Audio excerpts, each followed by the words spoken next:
Chapter 26. Artistic Attempts. It takes people a long time to learn the difference between talent and genius, especially ambitious young men and women. Amy was learning this distinction through much tribulation, for mistaking enthusiasm for inspiration. She attempted every branch of art with youthful audacity. For a long time there was a lull in the mud pie business, and she devoted herself to the finest pen and ink drawing, in which she showed such taste and skill that her graceful handiwork proved both pleasant and profitable. But overstrained eyes caused pen and ink to be laid aside for a bold attempt at poker sketching. While this attack lasted, the family lived in constant fear of a conflagration, for the odor of burning wood pervaded the house at all hours. Smoke issued from attic and shed with alarming frequency. Red-hot pokers lay about promiscuously, and Hannah never went to bed without a pail of water and the dinner bell at her door in case of fire. Raphael's face was found boldly executed on the underside of the moulding board, and Bacchus on the head of a beer barrel. A chanting cherub adorned the cover of the sugar bucket, and attempts to portray Romeo and Juliet supplied kindling for some time. From fire to oil was a natural transition for burned fingers, and Amy fell to painting with undiminished ardor.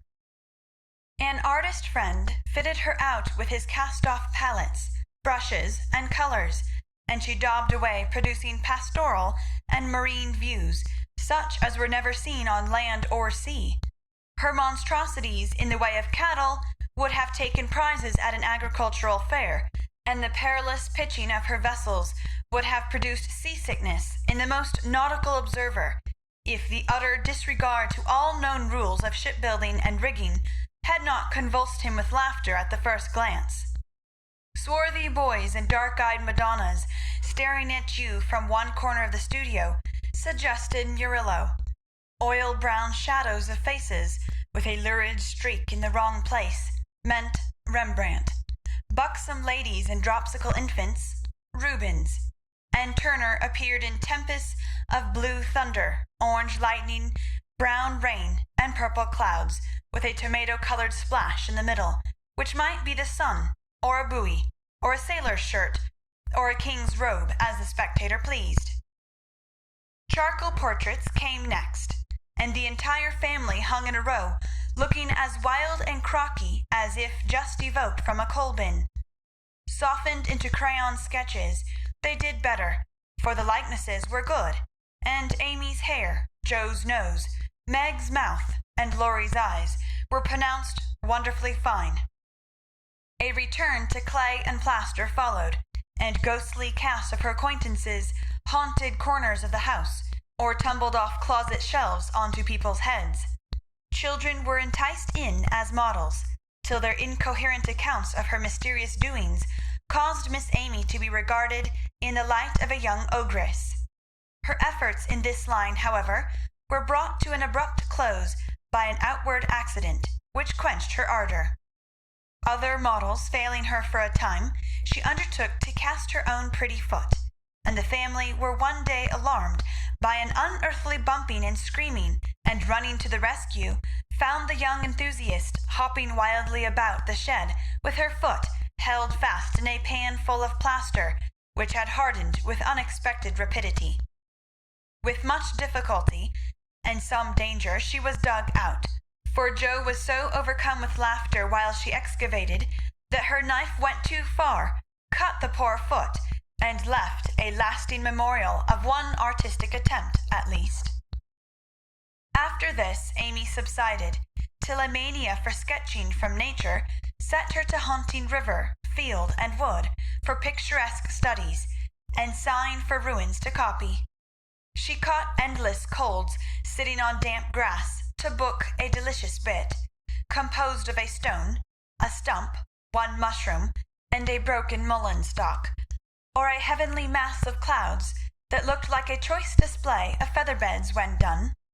She sacrificed her complexion, floating on the river in the midsummer sun, to study light and shade, and got a wrinkle over her nose trying after points of sight, or whatever the squint and string performance is called. If genius is eternal patience, as Michelangelo affirms, Amy had some claim to the divine attribute, for she persevered in spite of all obstacles, failures, and discouragements, firmly believing that in time she should do something worthy to be called high art. She was learning, doing, and enjoying other things meanwhile, for she had resolved to be an attractive and accomplished woman, even if she never became a great artist. Here she succeeded better, for she was one of those happily created beings who please without effort, make friends everywhere, and take life so gracefully and easily that less fortunate souls are tempted to believe that such are born under a lucky star. Everybody liked her, for among her good gifts was tact. She had an instinctive sense of what was pleasing and proper, always said the right thing to the right person, did just what suited the time and place, and was so self-possessed that her sisters used to say, if Amy went to court without any rehearsal beforehand, she'd know exactly what to do. One of her weaknesses was a desire to move in our best society without being quite sure what the best really was. Money, position, fashionable accomplishments, and elegant manners were most desirable things in her eyes, and she liked to associate with those who possessed them, often mistaking the false for the true, and admiring what was not admirable. Never forgetting that by birth she was a gentlewoman, she cultivated her aristocratic tastes and feelings, so that when the opportunity came, she might be ready to take the place from which poverty now excluded her.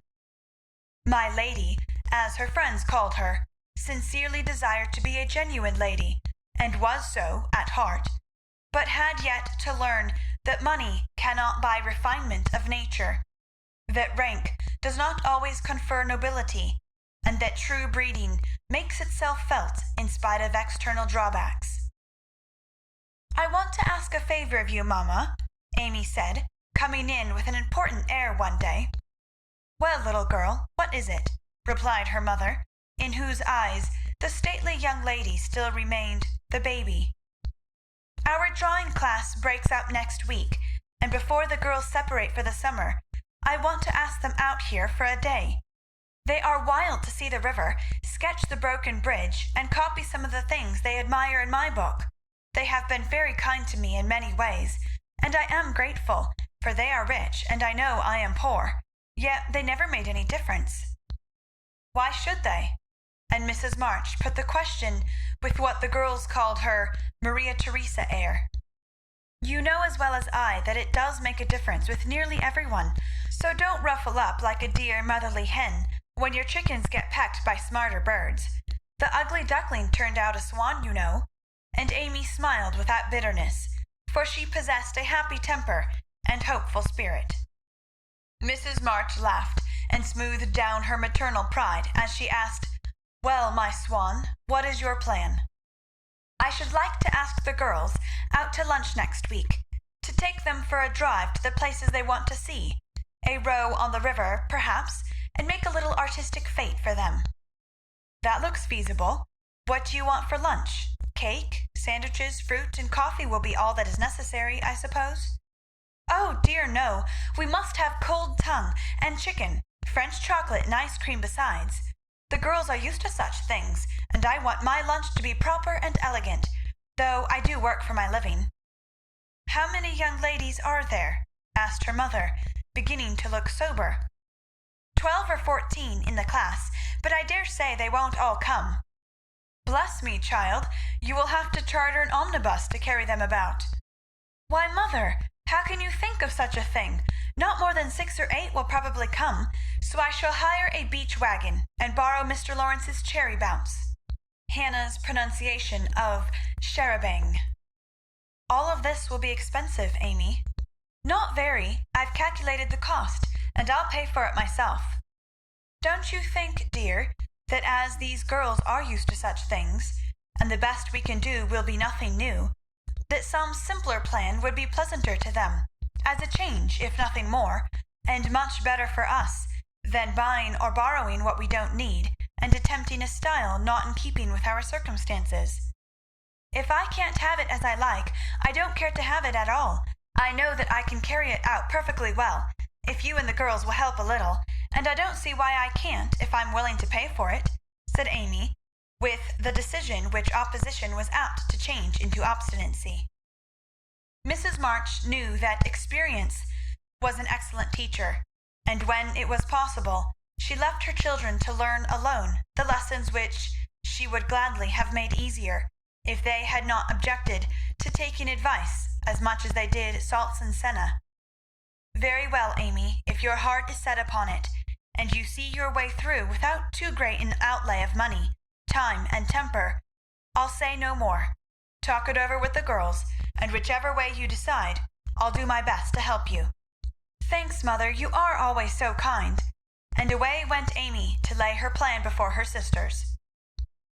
Meg agreed at once, and promised her aid, gladly offering anything she possessed, from her little house itself to her very best salt spoons. But Joe frowned upon the whole project, and would have nothing to do with it at first. "Why in the world should you spend your money, worry your family, and turn the house upside down for a parcel of girls who don't care a sixpence for you? I thought you had too much pride and sense to truckle to any mortal woman just because she wears French boots and rides in a coupe," said Joe, who, being called from the tragic climax of her novel, was not in the best mood for social enterprises. "I don't truckle, and I hate being patronized as much as you do," returned Amy indignantly, for the two still jangled when such questions arose. "The girls do care for me, and I for them, and there's a great deal of kindness and sense and talent among them, in spite of what you call fashionable nonsense. You don't care to make people like you, to go into good society and cultivate your manners and tastes. I do, and I mean to make the most of every chance that comes. You can go through the world with your elbows out and your nose in the air, and call it independence if you like. That's not my way." When Amy had wetted her tongue and freed her mind, she usually got the best of it, for she seldom failed to have common sense on her side, while Joe carried her love of liberty and hate of conventionalities to such an unlimited extent that she naturally found herself worsted in an argument.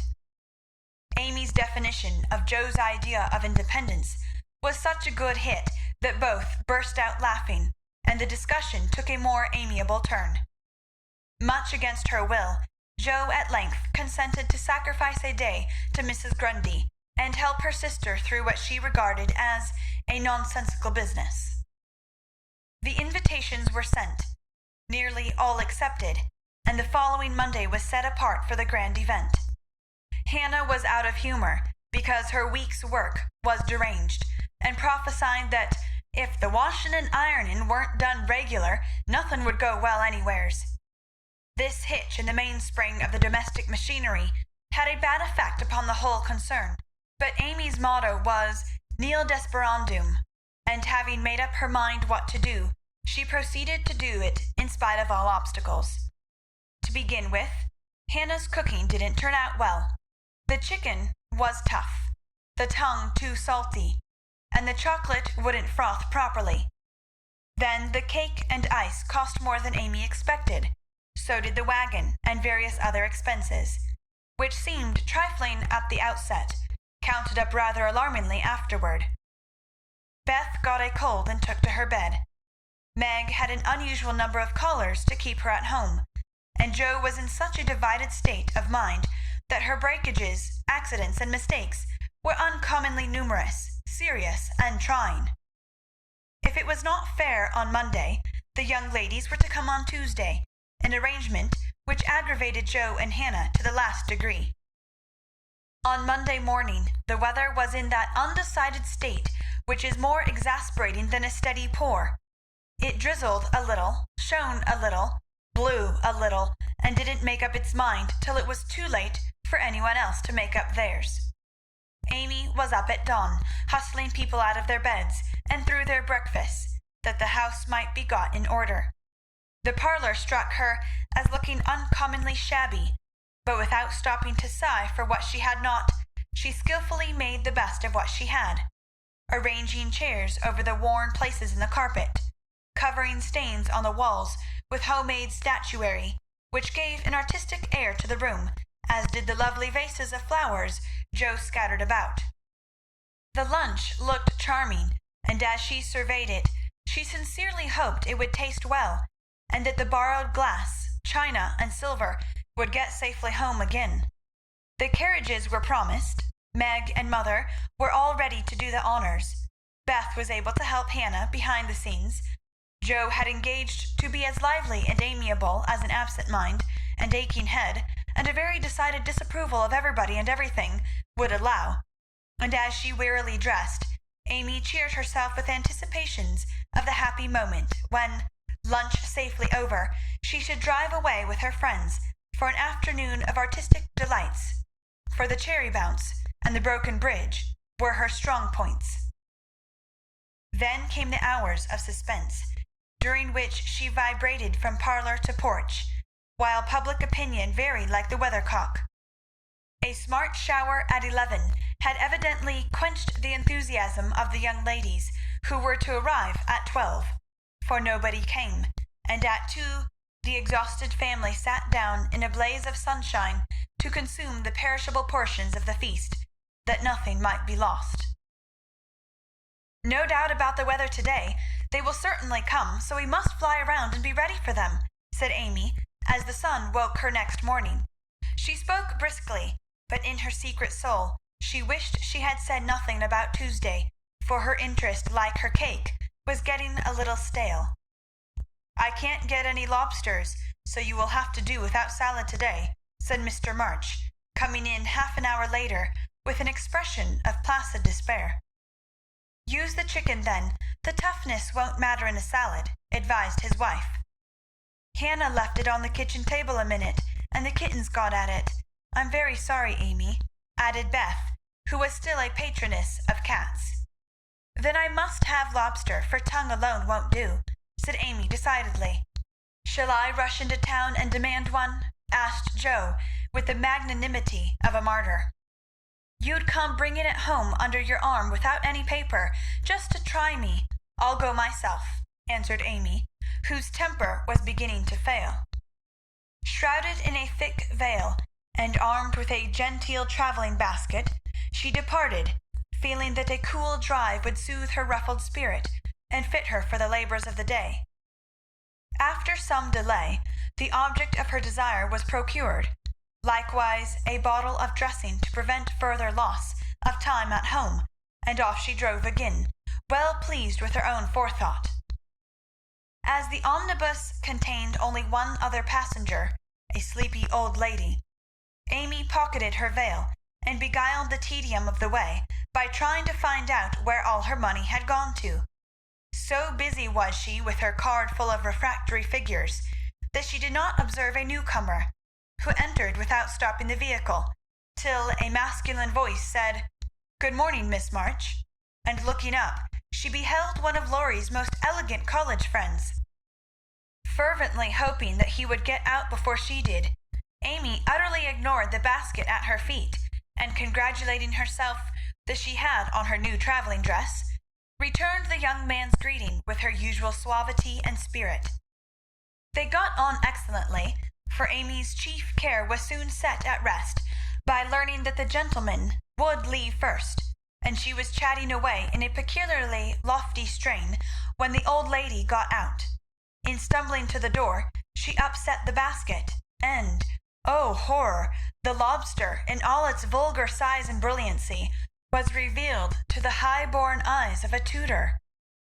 "By Jove, she's forgotten her dinner," cried the unconscious youth, poking the scarlet monster into its place with his cane, and preparing to hand out the basket after the old lady. "Please don't. It's mine," murmured Amy, with a face nearly as red as her fish. "Oh, really? I beg pardon. It's an uncommonly fine one, isn't it?" said Tudor, with great presence of mind, and an air of sober interest that did credit to his breeding. Amy recovered herself in a breath, set her basket boldly on the seat, and said, laughing, "Don't you wish you were to have some of the salad he's going to make, and to see the charming young ladies who are to eat it?" Now that was tact, for two of the ruling foibles of the masculine mind were touched. The lobster was instantly surrounded by a halo of pleasing reminiscences, and curiosity about the charming young ladies diverted his mind from the comical mishap. I suppose he'll laugh and joke over it with Laurie, but I shan't see them, and that's a comfort, thought Amy, as Tudor bowed and departed. She did not mention this meeting at home, though she discovered that, thanks to the upset, her new dress was much damaged by the rivulets of dressing that meandered down the skirt, but went through with the preparations which now seemed more irksome than before, and at 12 o'clock all was ready again. Feeling that the neighbors were interested in her movements, she wished to efface the memory of yesterday's failure by a grand success today, so she ordered the cherry bounce and drove away in a state to meet and escort her guests to the banquet. "There's the rumble, they're coming. I'll go on to the porch and meet them. It looks hospitable, and I want the poor child to have a good time after all her trouble," said Mrs. March, suiting the action to the word. But after one glance, she retired with an indescribable expression, for looking quite lost in the big carriage sat Amy and one young lady. "Run, Beth, and help Hannah clear half the things off the table. It will be too absurd to put a luncheon for 12 before a single girl," cried Joe, hurrying away to the lower regions, too excited to stop even for a laugh. In came Amy, quite calm and delightfully cordial to the one guest who had kept her promise. The rest of the family, being of a dramatic turn, played their parts equally well, and Miss Elliot found them a most hilarious set, for it was impossible to control entirely the merriment which possessed them. The remodelled lunch being gaily partaken of, the studio and garden visited, and art discussed with enthusiasm, Amy ordered a buggy, alas for the elegant cherry bounce, and drove her friend quietly about the neighbourhood till sunset, when the party went out. As she came walking in, looking very tired, but as composed as ever, she observed that every vestige of the unfortunate fate had disappeared, except a suspicious pucker about the corners of Joe's mouth. "You've had a lovely afternoon for your drive, dear," said her mother, as respectfully as if the whole 12 had come. "Miss Elliot is a very sweet girl, and seemed to enjoy herself, I thought," observed Beth, with unusual warmth. "Could you spare me some of your cake? I really need some. I have so much company, and I can't make such delicious stuff as yours," asked Meg soberly. "Take it all. I'm the only one here who likes sweet things, and it will mold before I can dispose of it," answered Amy, thinking with a sigh of the generous store she had laid in for such an end as this.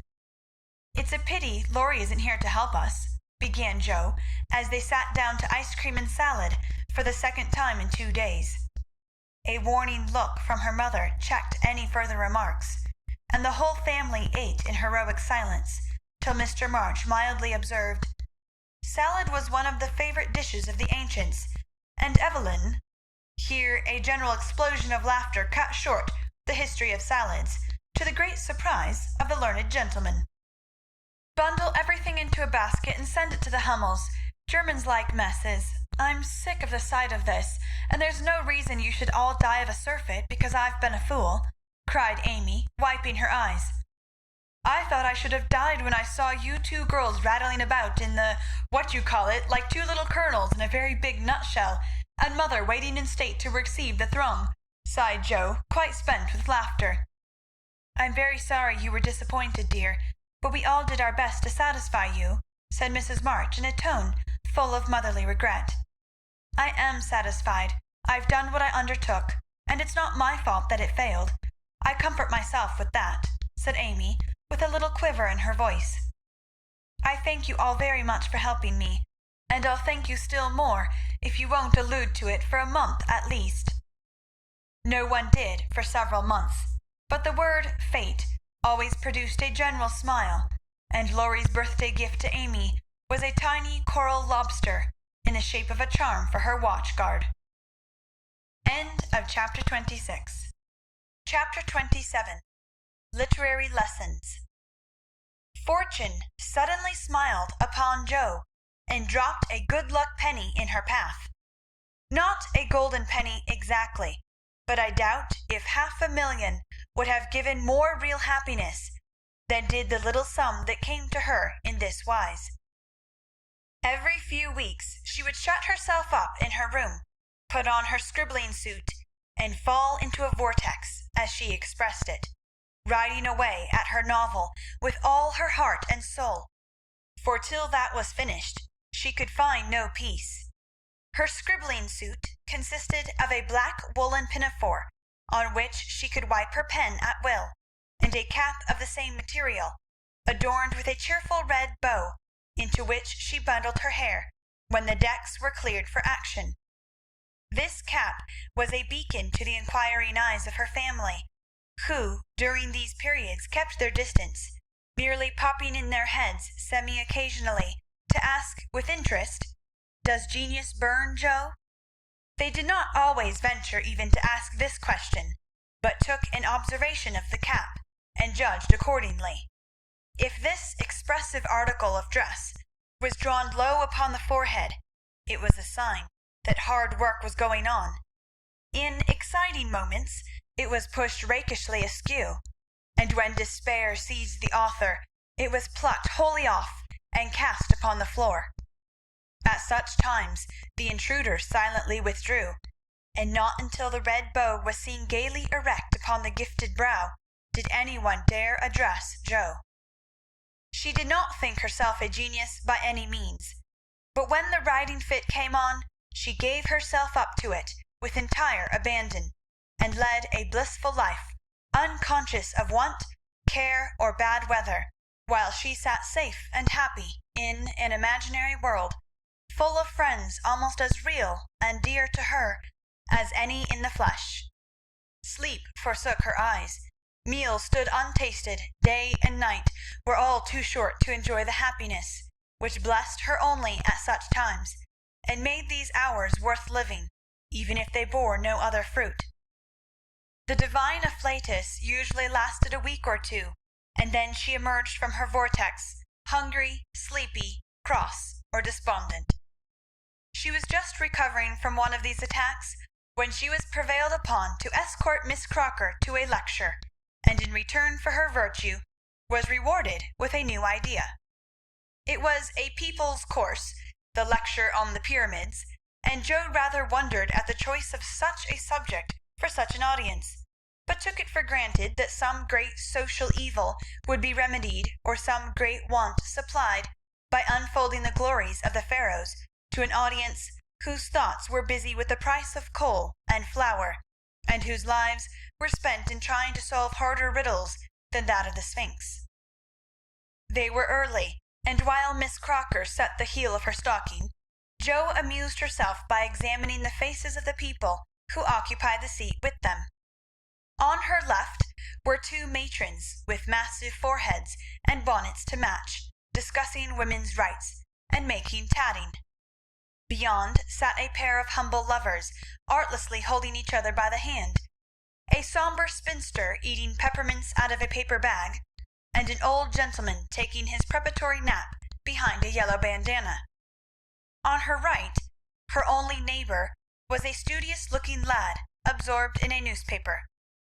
It was a pictorial sheet, and Jo examined the work of art nearest her, idly wondering what fortuitous concatenation of circumstances needed the melodramatic illustration of an Indian in full war costume, tumbling over a precipice with a wolf at his throat, while two infuriated young gentlemen with unnaturally small feet and big eyes were stabbing each other close by, and a dishevelled female was flying away in the background with her mouth wide open. Pausing to turn a page, the lad saw her looking, and, with boyish good nature, offered half his paper, saying bluntly, "Want to read it? That's a first-rate story." Jo accepted it with a smile, for she had never outgrown her liking for lads, and soon found herself involved in the usual labyrinth of love, mystery, and murder, for the story belonged to that class of light literature in which the passions have a holiday, and when the author's invention fails, a grand catastrophe clears the stage of one half the dramatis personae, leaving the other half to exult over their downfall. "Prime, isn't it?" asked the boy, as her eye went down the last paragraph of her portion. "I think you and I could do as well as that if we tried," returned Joe, amused at his admiration of the trash. "I should think I was a pretty lucky chap if I could. She makes a good living out of such stories, they say," and he pointed to the name of Mrs. S.L.A.N.G. Northberry, under the title of the tale. "Do you know her?" asked Joe, with sudden interest.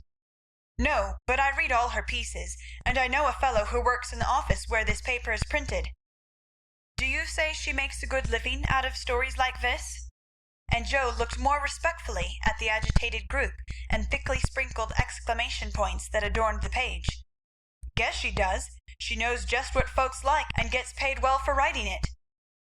Here the lecture began, but Joe heard very little of it, for while Professor Sands was prosing away about Belzoni, Cheops, Scarabaei, and hieroglyphics, she was covertly taking down the address of the paper, and boldly resolving to try for the $100 prize offered in its columns for a sensational story.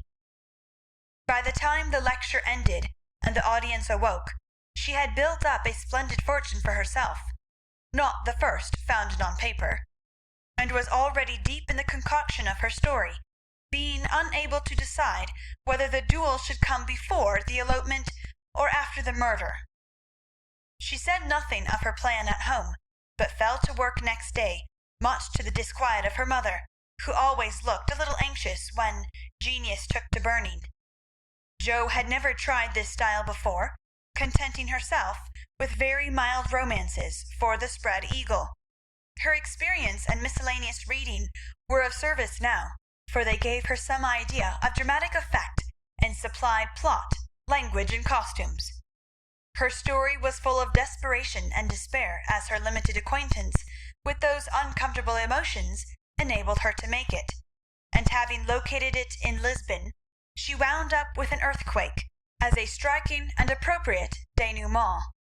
The manuscript was privately dispatched, accompanied by a note, modestly saying that if the tale didn't get the prize, which the writer hardly dared expect, she would be very glad to receive any sum it might be considered worth.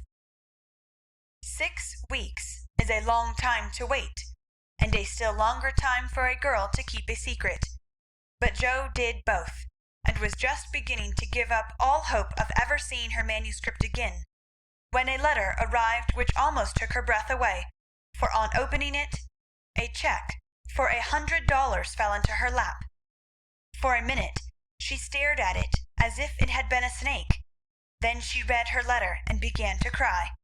If the amiable gentleman who wrote that kindly note could have known what intense happiness he was giving a fellow creature, I think he would devote his leisure hours, if he has any, to that amusement, for Joe valued the letter more than the money, because it was encouraging, and after years of effort it was so pleasant to find that she had learned to do something, though it was only to write a sensation story. A prouder young woman was seldom seen than she, when, having composed herself, she electrified the family by appearing before them with the letter in one hand, the check in the other, announcing that she had won the prize. Of course there was a great jubilee, and when the story came everyone read and praised it, though after her father had told her that the language was good, the romance fresh and hearty, and the tragedy quite thrilling, he shook his head and said in his unworldly way, "You can do better than this, Joe. Aim at the highest, and never mind the money." "I think the money is the best part of it. What will you do with such a fortune?" asked Amy, regarding the magic slip of paper with a reverential eye. "Send Beth and mother to the seaside for a month or 2, answered Joe promptly. To the seaside they went, after much discussion, and though Beth didn't come home as plump and rosy as could be desired, she was much better, while Mrs. March declared she felt 10 years younger. So Joe was satisfied with the investment of her prize money. and fell to work with a cheery spirit, bent on earning more of those delightful checks. She did earn several that year, and began to feel herself a power in the house, for by the magic of a pen her rubbish turned into comforts for them all. The Duke's daughter paid the butcher's bill, a phantom hand put down a new carpet, and the curse of the Coventrys proved the blessing of the Marches in the way of groceries and gowns. Wealth is certainly a most desirable thing, but poverty has its sunny side, and one of the sweet uses of adversity is the genuine satisfaction which comes from hearty work of head or hand, and to the inspiration of necessity we owe half the wise, beautiful, and useful blessings of the world.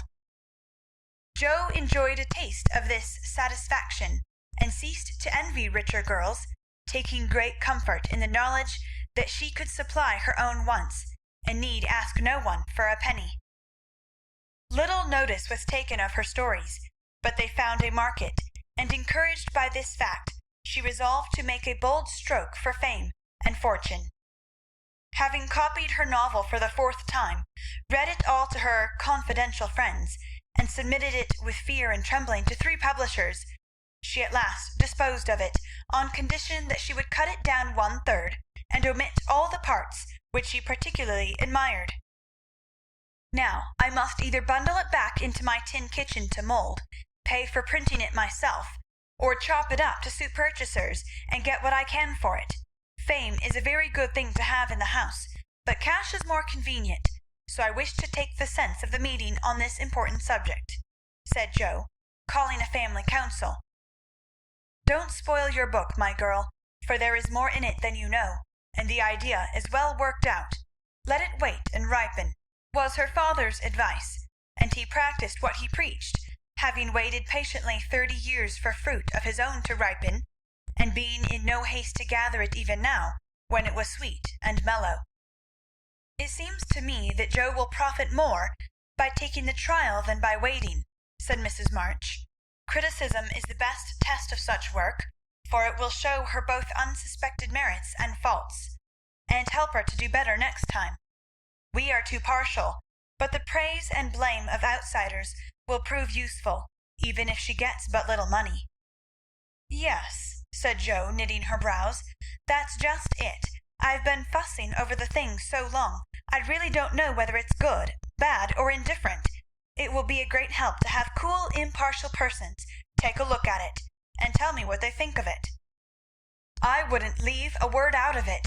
You'll spoil it if you do, for the interest of the story is more in the minds than in the actions of the people, and it will be all a muddle if you don't explain as you go on," said Meg, who firmly believed that this book was the most remarkable novel ever written. "But Mr. Allen says leave out the explanations, make it brief and dramatic, and let the characters tell the story," interrupted Jo, turning to the publisher's note. "Do as he tells you. He knows what will sell, and we don't. Make a good, popular book, and get as much money as you can. By and by, when you've got a name, you can afford to digress and have philosophical and metaphysical people in your novels," said Amy, who took a strictly practical view of the subject. "Well," said Jo, laughing, "if my people are philosophical and metaphysical, it isn't my fault, for I know nothing about such things, except what I hear father say sometimes. If I've got some of his wise ideas jumbled up with my romance, so much the better for me. Now, Beth, what do you say?" "I should so like to see it printed soon," was all Beth said, and smiled in saying it. But there was an unconscious emphasis on the last word, and a wistful look in the eyes that never lost their childlike candor, which chilled Jo's heart for a minute with a foreboding fear, and decided her to make her little venture soon. So, with Spartan firmness, the young authoress laid her firstborn on the table, and chopped it up as ruthlessly as any ogre. In the hope of pleasing everyone, she took everyone's advice, and, like the old man and his donkey in the fable, suited nobody. Her father liked the metaphysical streak, which had unconsciously got into it, so that was allowed to remain, though she had her doubts about it. Her mother thought that there was a trifle too much description. Out therefore it came, and with it many necessary links in the story. Meg admired the tragedy, so Jo piled up the agony to suit her, while Amy objected to the fun, and, with the best intentions in life, Jo quenched the sprightly scenes which relieved the sombre character of the story. Then, to complicate the ruin, she cut it down 1/3, and confidingly sent the poor little romance, like a picked robin, out into the big, busy world to try its fate. Well, it was printed, and she got $300 for it. Likewise plenty of praise and blame, both so much greater than she expected that she was thrown into a state of bewilderment from which it took her some time to recover. "You said, mother, that criticism would help me, but how can it, when it's so contradictory that I don't know whether I've written a promising book or broken all the 10 Commandments?" cried poor Jo, turning over a heap of notices, the perusal of which filled her with pride and joy one minute, wrath and dismay the next. "This man says, an exquisite book full of truth, beauty, and earnestness. All is sweet, pure, and healthy," continued the perplexed authoress. The next, "The theory of the book is bad, full of morbid fancies, spiritualistic ideas, and unnatural characters." Now, as I had no theory of any kind, don't believe in spiritualism, and copied my characters from life, I don't see how this critic can be right. Another says, "It's one of the best American novels which has appeared for years." I know better than that, and the next asserts that, though it is original and written with great force and feeling, it is a dangerous book. 'Tisn't. Some make fun of it, some overpraise, and nearly all insist that I had a deep theory to expound, when I only wrote it for the pleasure and the money. I wish I'd printed the whole, or not at all, for I do hate to be so misjudged. Her family and friends administered comfort and commendation liberally. Yet it was a hard time for sensitive, high-spirited Jo, who meant so well, and had apparently done so ill.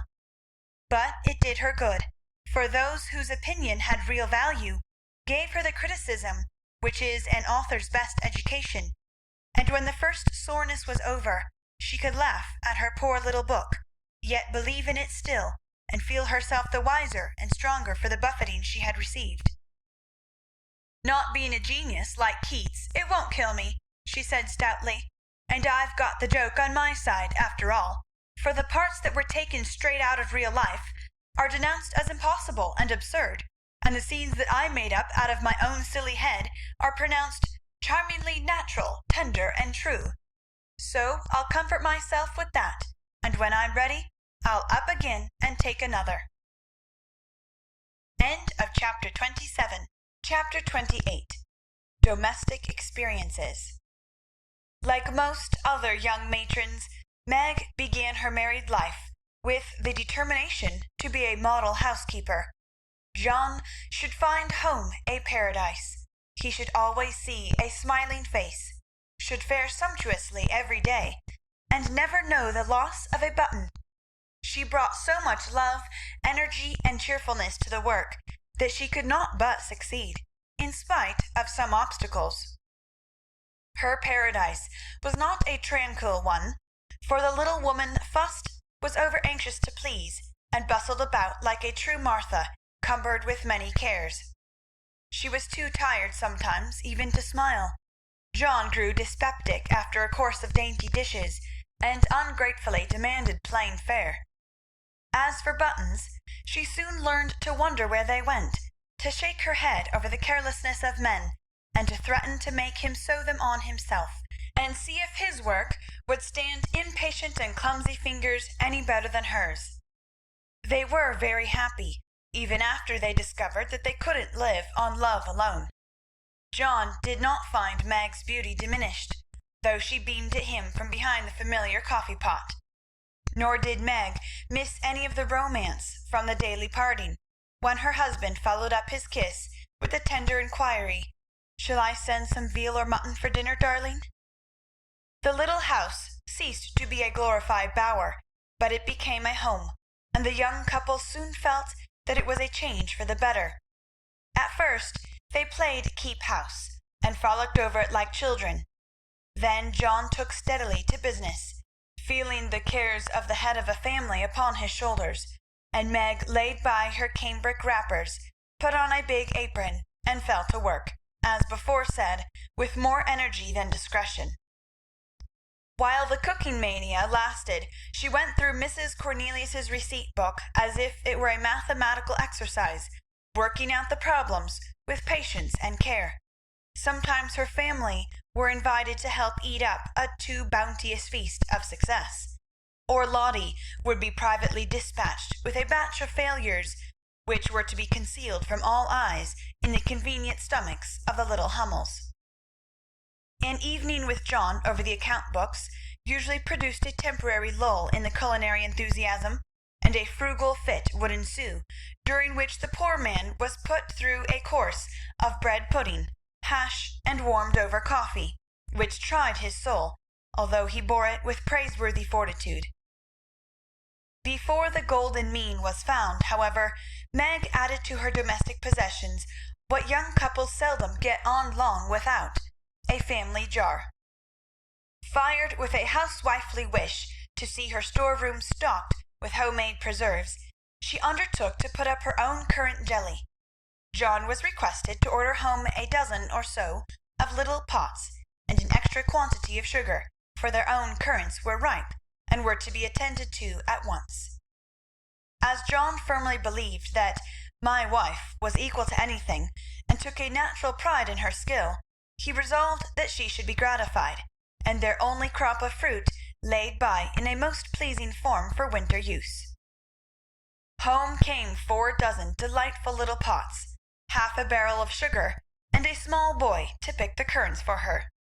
With her pretty hair tucked into a little cap, arms bared to the elbow, and a checked apron which had a coquettish look in spite of the bib, the young housewife fell to work, feeling no doubts about her success, for hadn't she seen Hannah do it hundreds of times?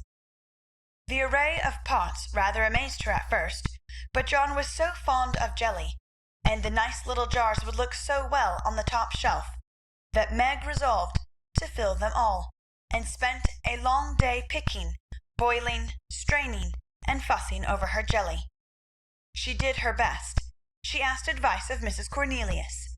She racked her brain to remember what Hannah did that she left undone. She reboiled, resugared, and restrained, but that dreadful stuff wouldn't gel. She longed to run home, bib and all, and ask mother to lend her a hand. But John and she had agreed that they would never annoy anyone with their private worries, experiments, or quarrels.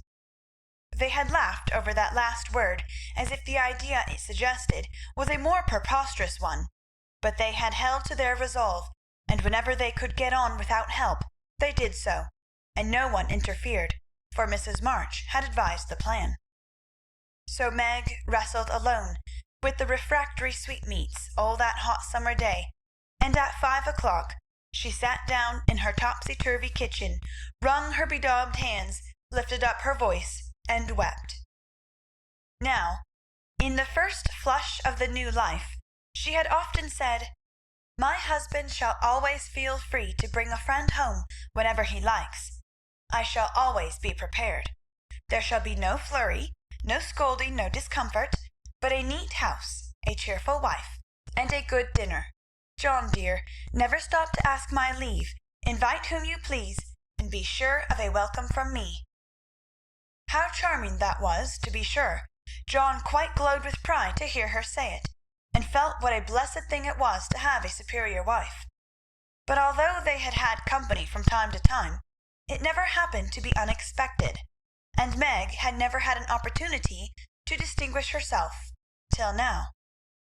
It always happens so in this vale of tears.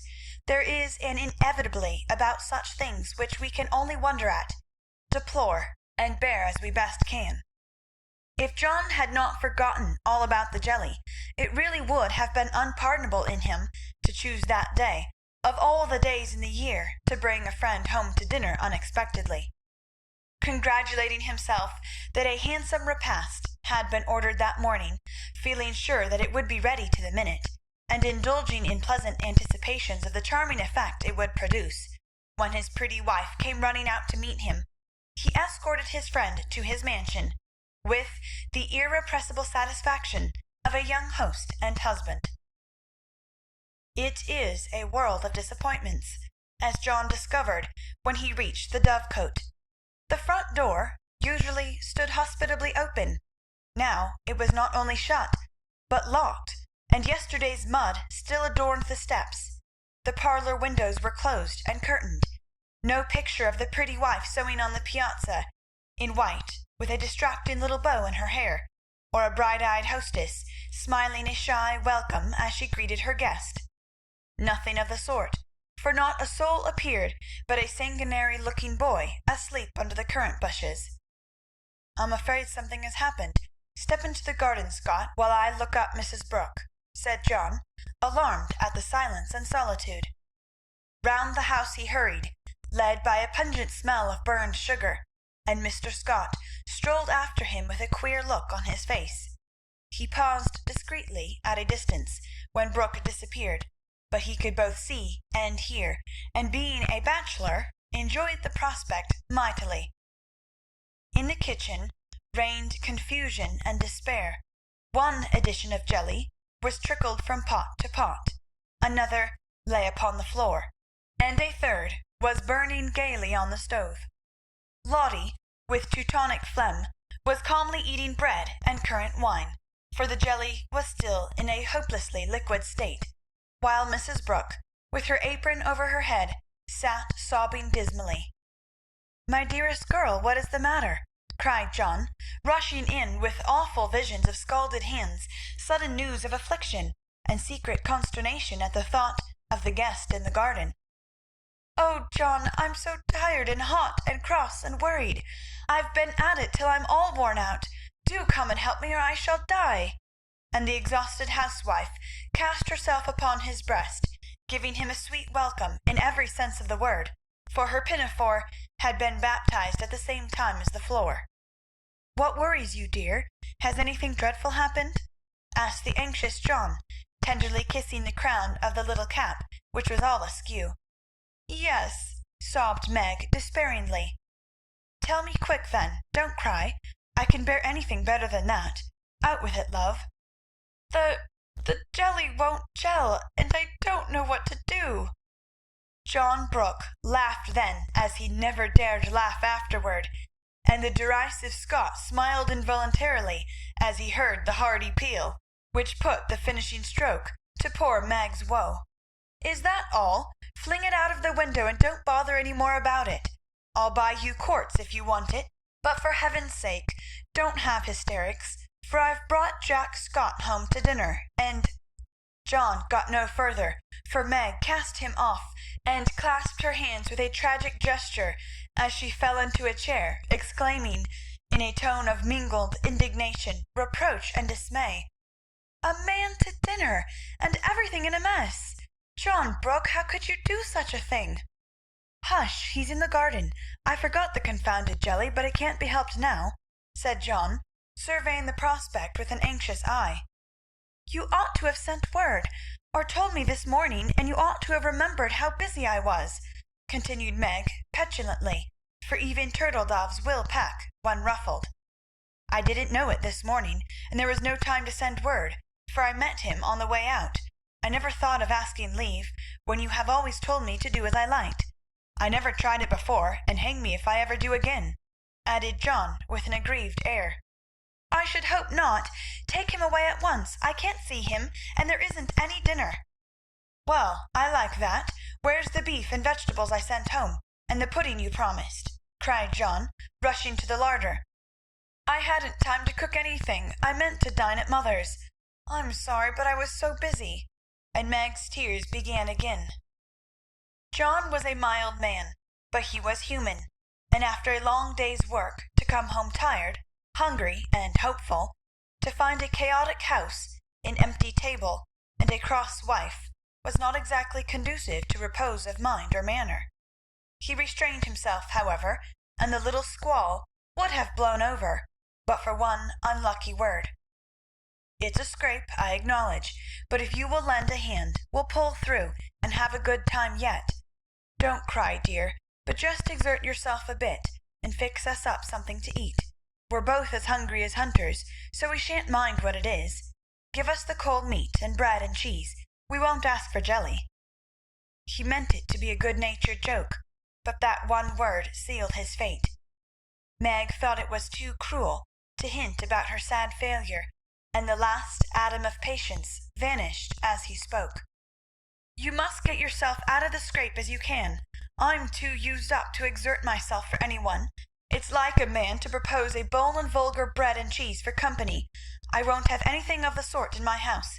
Take that Scott up to mother's and tell him I'm away, sick, dead, anything. I won't see him, and you two can laugh at me and my jelly as much as you like. You won't have anything else here."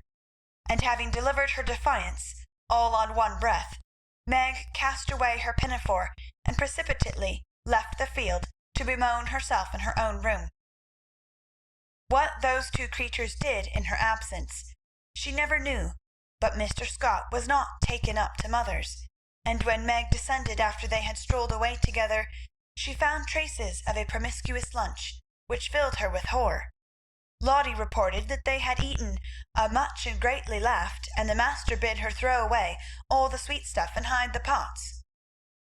Meg longed to go and tell mother, but a sense of shame at her own shortcomings, of loyalty to John, who might be cruel but nobody should know it, restrained her, and after a summary cleaning up, she dressed herself prettily and sat down to wait for John to come and be forgiven.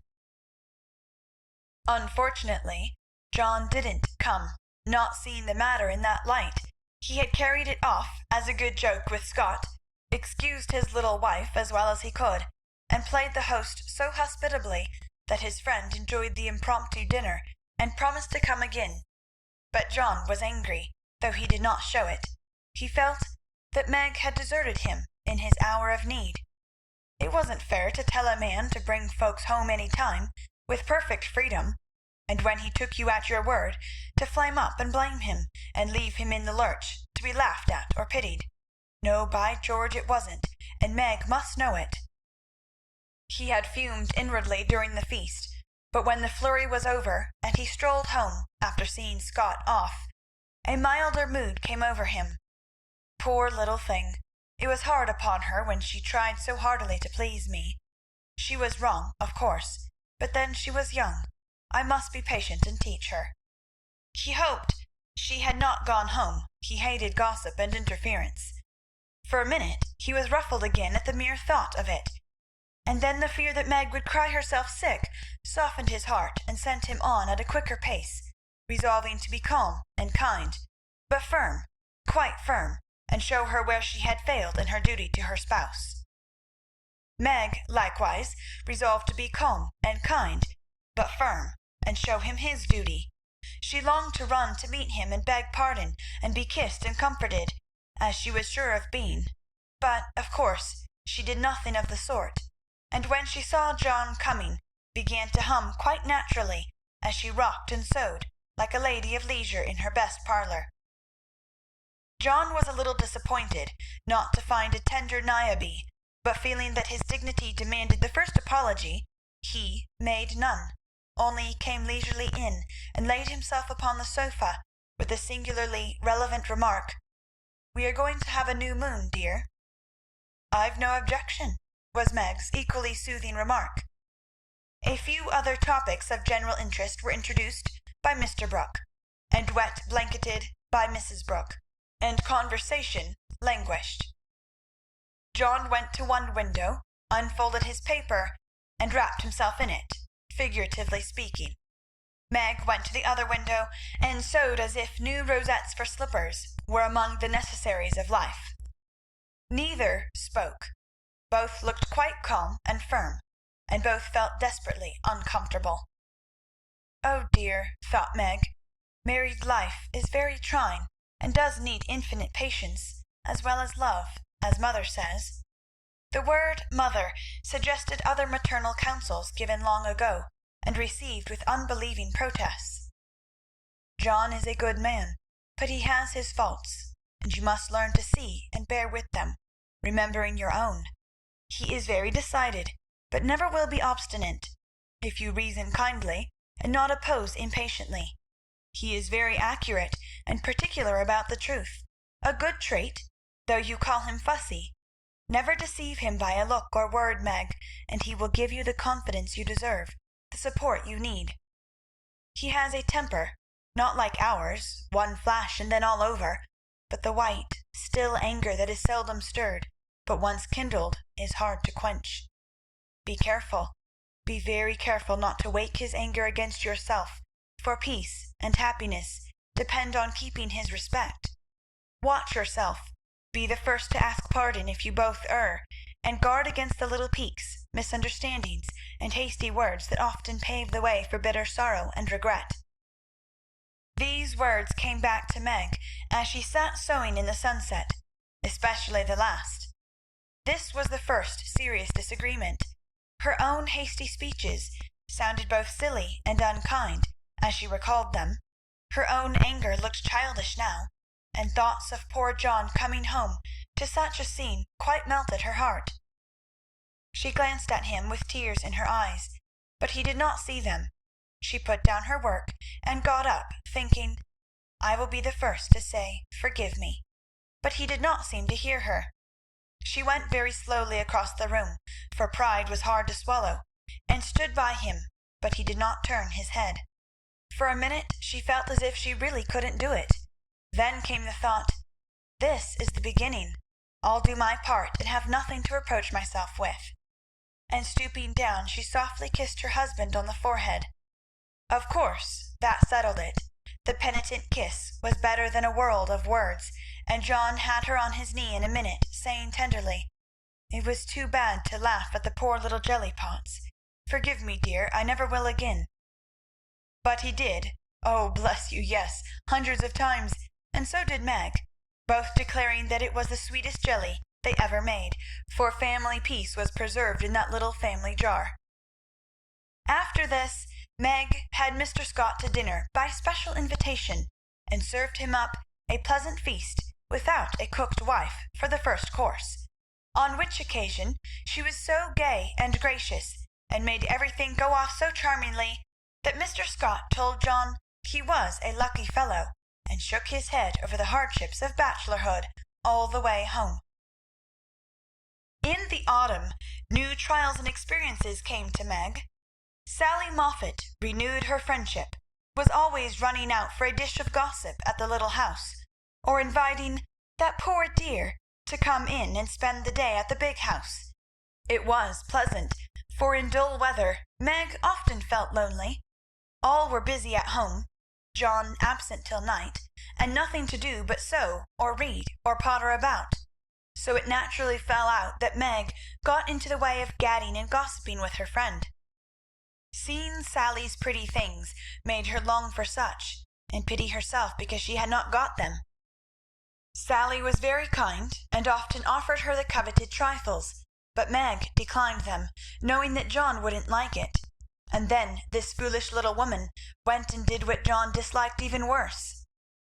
She knew her husband's income, and she loved to feel that he trusted her, not only with his happiness, but what some men seem to value more, his money. She knew where it was free to take what she liked, and all he asked was that she should keep account for every penny, pay bills once a month, and remember that she was a poor man's wife. Till now she had done well, been prudent and exact, kept her little account books neatly, and showed them to him monthly without fear. But that autumn the serpent got into Meg's paradise, and tempted her like many a modern Eve, not with apples, but with dress. Meg didn't like to be pitied and made to feel poor.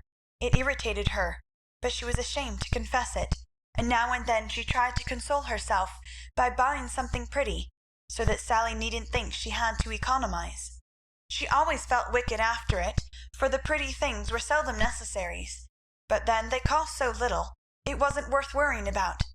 So the trifles increased unconsciously, and in the shopping excursions she was no longer a passive looker-on. But the trifles cost more than one would imagine, and when she cast up her accounts at the end of the month, the sum total rather scared her. John was busy that month, and left the bills to her. The next month he was absent, but the third he had a grand quarterly settling up, and Meg never forgot it. A few days before, she had done a dreadful thing, and it weighed upon her conscience. Sally had been buying silks, and Meg longed for a new one, just a handsome light one for parties. Her black silk was so common, and thin things for evening wear were only proper for girls. Aunt March usually gave the sisters a present of $25 apiece at New Year's. That was only a month to wait, and here was a lovely violet silk, going at a bargain, and she had the money, if she only dared to take it.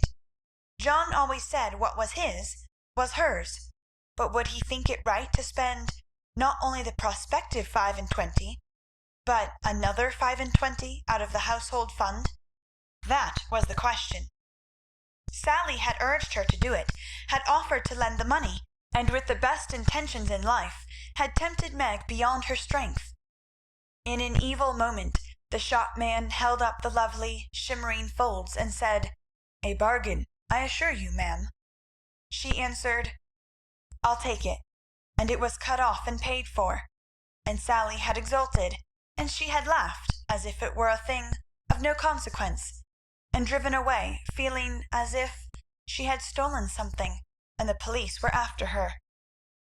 When she got home, she tried to assuage the pangs of remorse by spreading forth the lovely silk, but it looked less silvery now, didn't become her after all, and the words $50 seemed stamped like a pattern down each breadth. She put it away, but it haunted her, not delightfully as a new dress should, but dreadfully like the ghost of a folly that was not easily laid. When John got out his books that night, Meg's heart sank, and for the first time in her married life she was afraid of her husband. The kind brown eyes looked as if they could be stern, and though he was unusually merry, she fancied he had found her out, but didn't mean to let her know it.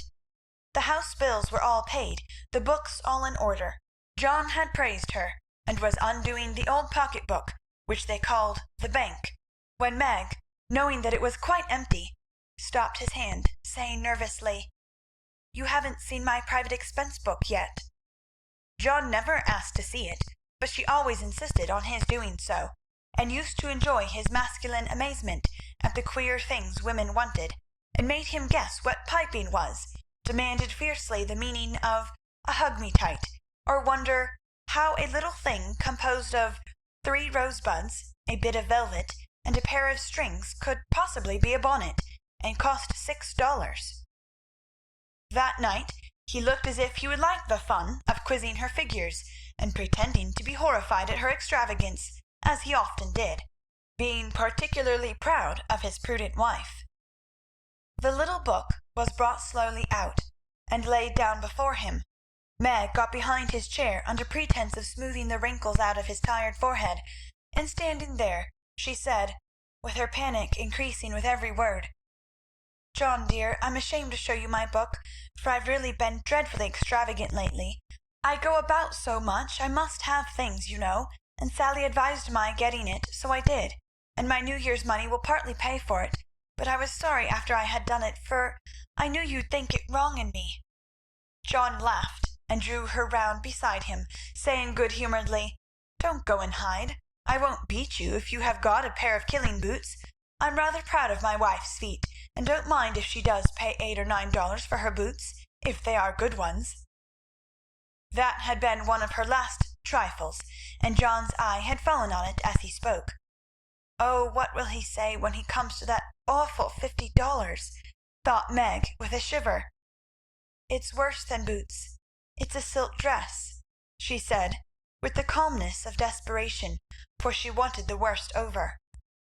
"Well, dear, what is the demmed total, as Mr. Mantalini says?"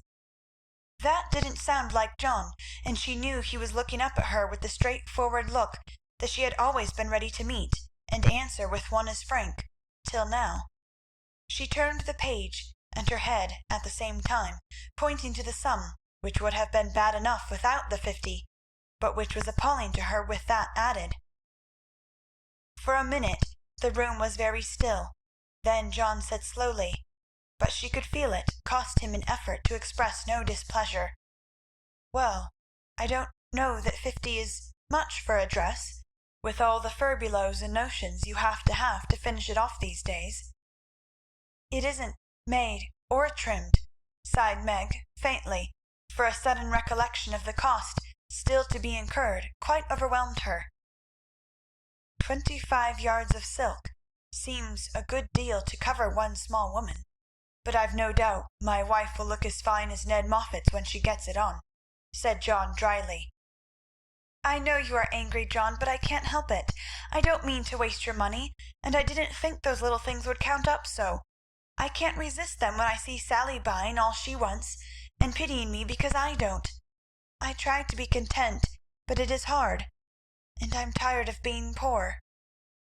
The last words were spoken so low she thought he did not hear them, but he did, and they wounded him deeply, for he had denied himself many pleasures for Meg's sake. She could have bitten her tongue out the minute she had said it, for John pushed the books away and got up, saying with a little quiver in his voice, "I was afraid of this. I do my best, Meg." If he had scolded her, or even shaken her, it would not have broken her heart like those few words. She ran to him and held him close, crying with repentant tears, "Oh, John, my dear, kind, hard-working boy, I didn't mean it. It was so wicked, so untrue and ungrateful. How could I say it? Oh, how could I say it?" He was very kind, forgave her readily, and did not utter one reproach, but Meg knew that she had done and said a thing which would not be forgotten soon, although he might never allude to it again.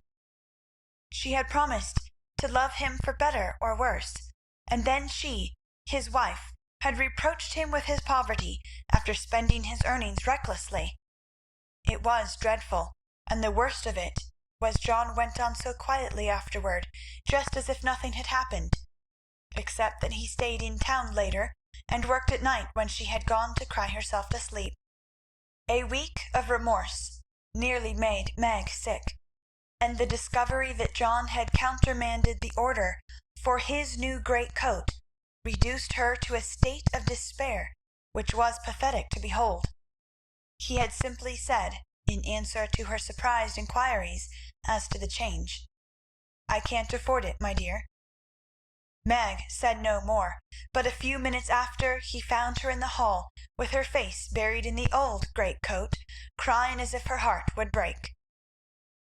They had a long talk that night, and Meg learned to love her husband better for his poverty, because it seemed to have made a man of him, given him the strength and courage to fight his own way, and taught him a tender patience with which to bear and comfort the natural longings and failures of those he loved. Next day she put her pride in her pocket, went to Sally, told the truth, and asked her to buy the silk as a favour. The good-natured Mrs. Moffat willingly did so, and had the delicacy not to make her a present of it immediately afterward. Then Meg ordered home the great coat, and when John arrived she put it on, and asked him how he liked her new silk gown. One can imagine what answer he made, how he received his present, and what a blissful state of things ensued. John came home early, Meg gadded no more, and the great coat was put on in the morning by a very happy husband, and taken off at night by a most devoted little wife. So the year rolled round, and at midsummer there came to Meg a new experience, the deepest and tenderest of a woman's life. Laurie came sneaking into the kitchen of the Dovecot one Saturday with an excited face, and was received with a clash of cymbals, for Hannah clapped her hands with a saucepan in one and the cover in the other. "How's the little mamma? Where is everybody? Why didn't you tell me before I came home?" began Laurie in a loud whisper. "Happy as a queen, the dear. Every soul of 'em is upstairs a-worshipping. We didn't want no hurricanes round. Now you go into the parlour, and I'll send 'em down to you." With which somewhat involved reply, Hannah vanished, chuckling ecstatically. Presently Joe appeared, proudly bearing a flannel bundle, laid forth upon a large pillow. Joe's face was very sober, but her eyes twinkled, and there was an odd sound in her voice of repressed emotion of some sort. "Shut your eyes and hold out your arms," she said invitingly. Laurie backed precipitately into a corner and put his hands behind him, with an imploring gesture. "No, thank you, I'd rather not. I shall drop it or smash it as sure as fate." "Then you shan't see your nevy," said Joe decidedly, turning as if to go. I will, only you must be responsible for damages." And obeying orders, Laurie heroically shut his eyes, while something was put into his arms. A peal of laughter from Joe, Amy, Mrs. March, Hannah, and John caused him to open them the next minute, to find himself invested with 2 babies instead of 1. No wonder they laughed, for the expression of his face was droll enough to convulse a Quaker, as he stood and stared wildly from the unconscious innocents to the hilarious spectators with such dismay that Joe sat down on the floor and screamed. "Twins! By Jupiter!" was all he said for a minute. Then turning to the women with an appealing look that was comically piteous, he added, "Take 'em, quick, somebody! I'm going to laugh and I shall drop 'em." Joe rescued his babies, and marched up and down with one on each arm, as if already initiated into the mysteries of baby tending, while Laurie laughed till the tears ran down his cheeks. "It's the best joke of the season, isn't it? I wouldn't have told you, for I set my heart on surprising you, and I flatter myself I've done it," said Joe, when she got her breath. "I never was more staggered in my life. Isn't it fun? Are they boys? What are you going to name them? Let's have another look. Hold me up, Joe, for upon my life it's one too many for me," returned Laurie, regarding the infants with the air of a big, benevolent Newfoundland looking at a pair of infantile kittens. "Boy and girl, aren't they beauties?"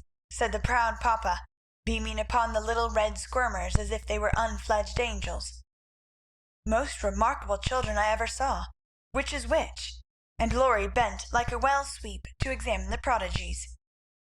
Amy put a blue ribbon on the boy and a pink on the girl, French fashion, so you can always tell. Besides, one has blue eyes and one brown. "Kiss them, Uncle Teddy," said wicked Joe. "I'm afraid they mightn't like it," began Laurie, with unusual timidity in such matters. "Of course they will. They are used to it now. Do it this minute, sir," commanded Joe, fearing he might propose a proxy. Laurie screwed up his face and obeyed with a gingerly peck at each little cheek that produced another laugh, and made the baby squeal. "There, I knew they didn't like it. That's the boy, see him kick. He hits out with his fist like a good one. Now then, young Brooke, pitch into a man of your own size, will you?" cried Laurie, delighted with a poke in the face from a tiny fist flapping aimlessly about. "He's to be named John Lawrence, and the girl Margaret, after mother and grandmother. We shall call her Daisy, so as not to have 2 Mags, and I suppose the Manny will be Jack, unless we find a better name," said Amy, with aunt-like interest. "Name him Demi-John, and call him Demi for short," said Laurie. "Daisy and Demi, just the thing. I knew Teddy would do it," cried Joe, clapping her hands. Teddy certainly had done it that time, for the babies were Daisy and Demi to the end of the chapter. End of chapter 28. Chapter 29. Calls. "Come, Joe, it's time." "For what? You don't mean to say you have forgotten that you promised to make half a dozen calls with me today?" "I've done a good many rash and foolish things in my life, but I don't think I ever was mad enough to say I'd make 6 calls in one day, when a single one upsets me for a week." "Yes, you did. It was a bargain between us. I was to finish the crayon of Beth for you, and you were to go properly with me, and return our neighbors' visits."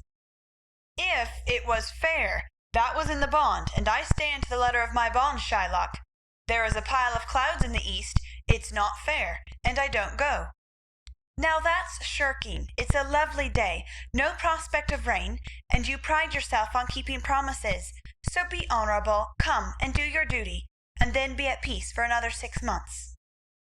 At that minute Jo was particularly absorbed in dressmaking, for she was mantua maker general to the family, and took especial credit to herself because she could use a needle as well as a pen.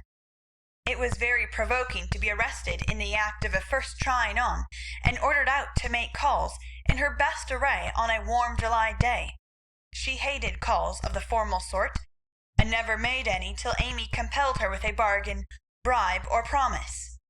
In the present instance there was no escape, and having clashed her scissors rebelliously, while protesting that she smelled thunder, she gave in, put away her work, and taking up her hat and gloves with an air of resignation, told Amy the victim was ready.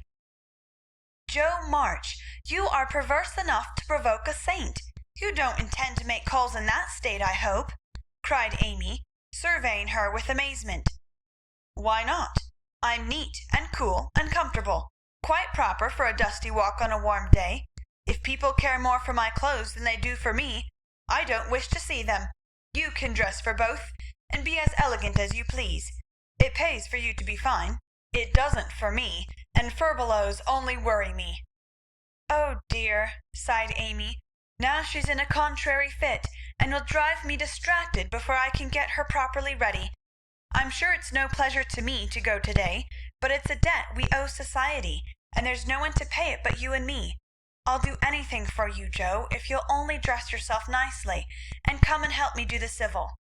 You can talk so well, look so aristocratic in your best things, and behave so beautifully, if you try, that I am proud of you. I'm afraid to go alone. Do come and take care of me."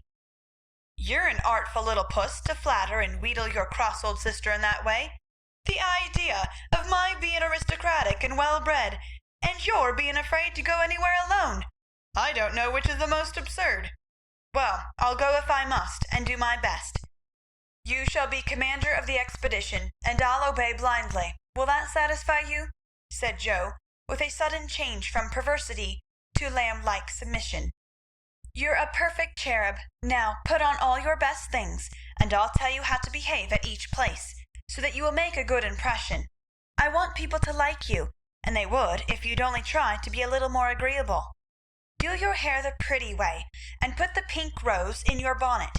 It's becoming, and you look too sober in your plain suit. Take your light gloves and the embroidered handkerchief. We'll stop at Meg's and borrow her white sunshade, and then you can have my dove-colored one."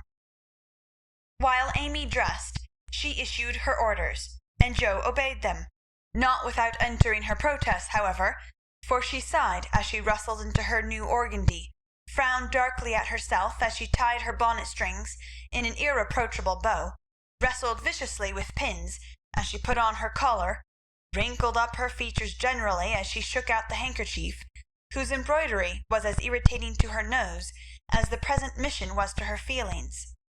And when she had squeezed her hands into tight gloves with 3 buttons and a tassel, as the last touch of elegance, she turned to Amy with an imbecile expression of countenance, saying meekly, "I'm perfectly miserable, but if you consider me presentable, I die happy." "You're highly satisfactory. Turn slowly round and let me get a careful view." Jo revolved, and Amy gave a touch here and there, then fell back with her head on one side, observing graciously, "Yes, you'll do. Your head is all I could ask, for that white bonnet with the rose is quite ravishing. Hold back your shoulders, and carry your hands easily, no matter if your gloves do pinch. There's one thing you can do well, Jo, that is wear a shawl. I can't, but it's very nice to see you, and I'm so glad Aunt March gave you that lovely one. It's simple, but handsome, and those folds over the arm are really artistic. Is the point of my mantle in the middle, and have I looped my dress evenly? I like to show my boots, for my feet are pretty, though my nose isn't." "You are a thing of beauty and a joy forever," said Jo, looking through her hand with the air of a connoisseur at the blue feather against the golden hair. "Am I to drag my best dress through the dust, or loop it up, please, ma'am?" "Hold it up when you walk, but drop it in the house. The sweeping style suits you best, and you must learn to trail your skirts gracefully. You haven't half buttoned one cuff yet. Do it at once. You'll never look finished if you are not careful about the little details, for they make up the pleasing whole. Jo sighed, and proceeded to burst the buttons off her glove, in doing up her cuff, but at last both were ready, and sailed away, looking as pretty as pictures, Hannah said, as she hung out of the upper window to watch them. Now, Jo, dear, the Chesters consider themselves very elegant people, so I want you to put on your best deportment. Don't make any of your abrupt remarks, or do anything odd, will you? Just be calm, cool, and quiet. That's safe and ladylike, and you can easily do it for 15 minutes, said Amy, as they approached the first place, having borrowed the white parasol and been inspected by Meg, with the baby on each arm. Let me see, calm, cool, and quiet. Yes, I think I can promise that.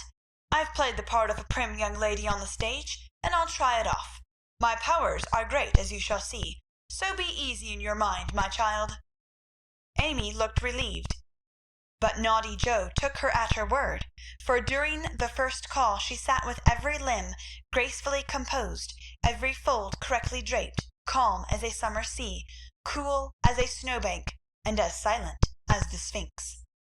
In vain Mrs. Chester alluded to her charming novel, and Mrs. Chester introduced parties and picnics, the opera, and the fashions. Each and all were answered by a smile, or a bow, and a demure yes or no, with the chill on. In vain Amy telegraphed the word talk, tried to draw her out, and administered covert pokes with her foot. Jo sat as if blandly unconscious of it all, with deportment like Maud's face, icily regular, splendidly null. What a haughty, uninteresting creature that oldest Miss March is, was the unfortunately audible remark of one of the ladies as the door closed upon their guests. Jo laughed noiselessly all through the hall, but Amy looked disgusted at the failure of her instructions, and very naturally laid the blame upon Jo. How could you mistake me so? I merely meant you to be properly dignified and composed, and you made yourself a perfect stock and stone. Try to be social at the Lambs, gossip as other girls do, and be interested in dress and flirtations and whatever nonsense comes up. They move in the best society, are valuable persons for us to know, and I wouldn't fail to make a good impression there for anything. I'll be agreeable. I'll gossip and giggle and have horrors and raptures over any trifle you like. I'd rather enjoy this, and now I'll imitate what is called a charming girl. I can do it, for I have May Chester as a model, and I'll improve upon her. See if the Lambs don't say, what a lively, nice creature that Jo March is. Amy felt anxious as well as she might, for when Jo turned freakish, there was no knowing where she would stop. Amy's face was a study when she saw her sister skim into the next drawing-room, kiss all the young ladies with effusion, beam graciously upon the young gentlemen, and join in the chat with a spirit which amazed the beholder.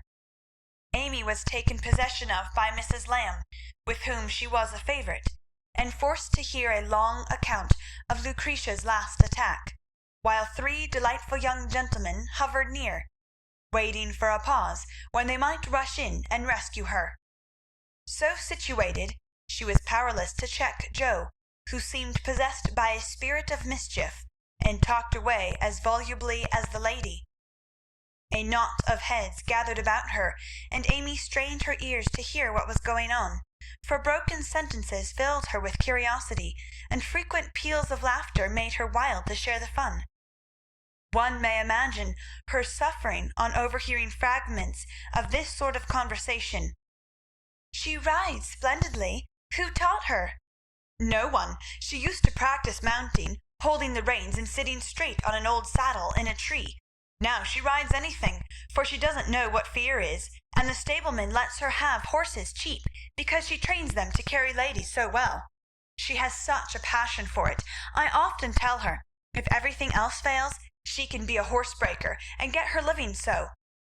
At this awful speech Amy contained herself with difficulty, for the impression was being given that she was rather a fast young lady, which was her special aversion.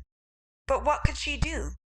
For the old lady was in the middle of her story, and long before it was done, Joe was off again, making more droll revelations and committing still more fearful blunders. Yes, Amy was in despair that day, for all the good beasts were gone, and of 3 left, one was lame, one blind, and the other so balky that you had to put dirt in his mouth before he would start. Nice animal for a pleasure party, wasn't it? Which did she choose? Asked one of the laughing gentlemen who enjoyed the subject. None of them. She heard of a young horse at the farmhouse over the river, and though a lady had never ridden him, she resolved to try, because he was handsome and spirited. Her struggles were really pathetic. There was no one to bring the horse to the saddle, so she took the saddle to the horse. My dear creature, she actually rode it over the river, put it on her head, and marched up to the barn, to the utter amazement of the old man. Did she ride the horse? Of course she did, and had a capital time. I expected to see her brought home in fragments, but she managed him perfectly, and was the life of the party. Well, I call that plucky. And young Mr. Lamb turned an approving glance upon Amy, wondering what his mother could be saying to make the girl look so red and uncomfortable. She was still redder and more uncomfortable a moment later, when a sudden turn in the conversation introduced the subject of dress.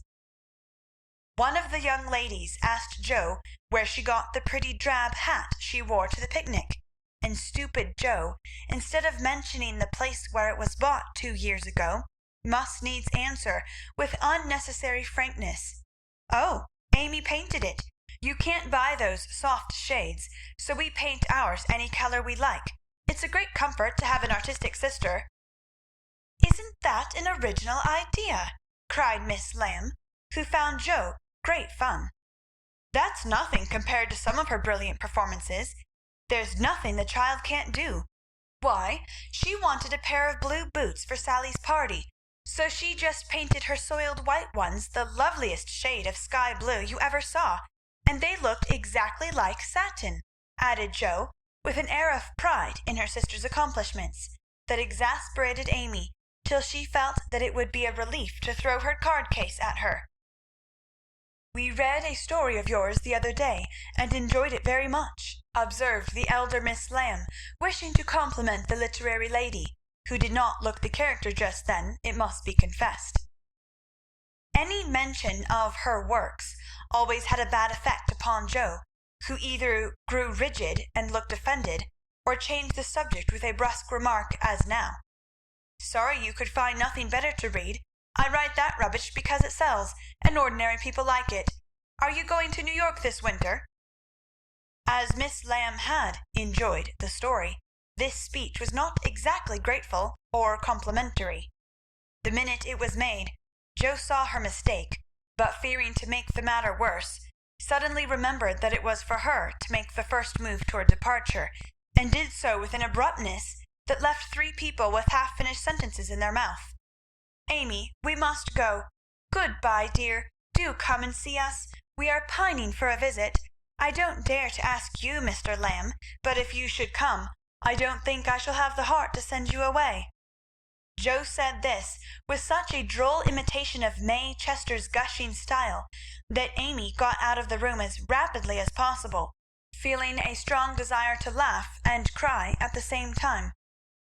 "Didn't I do well?" asked Joe, with a satisfied air as they walked away.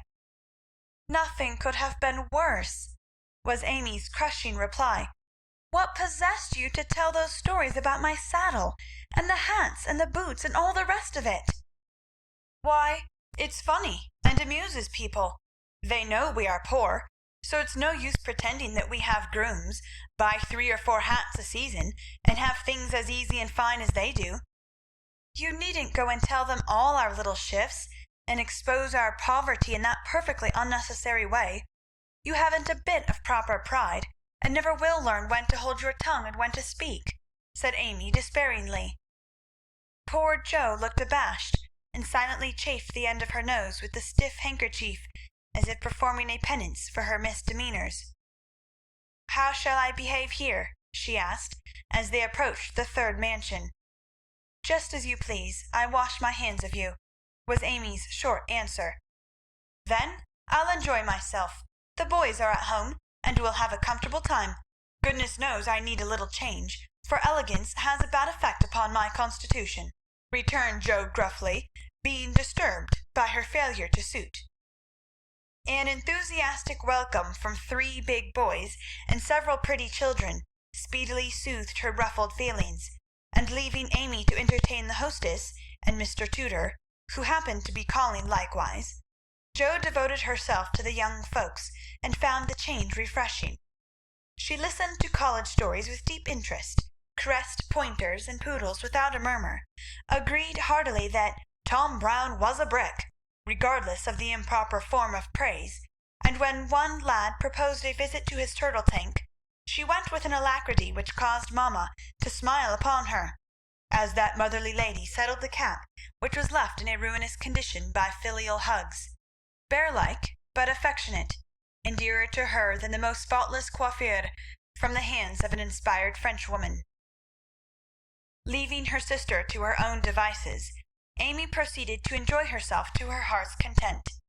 Mr. Tudor's uncle had married an English lady who was third cousin to a living lord, and Amy regarded the whole family with great respect, for in spite of her American birth and breeding, she possessed that reverence for titles which haunts the best of us, that unacknowledged loyalty to the early faith in kings which set the most democratic nation under the sun in ferment at the coming of a royal yellow-haired laddie some years ago, and which still has something to do with the love the young country bears the old, like that of a big son for an imperious little mother who held him while she could, and let him go with a farewell scolding when he rebelled.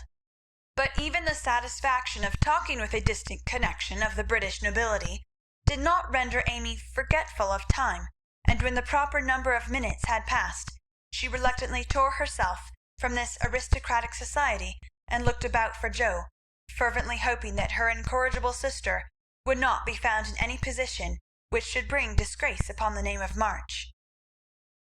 It might have been worse, but Amy considered it bad, for Jo sat on the grass, with an encampment of boys about her, and a dirty-footed dog reposing on the skirt of her state and festival dress, as she related one of Laurie's pranks to her admiring audience. One small child was poking turtles with Amy's cherished parasol, a second was eating gingerbread over Jo's best bonnet, and a third playing ball with her gloves, but all were enjoying themselves, and when Jo collected her damaged property to go, her escort accompanied her, begging her to come again. It was such fun to hear about Laurie's larks. "Capital boys, aren't they? I feel quite young and brisk again after that," said Jo, strolling along with her hands behind her, partly from habit, partly to conceal the bespattered parasol. "Why do you always avoid Mr. Tudor?" asked Amy, wisely refraining from any comment upon Jo's dilapidated appearance. "Don't like him. He puts on airs, snobs his sisters, worries his father, and doesn't speak respectfully of his mother. Laurie says he is fast, and I don't consider him a desirable acquaintance, so I let him alone." "You might treat him civilly at least. You gave him a cool nod, and just now you bowed and smiled in the politest way to Tommy Chamberlain, whose father keeps a grocery store.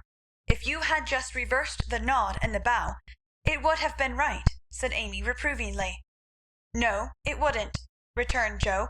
"I neither like, respect, nor admire Tudor, though his grandfather's uncle's nephew's niece was a third cousin to a lord. Tommy is poor and bashful and good and very clever. I think well of him, and like to show that I do, for he is a gentleman, in spite of the brown paper parcels." "It's no use trying to argue with you," began Amy. "Not the least, my dear," interrupted Jo. "So let us look amiable, and drop a card here, as the Kings are evidently out, for which I'm deeply grateful." The family card case having done its duty, the girls walked on, and Jo uttered another thanksgiving on reaching the 5th house, and being told that the young ladies were engaged. "Now let us go home, and never mind Aunt March to-day. We can run down there any time, and it's really a pity to trail through the dust in our best bibs and tuckers when we are tired and cross." "Speak for yourself, if you please. Aunt March likes to have us pay her the compliment of coming in style and making a formal call. It's a little thing to do, but it gives her pleasure, and I don't believe it will hurt your things half so much as letting dirty dogs and clumping boys spoil them. Stoop down and let me take the crumbs off your bonnet." "What a good girl you are, Amy," said Jo, with a repentant glance from her own damaged costume to that of her sister, which was fresh and spotless still. "I wish it was as easy for me to do little things to please people as it is for you. I think of them, but it takes too much time to do them, so I wait for a chance to confer a great favor and let the small ones slip, but they tell best in the end, I fancy." Amy smiled and was mollified at once, saying with a maternal air, "Women should learn to be agreeable, particularly poor ones, for they have no other way of repaying the kindnesses they receive. If you'd remember that and practice it, you'd be better liked than I am, because there is more of you. I'm a crotchety old thing and always shall be, but I'm willing to own that you are right, only it's easier for me to risk my life for a person than to be pleasant to him when I don't feel like it. It's a great misfortune to have such strong likes and dislikes, isn't it?" "It's a greater not to be able to hide them. I don't mind saying that I don't approve Tudor any more than you do, but I'm not called upon to tell him so, neither are you, and there is no use in making yourself disagreeable because he is." "But I think girls ought to show when they disapprove of young men, and how can they do it except by their manners? Preaching does not do any good, as I know to my sorrow since I've Teddy to manage. But there are many little ways in which I can influence him without a word, and I say we ought to do it to others if we can." "Teddy is a remarkable boy, and can't be taken as a sample of other boys," said Amy, in a tone of solemn conviction, which would have convulsed the remarkable boy if he had heard it. "If we were belles, or women of wealth and position, we might do something, perhaps. But for us to frown at one set of young gentlemen because we don't approve of them, and smile upon another set because we do, wouldn't have a particle of effect, and we should only be considered odd and puritanical. So we are to countenance things and people which we detest, merely because we are not belles and millionaires, are we? That's a nice sort of morality." "I can't argue about it. I only know that it's the way of the world, and people who set themselves against it only get laughed at for their pains. I don't like reformers, and I hope you never try to be one." "I do like them, and I shall be one if I can, for in spite of the laughing, the world would never get on without them. We can't agree about that, for you belong to the old set, and I to the new. You will get on the best, but I shall have the liveliest time of it. I should rather enjoy the brickbats and hooting, I think." "Well, compose yourself now, and don't worry aunt with your new ideas." "I'll try not to, but I'm always possessed to burst out with some particularly blunt speech or revolutionary sentiment before her. It's my doom, and I can't help it." They found Aunt Carroll with the old lady, both absorbed in some very interesting subject, but they dropped it as the girls came in, with a conscious look which betrayed that they had been talking about their nieces. Jo was not in a good humour, and the perverse fit returned, but Amy, who had virtuously done her duty, kept her temper, and pleased everybody, was in a most angelic frame of mind. This amiable spirit was felt at once, and both aunts "my dear'd" her affectionately, looking what they afterwards said emphatically, "That child improves every day." "Are you going to help about the fair, dear?" asked Mrs. Carroll, as Amy sat down beside her with the confiding air elderly people like so well in the young. "Yes, aunt. Mrs. Chester asked me if I would, and I offered to tend a table, as I have nothing but my time to give." "I'm not," put in Jo decidedly. "I hate to be patronized, and the Chesters think it's a great favor to allow us to help with their highly connected fair. I wonder you consented, Amy. They only want you to work." "I am willing to work. It's for the freedom as well as the Chesters, and I think it very kind of them to let me share the labor and the fun. Patronage does not trouble me when it is well meant." "Quite right and proper. I like your grateful spirit, my dear. It's a pleasure to help people who appreciate our efforts. Some do not, and that is trying," observed Aunt March, looking over her spectacles at Jo, who sat apart, rocking herself with a somewhat morose expression. If Jo had only known what a great happiness was wavering in the balance for one of them, she would have turned dove-like in a minute. But unfortunately we don't have windows in our breasts, and cannot see what goes on in the minds of our friends. Better for us that we cannot, as a general thing. But now and then it would be such a comfort, such a saving of time and temper." By her next speech, Jo deprived herself of several years of pleasure, and received a timely lesson in the art of holding her tongue. "I don't like favors. They oppress and make me feel like a slave. I'd rather do everything for myself and be perfectly independent." "Ahem," coughed Aunt Carroll softly, with a look at Aunt March. "I told you so," said Aunt March, with a decided nod to Aunt Carroll. Mercifully, unconscious of what she had done, Jo sat with her nose in the air, and a revolutionary aspect which was anything but inviting. "Do you speak French, dear?" asked Mrs. Carroll, laying a hand on Amy's. "Pretty well, thanks to Aunt March, who lets Esther talk to me as often as I like," replied Amy with a grateful look, which caused the old lady to smile affably. "How are you about languages?" asked Mrs. Carroll of Jo. "Don't know a word. I'm very stupid about studying anything. Can't bear French. It's such a slippery, silly sort of language," was the brusque reply. Another look passed between the ladies, and Aunt March said to Amy, "You are quite strong and well now, dear, I believe. Eyes don't trouble you any more, do they?" "Not at all, thank you, ma'am. I'm very well, and mean to do great things next winter, so that I may be ready for Rome, whenever that joyful time arrives." "Good girl, you deserve to go, and I'm sure you will some day," said Aunt March, with an approving pat on the head, as Amy picked up her ball for her.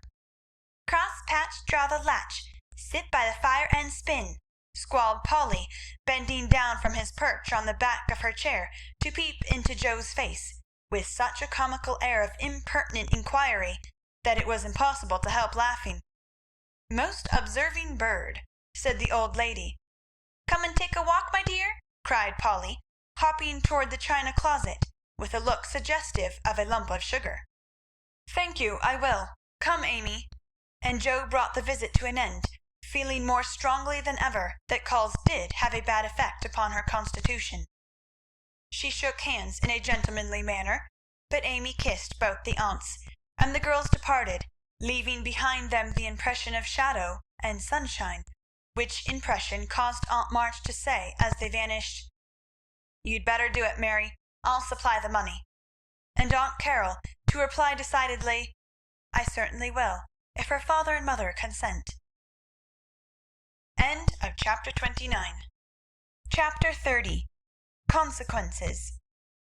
Mrs. Chester's fare was so very elegant and select that it was considered a great honor by the young ladies of the neighborhood to be invited to take a table, and every one was much interested in the matter.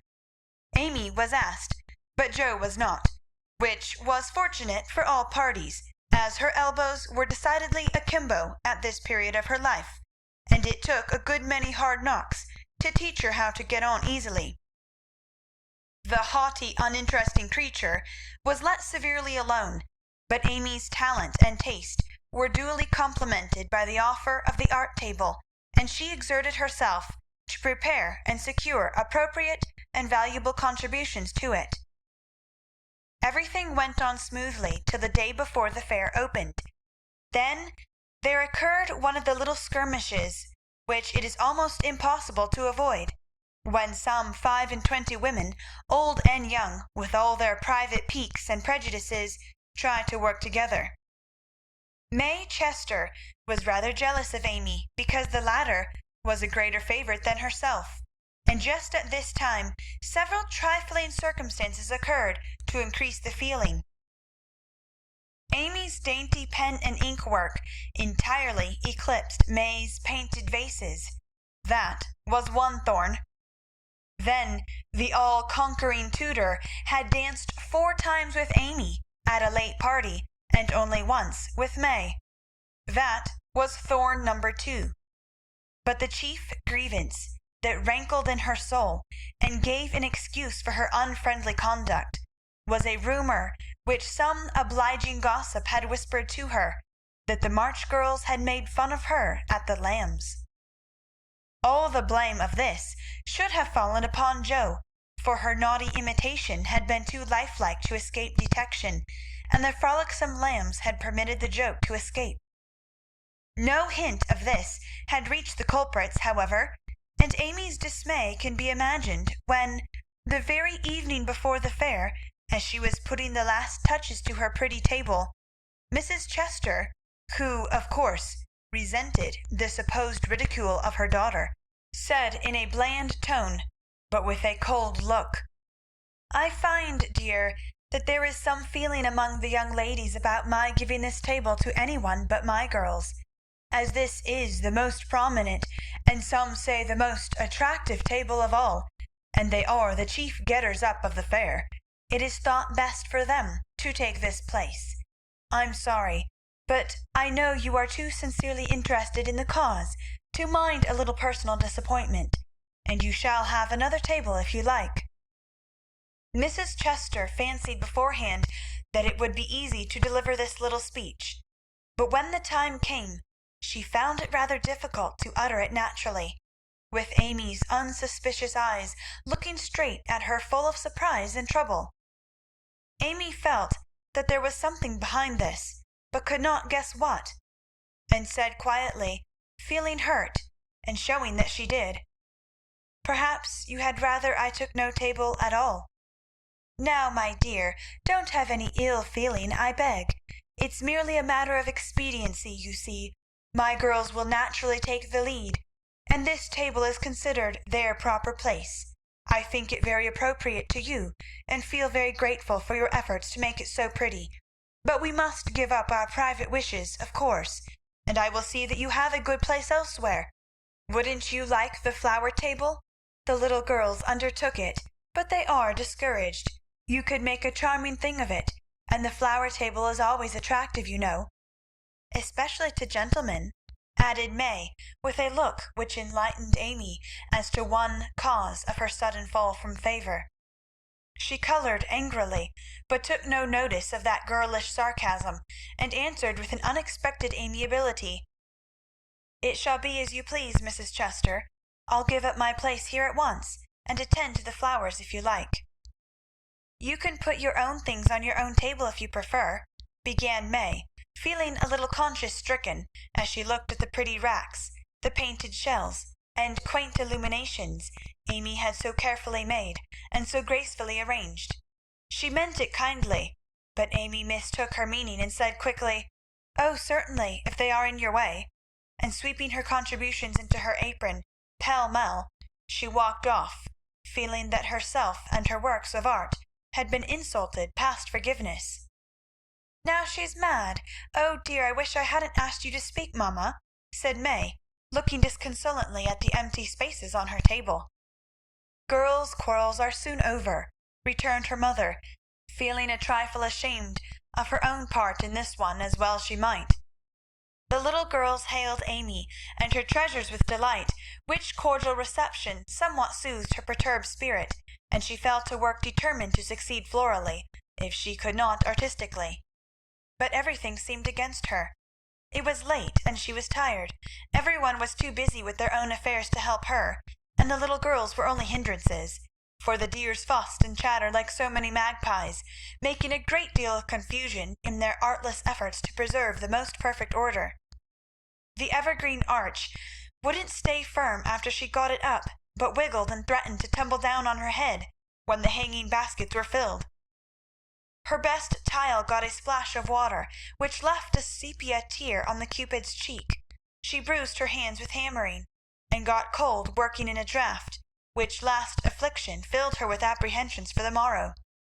Any girl reader who has suffered like afflictions will sympathize with poor Amy, and wish her well through her task. There was great indignation at home when she told her story that evening. Her mother said it was a shame, but told her she had done right. Beth declared she wouldn't go to the fair at all, and Joe demanded why she didn't take all her pretty things and leave those mean people to get on without her. Because they are mean is no reason why I should be. I hate such things, and though I think I've a right to be hurt, I don't intend to show it. They will feel that more than angry speeches or huffy actions, won't they, Marmee? That's the right spirit, my dear, "A kiss for a blow is always best, though it's not very easy to give it sometimes," said her mother, with the air of one who had learned the difference between preaching and practicing. In spite of various very natural temptations to resent and retaliate, Amy adhered to her resolution all the next day, bent on conquering her enemy by kindness. She began well, thanks to a silent reminder that came to her unexpectedly but most opportunely. As she arranged her table that morning, while the little girls were in the anteroom filling the baskets, she took up her pet production, a little book, the antique cover of which her father had found among his treasures, and in which, on leaves of vellum, she had beautifully illuminated different texts. As she turned the pages, rich in dainty devices with very pardonable pride, her eye fell upon one verse that made her stop and think. Framed in a brilliant scroll-work of scarlet, blue, and gold, with little spirits of good-will helping one another up and down among the thorns and flowers, were the words, "Thou shalt love thy neighbor as thyself." "I ought, but I don't," thought Amy, as her eye went from the bright page to May's discontented face behind the big vases that could not hide the vacancies her pretty work had once filled. Amy stood a minute, turning the leaves in her hand, reading on each some sweet rebuke for all heart-burnings and uncharitableness of spirit. Many wise and true sermons are preached us every day by unconscious ministers in street, school, office, or home. Even a fair table may become a pulpit if it can offer the good and helpful words which are never out of season. Amy's conscience preached her a little sermon from that text then and there, and she did what many of us do not always do, took the sermon to heart, and straightway put it in practice. A group of girls were standing about May's table, admiring the pretty things, and talking over the change of saleswoman. They dropped their voices, but Amy knew they were speaking of her, hearing one side of the story, and judging accordingly. It was not pleasant, but a better spirit had come over her, and presently a chance offered for proving it. She heard May say sorrowfully, "It's too bad, for there is no time to make other things, and I don't want to fill up with odds and ends. The table was just complete then, now it's spoiled." "I dare say she'd put them back if you asked her," suggested someone. "How could I, after all the fuss?" began May, but she did not finish, for Amy's voice came across the hall, saying pleasantly, "You may have them, and welcome, without asking if you want them. I was just thinking I'd offer to put them back, for they belong to your table rather than mine. Here they are. Please take them, and forgive me if I was hasty in carrying them away last night." As she spoke, Amy returned her contribution with a nod and a smile, and hurried away again, feeling that it was easier to do a friendly thing than it was to stay and be thanked for it. "Now, I call that lovely of her, don't you?" cried one girl. May's answer was inaudible, but another young lady, whose temper was evidently a little soured by making lemonade, added, with a disagreeable laugh, "Very lovely, for she knew she wouldn't sell them at her own table." Now that was hard. When we make little sacrifices we like to have them appreciated, at least, and for a minute Amy was sorry she had done it, feeling that virtue was not always its own reward. But it is, as she presently discovered, for her spirits began to rise, and her table to blossom under her skilful hands. The girls were very kind, and that one little act seemed to have cleared the atmosphere amazingly. It was a very long day, and a hard one for Amy, as she sat behind her table, often quite alone, for the little girls deserted very soon. Few cared to buy flowers in summer, and her bouquets began to droop long before night. The art table was the most attractive in the room.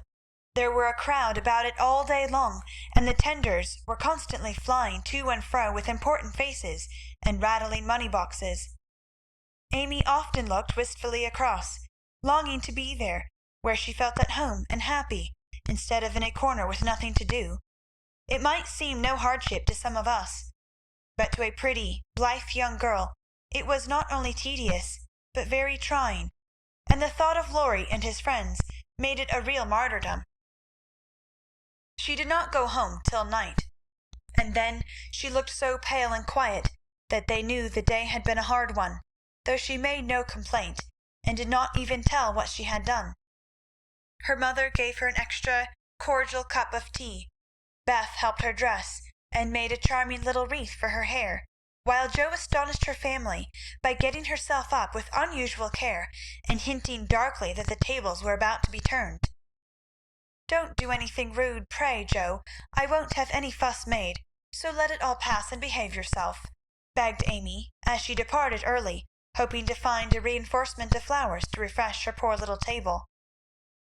"I merely intend to make myself entrancingly agreeable to every one I know, and to keep them in your corner as long as possible. Teddy and his boys will lend a hand, and we'll have a good time yet," returned Jo, leaning over the gate to watch for Laurie. Presently the familiar tramp was heard in the dusk, and she ran out to meet him. "Is that my boy?" "As sure as this is my girl," and Laurie tucked her hand under his arm with the air of a man whose every wish was gratified. "Oh, Teddy, such doings!" and Jo told Amy's wrongs with sisterly zeal. "A flock of our fellows are going to drive over by and by, and I'll be hanged if I don't make them buy every flower she's got, and camp down before her table afterward," said Laurie, espousing her cause with warmth. "The flowers are not at all nice, Amy says, and the fresh ones may not arrive in time. I don't wish to be unjust or suspicious, but I shouldn't wonder if they never came at all. When people do one mean thing, they are very likely to do another," observed Jo in a disgusted tone. "Didn't Hayes give you the best out of our gardens? I told him to." "I didn't know that. He forgot, I suppose, and as your grandpa was poorly, I didn't like to worry him by asking, though I did want some." "Now, Jo, how could you think there was any need of asking? They are just as much yours as mine. Don't we always go halves in everything?" began Laurie, in the tone that always made Jo turn thorny. "Gracious, I hope not. Half of some of your things wouldn't suit me at all. But we mustn't stand philandering here. I've got to help Amy, so you go and make yourself splendid. And if you'll be so very kind as to let Hayes take a few nice flowers up to the hall, I'll bless you forever."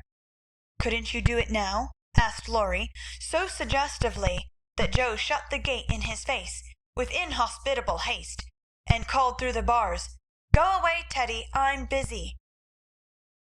Thanks to the conspirators, the tables were turned that night, for Hayes sent up a wilderness of flowers, with a loverly basket arranged in his best manner for a centerpiece. Then the March family turned out en masse, and Jo exerted herself to some purpose, for people not only came, but stayed, laughing at her nonsense, admiring Amy's taste, and apparently enjoying themselves very much. Laurie and his friends gallantly threw themselves into the breach, bought up the bouquets, encamped before the table, and made that corner the liveliest spot in the room. Amy was in her element now, and out of gratitude, if nothing more, was as sprightly and gracious as possible, coming to the conclusion about that time that virtue was its own reward after all. Jo behaved herself with exemplary propriety, and when Amy was happily surrounded by her guard of honor, Jo circulated about the hall, picking up various bits of gossip, which enlightened her upon the subject of the Chester change of base. She reproached herself for her share of the ill feeling, and resolved to exonerate Amy as soon as possible. She also discovered what Amy had done about the things in the morning, and considered her a model of magnanimity.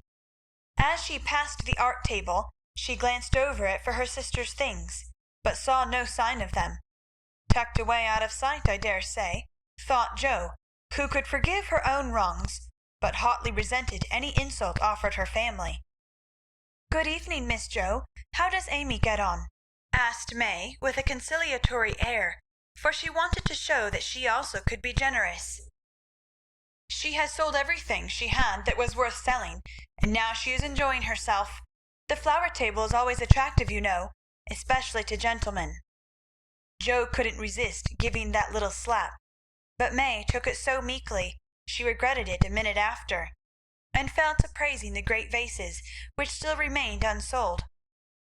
Is Amy's illumination anywhere about? I took a fancy to buy that for father," said Joe, very anxious to learn the fate of her sister's work. "Everything of Amy's sold long ago. I took care that the right people saw them, and they made a nice little sum of money for us," returned May, who had overcome sundry small temptations, as well as Amy had that day. Much gratified, Joe rushed back to tell the good news, and Amy looked both touched and surprised by the report of May's word and manner. "Now, gentlemen, I want you to go and do your duty by the other tables, as generously as you have by mine, especially the art table," she said, ordering out Teddy's own, as the girls called the college friends.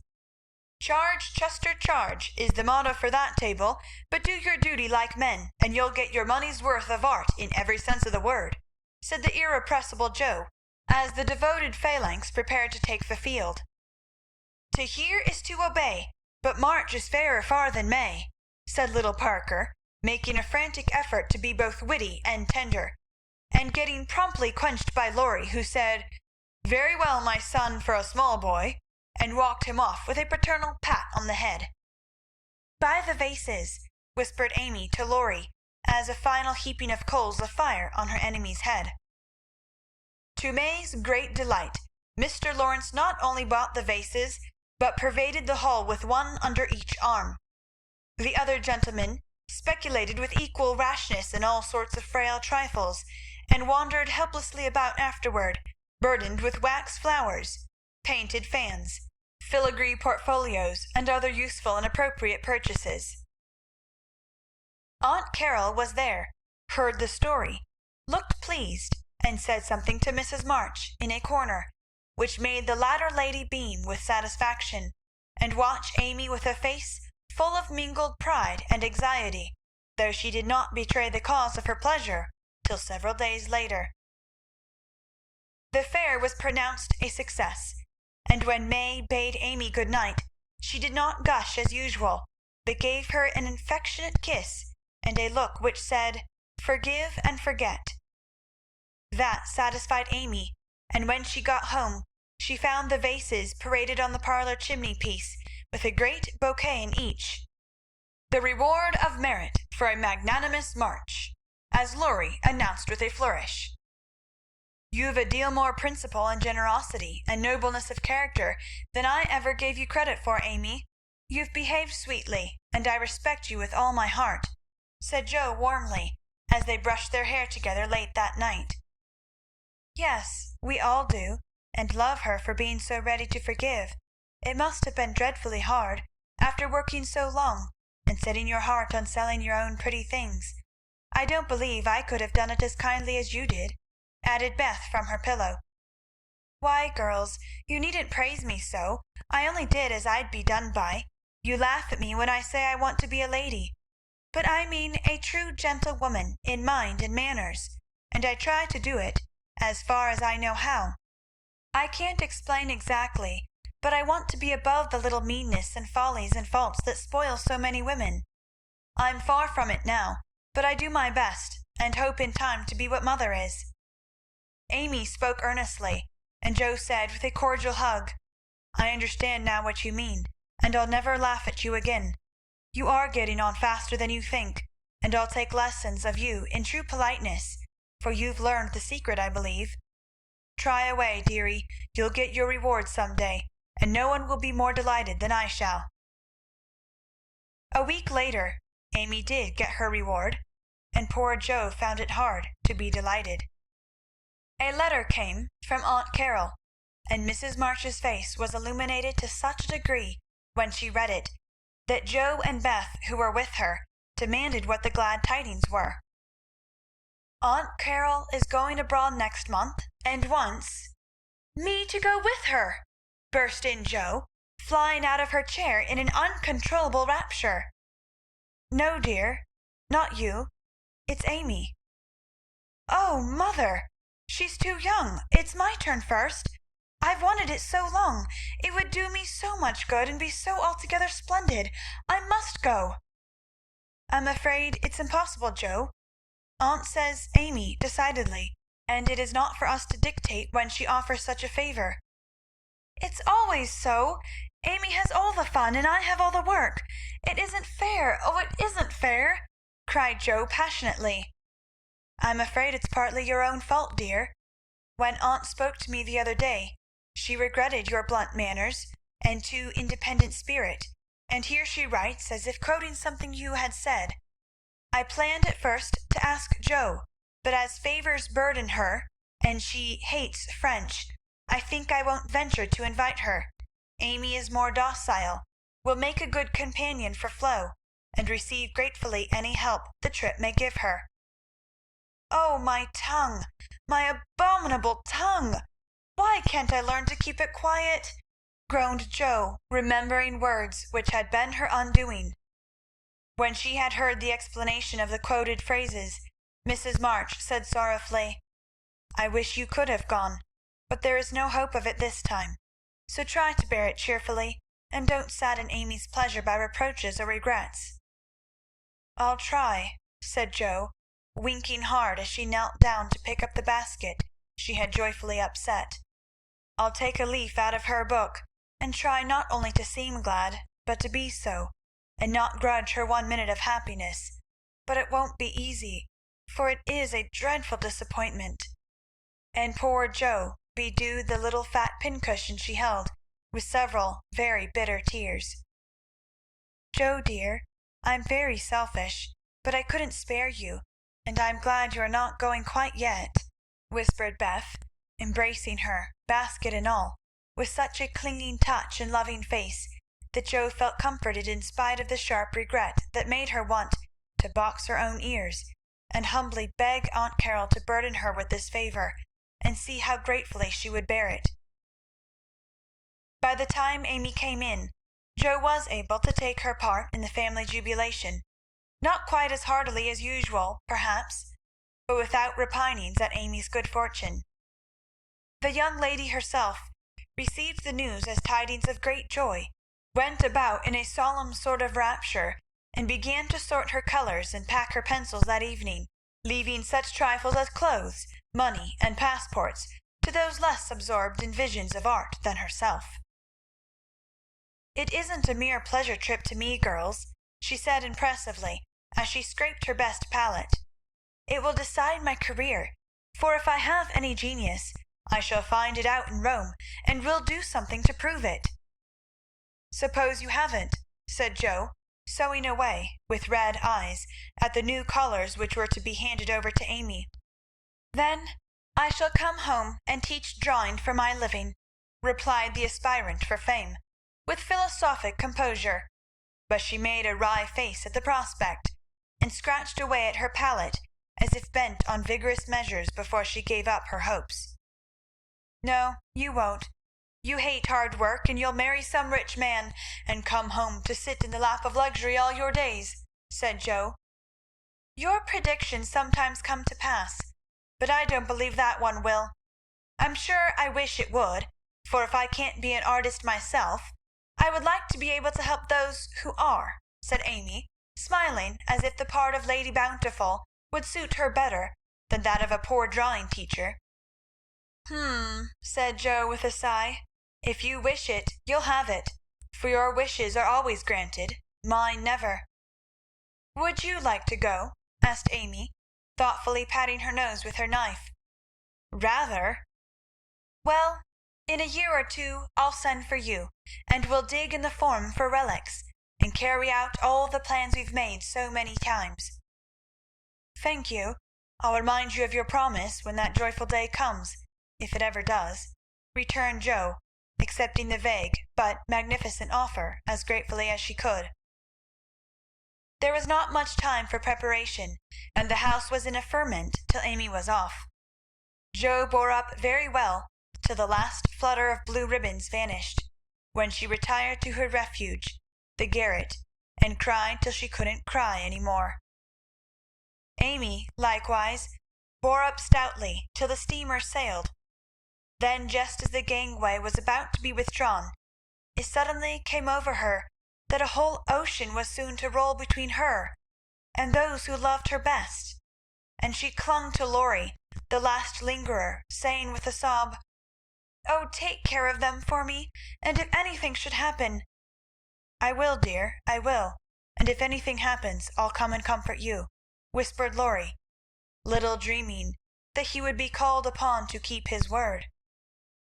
So Amy sailed away to find the old world, which is always new and beautiful to young eyes, while her father and friend watched her from the shore, fervently hoping that none but gentle fortunes would befall the happy-hearted girl, who waved her hand to them till they could see nothing but the summer sunshine dazzling on the sea. End of chapter 30.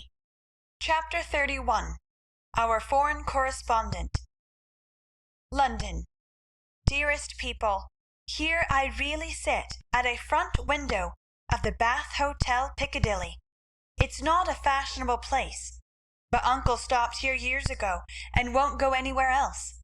However, we don't mean to stay long, so it's no great matter. Oh, I can't begin to tell you how I enjoy it all. I never can, so I'll only give you bits out of my notebook, for I've done nothing but sketch and scribble since I started.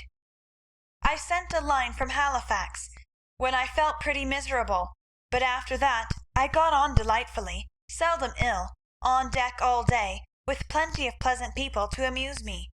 Everyone was very kind to me, especially the officers. Don't laugh, Joe. Gentlemen really are very necessary aboard ship, to hold on to, or to wait upon one, and as they have nothing to do, it's a mercy to make them useful, otherwise they would smoke themselves to death, I'm afraid. Aunt and Flo were poorly all the way, and liked to be let alone, so when I had done what I could for them, I went and enjoyed myself.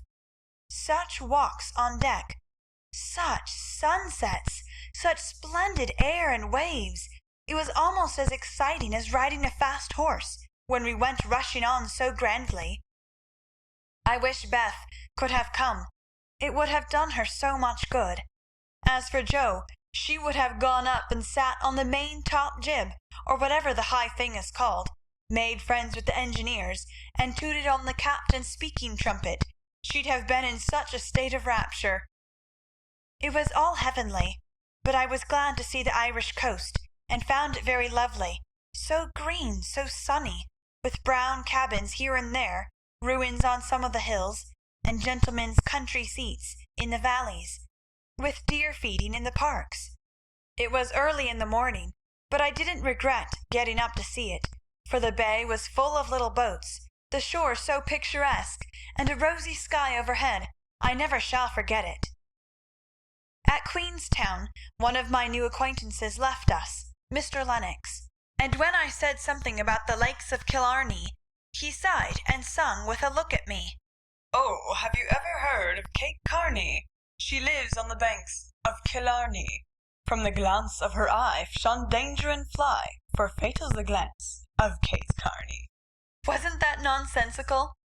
We only stopped at Liverpool a few hours.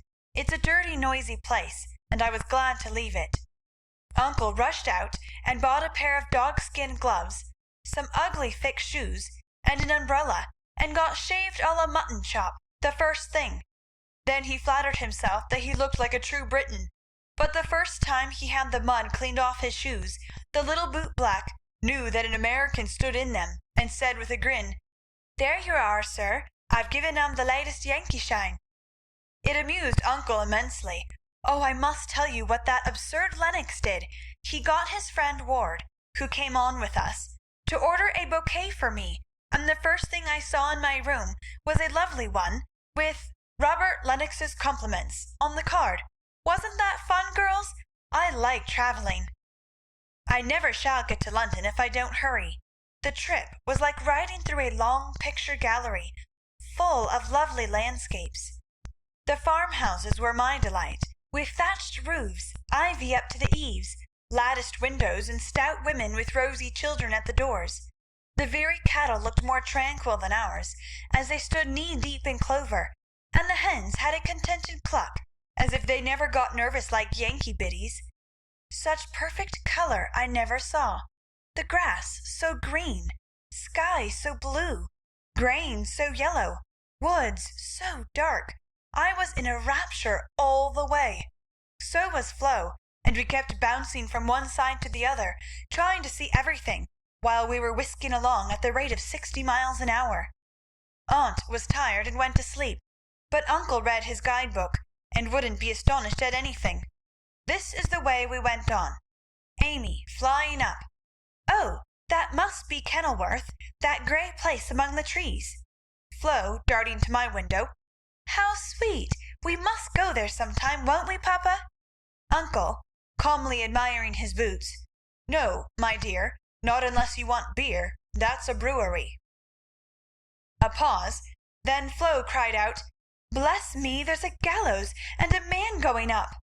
"Where, where?" shrieks Amy, staring out at 2 tall posts with a crossbeam and some dangling chains.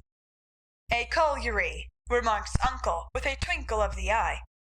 "Here's a lovely flock of lambs all lying down," says Amy. "See, papa, aren't they pretty?" added Flo sentimentally. "Geese, young ladies," returns Uncle, in a tone that keeps us quiet till Flo settles down to enjoy the flirtations of Captain Cavendish, and I have the scenery all to myself. Of course, it rained when we got to London, and there was nothing to be seen but fog and umbrellas. We rested, unpacked, and shopped a little between the showers. Aunt Mary got me some new things, for I came off in such a hurry I wasn't half ready. A white hat and blue feather, a muslin dress to match, and the loveliest mantle you ever saw. Shopping in Regent Street is perfectly splendid. Things seem so cheap. Nice ribbons only 6 pence a yard. I laid in a stock, but shall get my gloves in Paris. Doesn't that sound sort of elegant and rich?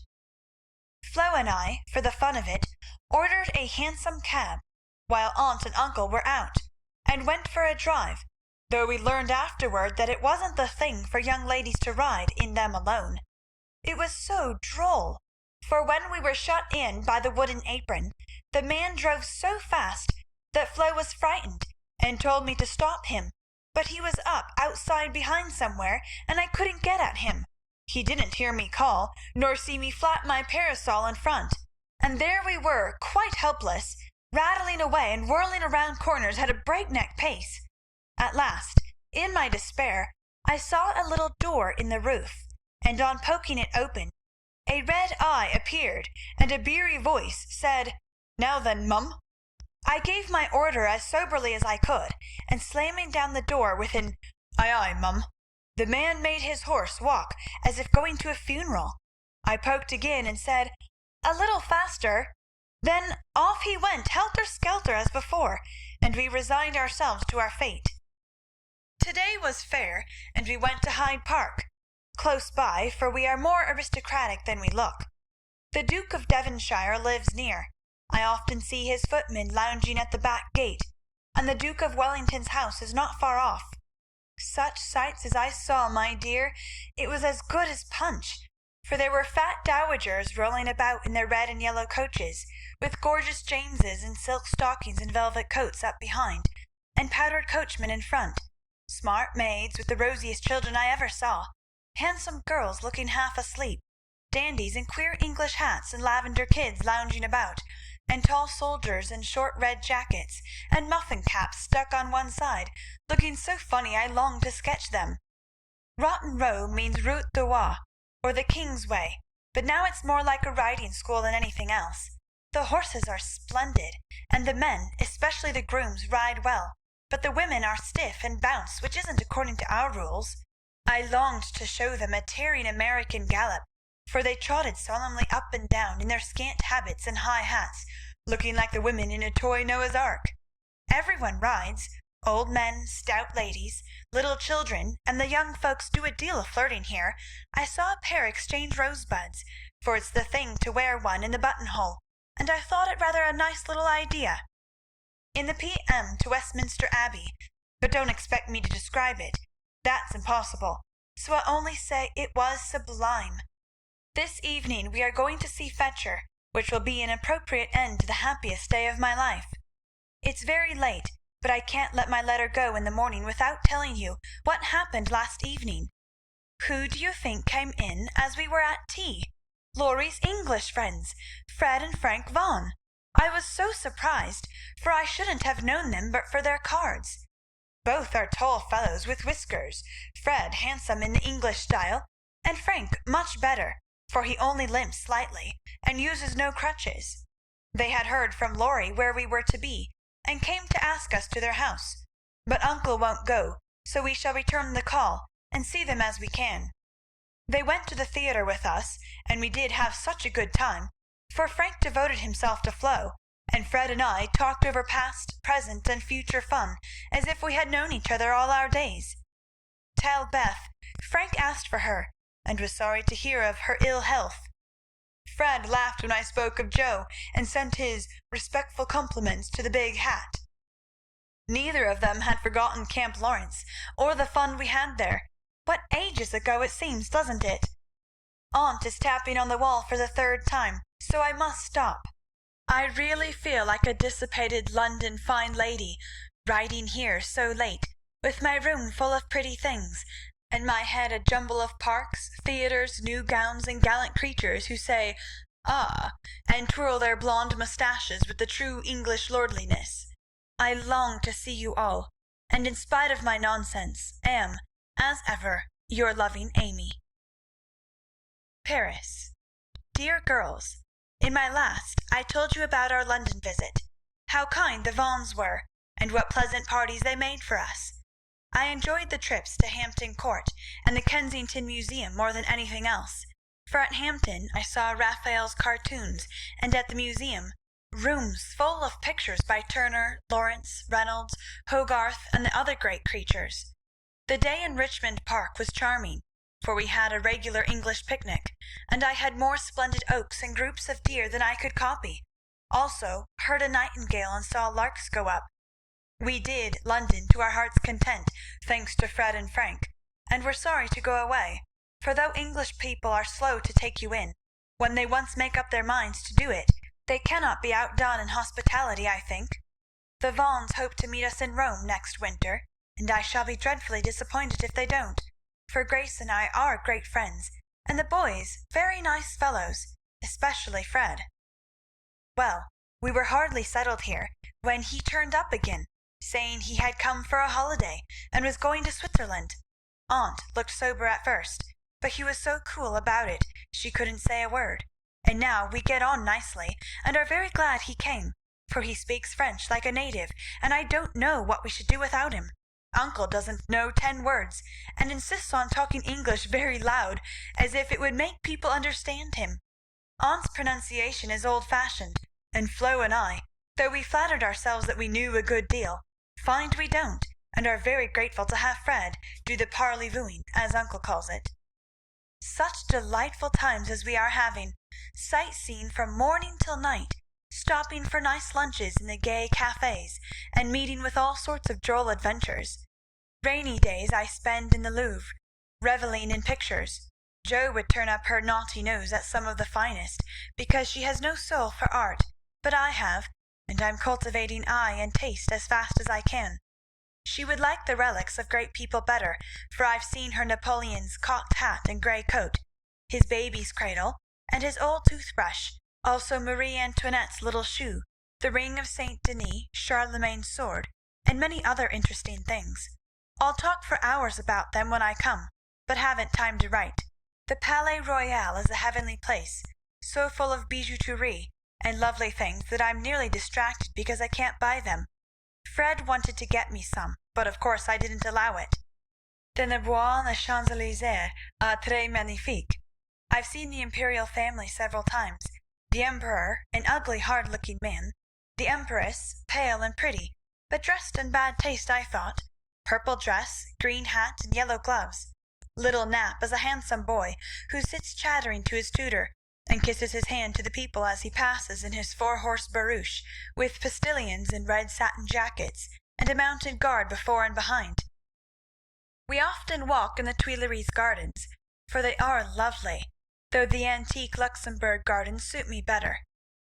Père Lachaise is very curious, for many of the tombs are like small rooms, and looking in, one sees a table with images or pictures of the dead, and chairs for the mourners to sit in when they come to lament. that is so Frenchy. Our rooms are on the Rue de Rivoli, and sitting on the balcony we look up and down the long brilliant street. It is so pleasant that we spend our evenings talking there, when too tired with our day's work to go out. Fred is very entertaining, and is altogether the most agreeable young man I ever knew, except Laurie, whose manners are more charming.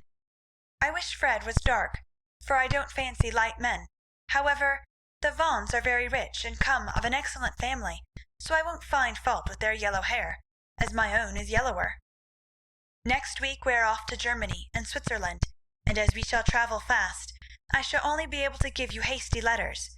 I keep my diary, and try to remember correctly, and describe clearly all that I see and admire, as father advised. It is good practice for me, and with my sketch-book will give you a better idea of my tour than these scribbles. Adieu. I embrace you tenderly. Votre amie. Heidelberg. My dear mamma, having a quiet hour before we leave for Bern. I'll try to tell you what has happened, for some of it is very important, as you will see. The sail up the Rhine was perfect, and I just sat and enjoyed it with all my might. Get father's old guide-books and read about it. I haven't words beautiful enough to describe it. At Koblenz we had a lovely time, for some students from Bonn, with whom Fred got acquainted on the boat, gave us a serenade. It was a moonlight night, and about 1 o'clock Flo and I were waked by the most delicious music under our windows. We flew up and hid behind the curtains, but sly peeps showed us Fred and the students singing away down below. It was the most romantic thing I ever saw. The river, the bridge of boats, the great fortress opposite, moonlight everywhere, and music fit to melt a heart of stone. When they were done, we threw down some flowers, and saw them scramble for them, kiss their hands to the invisible ladies, and go laughing away to smoke and drink beer, I suppose. Next morning Fred showed me one of the crumpled flowers in his vest pocket, and looked very sentimental. I laughed at him, and said I didn't throw it, but Flo, which seemed to disgust him, for he tossed it out of the window, and turned sensible again. I'm afraid I'm going to have trouble with that boy. Begins to look like it. The baths at Nassau were very gay. So was Baden-Baden, where Fred lost some money, and I scolded him. He needs someone to look after him when Frank is not with him. Kate said once she hoped he'd marry soon, and I quite agree with her that it would be well for him. Frankfurt was delightful. I saw Goethe's house, Schiller's statue, and Danneker's famous Ariadne. It was very lovely, but I should have enjoyed it more if I had known the story better. I didn't like to ask, as everyone knew it, or pretended they did. I wish Joe would tell me all about it. I ought to have read more, for I find I don't know anything, and it mortifies me. Now comes the serious part, for it happened here, and Fred has just gone. He has been so kind and jolly, that we all got quite fond of him. I never thought of anything but a travelling friendship till the serenade night. Since then I've begun to feel that the moonlight walks, balcony talks, and daily adventures were something more to him than fun. I haven't flirted, mother, truly, but remembered what you said to me, and have done my very best. I can't help it if people like me. I don't try to make them, and it worries me if I don't care for them, though Joe says I haven't got any heart. Now, I know mother will shake her head, and the girls say, "Oh, the mercenary little wretch!" But I've made up my mind, and if Fred asks me, I shall accept him, though I'm not madly in love. I like him, and we get on comfortably together. He is handsome, young, clever enough, and very rich, ever so much richer than the Lawrences. I don't think his family would object, and I should be very happy, for they are all very kind, well-bred, generous people, and they like me. Fred, as the eldest twin, will have the estate, I suppose, and such a splendid one it is. A city house in a fashionable street, not so showy as our big houses, but twice as comfortable and full of solid luxury, such as English people believe in. I like it, for it's genuine. I've seen the plate, the family jewels, the old servants, and pictures of the country place with its park, great house, lovely grounds, and fine horses. Oh, it would be all I should ask, and I'd rather have it than any title such as girls snap up so readily and find nothing behind. I may be mercenary, but I hate poverty. and don't mean to bear it a minute longer than I can help. One of us must marry well. Meg didn't. Joe won't. Beth can't yet. So I shall, and make everything okay all round. I wouldn't marry a man I hated or despised. You may be sure of that. And though Fred is not my model hero, he does very well, and in time I should get fond enough of him, if he was very fond of me, and let me do just as I liked. So I've been turning the matter over in my mind the last week, for it was impossible to help seeing that Fred liked me. He said nothing, but little things showed it. He never goes with Flo, always gets on my side of the carriage, table, or promenade, looks sentimental when we are alone, and frowns at anyone else who ventures to speak to me. Yesterday at dinner, with an Austrian officer stared at us, and then said something to his friend, a rakish-looking baron, about ein wunderschönes Blümchen. Fred looked as fierce as a lion, and cut his meat so savagely it nearly flew off his plate. He isn't one of the cool, stiff Englishmen, but is rather peppery, for he has Scotch blood in him, as one might guess from his bonny blue eyes. Well, last evening we went up to the castle about sunset, at least all of us but Fred, who was to meet us there after going to the poste restante for letters. We had a charming time poking about the ruins, the vaults where the monster tun is, and the beautiful gardens made by the Elector long ago for his English wife. I liked the great terrace best, for the view was divine, so while the rest went to see the rooms inside, I sat there trying to sketch the grey stone lion's head on the wall, with scarlet woodbine sprays hanging about it. I felt as if I'd got into a romance sitting there, watching the Neckar rolling through the valley, listening to the music of the Austrian band below, and waiting for my lover, like a real storybook girl. I had a feeling that something was going to happen, and I was ready for it. I didn't feel blushy or quaky, but quite cool, and only a little excited. By and by I heard Fred's voice, and then he came hurrying through the great arch to find me. He looked so troubled that I forgot all about myself, and asked what the matter was. He said he'd just got a letter begging him to come home, for Frank was very ill, so he was going at once on the night train, and only had time to say good-bye.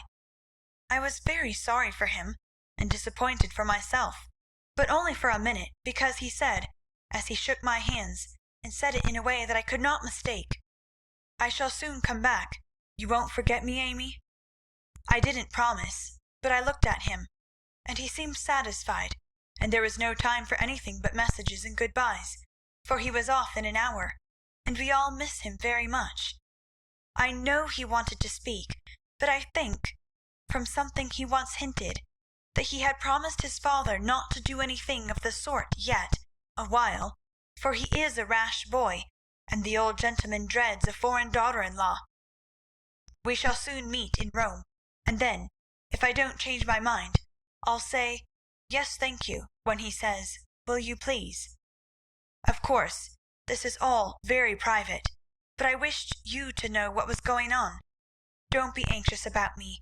Remember, I am your prudent Amy, and be sure I will do nothing rashly. Send me as much advice as you like. I'll use it if I can. I wish I could see you for a good talk, Marmee. Love and trust me. Ever your Amy.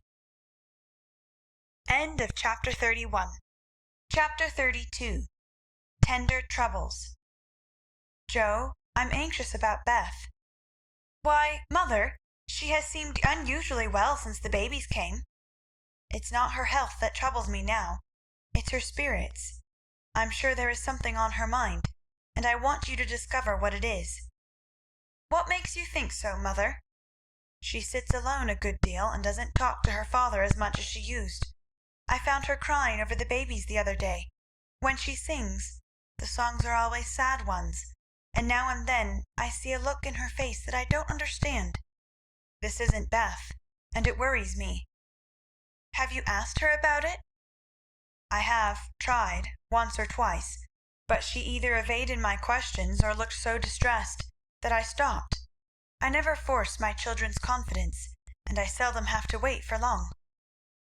Mrs. March glanced at Joe as she spoke, but the face opposite seemed quite unconscious of any secret disquietude but Beth's, and after sewing thoughtfully for a minute, Joe said, I think she is growing up, and so begins to dream dreams, and have hopes and fears and fidgets, without knowing why, or being able to explain them. Why, mother, Beth's 18, but we don't realize it, and treat her like a child, forgetting she's a woman." "So she is. Dear heart, how fast you do grow up," returned her mother, with a sigh and a smile. "Can't be helped, Marmee, so you must resign yourself to all sorts of worries, and let your birds hop out of the nest, one by one. I promise never to hop very far, if that is any comfort to you." "It's a great comfort, Joe. I always feel strong when you are at home, now Meg is gone. Beth is too feeble, and Amy too young to depend upon. But when the tug comes, you are always ready." "Why, you know I don't mind hard jobs much, and there must always be one scrub in a family. Amy is splendid in fine works, and I'm not, but I feel in my element when all the carpets are to be taken up, or half the family fall sick at once. Amy is distinguishing herself abroad, but if anything is amiss at home, I'm your man." "I leave Beth to your hands, then, for she will open her tender little heart to her Joe sooner than to anyone else. Be very kind, and don't let her think anyone watches or talks about her. If she only would get quite strong and cheerful again, I shouldn't have a wish in the world." "Happy woman! I've got heaps." "My dear, what are they?" "I'll settle Bethy's troubles, and then I'll tell you mine. They are not very wearying, so they'll keep." And Joe stitched away with a wise nod, which set her mother's heart at rest about her, for the present at least. While apparently absorbed in her own affairs, Joe watched Beth, and after many conflicting conjectures, finally settled upon one which seemed to explain the change in her. A slight incident gave Joe the clue to the mystery, she thought, and lively fancy, loving heart did the rest. She was affecting to write busily one Saturday afternoon when she and Beth were alone together. Yet as she scribbled she kept her eye on her sister, who seemed unusually quiet. Sitting at the window, Beth's work often dropped into her lap, and she leaned her head upon her hand in a dejected attitude, while her eyes rested on the dull autumnal landscape. Suddenly some one passed below, whistling like an operatic blackbird, and a voice called out, "All serene, coming in tonight." Beth started, leaned forward, smiled and nodded, watched the passer-by till his quick tramp died away, then said softly as if to herself, "How strong and well and happy that dear boy looks." Said Joe, still intent upon her sister's face, for the bright colour faded as quickly as it came. The smile vanished, and presently a tear lay shining on the window ledge. Beth whisked it off, and in her half-averted face read a tender sorrow that made her own eyes fill. Fearing to betray herself, she slipped away, murmuring something about needing more paper. "Mercy on me!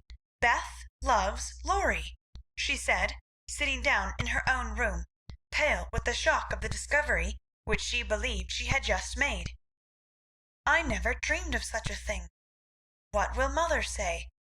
I wonder if her—" There Joe stopped and turned scarlet with a sudden thought.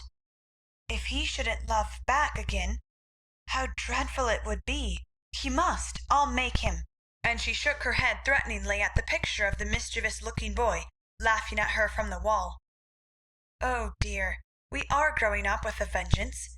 Here's Meg married and a mamma, Amy flourishing away at Paris, and Beth in love. I'm the one that has sense enough to keep out of mischief. Joe thought intently for a minute, with her eyes fixed on the picture. Then she smoothed out her wrinkled forehead, and said with a decided nod at the face opposite, "No, thank you, sir. You're very charming, but you've no more stability than a weathercock, so you needn't write touchy notes and smile in that insinuating way, for it won't do a bit of good, and I won't have it." Then she sighed, and fell into a reverie from which she did not wake till the early twilight sent her down to take new observations, which only confirmed her suspicion. Though Laurie flirted with Amy and joked with Joe, his manner to Beth had always been peculiarly kind and gentle. but so was everybody's. Therefore no one thought of imagining that he cared more for her than for the others. Indeed, a general impression had prevailed in the family of late that our boy was getting fonder than ever of Joe, who, however, wouldn't hear a word upon the subject, and scolded violently if any one dared to suggest it. If they had known the various tender passages which had been nipped in the bud, they would have had the immense satisfaction of saying, "I told you so." But Joe hated philandering, and wouldn't allow it, always having a joke or a smile ready at the least sign of impending danger. When Laurie first went to college, he fell in love about once a month, but these small flames were as brief as ardent, did no damage, and much amused Joe, who took great interest in the alternations of hope, despair, and resignation, which were confided to her in their weekly conferences. But there came a time when Laurie ceased to worship at many shrines, hinted darkly at one all-absorbing passion, and indulged occasionally in Byronic fits of gloom. Then he avoided the tender subject altogether, wrote philosophical notes to Joe, turned studious, and gave out that he was going to dig, intending to graduate in a blaze of glory. This suited the young lady better than twilight confidences, tender pressures of the hand, and eloquent glances of the eye, for with Joe, brain developed earlier than heart, and she preferred imaginary heroes to real ones, because when tired of them, the former could be shut up in the tin kitchen till called for, and the latter were less manageable. Things were in this state when the grand discovery was made, and Joe watched Laurie that night as she had never done before. If she had not got the new idea into her head, she would have seen nothing unusual in the fact that Beth was very quiet, and Laurie very kind to her. But having given the rein to her lively fancy, it galloped away with her at a great pace, and common sense, being rather weakened by a long course of romance writing, did not come to the rescue. As usual, Beth lay on the sofa, and Laurie sat in a low chair close by, amusing her with all sorts of gossip, for she depended on her weekly spin, and he never disappointed her. But that evening Joe fancied that Beth's eyes rested on the lively, dark face beside her with a peculiar pleasure, and that she listened with intense interest to an account of some exciting cricket match, though the phrases "caught off a tice," "stumped off his ground," and "the leg hit for 3" were as intelligible to her as Sanskrit. She also fancied, having set her heart upon seeing it, that she saw a certain increase of gentleness in Laurie's manner, that he dropped his voice now and then, laughed less than usual, was a little absent-minded, and settled the afghan over Beth's feet with an assiduity that was really almost tender. Who knows? Stranger things have happened, thought Joe, as she fussed about the room. She will make quite an angel of him, and he will make life delightfully easy and pleasant for the dear, if they only love each other. I don't see how he can help it, and I do believe he would if the rest of us were out of the way. As everyone was out of the way but herself, Joe began to feel that she ought to dispose of herself with all speed. But where should she go? And burning to lay herself upon the shrine of sisterly devotion, she sat down to settle that point.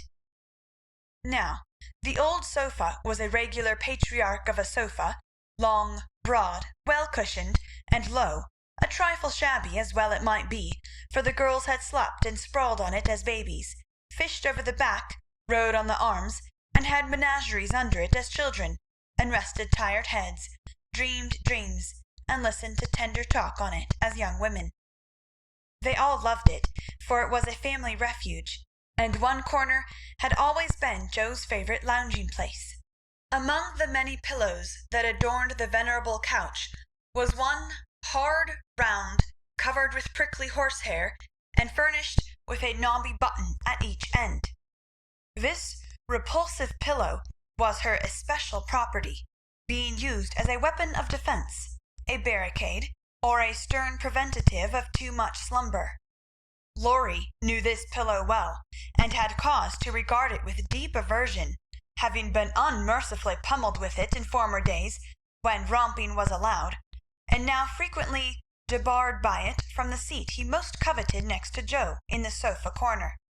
If the sausage, as they called it, stood on end, it was a sign that he might approach and repose. But if it lay flat across the sofa, woe to man, woman, or child who dared disturb it. That evening Joe forgot to barricade her corner, and had not been in her seat 5 minutes before a massive form appeared beside her, and with both arms spread over the sofa back, both long legs stretched out before him, Laurie exclaimed, with a sigh of satisfaction, "Now this is filling at the price." "No slang," snapped Joe, slamming down the pillow, but it was too late. There was no room for it, and coasting on to the floor, it disappeared in a most mysterious manner. "Come, Joe, don't be thorny. After studying himself to a skeleton all the week, a fellow deserves petting, and ought to get it." "Beth will pet you. I'm busy." "No, she's not to be bothered with me. But you like that sort of thing, unless you've suddenly lost your taste for it. Have you? Do you hate your boy, and want to fire pillows at him?" Anything more wheedlesome than that touching appeal was seldom heard, but Joe quenched her boy by turning on him with a stern query. "How many bouquets have you sent Miss Randall this week?" "Not one, upon my word. She's engaged. Now then." "I'm glad of it. That's one of your foolish extravagances, sending flowers and things to girls for whom you don't care 2 pins," continued Joe reprovingly. "Sensible girls for whom I do care whole papers of pins won't let me send them flowers and things, so what can I do? My feelings need a vent." "Mother doesn't approve of flirting even in fun, and you do flirt desperately, Teddy." "I'd give anything if I could answer, 'So do you.' As I can't, I'll merely say that I don't see any harm in that pleasant little game, if all parties understand that it's only play." "Well, it does look pleasant, but I can't learn how it's done. I've tried, because one feels awkward in company not to do as everybody else is doing, but I don't seem to get on," said Joe, forgetting to play mentor. "Take lessons of Amy. She has a regular talent for it." "Yes, she does it very prettily, and never seems to go too far. I suppose it's natural to some people to please without trying, and others to always say and do the wrong thing in the wrong place." "I'm glad you can't flirt. It's really refreshing to see a sensible, straightforward girl who can be jolly and kind without making a fool of herself. Between ourselves, Joe, some of the girls I know really do go on at such a rate I'm ashamed of them. They don't mean any harm, I'm sure, but if they knew how we fellows talked about them afterward, they'd mend their ways, I fancy." "They do the same, and as their tongues are the sharpest, you fellows get the worst of it, for you are as silly as they, every bit. If you behaved properly, they would, but knowing you like their nonsense, they keep it up, and then you blame them." "Much you know about it, ma'am," said Laurie in a superior tone. "We don't like romps and flirts, though we may act as if we did sometimes. The pretty, modest girls are never talked about, except respectfully among gentlemen. Bless your innocent soul, if you could be in my place for a month, you'd see things that would astonish you a trifle. Upon my word, when I see one of those harum-scarum girls, I always want to say with our friend Cock Robin, 'Out upon you, fie upon you, bold-faced jig!'" It was impossible to help laughing at the funny conflict between Laurie's chivalrous reluctance to speak ill of womankind, and his very natural dislike of the unfeminine folly of which fashionable society showed him many samples. Joe knew that young Lawrence was regarded as a most eligible party by worldly mammas, was much smiled upon by their daughters, and flattered enough by ladies of all ages to make a coxcomb of him, so she watched him rather jealously, fearing he would be spoiled, and rejoiced more than she confessed to find that he still believed in modest girls. Returning suddenly to her admonitory tone, she said, dropping her voice, "If you must have a vent, Teddy, go and devote yourself to one of the pretty, modest girls whom you do respect, and not waste your time with the silly ones." "You really advise it?" And Laurie looked at her with an odd mixture of anxiety and merriment in his face. "Yes, I do, but you'd better wait till you are through college on the whole, and be fitting yourself for the place meantime. You're not half good enough for, well, whoever the modest girl may be." And Joe looked a little queer likewise, for a name had almost escaped her. "That I'm not," acquiesced Laurie, with an expression of humility quite new to him, as he dropped his eyes and absently wound Joe's apron tassel round his finger. "Mercy on us, this will never do," thought Joe, adding aloud, "Go and sing to me. I'm dying for some music, and I always like yours." "I'd rather stay here and thank you." "Well, you can't. There isn't room. Go and make yourself useful, since you are too big to be ornamental. I thought you hated to be tied to a woman's apron string," retorted Joe, quoting certain rebellious words of his own. "Ah, that depends on who wears the apron." And Laurie gave an audacious tweak at the tassel. "Are you going?" demanded Joe, diving for the pillow.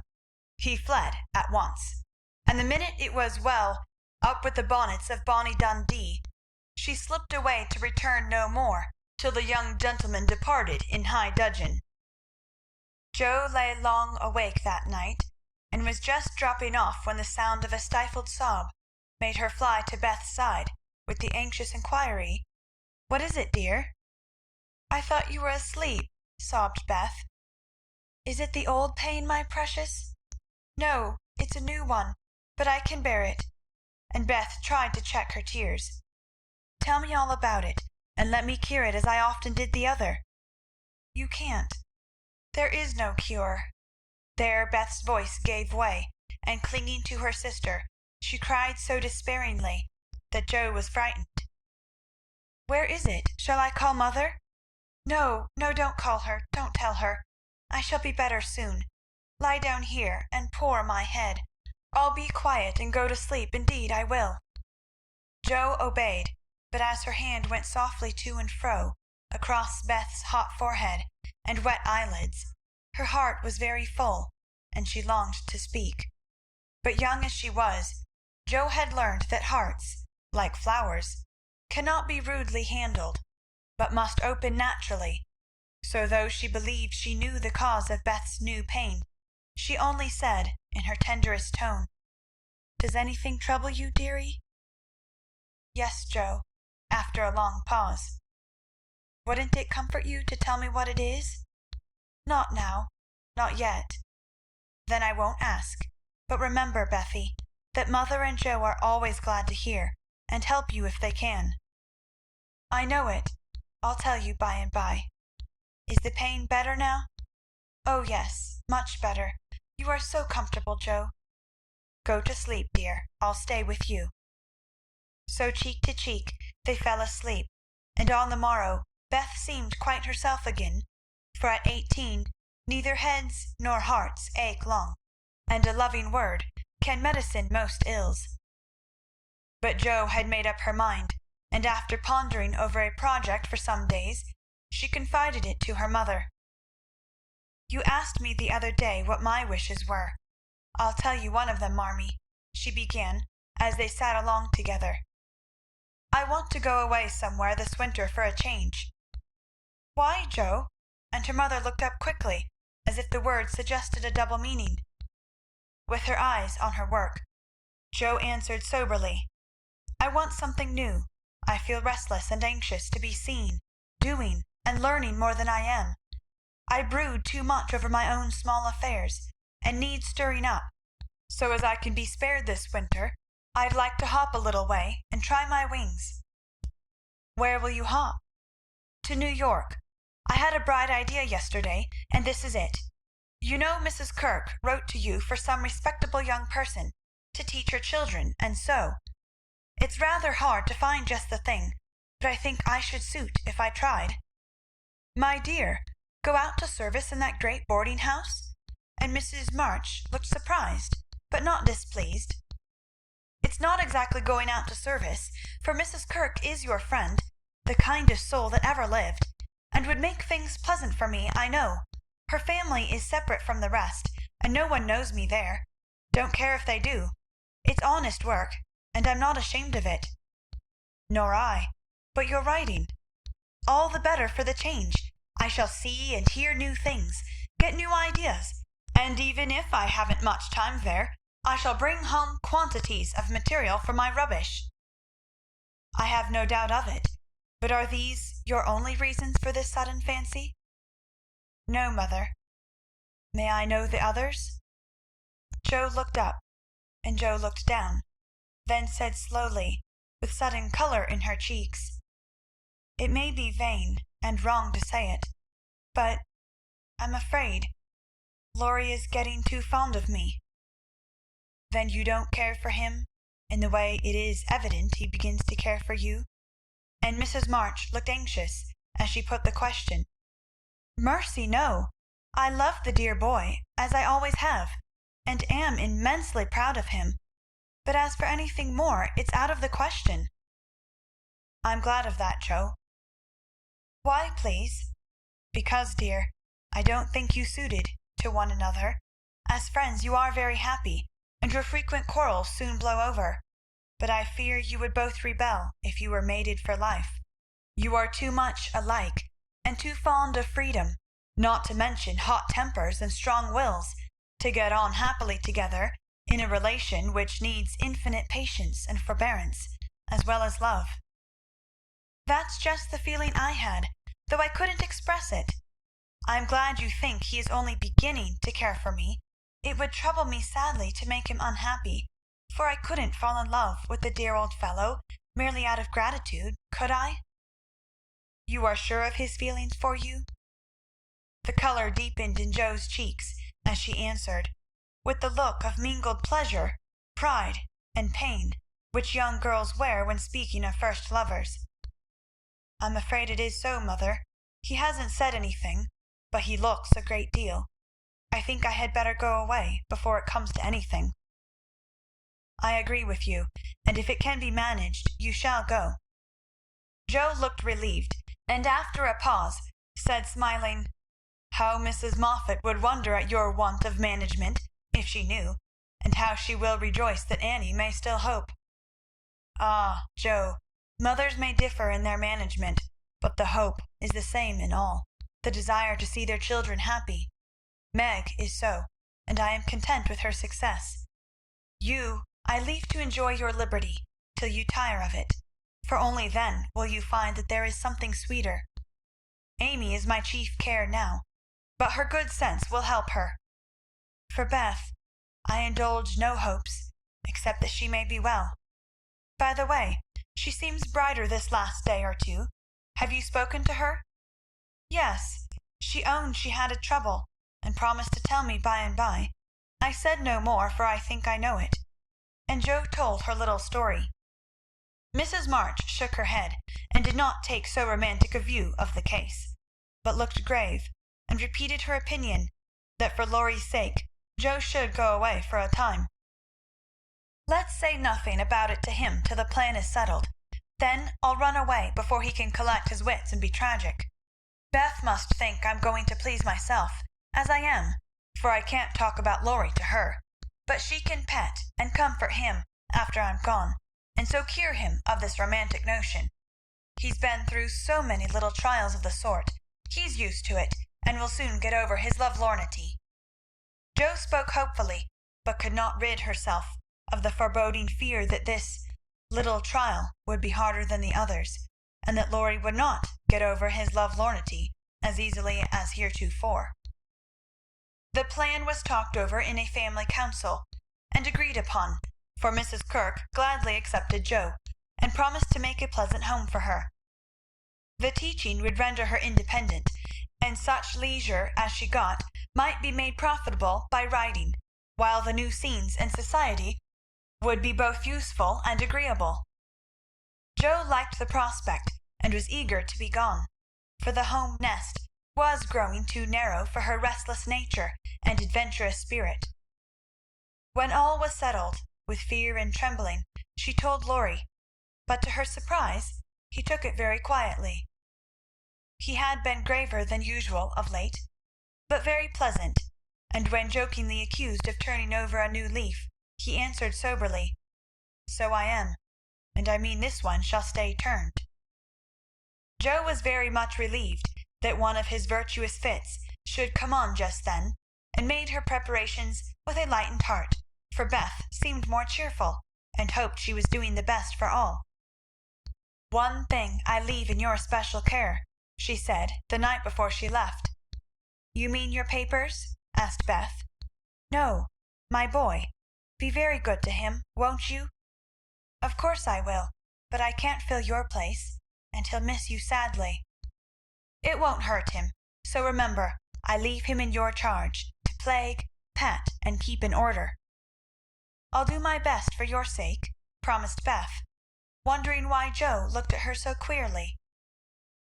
When Laurie said good-bye, he whispered significantly, "It won't do a bit of good, Joe. My eye is on you, so mind what you do, or I'll come and bring you home." End of chapter 32. Chapter 33. Joe's Journal. New York, November. Dear Marmee and Beth, I'm going to write you a regular volume, for I've got heaps to tell, though I'm not a fine young lady travelling on the continent. When I lost sight of father's dear old face, I felt a trifle blue, and might have shed a briny drop or two if an Irish lady with 4 small children, all crying more or less, hadn't diverted my mind, for I amused myself by dropping gingerbread nuts over the seat every time they opened their mouths to roar.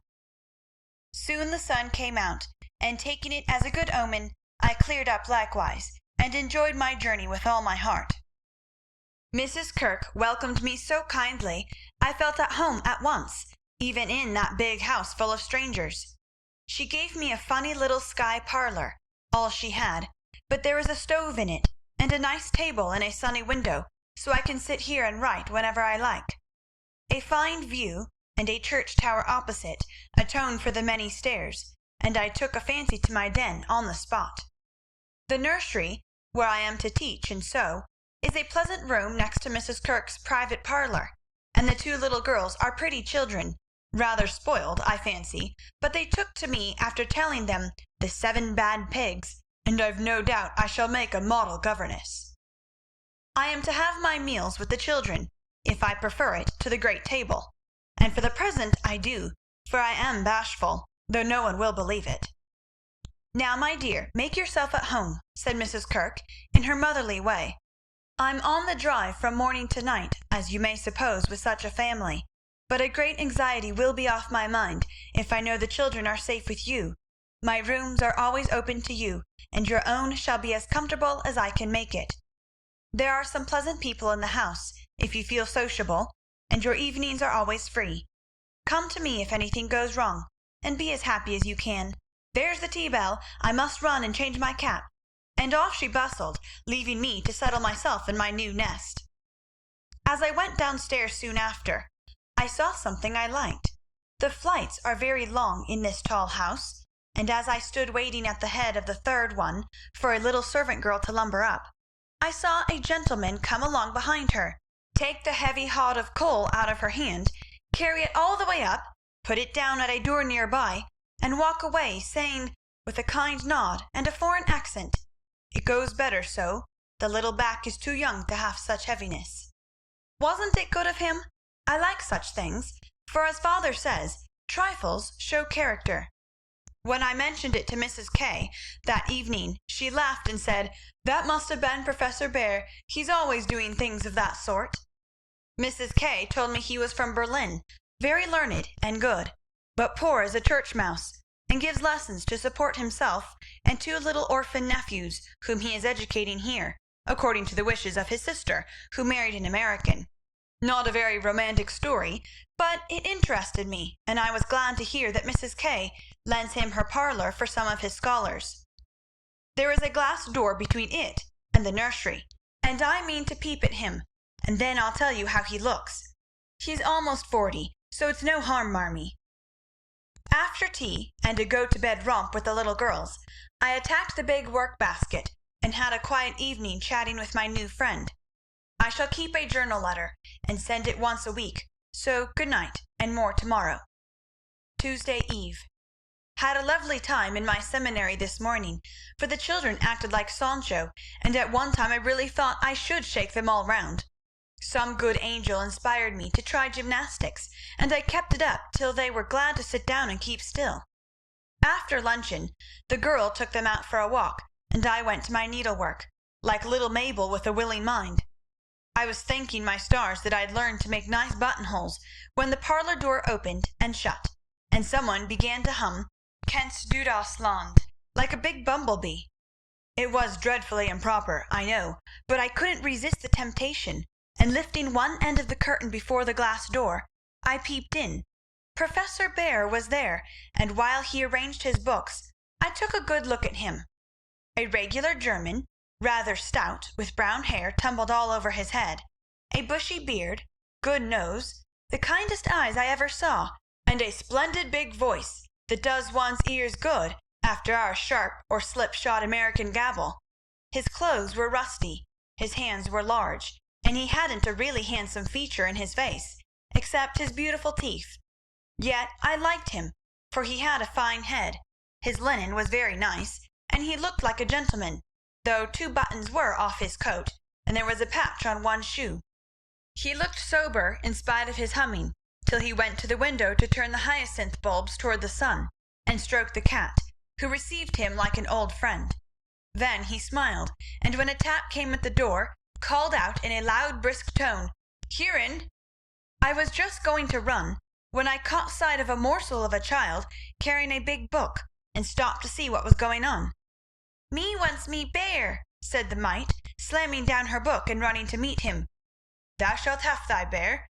Come then, and take a good hug from him, my Tina," said the professor, catching her up with a laugh, and holding her so high over his head that she had to stoop her little face to kiss him. "Now me must study my lesson," went on the funny little thing. So he put her up at the table, opened the great dictionary she had brought, and gave her a paper and pencil, and she scribbled away, turning a leaf now and then, and passing her fat little finger down the page, as if finding a word, so soberly that I nearly betrayed myself by a laugh, while Mr. Bear stood stroking her pretty hair with a fatherly look that made me think she must be his own, though she looked more French than German. Another knock, and the appearance of 2 young ladies sent me back to my work, and there I virtuously remained through all the noise and gabbling that went on next door. One of the girls kept laughing affectedly and saying, "Now, Professor," in a coquettish tone, and the other pronounced her German with an accent that must have made it hard for him to keep sober.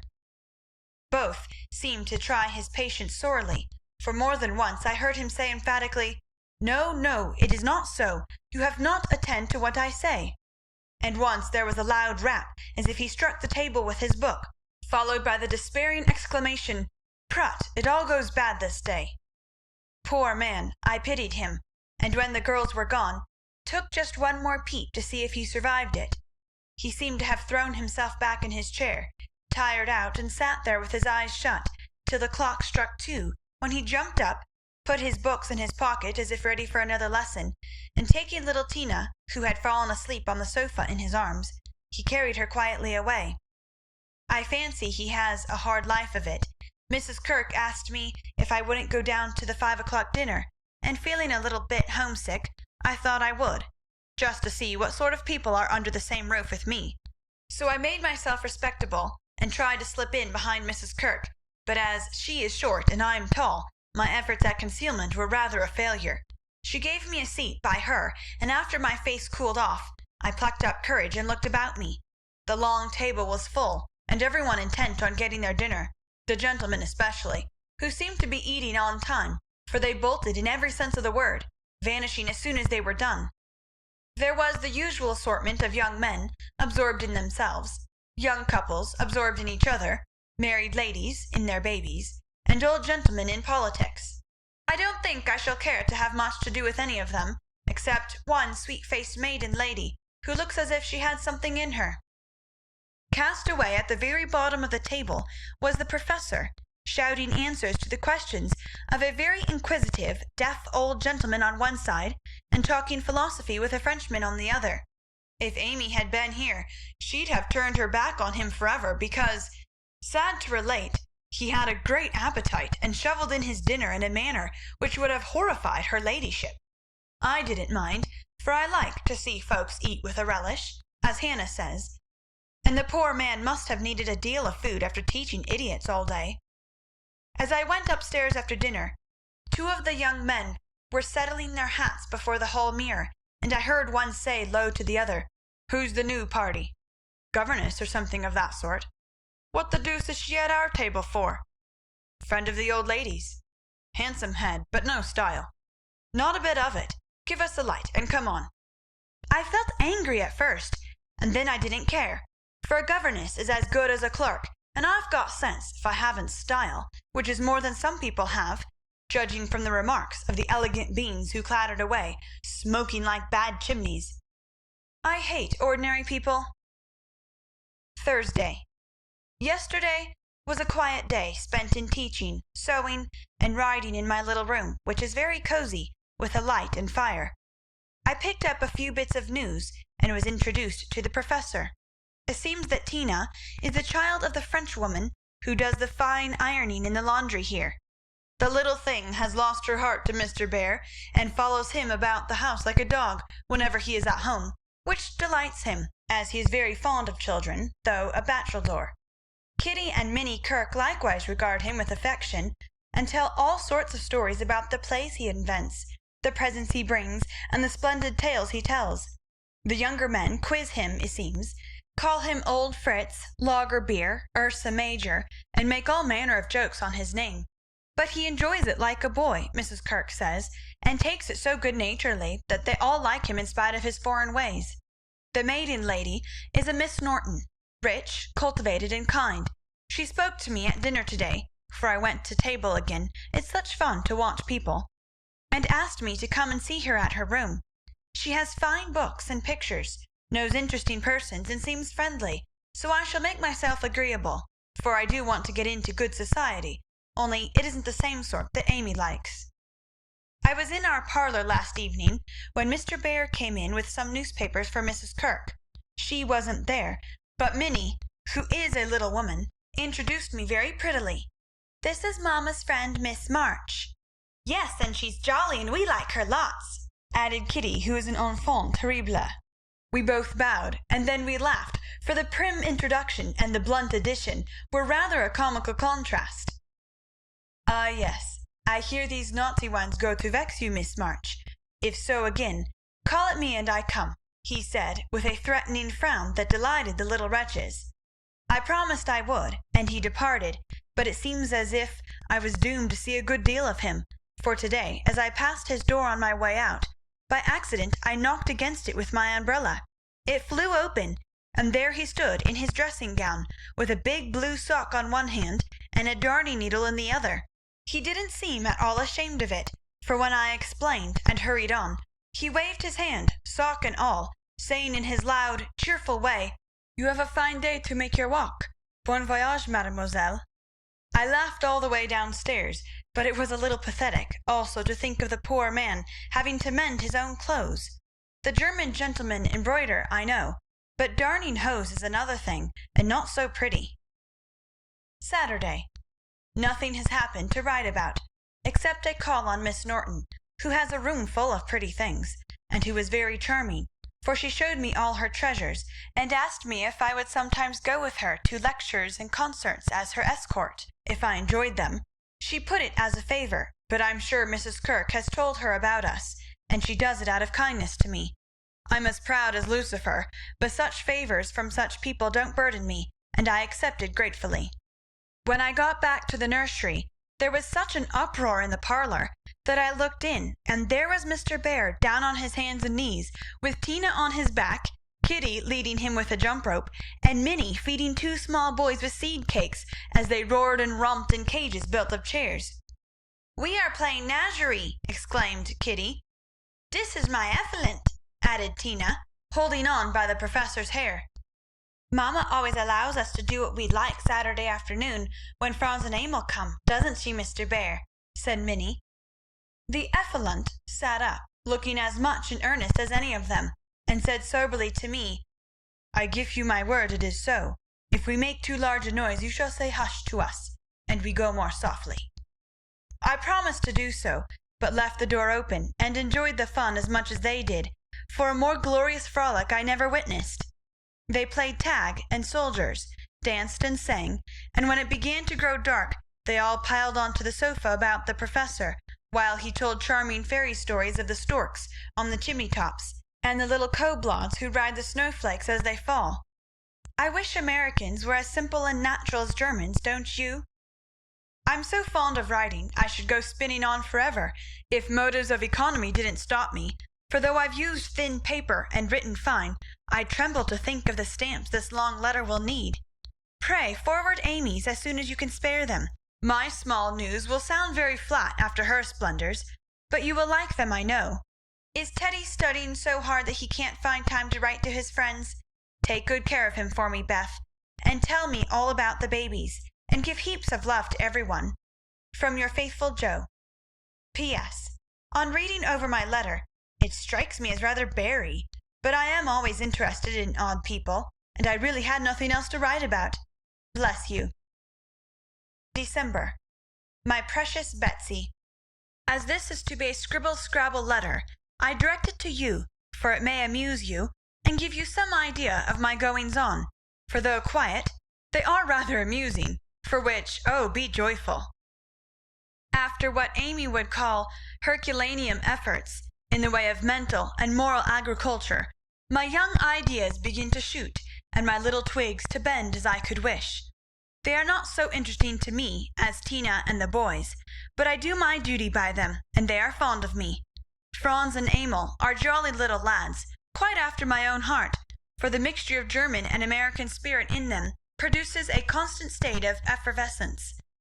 Saturday afternoons are riotous times, whether spent in the house or out, for on pleasant days they all go to walk, like a seminary, with the professor and myself to keep order, and then such fun! We are very good friends now, and I've begun to take lessons. I really couldn't help it, and it all came about in such a droll way that I must tell you.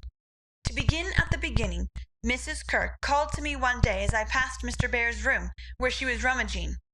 "Did you ever see such a den, my dear? Just come and help me put these books to rights, for I've turned everything upside down, trying to discover what he has done with the 6 new handkerchiefs I gave him not long ago." I went in, and while we worked, I looked about me, for it was a den to be sure. Books and papers everywhere, a broken meerschaum, and an old flute over the mantelpiece as if done with. A ragged bird without any tail chirped on one window-seat, and a box of white mice adorned the other. Half-finished boats and bits of string lay among the manuscripts.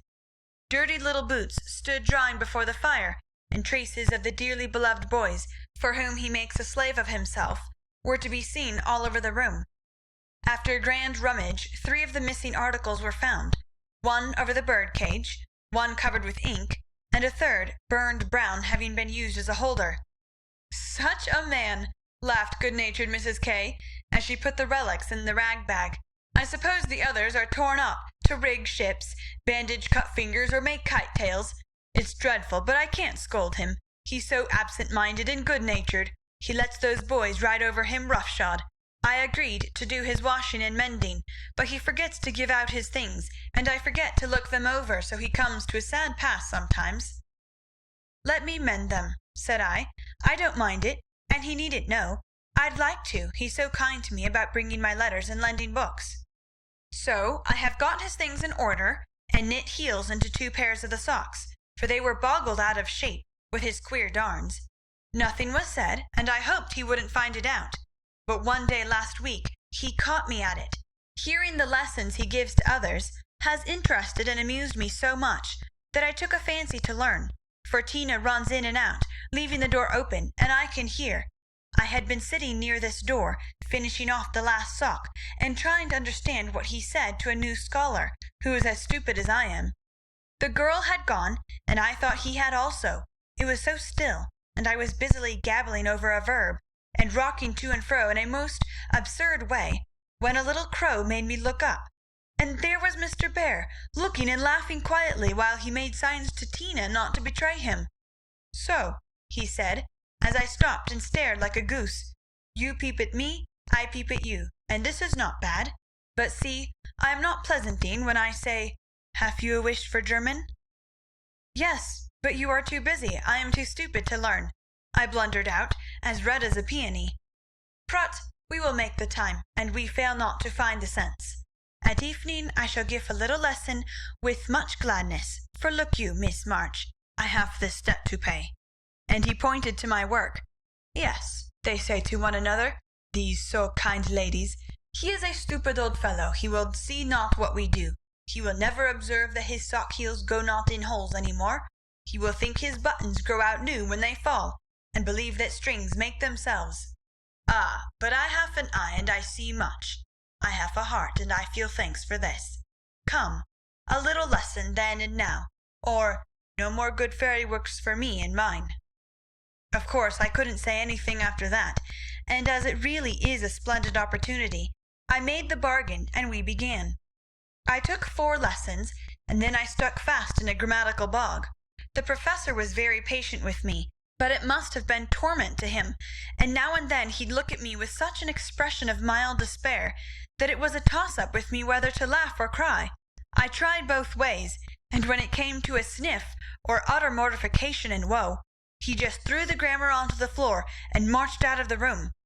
I felt myself disgraced and deserted forever, but didn't blame him a particle, and was scrambling my papers together, meaning to rush upstairs and shake myself hard, when in he came, as brisk and beaming as if I'd covered myself in glory. "Now we shall try a new way. You and I will read these pleasant little Märchen together, and dig no more in that dry book. That goes in the corner for making us trouble."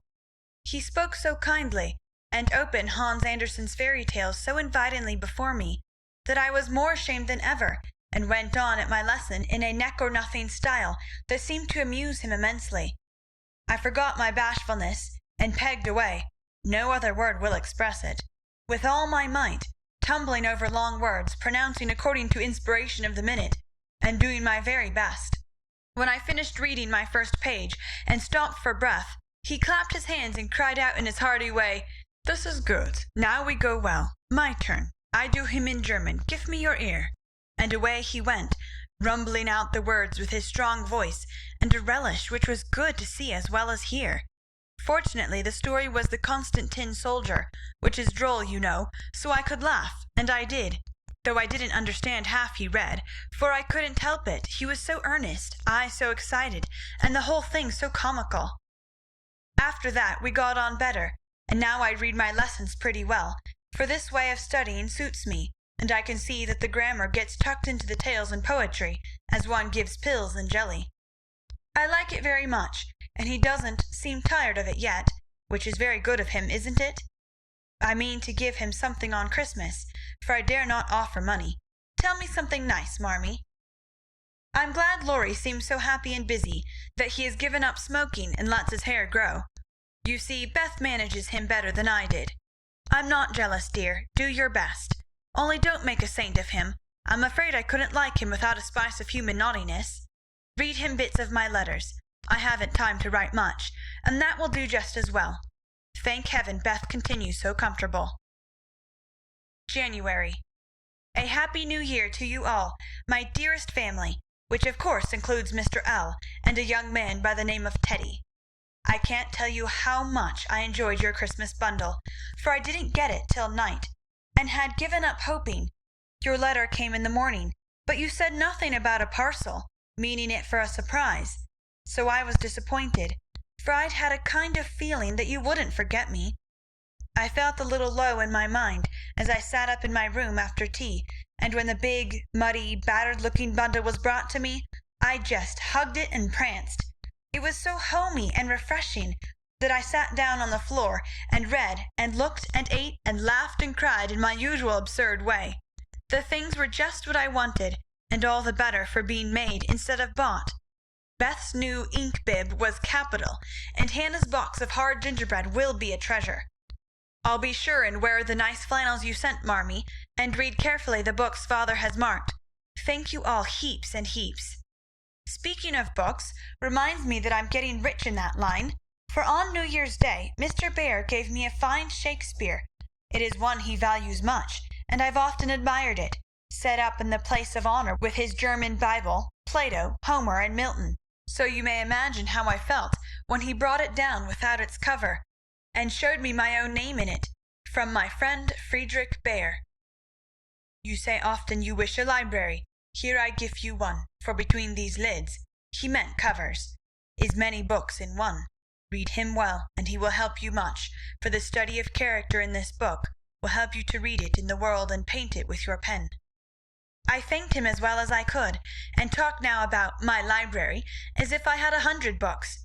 I never knew how much there was in Shakespeare before, but then I never had a bear to explain it to me. Now don't laugh at his horrid name. It isn't pronounced either bear or beer, as people will say it, but something between the two, as only Germans can give it. I'm glad you both like what I tell you about him, and hope you will know him some day. Mother would admire his warm heart, father his wise head. I admire both, and feel rich in my new friend Friedrich Bear. Not having much money, or knowing what he'd like, I got several little things and put them about the room, where he would find them unexpectedly. They were useful, pretty, or funny. A new stand-dish on his table, a little vase for his flower, he always has one, or a bit of green in a glass, to keep him fresh, he says, and a holder for his blower, so that he needn't burn up what Amy calls mouchoirs. I made it like those Beth invented, a big butterfly with a fat body, and black and yellow wings, worsted feelers, and bead eyes. It took his fancy immensely, and he put it on his mantelpiece as an article of virtue, so it was rather a failure after all. Poor as he is, he didn't forget a servant or a child in the house, and not a soul here, from the French laundry woman to Miss Norton, forgot him. I was so glad of that. They got up a masquerade, and had a gay time New Year's Eve. I didn't mean to go down, having no dress, but at the last minute Mrs. Kirke remembered some old brocades, and Miss Norton lent me lace and feathers. So I dressed up as Mrs. Malaprop, and sailed in with a mask on. No one knew me, for I disguised my voice, and no one dreamed of the silent, haughty Miss March, for they think I'm very stiff and cool, most of them, and so I am to whippersnappers. Could dance and dress, and burst out into a nice derangement of epitaphs, like an allegory on the banks of the Nile. I enjoyed it very much, and when we unmasked, it was fun to see them stare at me. I heard one of the young men tell another that he knew I'd been an actress. In fact, he thought he remembered seeing me at one of the minor theatres. Meg will relish that joke. Mr. Bear was Nick Bottom, and Tina was Titania, a perfect little fairy in his arms. To see them dance was quite a landscape, to use Teddyism. I had a very happy New Year, after all, and when I thought it over in my room, I felt as if I was getting on a little, in spite of my many failures, for I'm cheerful all the time now, work with a will, and take more interest in other people than I used to, which is satisfactory. Bless you all. Ever your loving, Joe. End of chapter 33. Chapter 34. Friend. Though very happy in the social atmosphere about her, and very busy with the daily work that earned her bread, and made it sweeter for the effort, Jo still found time for literary labours. The purpose which now took possession of her was a natural one to a poor and ambitious girl, but the means she took to gain her end were not the best. She saw that money conferred power.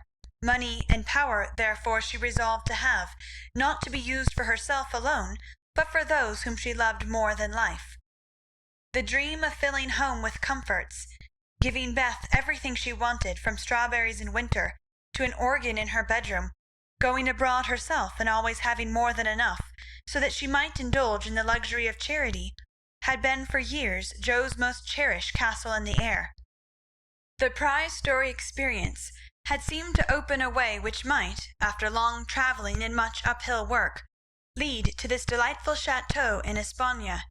But the novel disaster quenched her courage for a time, for public opinion is a giant which has frightened stouter-hearted Jacks on bigger beanstalks than hers.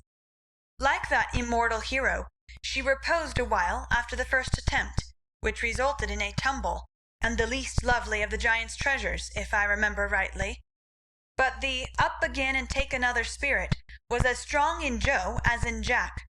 So she scrambled up on the shady side this time, and got more booty, but nearly left behind her what was far more precious than the money bags.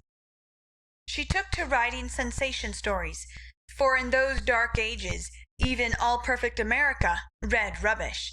She told no one, but concocted a thrilling tale, and boldly carried it herself to Mr. Dashwood, editor of the Weekly Volcano. She had never read Sartor Resartus, but she had a womanly instinct that clothes possess an influence more powerful over many than the worth of character or the magic of manners. So she dressed herself in her best, and trying to persuade herself that she was neither excited nor nervous, bravely climbed 2 pairs of dark and dirty stairs to find herself in a disorderly room, a cloud of cigar smoke, and the presence of 3 gentlemen, sitting with their heels rather higher than their hats, which articles of dress none of them took the trouble to remove on her appearance. Somewhat daunted by this reception, Joe hesitated on the threshold, murmuring in much embarrassment, "Excuse me, I was looking for the Weekly Volcano office. I wish to see Mr. Dashwood." Down went the highest pair of heels, up rose the smokiest gentleman, and carefully cherishing his cigar between his fingers, he advanced with a nod and a countenance expressive of nothing but sleep. Feeling that she must get through the matter somehow, Jo produced her manuscript, and blushing redder and redder with each sentence, blundered out fragments of the little speech carefully prepared for the occasion. "A friend of mine desired me to offer a story, just as an experiment. Would like your opinion. Be glad to write more if this suits." While she blushed and blundered, Mr. Dashwood had taken the manuscript, and was turning over the leaves, with a pair of rather dirty fingers, and casting critical glances up and down the neat pages. "Not a first attempt, I take it?" observing that the pages were numbered, covered only on one side, and not tied up with a ribbon, sure sign of a novice. "No, sir. She has had some experience, and got a prize for a tale in the Blarney Stone Banner." "Oh, did she?" And Mr. Dashwood gave Jo a quick look, which seemed to take note of everything she had on, from the bow in her bonnet to the buttons on her boots. "Well, you can leave it if you like. We've more of this sort of thing on hand than we know what to do with at present, but I'll run my eye over it and give you an answer next week." Now, Jo did not like to leave it, for Mr. Dashwood didn't suit her at all. But, under the circumstances, there was nothing for her to do but bow and walk away, looking particularly tall and dignified, as she was apt to do when nettled or abashed. Just then she was both, for it was perfectly evident from the knowing glances exchanged among the gentlemen that her little fiction of "my friend" was considered a good joke, and a laugh, produced by some inaudible remark of the editor as he closed the door, completed her discomfiture. Half resolving never to return, she went home and worked off her irritation by stitching pinafores vigorously, and in an hour or 2 was cool enough to laugh over the scene and long for next week. When she went again, Mr. Dashwood was alone, whereat she rejoiced. Mr. Dashwood was much wider awake than before, which was agreeable, and Mr. Dashwood was not too deeply absorbed in a cigar to remember his manners, so the second interview was much more comfortable than the first. "We'll take this. Editors never say I. If you don't object to a few alterations. It's too long, but omitting the passages I've marked will make it just the right length," he said, in a businesslike tone.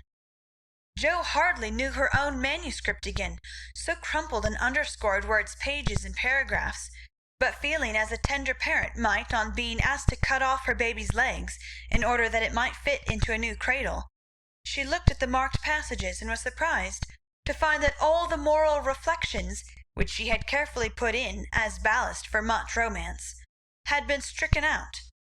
"But, sir, I thought every story should have some sort of a moral, so I took care to have a few of my sinners repent."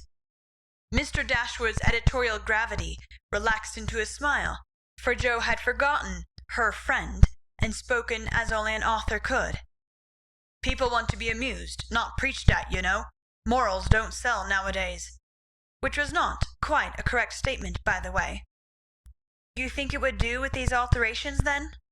"Yes, it's a new plot, and pretty well worked up, language good, and so on," was Mr. Dashwood's affable reply. "What do you that is, what compensation," began Joe, not exactly knowing how to express herself. "Oh, yes, well, we give from 25 to 30 for things of this sort. Pay when it comes out," returned Mr. Dashwood, as if that point had escaped him. Such trifles do escape the editorial mind, it is said. "Very well, you can have it," said Joe, handing back the story with a satisfied air, for after the $1 a column work, even $25 seemed good pay. "Shall I tell my friend you will take another if she has one better than this?" asked Joe, unconscious of her little slip of the tongue, and emboldened by her success. "Well, we'll look at it. Can't promise to take it. Tell her to make it short and spicy, and never mind the moral. What name would your friend like to put on it?" in a careless tone. "None at all, if you please. She doesn't wish her name to appear, and has no nom de plume," said Joe, blushing in spite of herself. "Just as she likes, of course. The tale will be out next week. Will you call for the money, or shall I send it?" asked Mr. Dashwood, who felt a natural desire to know who his new contributor might be. "I'll call. Good morning, sir." As she departed, Mr. Dashwood put up his feet with the graceful remark, "Poor and proud, as usual, but she'll do." Following Mr. Dashwood's directions, and making Mrs. Northberry her model, Joe rashly took a plunge into the frothy sea of sensational literature. But thanks to the life-preserver thrown her by a friend, she came up again, not much the worse for her ducking. Like most young scribblers, she went abroad for her characters and scenery, and banditti, counts, gypsies, nuns, and duchesses appeared upon her stage, and played their parts with as much accuracy and spirit as could be expected.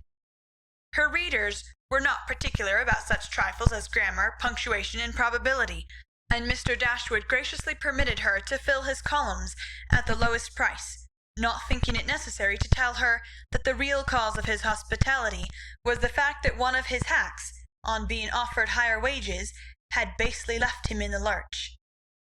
She soon became interested in her work, for her emaciated purse grew stout, and the little hoard she was making to take Beth to the mountains next summer grew slowly but surely as the weeks passed. One thing disturbed her satisfaction, and that was that she did not tell them at home. She had a feeling that father and mother would not approve, and preferred to have her own way first, and beg pardon afterward. It was easy to keep her secret, for no name appeared with the stories. Mr. Dashwood had, of course, found it out very soon, but promised to be dumb, and for a wonder kept his word. She thought it would do her no harm, for she sincerely meant to write nothing of which she would be ashamed, and quieted all pricks of conscience by anticipations of the happy minute when she should show her earnings and laugh over her well-kept secret. But Mr. Dashwood rejected any but thrilling tales, and as thrills could not be produced except by harrowing up the souls of the readers, history and romance, land and sea, science and art, police records and lunatic asylums had to be ransacked for the purpose. Joe soon found that her innocent experience had given her but few glimpses of the tragic world which underlies society, so regarding it in a business light, she set about supplying her deficiencies with characteristic energy, eager to find material for stories, and bent on making them original in plot, if not masterly in execution. She searched newspapers for accidents, incidents, and crimes. She excited the suspicions of public librarians by asking for works on poisons. She studied faces in the street, and characters, good, bad, and indifferent, all about her. She delved in the dust of ancient times for facts or fictions so old that they were as good as new, and introduced herself to folly, sin, and misery, as well as her limited opportunities allowed. She thought she was prospering finely, but unconsciously she was beginning to desecrate some of the womanliest attributes of a woman's character. She was living in bad society, and, imaginary though it was, its influence affected her, for she was feeding heart and fancy on dangerous and unsubstantial food, and was fast brushing the innocent bloom from her nature by a premature acquaintance with the darker side of life, which comes soon enough to all of us. She was beginning to feel rather than see this, for much describing of other people's passions and feelings set her to studying and speculating about her own, a morbid amusement in which healthy young minds do not voluntarily indulge. Wrong-doing always brings its own punishment, and when Jo most needed hers, she got it. I don't know whether the study of Shakespeare helped her to read character, or the natural instinct of a woman for what was honest, brave, and strong, but while endowing her imaginary heroes with every perfection under the sun, Jo was discovering a live hero who interested her in spite of many human imperfections. Mr. Bear, in one of their conversations, had advised her to study simple, true, and lovely characters, wherever she found them, as good training for a writer. Jo took him at his word, for she coolly turned round and studied him, a proceeding which would have much surprised him had he known it, for the worthy professor was very humble in his own conceit. Why everybody liked him was what puzzled Jo at first. He was neither rich nor great, young nor handsome, in no respect what is called fascinating, imposing, or brilliant, and yet he was as attractive as a genial fire, and people seemed to gather about him as naturally as about a warm hearth. He was poor, yet always appeared to be giving something away, a stranger, yet everyone was his friend, no longer young, but as happy-hearted as a boy, plain and peculiar, yet his face looked beautiful to many, and his oddities were freely forgiven for his sake. Jo often watched him, trying to discover the charm, and at last decided that it was benevolence which worked the miracle. If he had any sorrow, it sat with its head under its wing, and he turned only his sunny side to the world. There were lines upon his forehead, but time seemed to have touched him gently, remembering how kind he was to others. The pleasant curves about his mouth were the memorials of many friendly words and cheery laughs. His eyes were never cold or hard, and his big hand had a warm, strong grasp that was more expressive than words. His very clothes seemed to partake of the hospitable nature of the wearer. They looked as if they were at ease, and liked to make him comfortable. His capacious waistcoat was suggestive of a large heart underneath. His rusty coat had a social air, and the baggy pockets plainly proved that little hands often went in empty and came out full. His very boots were benevolent, and his collars never stiff and raspy like other people's. "That's it," said Jo to herself, when she at length discovered that genuine good-will toward one's fellow-men could beautify and dignify even a stout German teacher, who shovelled in his dinner, darned his own socks, and was burdened with the name of Bear. Jo valued goodness highly, but she always possessed a most feminine respect for intellect, and a little discovery which she made about the professor added much to her regard for him. He never spoke of himself, and no one ever knew that in his native city he had been a man much honored and esteemed for learning and integrity, till a countryman came to see him. He never spoke of himself, and in a conversation with Miss Norton divulged the pleasing fact. From her Jo learned it, and liked it all the better because Mr. Bear had never told it. She felt proud to know that he was an honored professor in Berlin, though only a poor language master in America, and his homely, hard-working life was much beautified by the spice of romance which this discovery gave it. Another and a better gift than intellect was shown her in a most unexpected manner. Miss Norton had the entree into most society, which Jo would have had no chance of seeing but for her. The solitary woman felt an interest in the ambitious girl, and kindly conferred many favours of this sort, both on Jo and the professor. She took them with her one night to a select symposium, held in honour of several celebrities. Jo went prepared to bow down and adore the mighty ones whom she had worshipped with youthful enthusiasm afar off. But her reverence for genius received a severe shock that night, and it took her some time to recover from the discovery that the great creatures were only men and women after all. Imagine her dismay on stealing a glance of timid admiration at the poet whose lines suggested an ethereal being fed on spirit, fire, and dew, to behold him devouring his supper with an ardour which flushed his intellectual countenance. Turning as from a fallen idol, she made other discoveries which rapidly dispelled her romantic illusions. The great novelist vibrated between two decanters with the regularity of a pendulum.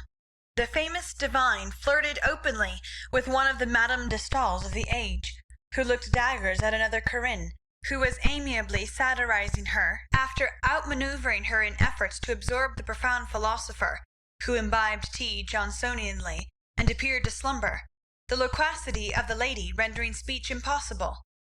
The scientific celebrities, forgetting their mollusks and glacial periods, gossiped about art, while devoting themselves to oysters and ices with characteristic energy. The young musician, who was charming the city like a second Orpheus, talked horses, and the specimen of the British nobility present happened to be the most ordinary man of the party. Before the evening was half over, Jo felt so completely disillusioned that she sat down in a corner to recover herself.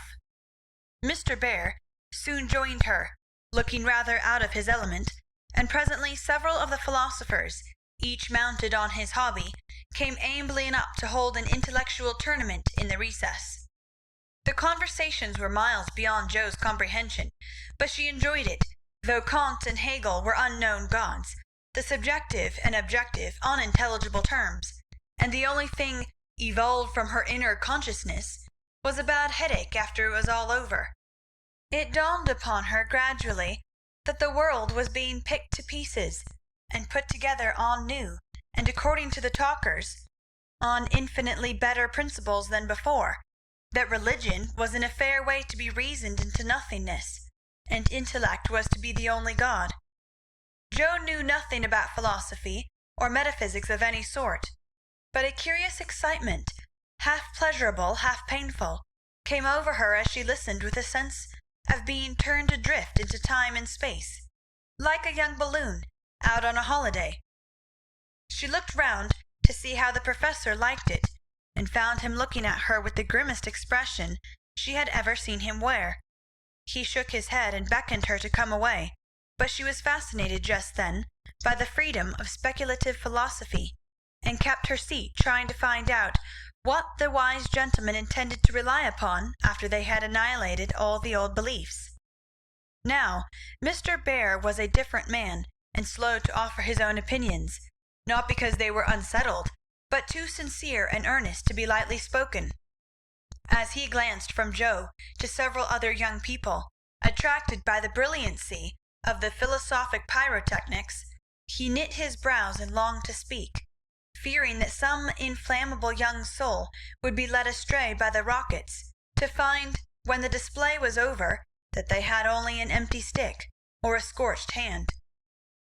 He bore it as long as he could, but when he was appealed to for an opinion, he blazed up with honest indignation, and defended religion with all the eloquence of truth, an eloquence which made his broken English musical, and his plain face beautiful.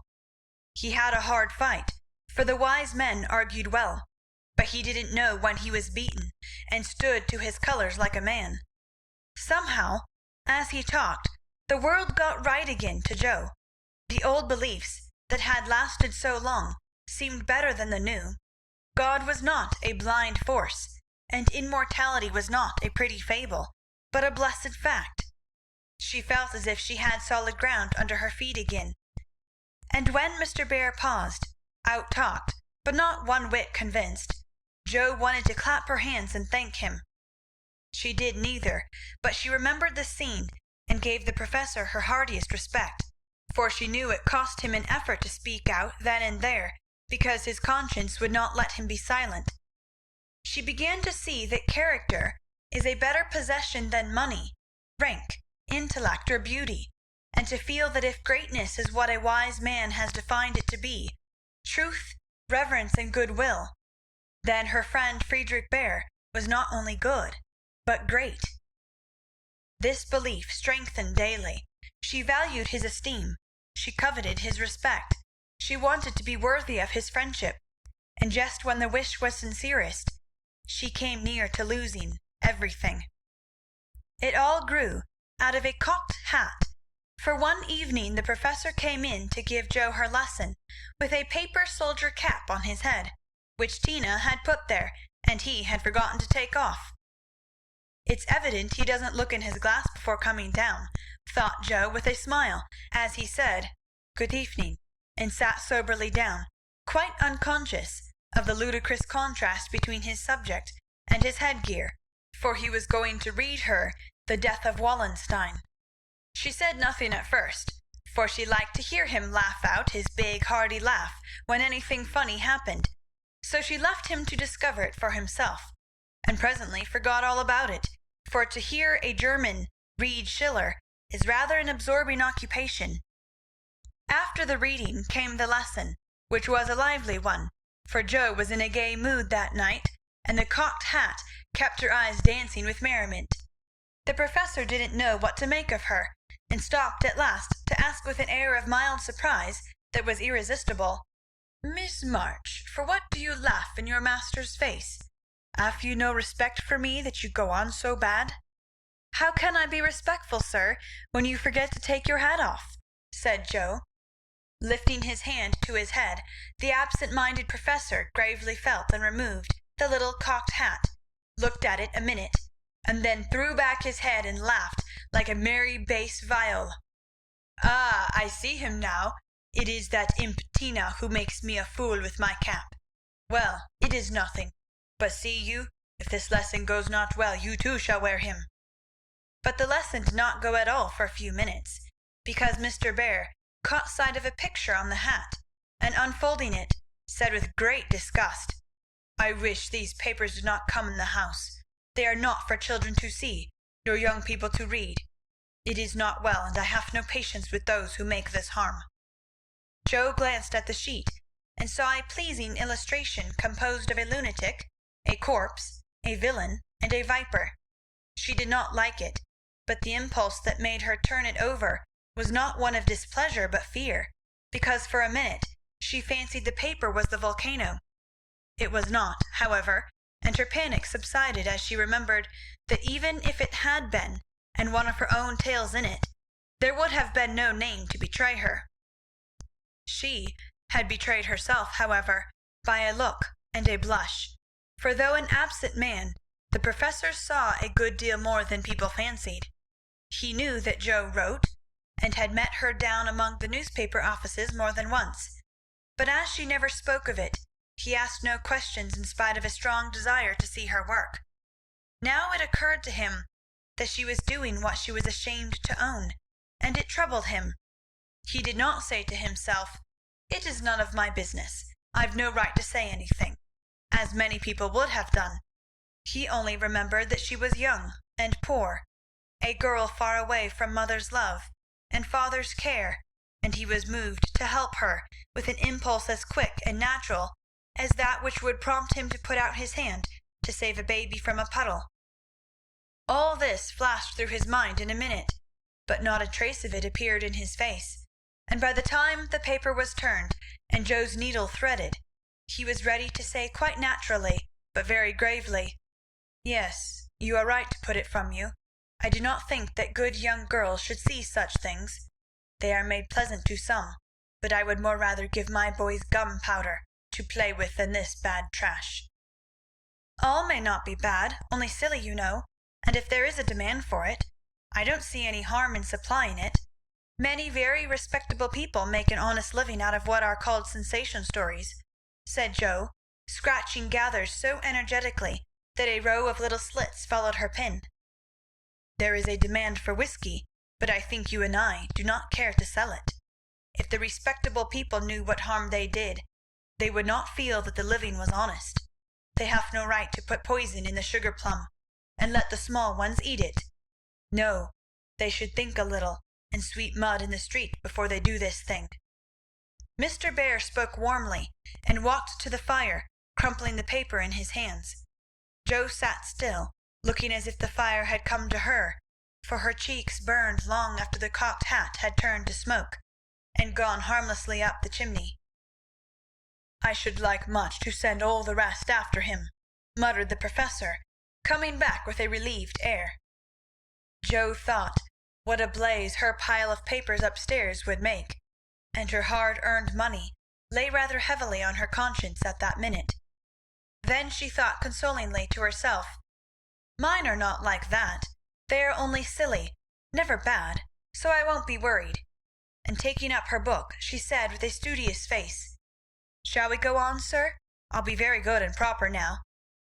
"I shall hope so," was all he said, but he meant more than she imagined, and the grave, kind look he gave her made her feel as if the words "weekly volcano" were printed in large type on her forehead. As soon as she went to her room, she got out her papers and carefully reread every one of her stories. Being a little short-sighted, Mr. Bear sometimes used eye-glasses, and Jo had tried them once, smiling to see how they magnified the fine print of her book. Now she seemed to have on the professor's mental or moral spectacles also, for the faults of these poor stories glared at her dreadfully and filled her with dismay. "They are trash, and will soon be worse trash if I go on, for each is more sensational than the last. I've gone blindly on, hurting myself and other people for the sake of money. I know it's so, for I can't read this stuff in sober earnest without being horribly ashamed of it. And what should I do if they were seen at home, or Mr. Bear got hold of them?" Jo turned hot at the bare idea, and stuffed the whole bundle into her stove, nearly setting the chimney afire with the blaze. "Yes, that's the best place for such inflammable nonsense. I'd better burn the house down, I suppose, than let other people blow themselves up with my gunpowder," she thought, as she watched the demon of Jura whisk away, a little black cinder with fiery eyes. But when nothing remained of all her 3 months' work, except a heap of ashes and the money in her lap, Jo looked sober as she sat on the floor, wondering what she ought to do about her wages. "I think I haven't done much harm yet, and may keep this to pay for my time," she said, after a long meditation, adding impatiently, "I almost wish I hadn't any conscience. It's so inconvenient. If I didn't care about doing right, and didn't feel uncomfortable when doing wrong, I should get on capitally. I can't help wishing sometimes that mother and father hadn't been so particular about such things." "Ah, Jo, instead of wishing that, thank God that father and mother were particular, and pity from your heart those who have no such guardians to hedge them round with principles which may seem like prison walls to impatient youth, but which will prove such foundations to build character upon in womanhood." Jo wrote no more sensational stories, deciding that the money did not pay for her share of the sensation, but going to the other extreme, as is the way with people of her stamp, she took a course of Mrs. Sherwood, Miss Edgeworth, and Hannah More, and then produced a tale which might have been more properly called an essay or a sermon, so intensely moral was it. She had her doubts about it from the beginning, for her lively fancy and girlish romance felt as ill at ease in the new style as she would have done masquerading in the stiff and cumbrous costume of the last century. She sent this didactic gem to several markets, but it found no purchaser, and she was inclined to agree with Mr. Dashwood that morals didn't sell. Then she tried a child's story, which she could easily have disposed of if she had not been mercenary enough to demand filthy lucre for it. The only person who offered enough to make it worth her while to try juvenile literature was a worthy gentleman, who felt it his mission to convert all the world to his particular belief. But much as she liked to write for children, Jo could not consent to depict all her naughty boys as being eaten by bears or tossed by mad bulls because they did not go to a particular Sabbath school, nor all the good infants who did go, as rewarded by every kind of bliss, from gilded gingerbread to escorts of angels when they departed this life, with psalms or sermons on their lisping tongues. So nothing came of these trials, and Jo corked up her inkstand, and said in a fit of very wholesome humility, "I don't know anything. I'll wait until I do before I try again, and meantime sweep mud in the street if I can't do better. That's honest, at least." Which decision proved that her second tumble down the beanstalk had done her some good. While these internal resolutions were going on, her external life had been as busy and uneventful as usual, and if she sometimes looked serious or a little sad, no one observed it but Professor Bear. He did it so quietly that Joe never knew he was watching to see if she would accept and profit by his reproof. But she stood the test, and he was satisfied, for though no words passed between them, he knew that she had given up writing. Not only did he guess it by the fact that the second finger of her right hand was no longer inky, but she spent her evenings downstairs now, was met no more among newspaper offices, and studied with a dogged patience which assured him that she was bent on occupying her mind with something useful, if not pleasant. He helped her in many ways, proving himself a true friend, and Joe was happy, for while her pen lay idle, she was learning other lessons besides German, and laying a foundation for the sensation story of her own life. It was a pleasant winter, and a long one, for she did not leave Mrs. Kirk till June. Everyone seemed sorry when the time came. The children were inconsolable, and Mr. Bear's hair stuck straight up all over his head, for he always rumpled it wildly when disturbed in mind. "Going home? Ah, you are happy that you have a home to go in," he said, when she told him, and sat silently pulling his beard in the corner, while she held a little levee on that last evening. She was going early, so she bade them all good-bye overnight, and when his turn came she said warmly, "Now, sir, you won't forget to come and see us if you ever travel our way, will you? I'll never forgive you if you do, for I want them all to know my friend." "Do you? Shall I come?" he asked, looking down at her with an eager expression which she did not see. "Yes, come next month. Laurie graduates then, and you'd enjoy commencement as something new." "That is your best friend of whom you speak?" he said in an altered tone. "Yes, my boy Teddy. I'm very proud of him, and should like you to see him." Joe looked up then, quite unconscious of anything but her own pleasure in the prospect of showing them to one another. Something in Mr. Bear's face suddenly recalled the fact that she might find Laurie more than a best friend, and simply because she particularly wished not to look as if anything was the matter, she involuntarily began to blush, and the more she tried not to, the redder she grew. If it had not been for Tina on her knee, she didn't know what would have become of her. Fortunately the child was moved to hug her, so she managed to hide her face an instant, hoping the professor did not see it. But he did, and his own changed again from that momentary anxiety to its usual expression, as he said cordially, "I fear I shall not make the time for that, but I wish the friend much success, and you all happiness. God bless you." And with that he shook hands warmly, shouldered Tina, and went away.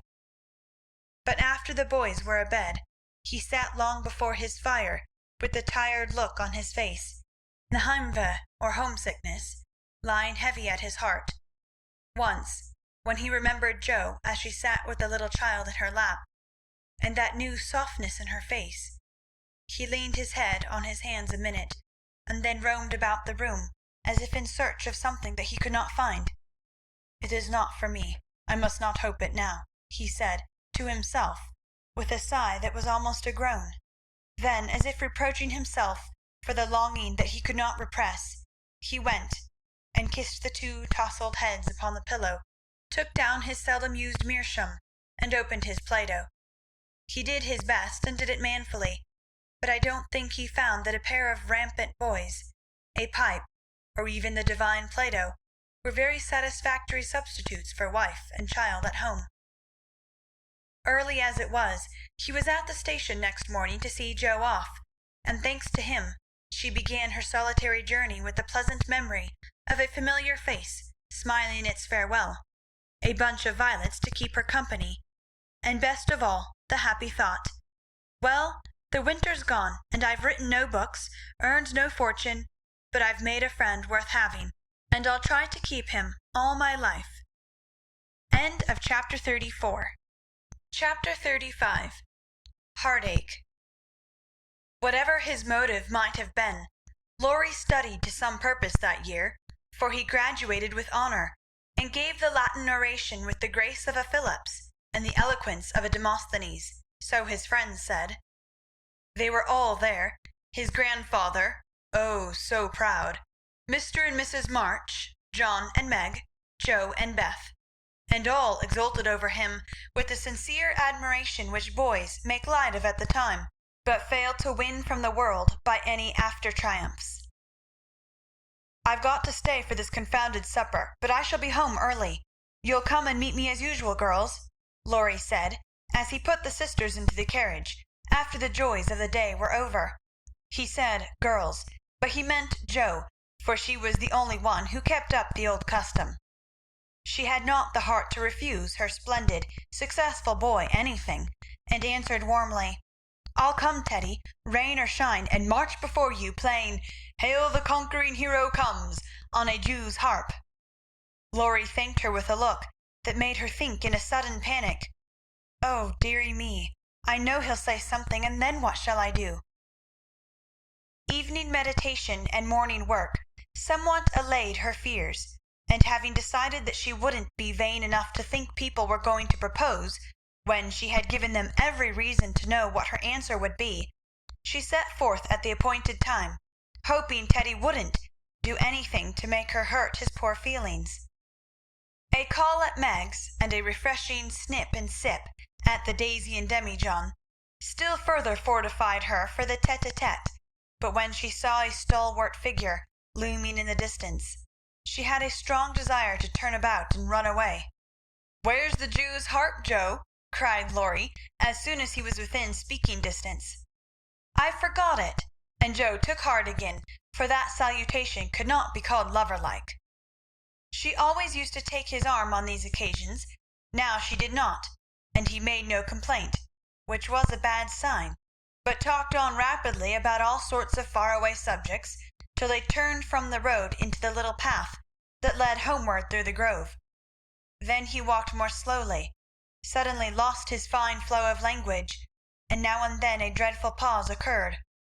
To rescue the conversation from one of the wells of silence into which it kept falling, Joe said hastily, Now you must have a good long holiday. I intend to. Something in his resolute tone made Joe look up quickly, to find him looking down at her with an expression that assured her the dreaded moment had come, and made her put out her hand with an imploring, No, Teddy, please don't. I will, and you must hear me. It's no use, Joe. We've got to have it out, and the sooner the better for both of us, he answered, getting flushed and excited all at once. Say what you like, then. I'll listen, said Joe, with a desperate sort of patience.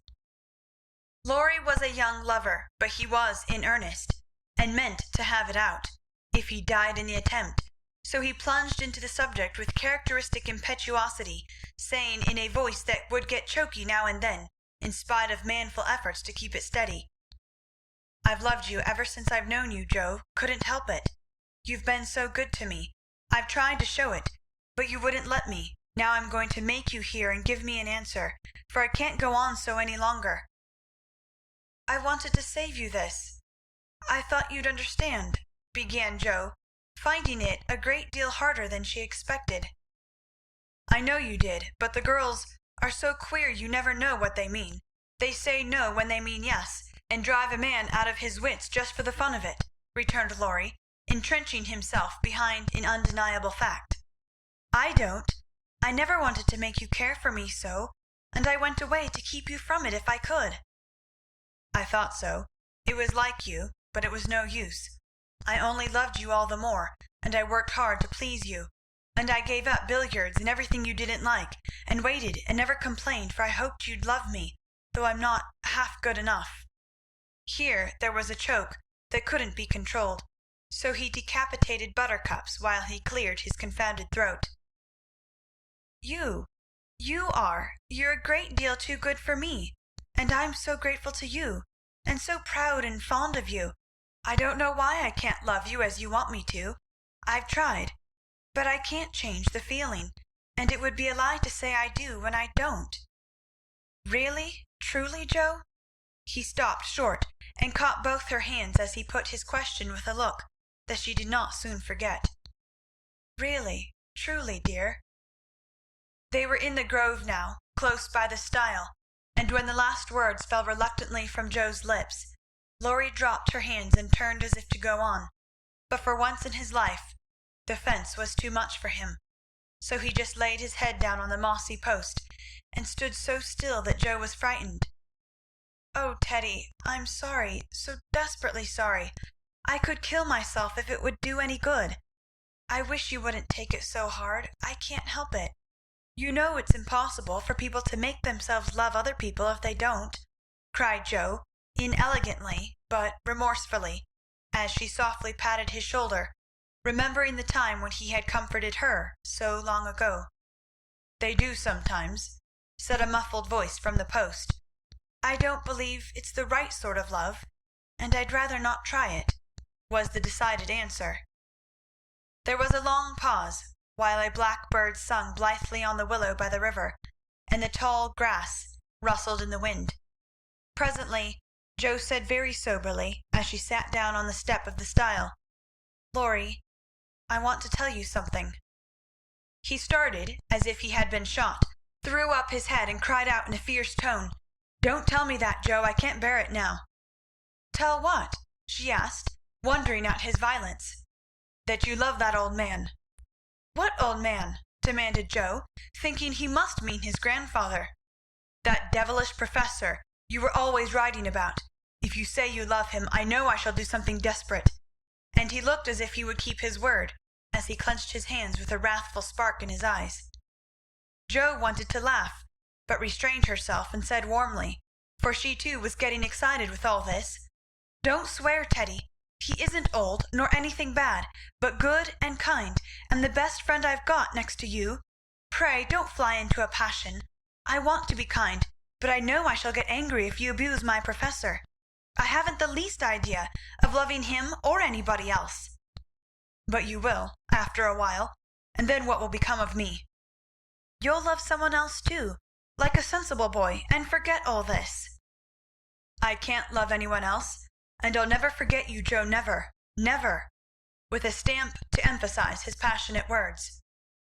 "What shall I do with him?" sighed Joe, finding that emotions were more unmanageable than she expected. "You haven't heard what I wanted to tell you. Sit down and listen, for indeed I want to do right and make you happy," she said, hoping to soothe him with a little reason, which proved that she knew nothing about love. Seeing a ray of hope in that last speech, Laurie threw himself down on the grass at her feet, leaned his arm on the lower step of the stile, and looked up at her with an expectant face. Now that arrangement was not conducive to calm speech or clear thought on Joe's part, for how could she say hard things to her boy while he watched her with eyes full of love and longing, and lashes still wet with the bitter drop or two her hardness of heart had wrung from him? She gently turned his head away, saying as she stroked the wavy hair which had been allowed to grow for her sake, "How touching that was, to be sure! I agree with mother that you and I are not suited to each other, because our quick tempers and strong wills would probably make us very miserable if we were so foolish as to—" Joe paused a little over the last word, but Laurie uttered it with a rapturous expression. "Marry? No, we shouldn't. If you loved me, Joe, I should be a perfect saint, for you can make me anything you like." "No, I can't. I've tried and failed, and I won't risk our happiness by such a serious experiment. We don't agree, and we never shall, so we'll be good friends all our lives, but we won't go and do anything rash." "Yes, we will if we get the chance," muttered Laurie rebelliously. "Now do be reasonable, and take a sensible view of the case," implored Joe, almost at her wits' end. "I won't be reasonable. I don't want to take what you call a sensible view. It won't help me, and it only makes it harder. I don't believe you've got any heart." "I wish I hadn't." There was a little quiver in Joe's voice, and thinking it a good omen, Laurie turned round, bringing all his persuasive powers to bear, as he said, in the wheedlesome tone that had never been so dangerously wheedlesome before, "Don't disappoint us, dear. Every one expects it. Grandpa has set his heart upon it. Your people like it, and I can't get on without you. Say you will, and let's be happy. Do, do." Not until months afterward did Joe understand how she had the strength of mind to hold fast to the resolution she had made when she decided that she did not love her boy, and never could. It was very hard to do, but she did it, knowing that delay was both useless and cruel. "I can't say yes, truly, so I won't say it at all. You'll see that I'm right by and by, and thank me for it," she began solemnly. "I'll be hanged if I do," and Laurie bounced up off the grass, burning with indignation at the very idea. "Yes, you will," persisted Joe. "You'll get over this after a while, and find some lovely, accomplished girl who will adore you and make a fine mistress for your fine house. I shouldn't. I'm homely and awkward and odd and old, and you'd be ashamed of me, and we should quarrel. We can't help it even now, you see. And I shouldn't like elegant society, and you would, and you'd hate my scribbling, and I couldn't get on without it, and we should be unhappy and wish we hadn't done it, and everything would be horrid." "Anything more?" asked Laurie, finding it hard to listen patiently to this prophetic burst. "Nothing more, except that I don't believe I shall ever marry. I'm happy as I am, and love my liberty too well to be in a hurry to give it up for any mortal man."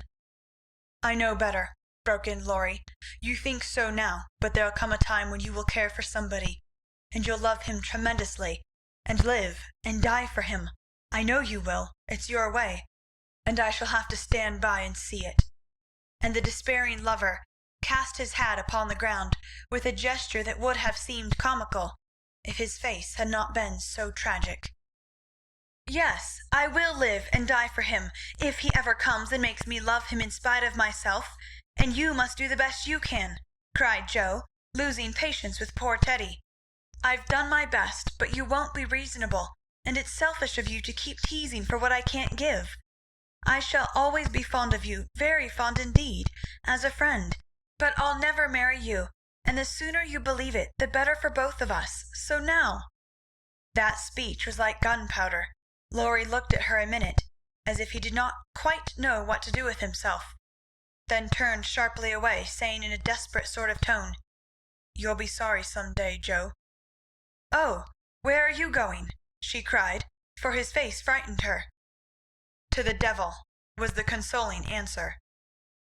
For a minute Joe's heart stood still as he swung himself down the bank toward the river, but it takes much folly, sin, or misery to send a young man to a violent death, and Laurie was not one of the weak sort who are conquered by a single failure. He had no thought of a melodramatic plunge, but some blind instinct led him to fling hat and coat into his boat, and row away with all his might, making better time up the river than he had done in any race. Joe drew a long breath, and unclasped her hands as she watched the poor fellow trying to outstrip the trouble which he carried in his heart. "That will do him good, and he'll come home in such a tender, penitent state of mind that I shan't dare to see him," she said, adding, as she went slowly home, feeling as if she had murdered some innocent thing and buried it under the leaves, "Now I must go and prepare Mr. Lawrence to be very kind to my boy. I wish he'd love Beth. Perhaps he may in time, but I begin to think I was mistaken about her. Oh dear, how can girls like to have lovers and refuse them? I think it's dreadful." Being sure that no one could do it so well as herself, she went straight to Mr. Lawrence, told the hard story bravely through, and then broke down crying so dismally over her own insensibility that the kind old gentleman, though sorely disappointed, did not utter a reproach. He found it difficult to understand how any girl could help loving Laurie, and hoped she would change her mind, but he knew even better than Joe that love cannot be forced, so he shook his head sadly, and resolved to carry his boy out of harm's way, for young Impetuosity's parting words to Joe disturbed him more than he would confess. When Laurie came home, dead tired but quite composed, his grandfather met him as if he knew nothing, and kept up the delusion very successfully for an hour or two. But when they sat together in the twilight, the time they used to enjoy so much, it was hard work for the old man to ramble on as usual, and harder still for the young one to listen to praises of the last year's success, which to him now seemed like love's labour lost. He bore it as long as he could, then went to his piano and began to play. The windows were open, and Joe, walking in the garden with Beth, for once understood music better than her sister, for he played the Sonata Pathétique, and played it as he never did before. "That's very fine, I dare say, but it's sad enough to make one cry. Give us something gayer, lad," said Mr. Lawrence, whose kind old heart was full of sympathy, which he longed to show, but knew not how. Laurie dashed into a livelier strain, played stormily for several minutes, and would have got through bravely, if in a momentary lull Mrs. March's voice had not been heard calling, "Joe dear, come in, I want you." Just what Laurie longed to say, with a different meaning. As he listened, he lost his place, the music ended with a broken chord, and the musician sat silent in the dark. "I can't stand this," muttered the old gentleman. Up he got, groped his way to the piano, laid a kind hand on either of the broad shoulders, and said, as gently as a woman, "I know, my boy, I know." No answer for an instant. Then Laurie asked sharply, "Who told you?" "Joe herself." "Then there's an end of it." And he shook off his grandfather's hands with an impatient motion, for though grateful for the sympathy, his man's pride could not bear a man's pity. "Not quite. I want to say one thing, and then there shall be an end of it," returned Mr. Lawrence, with unusual mildness. "You won't care to stay at home now, perhaps?" "I don't intend to run away from a girl.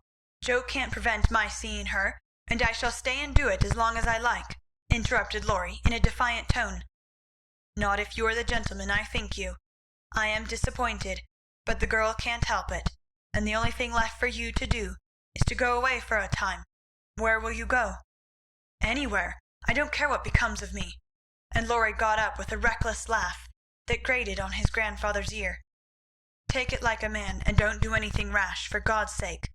Why not go abroad, as you planned, and forget it?" "I can't." "But you've been wild to go, and I promised you should when you got through college." "Ah, but I didn't mean to go alone." And Laurie walked fast through the room with an expression which it was well his grandfather did not see. "I don't ask you to go alone. There's someone ready and glad to go with you, anywhere in the world." "Who, sir?" stopping to listen. "Myself." Laurie came back as quickly as he went, and put out his hand, saying huskily, "I'm a selfish brute, but, you know, grandfather—" "Lord help me, yes, I do know, for I've been through it all before, once in my own young days, and then with your father. Now, my dear boy, just sit quietly down and hear my plan.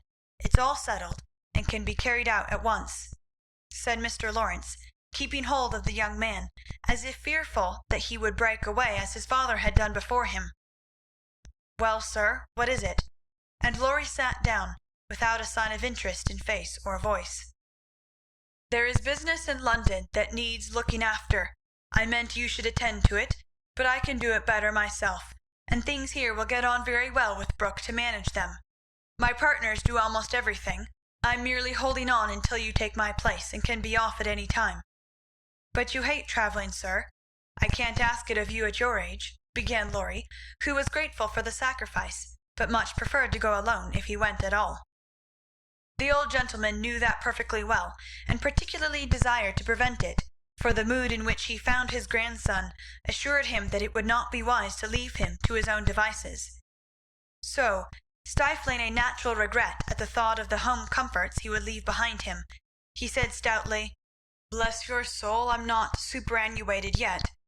I quite enjoy the idea. It will do me good, and my old bones won't suffer, for travelling nowadays is almost as easy as sitting in a chair." A restless movement from Laurie suggested that his chair was not easy, or that he did not like the plan, and made the old man add hastily, "I don't mean to be a marplot or a burden. I go because I think you'd feel happier than if I was left behind. I don't intend to gad about with you, but leave you free to go where you like, while I amuse myself in my own way. I've friends in London and Paris, and should like to visit them. Meantime you can go to Italy, Germany, Switzerland, where you will, and enjoy pictures, music, scenery, and adventures to your heart's content." Now Laurie felt just then that his heart was entirely broken, and the world a howling wilderness.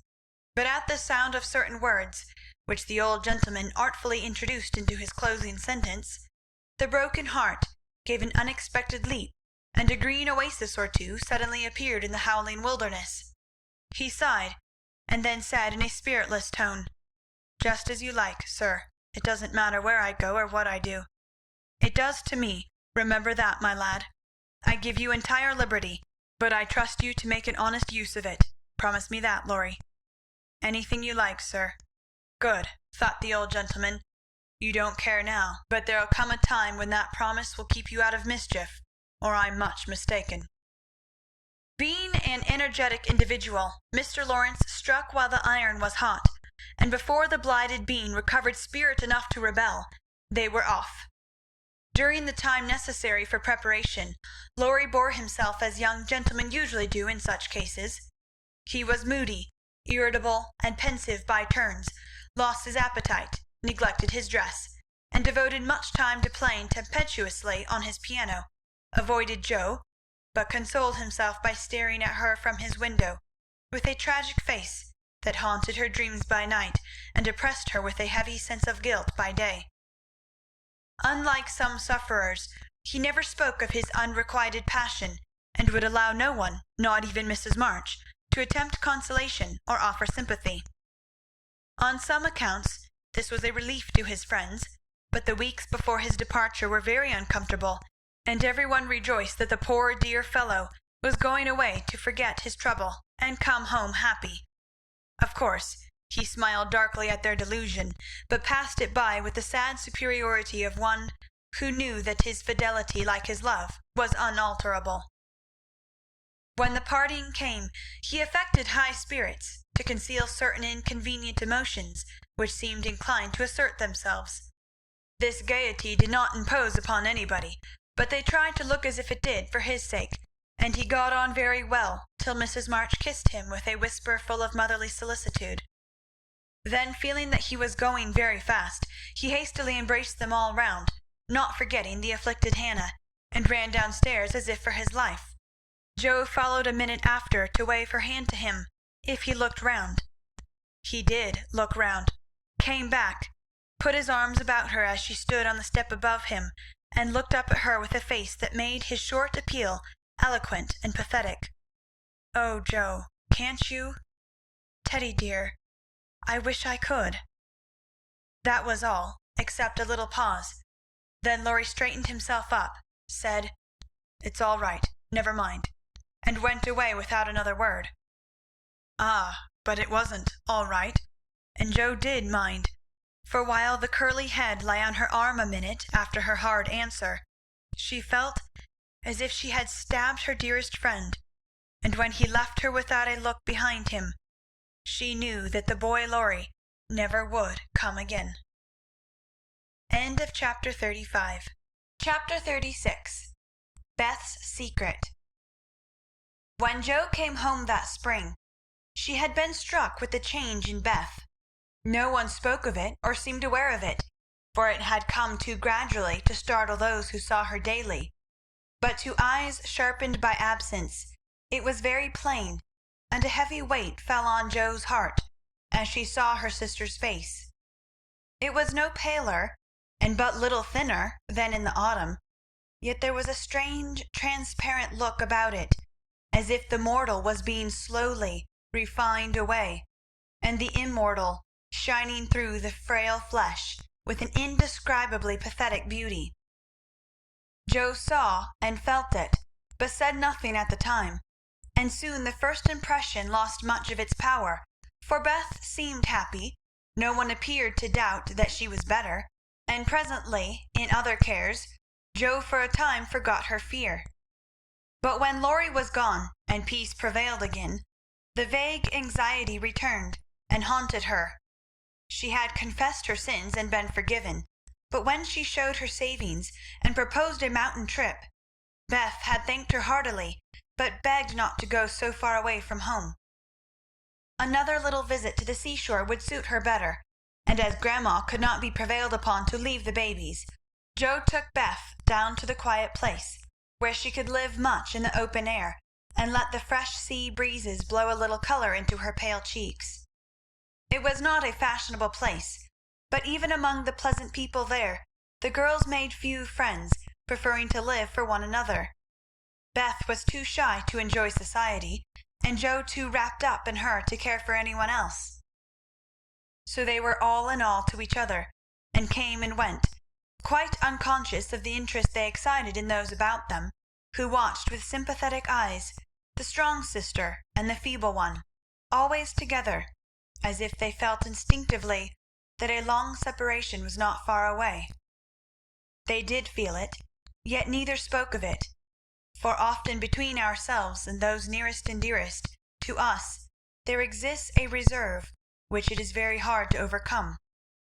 Jo felt as if a veil had fallen between her heart and Beth's, but when she put out her hand to lift it up, there seemed something sacred in the silence, and she waited for Beth to speak.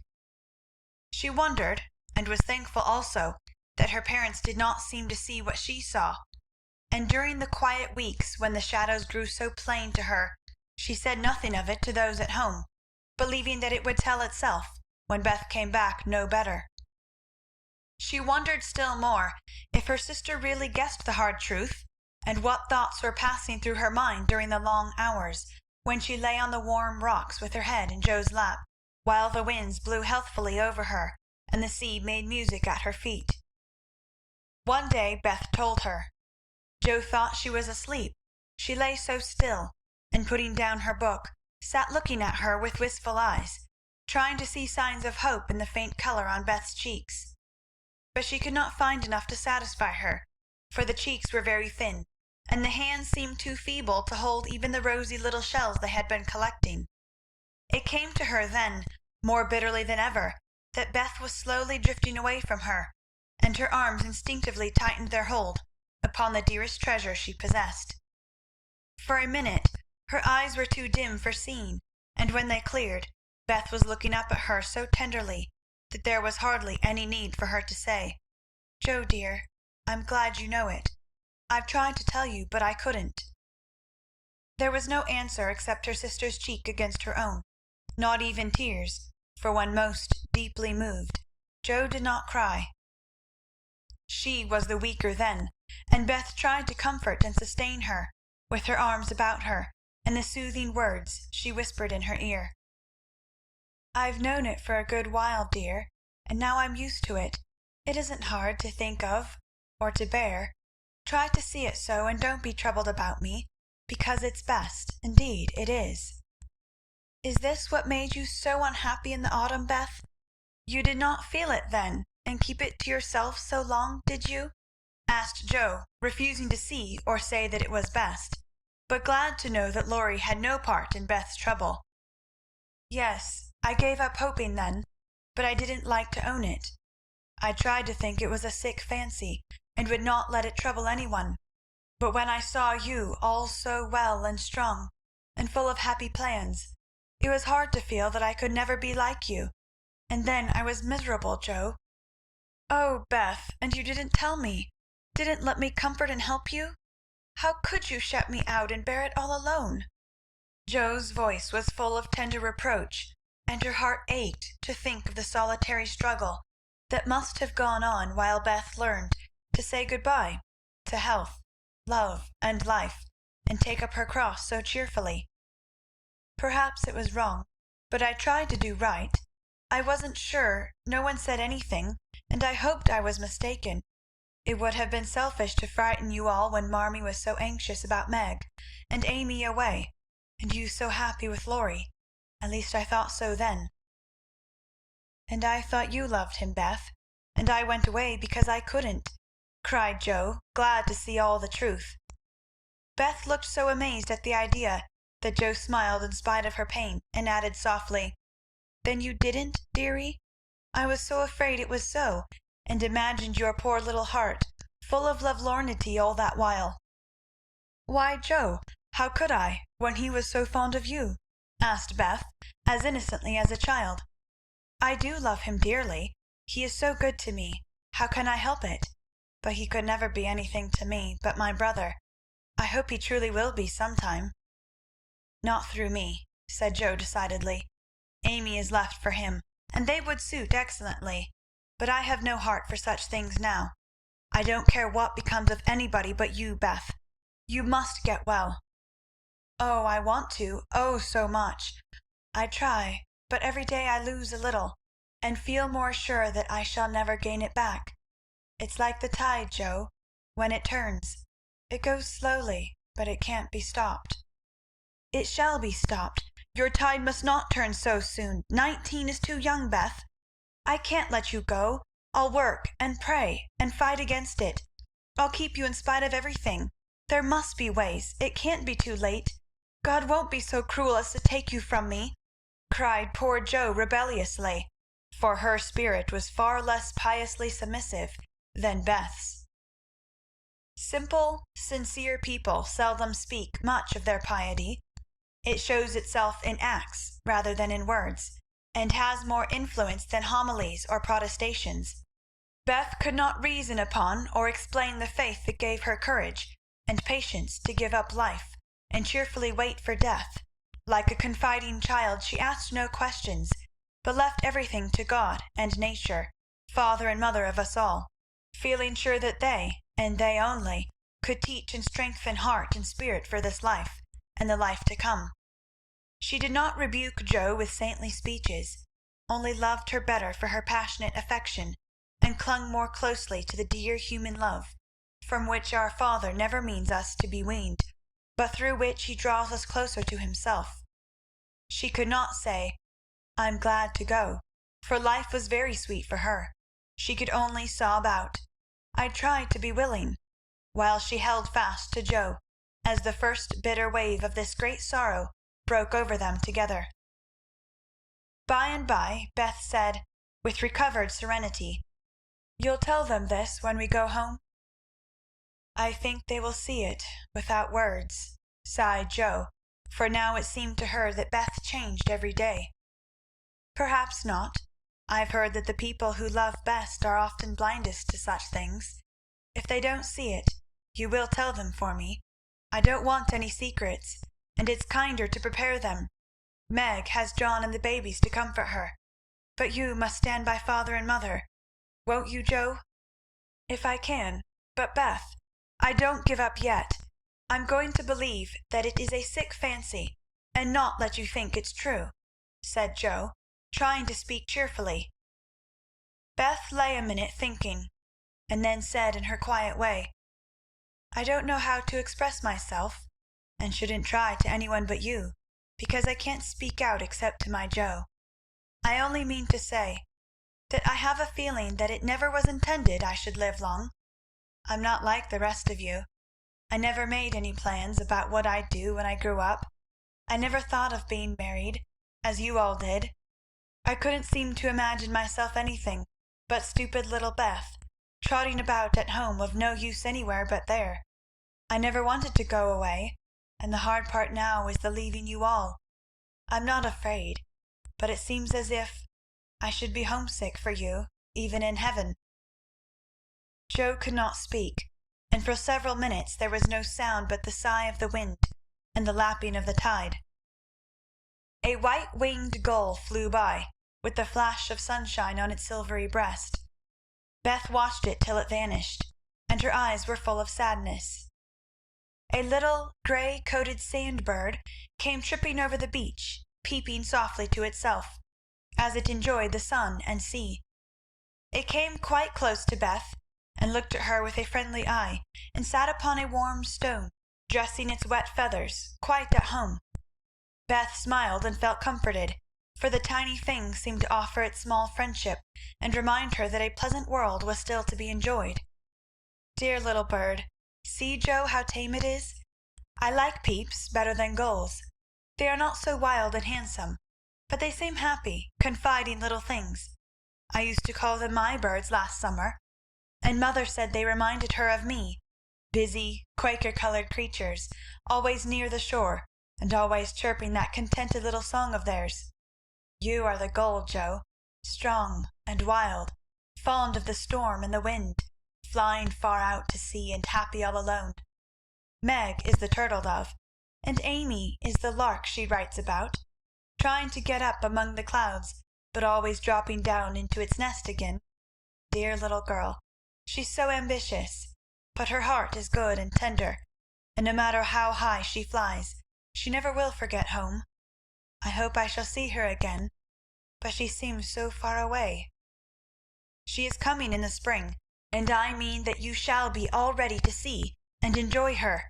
I'm going to have you well and rosy by that time," began Joe, feeling that of all the changes in Beth, the talking change was the greatest, for it seemed to cost no effort now, and she thought aloud in a way quite unlike bashful Beth.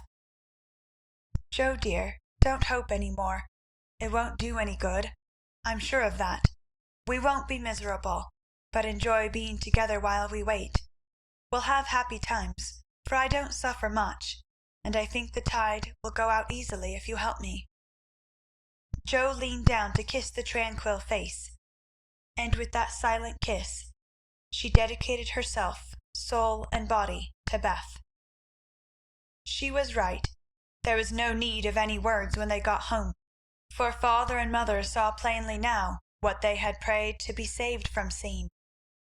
Tired with her short journey, Beth went at once to bed, saying how glad she was to be home, and when Joe went down, she found that she would be spared the hard task of telling Beth's secret. Her father stood leaning his head on the mantelpiece, and did not turn as she came in, but her mother stretched out her arms as if for help, and Joe went to comfort her without a word. Chapter 36. Chapter 37. New Impressions. At 3 o'clock in the afternoon all the fashionable world at Nice may be seen on the Promenade des Anglais, a charming place, for the wide walk, bordered with palms, flowers, and tropical shrubs, is bounded on one side by the sea, on the other by the Grand Drive, lined with hotels and villas, while beyond lie orange orchards and the hills. Many nations are represented, many languages spoken, many costumes worn, and on a sunny day the spectacle is as gay and brilliant as a carnival. Haughty English, lively French, sober Germans, handsome Spaniards, ugly Russians, meek Jews, free and easy Americans, all drive, sit, or saunter here, chattering over the news, and criticizing the latest celebrity who has arrived. Ristori or Dickens, Victor Emmanuel, or the Queen of the Sandwich Islands. The equipages are as varied as the company, and attract as much attention, especially the low basket barouches in which ladies drive themselves, with a pair of dashing ponies, gay nets to keep their voluminous flounces from overflowing the diminutive vehicles, and little grooms on the perch behind. Along this walk, on Christmas Day, a tall young man walked slowly, with his hands behind him, and a somewhat absent expression of countenance. He looked like an Italian, was dressed like an Englishman, and had the independent air of an American, a combination which caused sundry pairs of feminine eyes to look approvingly after him, and sundry dandies in black velvet suits, with rose-colored neckties, buff gloves, and orange flowers in their buttonholes, to shrug their shoulders and then envy him his inches. There were plenty of pretty faces to admire, but the young man took little notice of them, except to glance now and then at some blonde girl in blue. Presently he strolled out of the promenade, and stood a moment at the crossing, as if undecided whether to go and listen to the band in the Jardin Public, or to wander along the beach toward Castle Hill. The quick trot of ponies' feet made him look up, as one of the little carriages containing a single young lady came rapidly down the street. The lady was young, blonde, and dressed in blue. He stared a minute, then his whole face woke up, and waving his hat like a boy, he hurried forward to meet her. "Oh, Laurie, is it really you?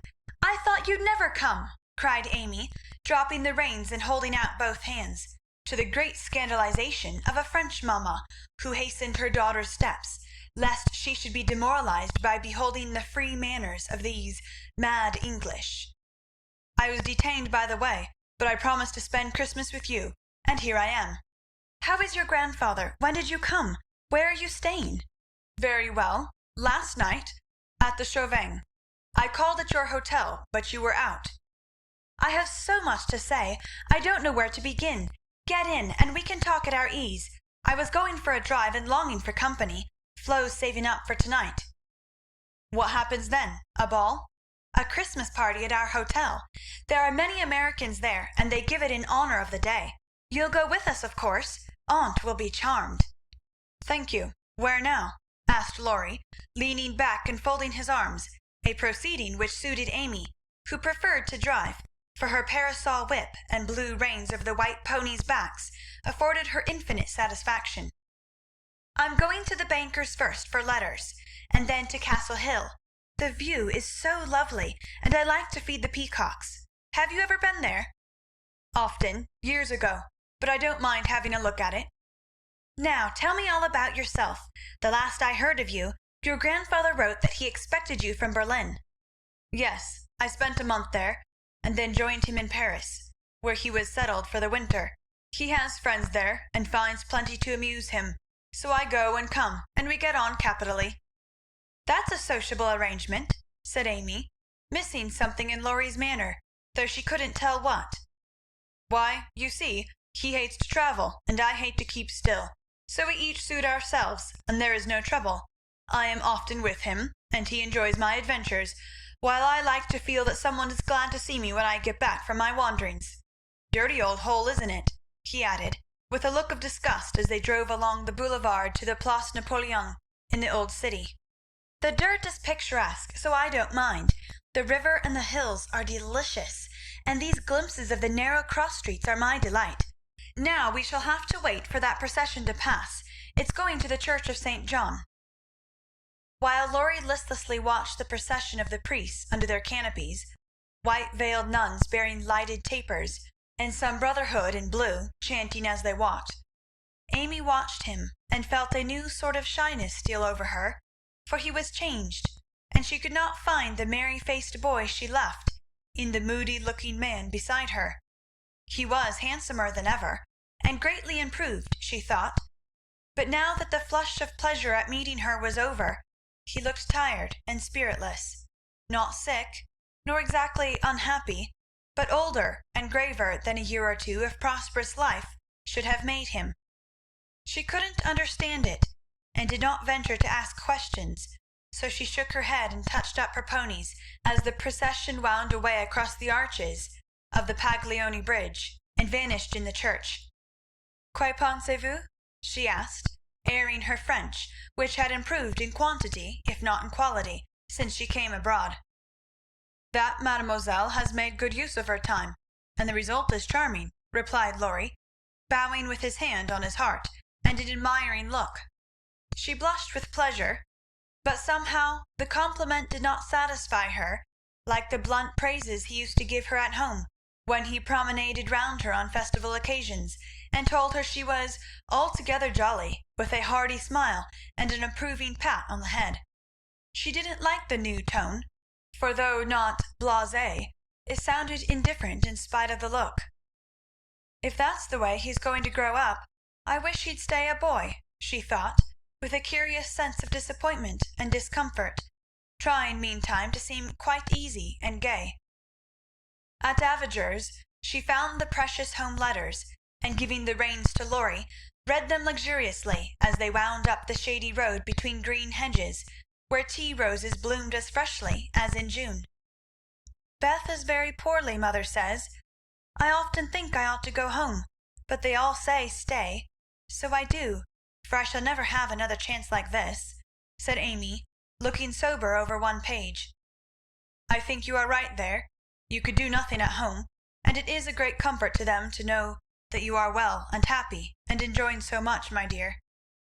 He drew a little nearer and looked more like his old self as he said that, and the fear that sometimes weighed on Amy's heart was lightened, for the look, the act, the brotherly "my dear," seemed to assure her that if any trouble did come, she would not be alone in a strange land.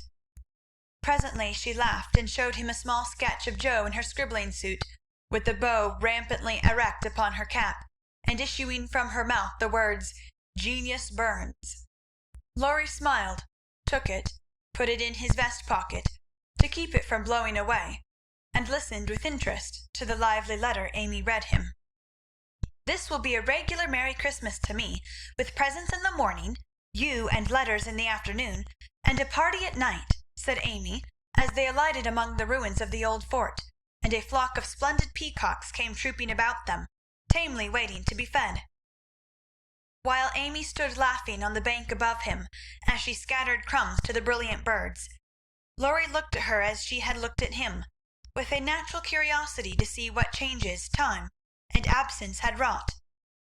He found nothing to perplex or disappoint, much to admire and approve, for overlooking a few little affectations of speech and manner, she was as sprightly and graceful as ever, with the addition of that indescribable something in dress and bearing which we all call elegance. Always mature for her age, she had gained a certain aplomb in both carriage and conversation, which made her seem more of a woman of the world than she was, but her old petulance now and then showed itself, her strong will still held its own, and her native frankness was unspoiled by foreign polish. Laurie did not read all this while he watched her feed the peacocks, but he saw enough to satisfy and interest him, and carried away a pretty little picture of a bright-faced girl standing in the sunshine, which brought out the soft hue of her dress, the fresh colour of her cheeks, the golden gloss of her hair, and made her a prominent figure in the pleasant scene. As they came up onto the stone plateau that crowns the hill, Amy waved her hand as if welcoming him to her favourite haunt, and said, pointing here and there, "Do you remember the cathedral and the Corso, the fishermen dragging their nets in the bay, and the lovely road to Villa Franca, Schubert's tower just below, and best of all, that speck far out to sea, which they say is Corsica?" "I remember. It's not much changed," he answered without enthusiasm. "What Jo would give for a sight of that famous speck," said Amy, feeling in good spirits, and anxious to see him so also. "Yes," was all he said, but he turned and strained his eyes to the island, which a greater usurper than even Napoleon now made interesting in his sight. "Take a good look at it for her sake, and then come and tell me what you have been doing with yourself all this while," said Amy, seating herself ready for a good talk. But she did not get it, for though he joined her and answered all her questions freely, she could only learn that he had roved about the continent and been to Greece. So, after idling away an hour, they drove home again, and having paid his respects to Mrs. Carroll, Laurie left them, promising to return in the evening. It must be recorded of Amy that she deliberately prinked that night. Time and absence had done its work on both the young people. She had seen her old friend in a new light, not as "our boy," but as a handsome and agreeable man, and she was conscious of a very natural desire to find favour in his sight.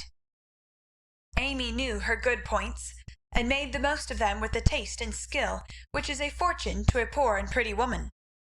Tarlatan and tulle were cheap at Nice, so she enveloped herself in them on such occasions, and following the sensible English fashion of simple dress for young girls, got up charming little toilettes with fresh flowers, a few trinkets, and all manner of dainty devices, which were both inexpensive and effective.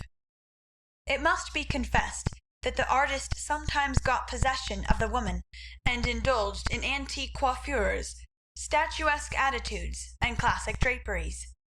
But, dear heart, we all have our little weaknesses, and find it easy to pardon such in the young, who satisfy our eyes with their comeliness, and keep our hearts merry with their artless vanities." "I do want him to think I look well, and tell them so at home," said Amy to herself, as she put on Flo's old white silk ball dress, and covered it with a cloud of fresh illusion, out of which her white shoulders and golden head emerged with a most artistic effect. Her hair she had the sense to let alone, after gathering up the thick waves and curls into a Hebe-like knot at the back of her head. "It's not the fashion, but it's becoming, and I can't afford to make a fright of myself," she used to say, when advised to frizzle, puff, or braid, as the latest style commanded. Having no ornaments fine enough for this important occasion, Amy looped her fleecy skirts with rosy clusters of azalea, and framed the white shoulders in delicate green vines.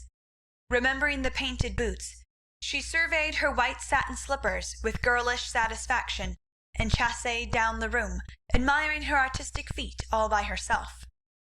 "My new fan just matches my flowers, my gloves fit to a charm, and the real lace on Aunt's mouchoir gives an air to my whole dress. If I only had a classical nose and mouth, I should be perfectly happy," she said, surveying herself with a critical eye and a candle in each hand.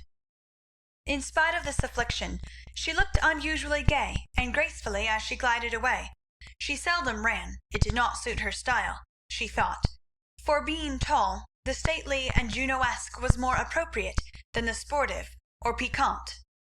She walked up and down the low saloon while waiting for Laurie, and once arranged herself under the chandelier, which had a good effect upon her hair. Then she thought better of it, and went away to the other end of the room, as if ashamed of the girlish desire to have the first view a propitious one. It so happened that she could not have done a better thing, for Laurie came in so quietly she did not hear him, and as she stood at the distant window, with her head half turned, and one hand gathering up her dress, the slender white figure against the red curtains was as effective as a well-placed statue. "Good evening, Diana," said Laurie, with the look of satisfaction she liked to see in his eyes when they rested on her. "Good evening, Apollo," she answered, smiling back at him, for he too looked unusually debonair, and the thought of entering the ballroom on the arm of such a personable man caused Amy to pity the plain Mrs. Davis from the bottom of her heart. "Here are your flowers. I arranged them myself, remembering that you didn't like what Hannah calls a sot bouquet," and Laurie handed her a delicate nosegay in a holder that she had long coveted, as she daily passed it in Cordelia's window. "How kind you are!" she exclaimed gratefully. "If I'd known you were coming, I'd have had something ready for you today, though not as pretty as this, I'm afraid." "Thank you. It isn't what it should be, but you have improved it," he added, as she snapped the silver bracelet on her wrist. "Please don't." "I thought you liked that sort of thing." "Not from you. It doesn't sound natural, and I like your old bluntness better." "I'm glad of it," he answered, with a look of relief, then buttoned her gloves for her, and asked if his tie was straight, just as he used to do when they went to parties together at home. The company assembled in the long salle à manger that evening was such as one sees nowhere but on the continent. The hospitable Americans had invited every acquaintance they had in Nice, and having no prejudice against titles, secured a few to add lustre to their Christmas ball. A Russian prince condescended to sit in a corner for an hour and talk with a massive lady dressed like Hamlet's mother in black velvet, with a pearl bridle under her chin. A Polish count, aged 18, devoted himself to the ladies, who pronounced him a fascinating dear, and a German serene something, having come to supper alone, roamed vaguely about seeking what he might devour. Baron Rothschild's private secretary, a large-nosed Jew in tight boots, affably beamed upon the world, as if his master's name crowned him with a golden halo. A stout Frenchman, who knew the Emperor, came to indulge his mania for dancing, and Lady de Jones, a British matron, adorned the scene with her little family of 8. Of course, there were many light-footed, shrill-voiced American girls, handsome, lifeless-looking English ditto, and a few plain but piquant French demoiselles, Likewise the usual set of travelling young gentlemen, who disported themselves gaily, while mammas of all nations lined the walls and smiled upon them benignly when they danced with their daughters. Any young girl can imagine Amy's state of mind when she took the stage that night, leaning on Laurie's arm. She knew she looked well, she loved to dance, she felt that her foot was on her native heath in a ballroom, and enjoyed the delightful sense of power which comes when young girls first discover the new and lovely kingdom they are born to rule by virtue of beauty, youth, and womanhood. She did pity the Davis girls, who were awkward, plain, and destitute of escort, except a grim papa and 3 grimmer maiden aunts, and she bowed to them in her friendliest manner as she passed, which was good of her, as it permitted them to see her dress, and burn with curiosity to know who her distinguished-looking friend might be. With the first burst of the band, Amy's colour rose, her eyes began to sparkle, and her feet to tap the floor impatiently, for she danced well, and wanted Laurie to know it. Therefore the shock she received can better be imagined than described, when he said in a perfectly tranquil tone, "Do you care to dance?" One usually does at a ball. Her amazed look and quick answer caused Laurie to repair his air as fast as possible. "I meant the first dance. May I have the honour?" "I can give you one if I put off the Count. He dances divinely, but he will excuse me as you are an old friend," said Amy, hoping that the name would have a good effect and show Laurie that she was not to be trifled with. "Nice little boy, but rather a short pole to support a daughter of the gods, divinely tall and most divinely fair," was all the satisfaction she got, however. The set in which they found themselves was composed of English, and Amy was compelled to walk decorously through a cotillion, feeling all the while as if she could dance the tarantella with relish. Laurie resigned her to the nice little boy, and went to do his duty to Flo, without securing Amy for the joys to come, which reprehensible want of forethought was properly punished, for she immediately engaged herself till supper, meaning to relent if he then gave any signs penitence. She showed him her ball book with demure satisfaction, when he strolled instead of rushed up to claim her for the next, a glorious polka redowa.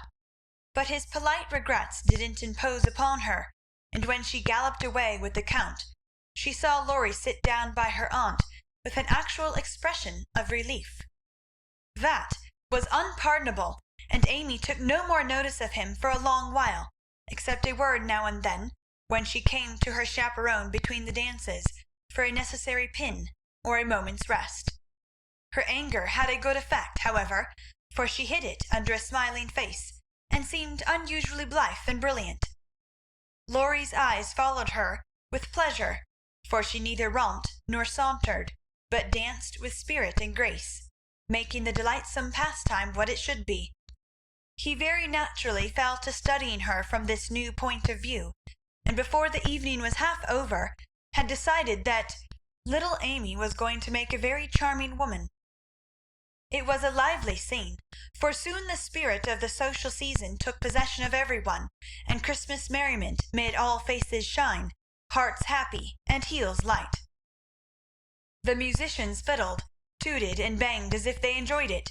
Everybody danced who could, and those who couldn't admired their neighbours with uncommon warmth. The air was dark with Davises, and many Joneses gambolled like a flock of young giraffes. The golden secretary darted through the room like a meteor with a dashing Frenchwoman, who carpeted the floor with her pink satin train. The serene Teuton found the supper table, and was happy, eating steadily through the bill of fare, and dismayed the Garcons by the ravages he committed. But the Emperor's friend covered himself with glory, for he danced everything, whether he knew it or not, and introduced impromptu pirouettes when the figures bewildered him. The boyish abandon of that stout man was charming to behold, for though he carried weight, he danced like an Indian rubber ball. He ran, he flew, he pranced. His face glowed, his bald head shone, his coat-tails waved wildly, his pumps actually twinkled in the air, and when the music stopped, he wiped the drops from his brow, and beamed upon his fellow men like a French Pickwick without glasses.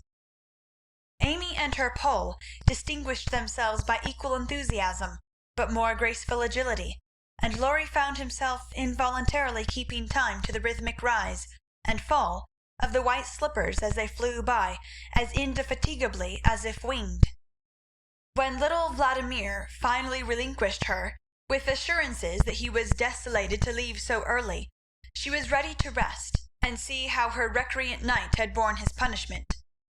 It had been successful, for at 23, blighted affections find a balm in friendly society, and young nerves will thrill, young blood dance, and healthy young spirits rise, when subjected to the enchantment of beauty, light, music, and motion. Laurie had a waked-up look as he rose to give her his seat, and when he hurried away to bring her some supper, she said to herself with a satisfied smile, "Ah, I thought that would do him good." "You look like Balzac's Femme pas quand-même," he said, as he fanned her with one hand and held her coffee cup in the other. "My rouge won't come off," and Amy rubbed her brilliant cheek and showed him her white glove with a sober simplicity that made him laugh outright. "What do you call this stuff?" he asked, touching a fold of her dress that had blown over his knee. "Illusion." "Good name for it. It's very pretty. New thing, isn't it?" "It's as old as the hills.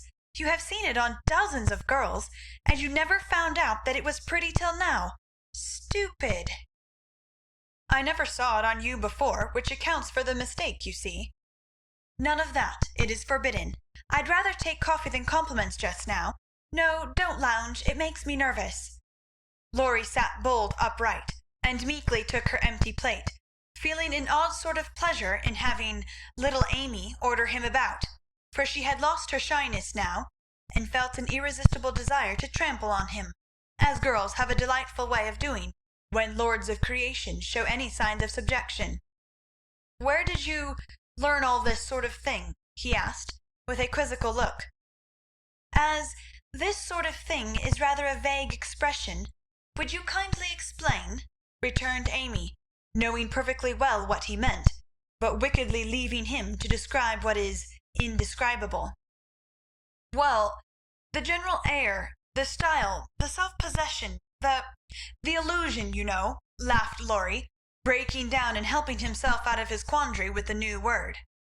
Amy was gratified, but of course didn't show it, and demurely answered, "Foreign life polishes one in spite of oneself. I study as well as play, and as for this," with a little gesture toward her dress, "why, tulle is cheap, posies to be had for nothing, and I'm used to making the most of my poor little things."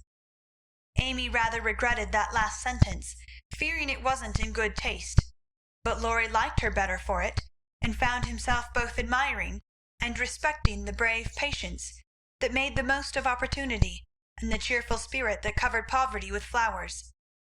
Amy did not know why he looked at her so kindly, nor why he filled up her book with his own name, and devoted himself to her for the rest of the evening in the most delightful manner. But the impulse that wrought this agreeable change was the result of one of the new impressions which both of them were unconsciously giving and receiving. End of chapter 37. Chapter 38. On the Shelf. In France, the young girls have a dull time of it till they are married, when "Vive la liberté" becomes their motto. In America, as everyone knows, girls early sign the Declaration of Independence, and enjoy their freedom with republican zest, but the young matrons usually abdicate with the first heir to the throne, and go into a seclusion almost as close as a French nunnery, though by no means as quiet. Whether they like it or not, they are virtually put upon the shelf as soon as the wedding excitement is over, and most of them might exclaim, as did a very pretty woman the other day, "I'm as handsome as ever, but no one takes any notice of me because I'm married." Not being a belle, or even a fashionable lady, Meg did not experience this affliction till her babies were a year old, for in her little world primitive customs prevailed, and she found herself more admired and beloved than ever. As she was a womanly little woman, the maternal instinct was very strong, and she was entirely absorbed in her children, to the utter exclusion of everything and everybody else. Day and night she brooded over them with tireless devotion and anxiety, leaving John to the tender mercies of the help, for an Irish lady now presided over the kitchen department. Being a domestic man, John decidedly missed the wifely attentions he had been accustomed to receive, but as he adored his babies, he cheerfully relinquished his comfort for a time, supposing with masculine ignorance that peace would soon be restored. But 3 months passed, and there was no return of repose. Meg looked worn and nervous. The babies absorbed every minute of her time. The house was neglected, and Kitty, the cook, who took life easy, kept him on short commons. When he went out in the morning, he was bewildered by small commissions for the captive mamma. If he came gaily in at night, eager to embrace his family, he was quenched by a "Hush, they are just asleep after worrying all day." If he proposed a little amusement at home, no, it would disturb the babies. If he hinted at a lecture or a concert, he was answered with a reproachful look and a decided "Leave my children for pleasure? Never!" His sleep was broken by infant wails and visions of a phantom figure pacing noiselessly to and fro in the watches of the night. His meals were interrupted by the frequent flight of the presiding genius, who deserted him, half helped, with a muffled chirp sounded from the nest above. And when he read his paper of an evening, Demi's colic got into the shipping list, and Daisy's fall affected the price of stocks, for Mrs. Brooke was only interested in domestic news. The poor man was very uncomfortable, for the children had bereft him of his wife.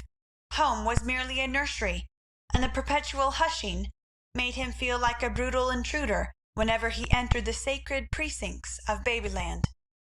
He bore it very patiently for 6 months, and when no signs of amendment appeared, he did what other paternal exiles do, tried to get a little comfort elsewhere. Scott had married and gone to housekeeping not far off, and John fell into the way of running over for an hour or two of an evening when his own parlour was empty, and his own wife singing lullabies that seemed to have no end. Mrs. Scott was a lively, pretty girl, with nothing to do but be agreeable, and she performed her mission most successfully. The parlour was always bright and attractive, the chessboard ready, the piano in tune, plenty of gay gossip, and a nice little supper set forth in tempting style. John would have preferred his own fireside if it had not been so lonely, but as it was, he gratefully took the next best thing, and enjoyed his neighbours' society. Meg rather approved of the new arrangement at first, and found it a relief to know that John was having a good time instead of dozing in the parlour, or tramping about the house and waking the children. But by and by, when the teething worry was over, and the idols went to sleep at proper hours, leaving mamma time to rest, she began to miss John, and find her work-basket dull company when he was not sitting opposite in his old dressing-gown, comfortably scorching his slippers on the fender. She would not ask him to stay at home, but felt injured because he did not know that she wanted him without being told, entirely forgetting the many evenings he had waited for her in vain. She was nervous and worn out with watching and worry, and in that unreasonable frame of mind which the best of mothers occasionally experience when domestic cares oppress them. Want of exercise robs them of cheerfulness, and too much devotion to that idol of American women, the teapot, makes them feel as if they were all nerve and no muscle. "Yes," she would say, looking in the glass, "I'm getting old and ugly. John doesn't find me interesting any longer, so he leaves his faded wife and goes to see his pretty neighbour, who has no encumbrances. Well, the babies love me. They don't care if I'm thin and pale, and haven't time to crimp my hair.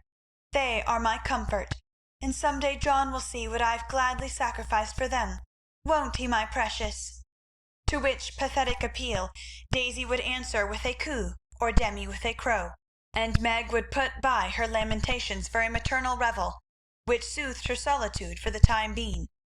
But the pain increased as politics absorbed John, who was always running over to discuss interesting points with Scott, quite unconscious that Meg missed him. Not a word did she say, however, till her mother found her in tears one day and insisted on knowing what the matter was, for Meg's drooping spirits had not escaped her observation.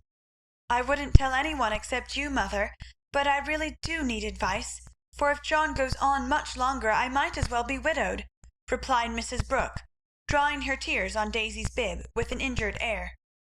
"Goes on how, my dear?" asked her mother anxiously. "He's away all day, and at night when I want to see him he is continually going over to the Scotts.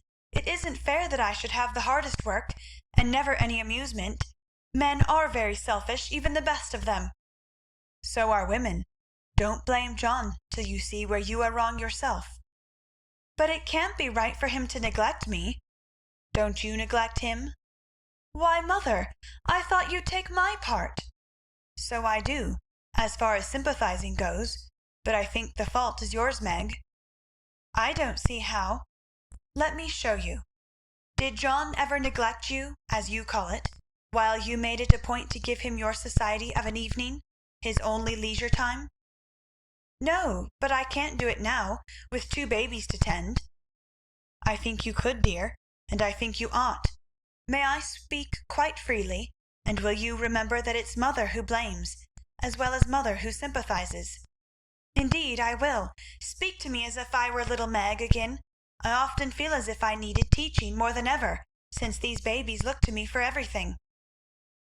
Meg drew her low chair beside her mother's, and with a little interruption in either lap, the 2 women rocked and talked lovingly together, feeling that the tie of motherhood made them more one than ever. "You have only made the mistake that most young wives make, forgotten your duty to your husband in your love for your children. A very natural and forgivable mistake, Meg, but one that had better be remedied before you take to different ways, for children should draw you nearer than ever, not separate you, as if they were all yours, and John had nothing to do but support them. I've seen it for some weeks, but have not spoken, feeling sure it would come right in time." "I'm afraid it won't. If I ask him to stay, he'll think I'm jealous, and I wouldn't insult him by such an idea. He doesn't see that I want him, and I don't know how to tell him without words." "Make it so pleasant he won't want to go away.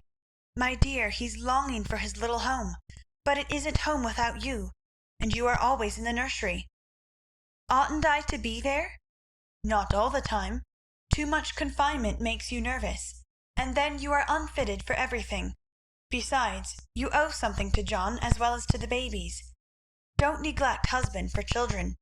Don't shut him out of the nursery, but teach him how to help in it. His place is there as well as yours, and the children need him. Let him feel that he has a part to do, and he will do it gladly and faithfully, and it will be better for you all." "You really think so, mother?" "I know it, Meg, for I've tried it, and I seldom give advice unless I've proved its practicability.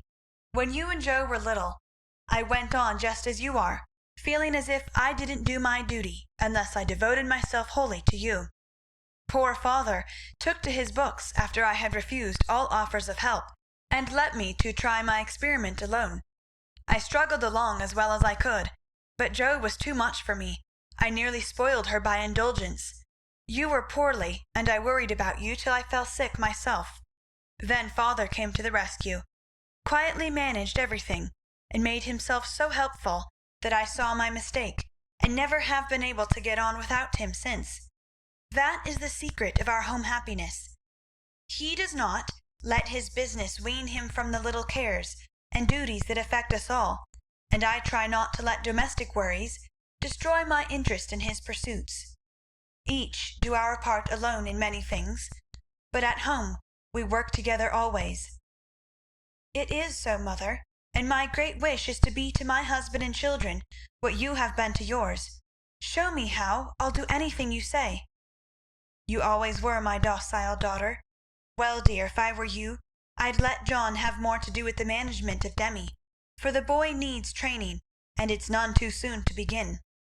Then I'd do what I have often proposed. Let Hannah come and help you. She is a capital nurse, and you may trust the precious babies to her while you do more housework. You need the exercise. Hannah would enjoy the rest, and John would find his wife again. Go out more. Keep cheerful as well as busy, for you are the sunshine maker of the family, and if you get dismal, there is no fair weather. Then I try to take an interest in whatever John likes. Talk with him. Let him read to you. Exchange ideas, and help each other in that way. Don't shut yourself up in a bandbox because you are a woman, but understand what is going on, and educate yourself to take your part in the world's work, for it all affects you and yours. John is so sensible, I'm afraid he will think I'm stupid if I ask questions about politics and things. I don't believe he would. Love conquers a multitude of sins, and of whom could you ask more freely than of him? Try it, and see if he doesn't find your society far more agreeable than Mrs. Scott's suppers. I will. Poor John! I'm afraid I have neglected him sadly, but I thought I was right, and he never said anything. He tried not to be selfish, but he has felt rather forlorn, I fancy. This is just the time, Meg, when young married people are apt to grow apart, and the very time when they ought to be most together, for the first tenderness soon wears off, unless care is taken to preserve it, and no time is so beautiful and precious to parents as the first years of the little lives given to them to train. Don't let John be a stranger to the babies, for they will do more to keep him safe and happy in this world of trial and temptation than anything else, and through them you will learn to know and love one another as you should. Now, dear, good-bye. Think over mother's preachment. Act upon it if it seems good, and God bless you all. Meg did think it over, found it good, and acted upon it, though the first attempt was not made exactly as she planned to have it. Of course, the children tyrannized over her, and ruled the house as soon as they found out that kicking and squalling brought them whatever they wanted.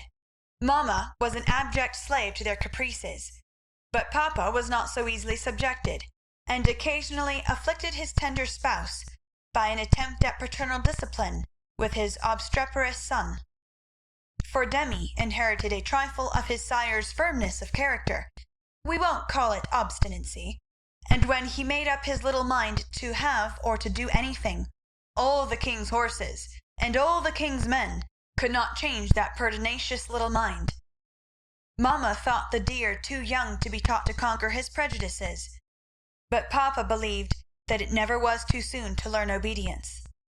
So Master Demi early discovered that when he undertook to wrestle with Papa, he always got the worst of it. Yet, like the Englishmen, baby respected the man who conquered him, and loved the father whose grave, no, was more impressive than all Mamma's love-pats. A few days after the talk with her mother, Meg resolved to try a social evening with John. So she ordered a nice supper, set the parlour in order, dressed herself prettily, and put the children to bed early, that nothing should interfere with her experiment. But unfortunately Demi's most unconquerable prejudice was against going to bed, and that night he decided to go on a rampage.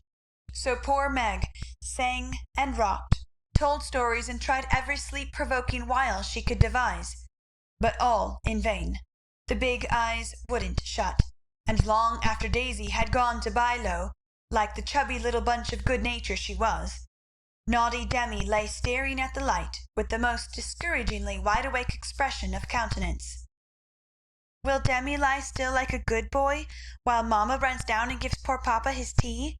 asked Meg, as the hall door softly closed, and the well-known step went tiptoeing into the dining-room. "Me has tea," said Demi, preparing to join in the revel. "No, but I'll save you some little cakeys for breakfast, if you'll go bye-bye like Daisy. Will you, lovey?" And Demi shut his eyes tight, as if to catch sleep, and hurried the desired day. Taking advantage of the propitious moment, Meg slipped away and ran down to greet her husband with a smiling face, and the little blue bow in her hair, which was his especial admiration. He saw it at once, and said with pleased surprise, "Why, little mother, how gay we are to-night! Do you expect company?" "Only you, dear." "Is it a birthday, anniversary, or anything?" "No. I'm tired of being dowdy, so I dressed up as a change. You always make yourself nice for table, no matter how tired you are, so why shouldn't I when I have the time?" "I do it out of respect for you, my dear," said old-fashioned John. "Ditto, ditto, Mr. Brooke," laughed Meg, looking young and pretty again as she nodded to him over the teapot. "Well, it's altogether delightful, and like old times. This tastes right. I drink your health, dear." And John sipped his tea with an air of reposeful rapture, which was of very short duration, however, for as he put down his cup, the door handle rattled mysteriously, and a little voice was heard saying impatiently, "Opie doy, me's tum in." "It's that naughty boy. I told him to go to sleep alone, and here he is, downstairs getting his death a cold, padding over that canvas," said Meg, answering the call. "Mornin' now," announced Demi, in joyful tone as he entered, with his long nightgown gracefully festooned over his arm, and every curl bobbing gaily as he pranced about the table, eyeing the cakeys with loving glances. "No, it isn't morning yet. You must go to bed, and not trouble poor mamma. Then you can have the little cake with sugar on it." "Me loves papa," said the artful one, preparing to climb the paternal knee and revel in forbidden joys. But John shook his head and said to Meg, "If you told him to stay up there and go to sleep alone, make him do it, or he will never learn to mind you." "Yes, of course. Come, Demi." And Meg led her son away, feeling a strong desire to spank the little marplot, who hopped beside her, labouring under the delusion that the bribe was to be administered as soon as they reached the nursery. Nor was he disappointed, for that short-sighted woman actually gave him a lump of sugar, tucked him into his bed, and forbade any more promenades till morning. Said Demi, the perjured, blissfully sucking his sugar, and regarding his first attempt as eminently successful. Meg returned to her place, and supper was progressing pleasantly, when the little ghost walked again, exposed the maternal delinquencies by boldly demanding, "More sugar, mamma." "Now this won't do," said John, hardening his heart against the engaging little sinner. "We shall never know any peace till that child learns to go to bed properly. You have made a slave of yourself long enough. Give him one lesson, and then there will be an end of it. Put him in his bed and leave him, Meg." "He won't stay there. He never does unless I sit by him." "I'll manage him. Demi, go upstairs and get into your bed, as mamma bids you." "Shan't," replied the young rebel, helping himself to the coveted cakey, and beginning to eat the same with calm audacity. "You must never say that to papa. I shall carry you if you don't go yourself." "Go away. Me don't love papa." And Demi retired to his mother's skirts for protection. But even that refuge proved unavailing, for he was delivered over to the enemy with a "Be gentle with him, John," which struck the culprit with dismay, for when mamma deserted him, then the judgment day was at hand. Bereft of his cake, defrauded of his frolic, and borne away by a strong hand to that detested bed, poor Demi could not restrain his wrath, but openly defied papa, and kicked and streamed lustily all the way upstairs. The minute he was put into bed on one side, he rolled out on the other and made for the door, only to be ignominiously caught up by the tail of his little toga and put back again, which lively performance was kept up till the young man's strength gave out, when he devoted himself to roaring at the top of his voice. This vocal exercise usually conquered Meg, but John sat as unmoved as the post, which is popularly believed to be deaf. No coaxing, no sugar, no lullaby, no story. Even the light was put out, and only the red glow of the fire enlivened the big dark, which Demi regarded with curiosity rather than fear. This new order of things disgusted him, and he howled dismally for Marmar as his angry passion subsided, and recollections of his tender bondwoman returned to the captive autocrat. The plaintive wail which succeeded the passionate roar went to Meg's heart, and she ran up to say beseechingly, let me stay with him. He'll be good now, John." "No, my dear, I've told him he must go to sleep, as you bid him, and he must, if I stay here all night." "But he'll cry himself sick," pleaded Meg, reproaching herself for deserting her boy. "No, he won't. He's so tired he will soon drop off, and then the matter is settled, for he will understand that he has got to mind. Don't interfere, I'll manage him." "He's my child, and I can't have his spirit broken by harshness." "He's my child, and I won't have his temper spoiled by indulgence. Go down, my dear, and leave the boy to me." When John spoke in that masterful tone, Meg always obeyed, and never regretted her docility. "Please let me kiss him once, John." "Certainly. Demi, say good night to mamma, and let her go and rest, for she is very tired with taking care of you all day." Meg always insisted upon it that the kiss won the victory, for after it was given, Demi sobbed more quietly, and lay quite still at the bottom of the bed, whither he had wriggled in his anguish of mind. "Poor little man, he's worn out with sleep and crying. I'll cover him up, and then go and set Meg's heart at rest," thought John, creeping to the bedside, hoping to find his rebellious heir asleep. But he wasn't, for the moment his father peeped at him, Demi's eyes opened, his little chin began to quiver, and he put up his arms, saying with a penitent hiccup, "Me's dood now." Sitting on the stairs outside, Meg wondered at the long silence which followed the uproar, and after imagining all sorts of impossible accidents, she slipped into the room to set her fears at rest. Demi lay fast asleep, not in his usual spread-eagle attitude, but in a subdued bunch, cuddled close in the circle of his father's arm, and holding his father's finger, as if he felt that justice was tempered with mercy, and had gone to sleep a sadder and wiser baby. So held, John had waited with a womanly patience till the little hand relaxed its hold, and while waiting had fallen asleep, more tired by that tussle with his son than his whole day's work. As Meg stood watching the two faces on the pillow, she smiled to herself, and then slipped away again, saying in a satisfied tone, "I never need fear that John will be too harsh with my babies.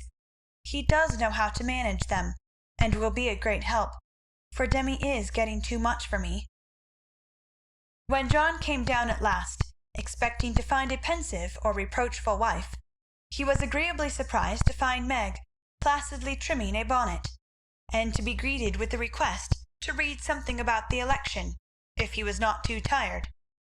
John saw in a minute that a revolution of some kind was going on, but wisely asked no questions, knowing that Meg was such a transparent little person she couldn't keep a secret to save her life, and therefore the clue would soon appear.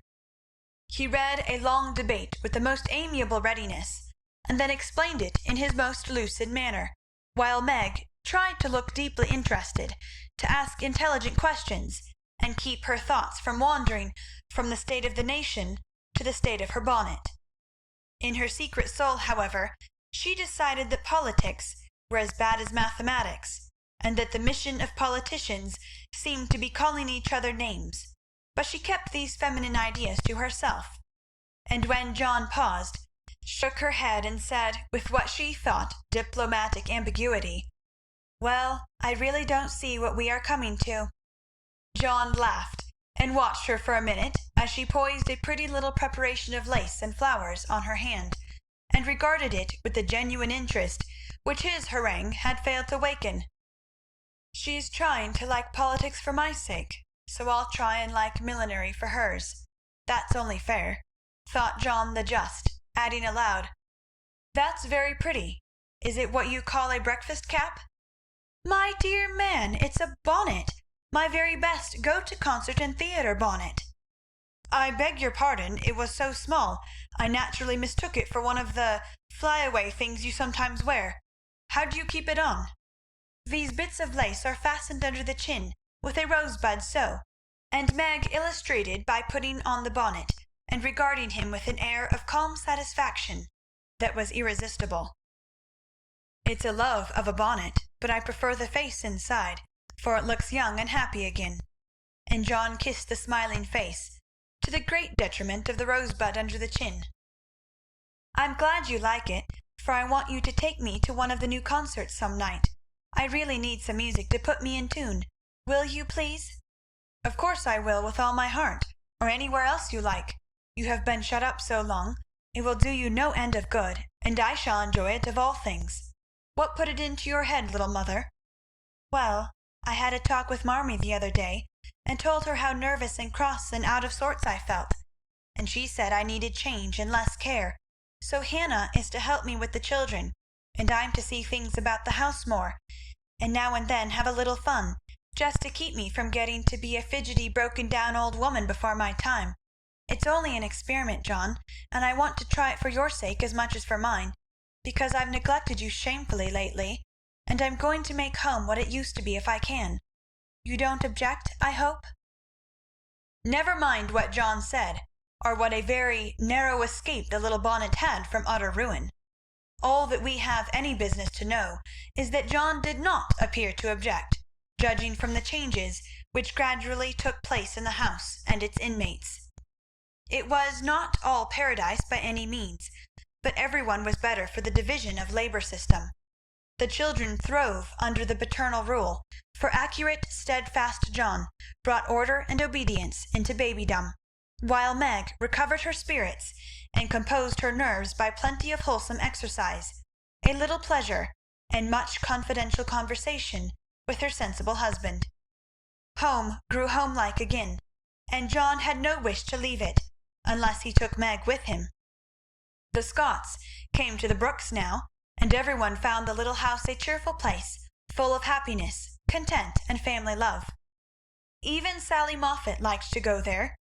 "It is always so quiet and pleasant here. It does me good, Meg," she used to say, looking about her with wistful eyes, as if trying to discover the charm that she might use it in her great house, full of splendid loneliness, for there were no riotous, sunny-faced babies there, and Ned lived in a world of his own where there was no place for her. This household happiness did not come all at once, but John and Meg had found the key to it, and each year of married life taught them how to use it, unlocking the treasures of real home love and mutual helpfulness, which the poorest may possess and the richest cannot buy. This is the sort of shelf on which young wives and mothers may consent to be laid, safe from the restless fret and fever of the world, finding loyal lovers in the little sons and daughters who cling to them, undaunted by sorrow, poverty, or age, walking side by side through fair and stormy weather with a faithful friend who is, in the truest sense of the good old Saxon word, the house band, and learning, as Meg learned, that a woman's happiest kingdom is home, her highest honour the art of ruling it, not as a queen, but as a wise wife and mother. End of chapter 38. Chapter 39. Lazy Lawrence. Laurie went to Nice intending to stay a week, and remained a month. He was tired of wandering about alone, and Amy's familiar presence seemed to give a home-like charm to the foreign scenes in which she bore a part. He rather missed the petting he used to receive, and enjoyed a taste of it again, for no attentions, however flattering, from strangers, were half so pleasant as the sisterly adoration of the girls at home. Amy never would pet him like the others, but she was very glad to see him now, and quite clung to him, feeling that he was the representative of the dear family for whom she longed more than she would confess. They naturally took comfort in each other's societies, and were much together, riding, walking, dancing, or dawdling, for at Nice no one can be very industrious during the gay season. But while apparently amusing themselves in the most careless fashion, they were half consciously making discoveries and forming opinions about each other. Amy rose daily in the estimation of her friend, but he sank in hers, and each felt the truth before a word was spoken. Amy tried to please, and succeeded, for she was grateful for the many pleasures he gave her, and repaid him with the little services to which womanly women know how to lend an indescribable charm. Laurie made no effort of any kind, but just let himself drift along as comfortably as possible, trying to forget, and feeling that all women owed him a kind word because one had been cold to him. It cost him no effort to be generous, and he would have given Amy all the trinkets in Nice if she would have taken them, but at the same time he felt that he could not change the opinion she was forming of him, and he rather dreaded the keen blue eyes that seemed to watch him with such half sorrowful, half scornful surprise. "All the rest have gone to Monaco for the day.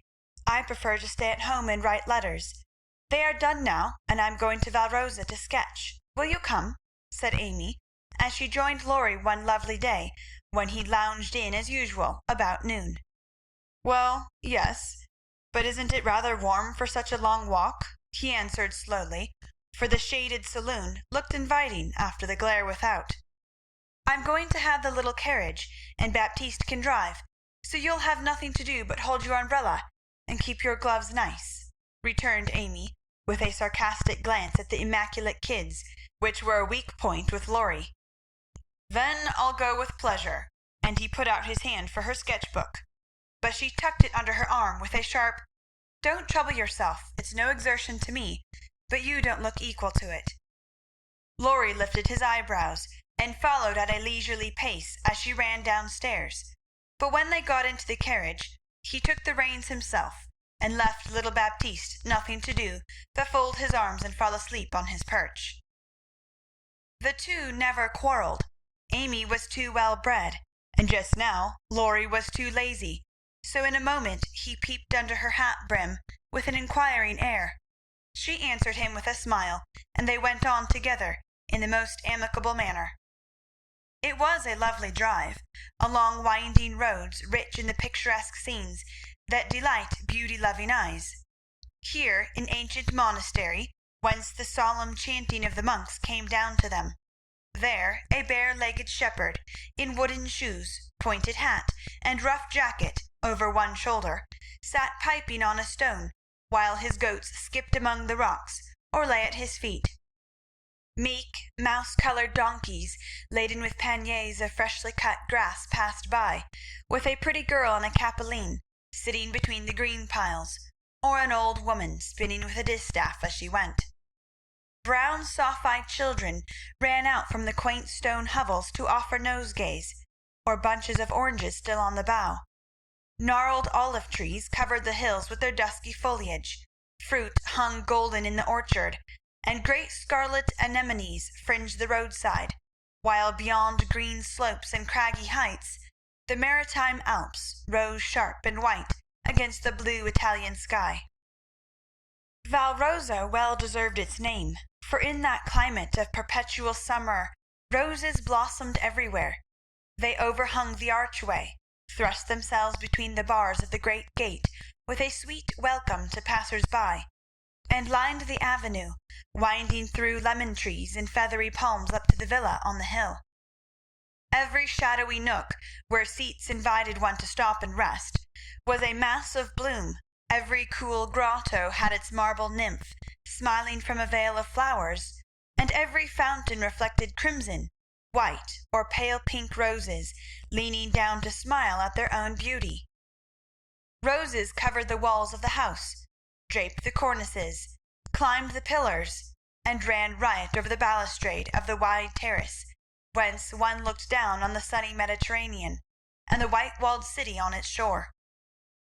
"This is a regular honeymoon paradise, isn't it? Did you ever see such roses?" asked Amy, pausing on the terrace to enjoy the view and a luxurious whiff of perfume that came wandering by. "No, nor felt such thorns," returned Laurie, with his thumb in his mouth, after a vain attempt to capture a solitary scarlet flower that grew just beyond his reach. "Try lower down and pick those that have no thorns," said Amy, gathering 3 of the tiny cream-coloured ones that starred the wall behind her.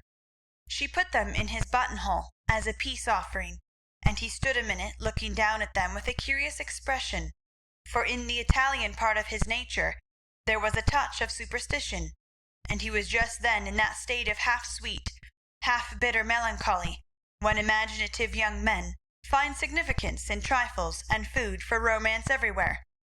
He had thought of Jo in reaching after the thorny red rose, for vivid flowers became her, and she had often worn ones like that from the greenhouse at home. The pale roses Amy gave him were the sort that the Italians lay in dead hands, never in bridal wreaths, and for a moment he wondered if the omen was for Jo or for himself. But the next instant his American common sense got the better of sentimentality, and he laughed a heartier laugh than Amy had heard since he came. "It's good advice. You'd better take it and save your fingers," she said, thinking her speech amused him. "Thank you, I will," he answered in a jest, and few months later he did it in earnest. "Laurie, when are you going to your grandfather?" she asked, presently, as she settled herself on a rustic seat. "Very soon." "You have said that a dozen times within the last 3 weeks." "I dare say. Short answers save trouble." "He expects you, and you really ought to go." "Hospitable creature, I know it." "Then why don't you do it?" "Natural depravity, I suppose." "Natural indolence, you mean. It's really dreadful." And Amy looked severe. "Not so bad as it seems, for I should only plague him if I went, so I might as well stay and plague you a little longer. You can bear it better. In fact, I think it agrees with you excellently." And Laurie composed himself for a lounge on the broad ledge of the balustrade. Amy shook her head and opened her sketch-book with an air of resignation. But she had made up her mind to lecture that boy, and in a minute she began again. "What are you doing just now?" "Watching lizards." No, I mean, what do you intend and wish to do?" "Smoke a cigarette, if you'll allow me." "How provoking you are! I don't approve of cigars, and I will only allow it on condition that you let me put you into my sketch. I need a figure." "With all the pleasure in life. How will you have me, full length or 3/4, on my head or on my heels? I should respectfully suggest a recumbent posture. Then put yourself in also, and call it dolce far niente." "Stay as you are and go to sleep if you like. I intend to work hard," said Amy in her most energetic tone. "What delightful enthusiasm!" and he leaned against a tall urn with an air of entire satisfaction. "What would Jo say if she saw you now?" asked Amy impatiently, hoping to stir him up by the mention of her still more energetic sister's name. "As usual. Go away, Teddy, I'm busy." He laughed as he spoke, but the laugh was not natural, and a shade passed over his face, for the utterance of the familiar name touched the wound that was not healed yet. Both tone and shadow struck Amy, for she had seen and heard them before, and now she looked up in time to catch a new expression on Laurie's face, a hard, bitter look, full of pain, dissatisfaction, and regret. It was gone before she could study it, and the listless expression came back again. She watched him for a moment with artistic pleasure, thinking how like an Italian he looked, as he lay basking in the sun, with uncovered head and eyes full of southern dreaminess, for he seemed to have forgotten her and fallen into a reverie. "You look like the effigy of a young knight asleep on his tomb," she said, carefully tracing the well-cut profile defined against the dark stone. "Wish I was." "That's a foolish wish, unless you have spoiled your life. You are so changed. I sometimes think—" There Amy stopped, with a half-timid, half-wistful look, more significant than her unfinished speech. Laurie saw and understood the affectionate anxiety which she hesitated to express, and looking straight into her eyes, said just as he used to say it to her mother, "It's all right, ma'am." That satisfied her, and set at rest the doubts that had begun to worry her lately. It also touched her, and she showed that it did, by the cordial tone in which she said, "I'm glad of that. I didn't think you'd been a very bad boy, but I fancied you might have wasted money at that wicked Baden-Baden, lost your heart to some charming Frenchwoman with a husband, or got into some of the scrapes that young men seem to consider a necessary part of a foreign tour. Don't stay out there in the sun. Come and lie on the grass here, and let us be friendly, as Joe used to say when we got in the sofa corner and told secrets. Laurie obediently threw himself down on the turf and began to amuse himself by sticking daisies into the ribbons of Amy's hat that lay there. "I'm all ready for the secrets," and he glanced up with a decided expression of interest in his eyes. "I've none to tell. You may begin." "Haven't one to bless myself with. I thought perhaps you'd had some news from home." "You have heard all that has come lately. Don't you hear often? I fancied Joe would send you volumes." "She's very busy. I'm roving about so, it's impossible to be regular, you know. When do you begin your great work of art, Raffaella?" he asked, changing the subject abruptly, after another pause, in which he had been wondering if Amy knew his secret, and wanted to talk about it. "Never," she answered, with a despondent but decided air. "Rome took all the vanity out of me, for after seeing the wonders there, I felt too insignificant to live, and gave up all my foolish hopes in despair." "Why should you, with so much energy and talent?" "That's just why, because talent isn't genius, and no amount of energy can make it so. I want to be great or nothing. I won't be a commonplace dauber, so I don't intend to try any more." "And what are you going to do with yourself now, if I may ask?" "Polish up my other talents, and be an ornament to society if I get the chance." It was a characteristic speech, and sounded daring, but audacity becomes young people, and Amy's ambition had a good foundation.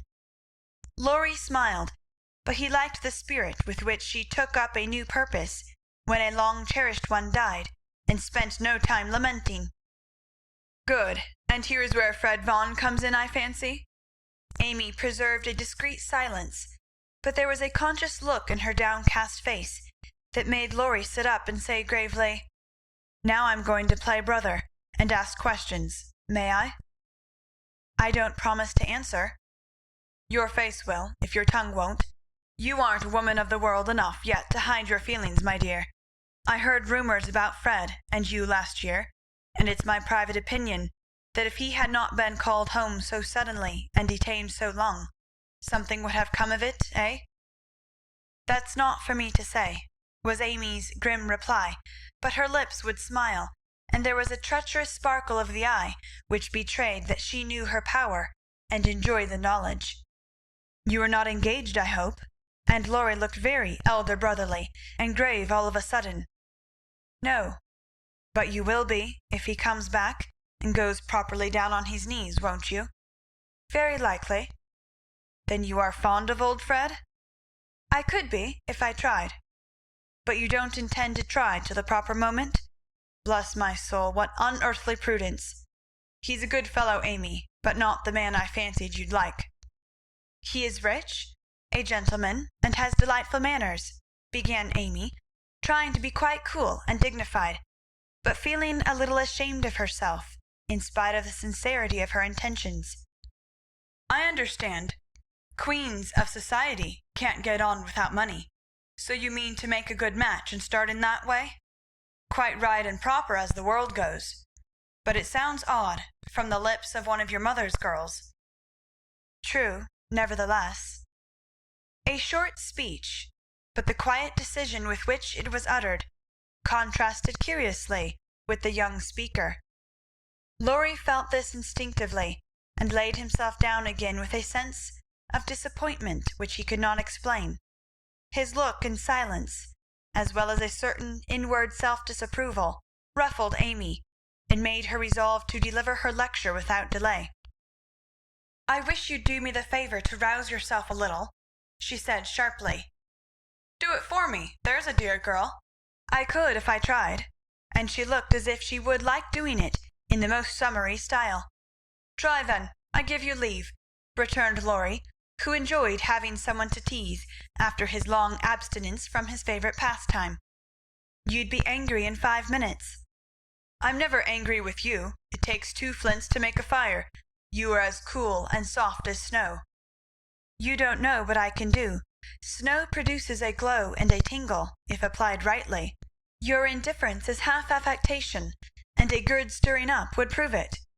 "Stir away. It won't hurt me, and it may amuse you, as the big man said when his little wife beat him. Regard me in the light of a husband, or a carpet, and beat till you are tired, if that sort of exercise agrees with you." Being decidedly nettled herself, and longing to see him shake off the apathy that so altered him, Amy sharpened both tongue and pencil, and began. "Flo and I have got a new name for you. It's Lazy Lawrence. How do you like it?" She thought it would annoy him, but he only folded his arms under his head with an imperturbable, "That's not bad. Thank you, ladies." "Do you want to know what I honestly think of you?" "Pining to be told." "Well, I despise you." If she had even said, "I hate you," in a petulant or coquettish tone, he would have laughed and rather liked it, but the grave, almost sad accent in her voice made him open his eyes and say quickly, "Why, if you please?" "Because, with every chance for being good, useful, and happy, you are faulty, lazy, and miserable." "Strong language, mademoiselle." "If you like it, I'll go on." "Pray do. It's quite interesting." "I thought you'd find it so. Selfish people always like to talk about themselves." "Am I selfish?" The question slipped out involuntarily, and in a tone of surprise, for the one virtue on which he prided himself was generosity. "Yes, very selfish," continued Amy, in a calm, cool voice, twice as effective just then as an angry one. "I'll show you how, for I've studied you while we were frolicking, and I'm not at all satisfied with you. Here you have been abroad nearly 6 months, and done nothing but waste time and money and disappoint your friends. Isn't a fellow to have any pleasure after a 4-year grind? You don't look as if you had much. At any rate, you are none the better for it, as far as I can see. I said when we first met that you had improved. Now I take it all back, for I don't think you half so nice as when I left you at home. You have grown abominably lazy. You like gossip, and waste time on frivolous things. You are contented to be petted and admired by silly people, instead of being loved and respected by wise ones. With money, talent, position, health, and beauty, you like that old vanity. But it's the truth, so I can't help saying it. With all these splendid things to use and enjoy, you can find nothing to do but dawdle, and instead of being the man you ought to be, you are only—" There she stopped, with a look that had both pain and pity in it. "St. Lawrence on a gridiron," added Laurie, blandly finishing the sentence. But the lecture began to take effect, for there was a wide-awake sparkle in his eyes now, and a half-angry, half-injured expression replaced the former indifference. "I supposed you'd take it so. You men tell us we are angels, and say we can make you what we will. But the instant we honestly try to do you good, you laugh at us and won't listen, which proves how much your flattery is worth." Amy spoke bitterly, and turned her back on the exasperating martyr at her feet. In a minute a hand came down over the page so that she could not draw, and Laurie's voice said with a droll imitation of a penitent child, "I will be good, oh, I will be good." But Amy did not laugh, for she was in earnest, and tapping on the outspread hand with her pencil, said soberly, "Aren't you ashamed of a hand like that? It's as soft and white as a woman's, and looks as if it never did anything but wear Jouvin's best gloves and pick flowers for ladies. You are not a dandy, thank heaven, so I'm glad to see there are no diamonds or big seal rings on it, only the little old one Joe gave you so long ago. Dear soul, I wish she was here to help me." "So do I." The hand vanished as suddenly as it came, and there was energy enough in the echo of her wish to suit even Amy. She glanced down at him with a new thought in her mind, but he was lying with his hat half over his face, as if for shade, and his mustache hid his mouth. She only saw his chest rise and fall with a long breath that might have been a sigh, and the hand that wore the ring nestled down into the grass, as if to hide something too precious or too tender to be spoken of. All in a minute Various hints and trifles assumed shape and significance in Amy's mind, and told her what her sister never had confided to her. She remembered that Laurie never spoke voluntarily of Joe. She recalled the shadow on his face just now, the change in his character, and the wearing of the little old ring, which was no ornament to a handsome hand. Girls are quick to read such signs and feel their eloquence. Amy had fancied that perhaps a love trouble was at the bottom of the alteration, and now she was sure of it. Her keen eyes filled, and when she spoke again, it was in a voice that could be beautifully soft and kind when she chose to make it so.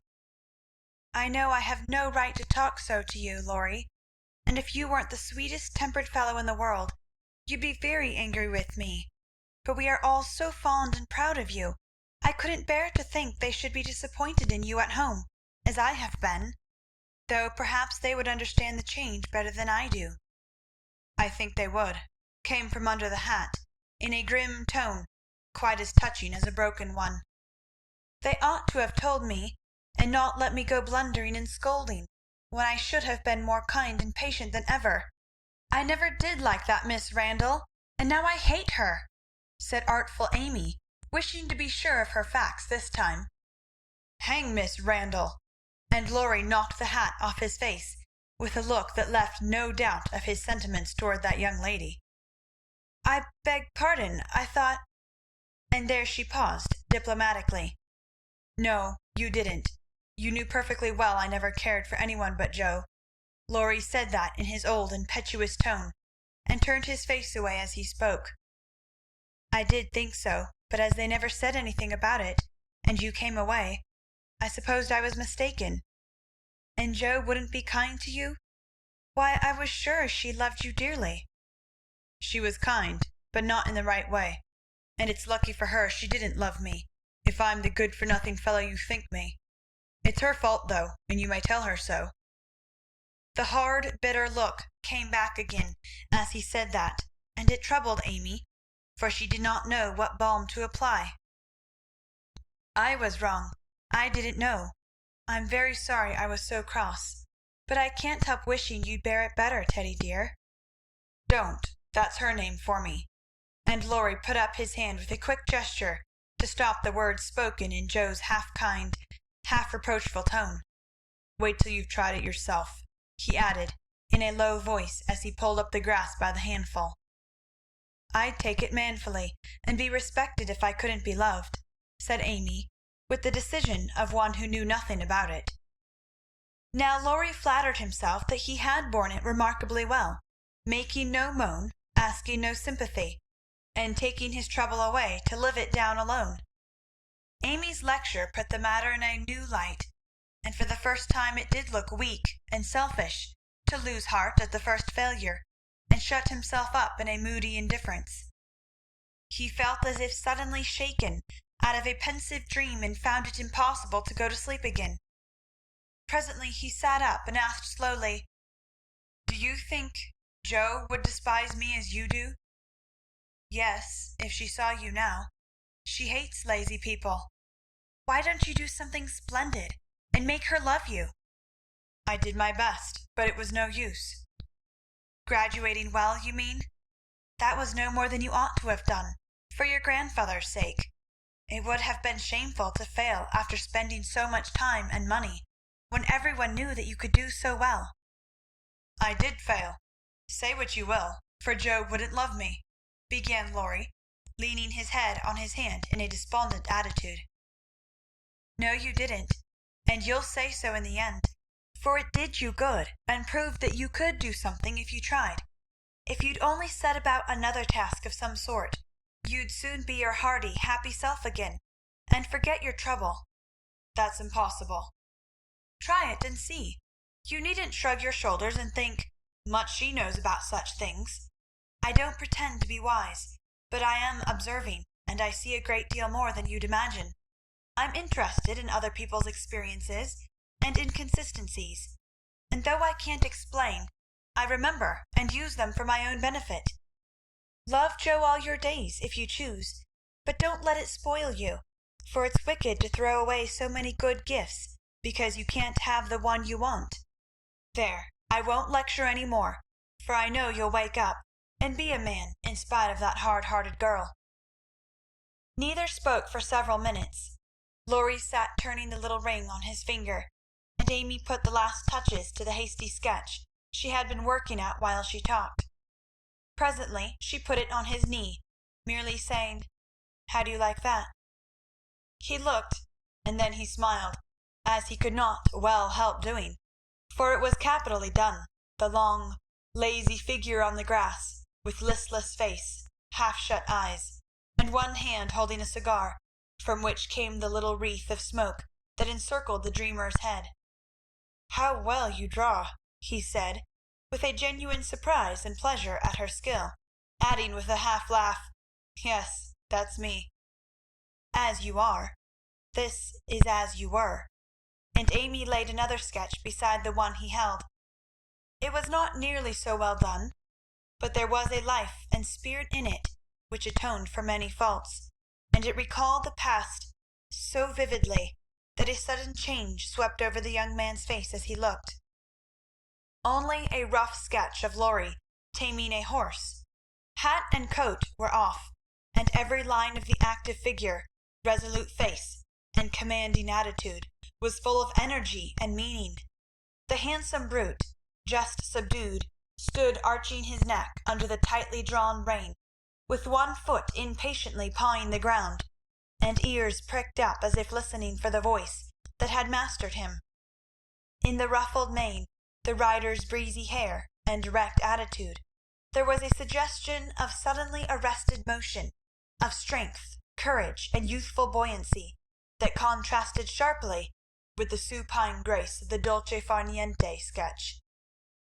Laurie said nothing, but as his eye went from one to the other, Amy saw him flush up and fold his lips together as if he read and accepted the little lesson she had given him.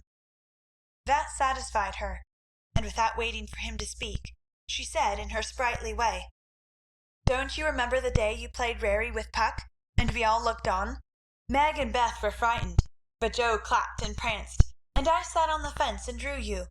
I found that sketch in my portfolio the other day, touched it up, and kept it to show you." "Much obliged. You've improved immensely since then, and I congratulate you. May I venture to suggest, in a honeymoon paradise, that 5 o'clock is the dinner hour at your hotel?" Laurie rose as he spoke, returned the pictures with a smile and a bow, and looked at his watch, as if to remind her that even moral lectures should have an end. He tried to resume his former easy indifferent air, but it was in affectation now, for the rousing had been more efficacious than he would confess. Amy felt the shade of coldness in his manner, and said to herself, "Now I've offended him. Well, if it does him good, I'm glad. If it makes him hate me, I'm sorry. But it's true, and I can't take back a word of it." They laughed and chattered all the way home, and little Baptiste up behind thought that Monsieur and Mademoiselle were in charming spirits, but both felt ill at ease. The friendly frankness was disturbed, the sunshine had a shadow over it, and despite their apparent gaiety, there was a secret discontent in the heart of each. "Shall we see you this evening, mon frère?" asked Amy, as they parted at her aunt's door. "Unfortunately, I have an engagement. Au revoir, mademoiselle," and Laurie bent as if to kiss her hand in the foreign fashion which became him better than many men. Something in his face made Amy say quickly and warmly, "No, be yourself with me, Laurie, and part in the good old way. I'd rather have a hearty English handshake than all the sentimental salutations in France." "Good-bye, dear." And with these words, uttered in the tone she liked, Laurie left her, after a handshake almost painful in its heartiness. Next morning, instead of the usual call, Amy received a note which made her smile at the beginning and sigh at the end.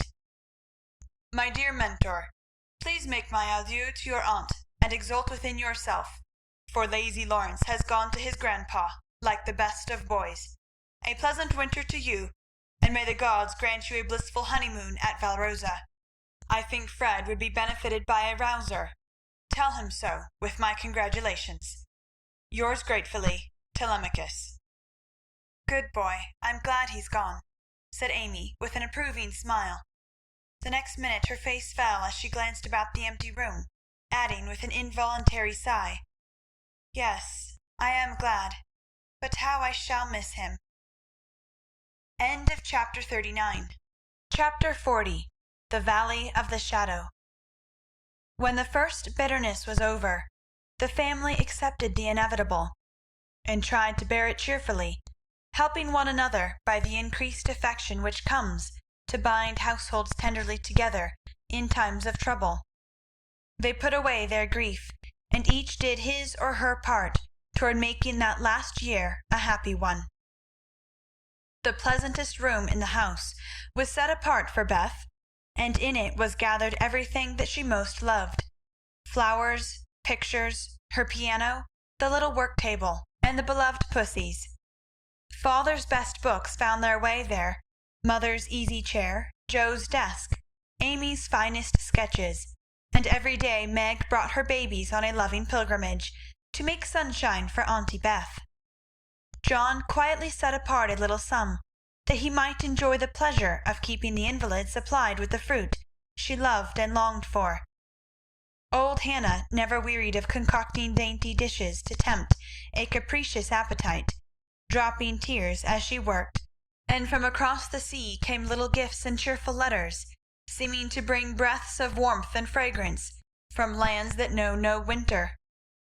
Here, cherished like a household saint in its shrine, sat Beth, tranquil and busy as ever, for nothing could change the sweet, unselfish nature, and even while preparing to leave life, she tried to make it happier for those who should remain behind.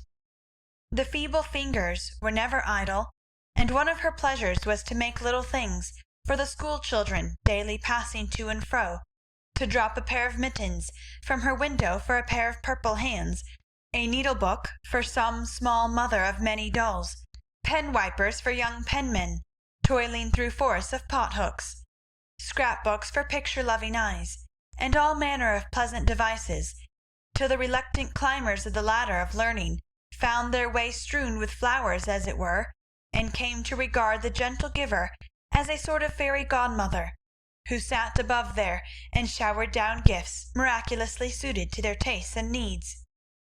If Beth had wanted any reward, she found it in the bright little faces always turned up to her window with nods and smiles, and the droll little letters which came to her full of blots and gratitude.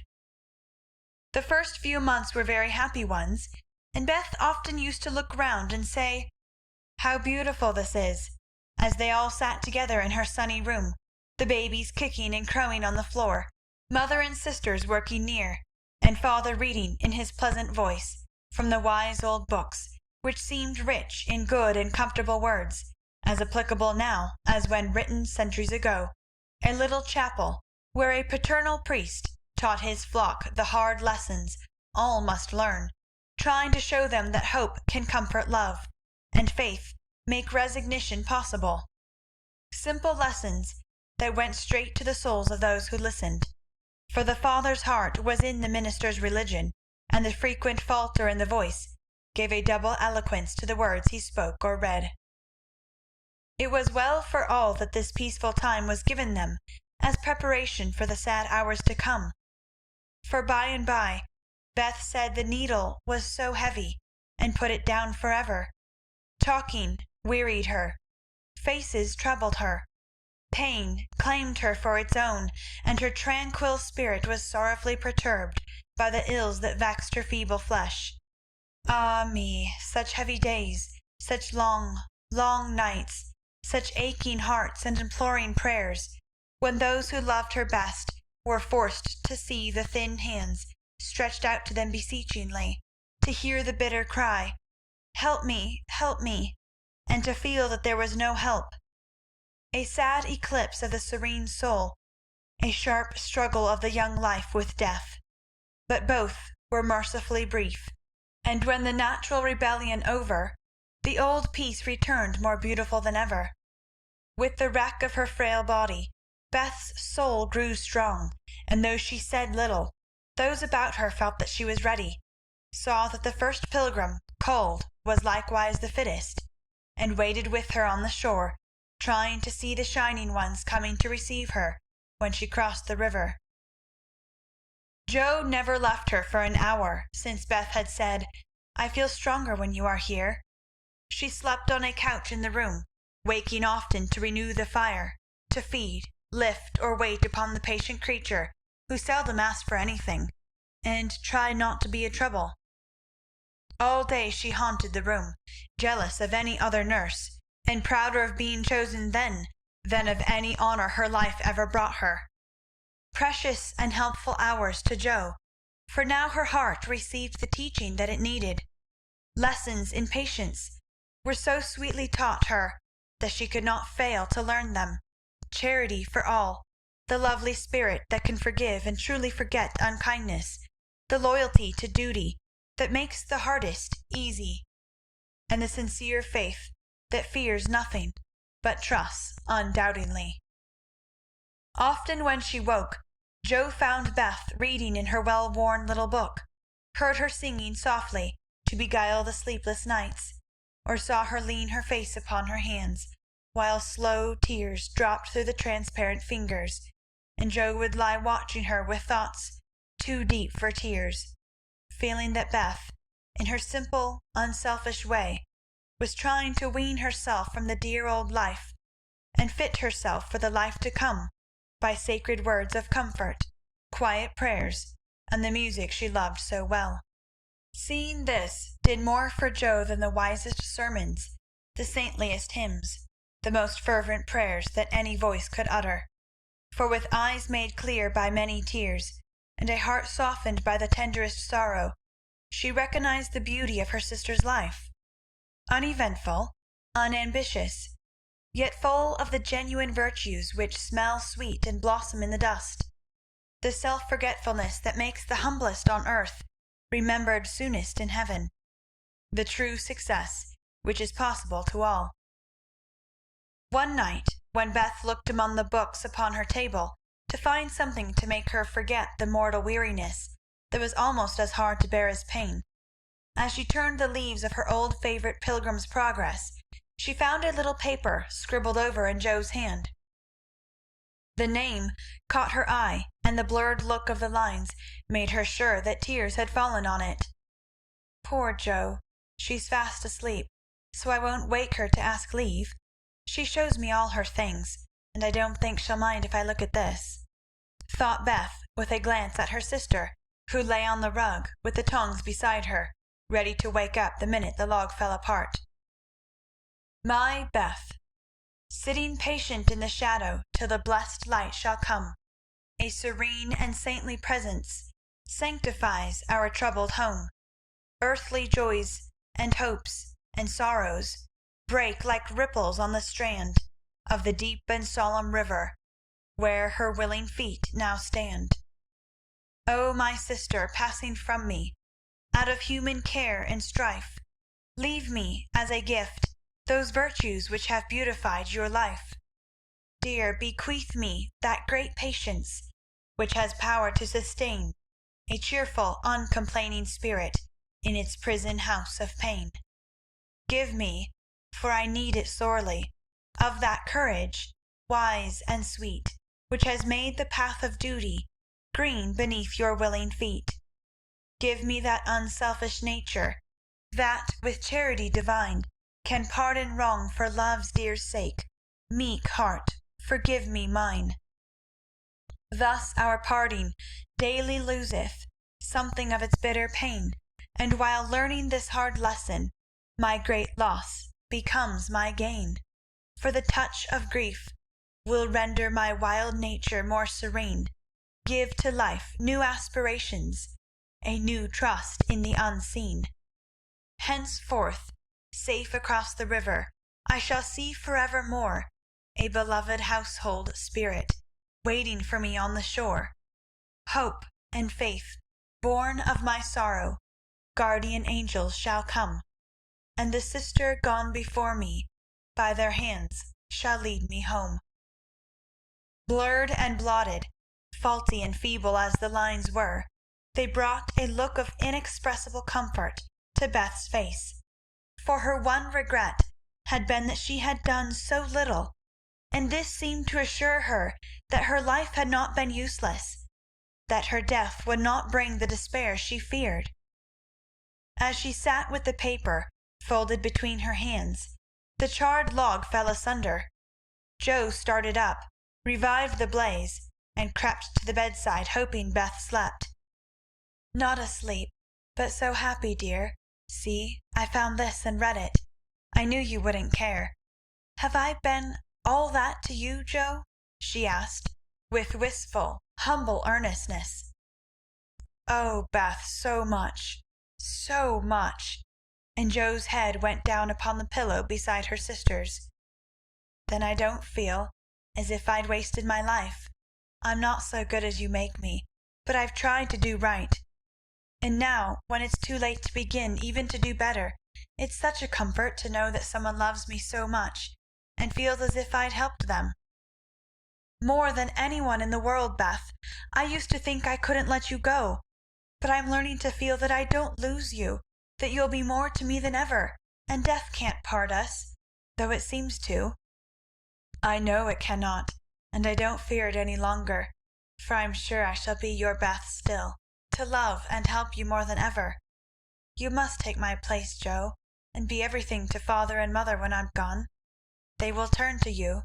Don't fail them, and if it's hard to work alone, remember that I don't forget you, and that you'll be happier in doing that than writing splendid books or seeing all the world, for love is the only thing that we can carry with us when we go, and it makes the end so easy."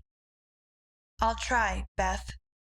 And then and there Joe renounced her old ambition, pledged herself to a new and better one, acknowledging the poverty of other desires, and feeling the blessed solace of a belief in the immortality of love.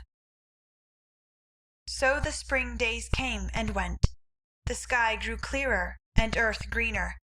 The flowers were up fairly early, and the birds came back in time to say good-bye to Beth, who, like a tired but trustful child, clung to the hands that had led her all her life, as father and mother guided her tenderly through the valley of the shadow and gave her up to God. Seldom except in books do the dying utter memorable words, see visions, or depart with beatified countenances, and those who have sped many parting souls know that to most the end comes as naturally and simply as sleep. As Beth had hoped, the tide went out easily, and in the dark hour before dawn, on the bosom where she had drawn her first breath, she quietly drew her last, with no farewell, but one loving look, one little sigh. With tears and prayers and tender hands, mother and sisters made her ready for the long sleep that pain would never mar again, seeing with grateful eyes the beautiful serenity that soon replaced the pathetic patience that had wrung their hearts so long, and feeling with reverent joy that to their darling death was a benignant angel, not a phantom full of dread. When morning came, for the first time in many months the fire was out.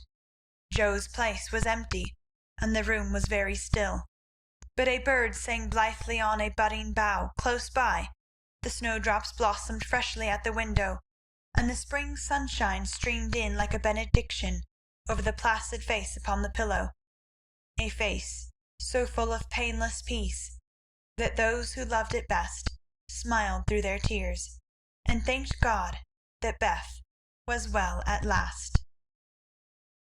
End of chapter 40. Chapter 41. Learning to Forget. Amy's lecture did Laurie good, though of course he did not own it till long afterward. Men seldom do, for when women are the advisers, the lords of creation don't take the advice till they have persuaded themselves that it is just what they intended to do. Then they act upon it, and if it succeeds, they give the weaker vessel half the credit of it. If it fails, they generously give her the whole.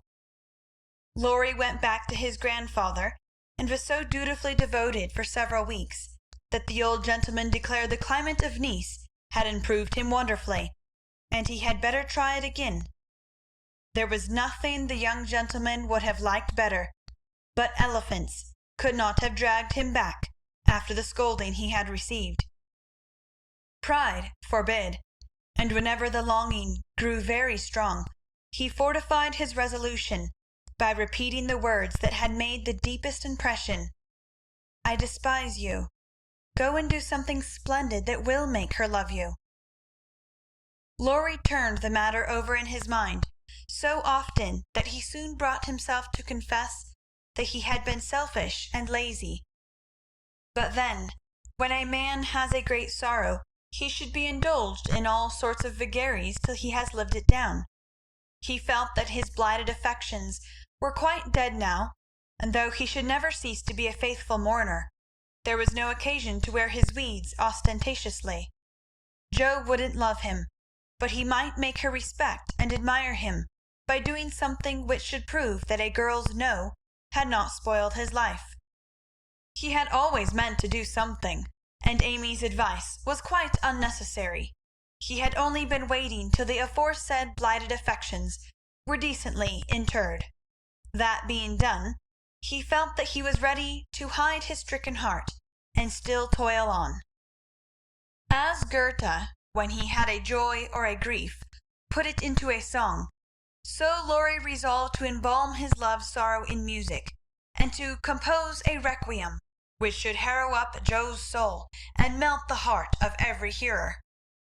Therefore the next time the old gentleman found him getting restless and moody, and ordered him off, he went to Vienna, where he had musical friends, and fell to work with the firm determination to distinguish himself.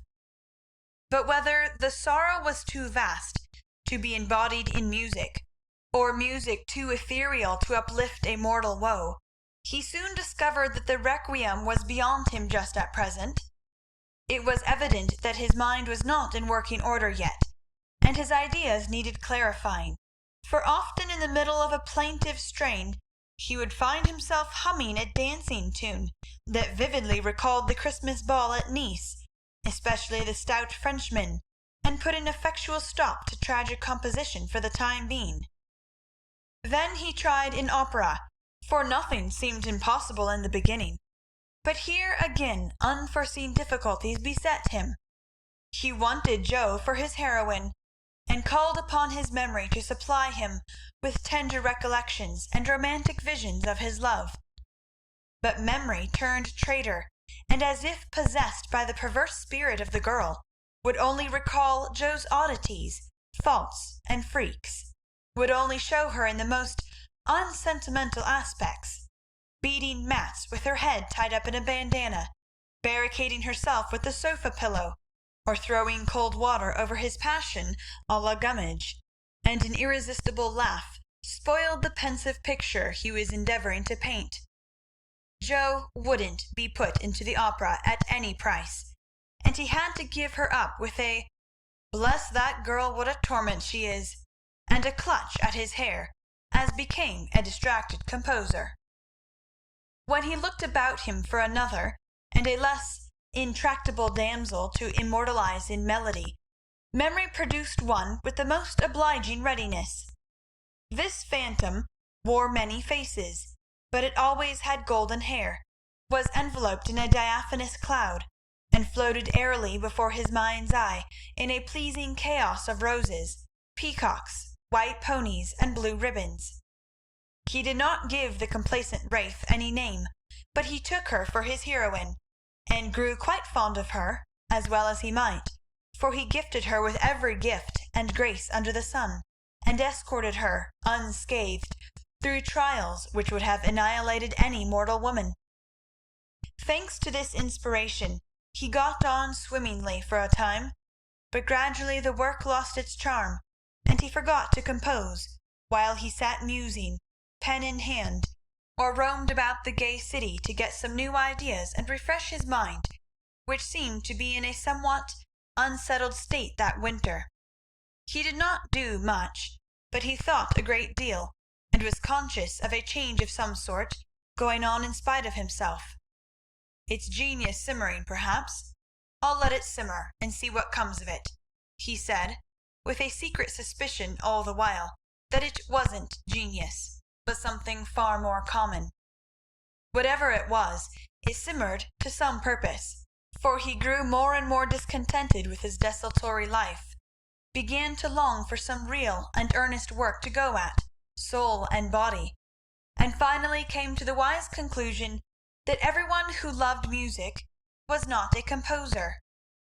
Returning from one of Mozart's grand operas, splendidly performed at the Royal Theatre, he looked over his own, played a few of the best parts, sat staring at the busts of Mendelssohn, Beethoven, and Bach, who stared benignly back again. Then suddenly he tore up his music sheets one by one, and as the last fluttered out of his hand, he said soberly to himself, "She is right. Talent isn't genius, and you can't make it so. That music has taken the vanity out of me, as Rome took it out of her, and I won't be a humbug any longer. Now what shall I do?" That seemed a hard question to answer, and Laurie began to wish he had to work for his daily bread. Now, if ever, occurred an eligible opportunity for going to the devil, as he once forcibly expressed it, for he had plenty of money and nothing to do, and Satan is proverbially fond of providing employment for full and idle hands.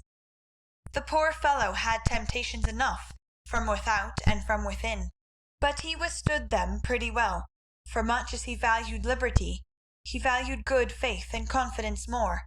So his promise to his grandfather, and his desire to be able to look honestly into the eyes of the women who loved him and say, "All's well," kept him safe and steady. Very likely some Mrs. Grundy will observe, "I don't believe it. Boys will be boys. Young men must sow their wild oats, and women must not expect miracles." I dare say you don't, Mrs. Grundy, but it's true nevertheless. Women work a good many miracles, and I have a persuasion that they may perform even that of raising the standard of manhood by refusing to echo such sayings. Let the boys be boys, the longer the better, and let the young men sow their wild oats if they must. But mothers, sisters, and friends may help to make the crop a small one, and keep many tares from spoiling the harvest by believing, and showing that they believe, in the possibility of loyalty to the virtues which make men manliest in good women's eyes. If it is a feminine delusion, leave us to enjoy it while we may, for without it half the beauty and the romance of life is lost, and sorrowful forebodings would embitter all our hopes of the brave, tender-hearted little lads who still love their mothers better than themselves, and are not ashamed to own it. Laurie thought that the task of forgetting his love for Joe would absorb all his powers for years, but to his great surprise he discovered it grew easier every day. He refused to believe it at first, got angry with himself and couldn't understand it. But these hearts of ours are curious and contrary things, and time and nature work their will in spite of us. Laurie's heart wouldn't ache. The wound persisted in healing with a rapidity that astonished him, and instead of trying to forget, he found himself trying to remember. He had not foreseen this turn of affairs, and was not prepared for it. He was disgusted with himself, surprised at his own fickleness, and full of a queer mixture of disappointment and relief that he could recover from such a tremendous blow so soon. He carefully stirred up the embers of his lost love, but they refused to burst into a blaze. There was only a comfortable glow that warmed and did him good without putting him into a fever, and he was reluctantly obliged to confess that the boyish passion was slowly subsiding into a more tranquil sentiment, very tender, a little sad and resentful still, but that was sure to pass away in time, leaving a brotherly affection which would last unbroken to the end. As the word brotherly passed through his mind in one of his reveries, he smiled and glanced up at the picture of Mozart that was before him.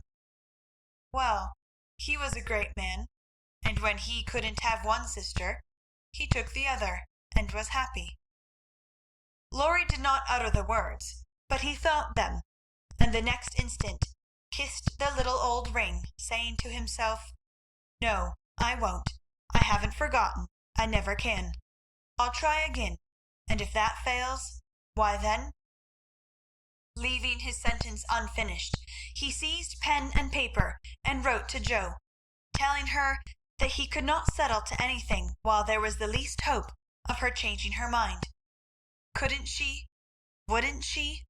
And let him come home and be happy? While waiting for an answer, he did nothing, but he did it energetically, for he was in a fever of impatience. It came at last, and settled his mind effectually on one point, for Jo decidedly couldn't and wouldn't. She was wrapped up in Beth, and never wished to hear the word love again. Then she begged him to be happy with somebody else, but always keep a little corner of his heart for his loving sister Jo. In a postscript, she desired him not to tell Amy that Beth was worse. She was coming home in the spring, and there was no need of saddening the remainder of her stay. That would be time enough, please God, but Laurie must write to her often, and not let her feel lonely, homesick, or anxious. "So I will, at once. Poor little girl, it will be a sad going home for her, I'm afraid." And Laurie opened his desk, as if writing to Amy had been the proper conclusion of the sentence left unfinished some weeks before.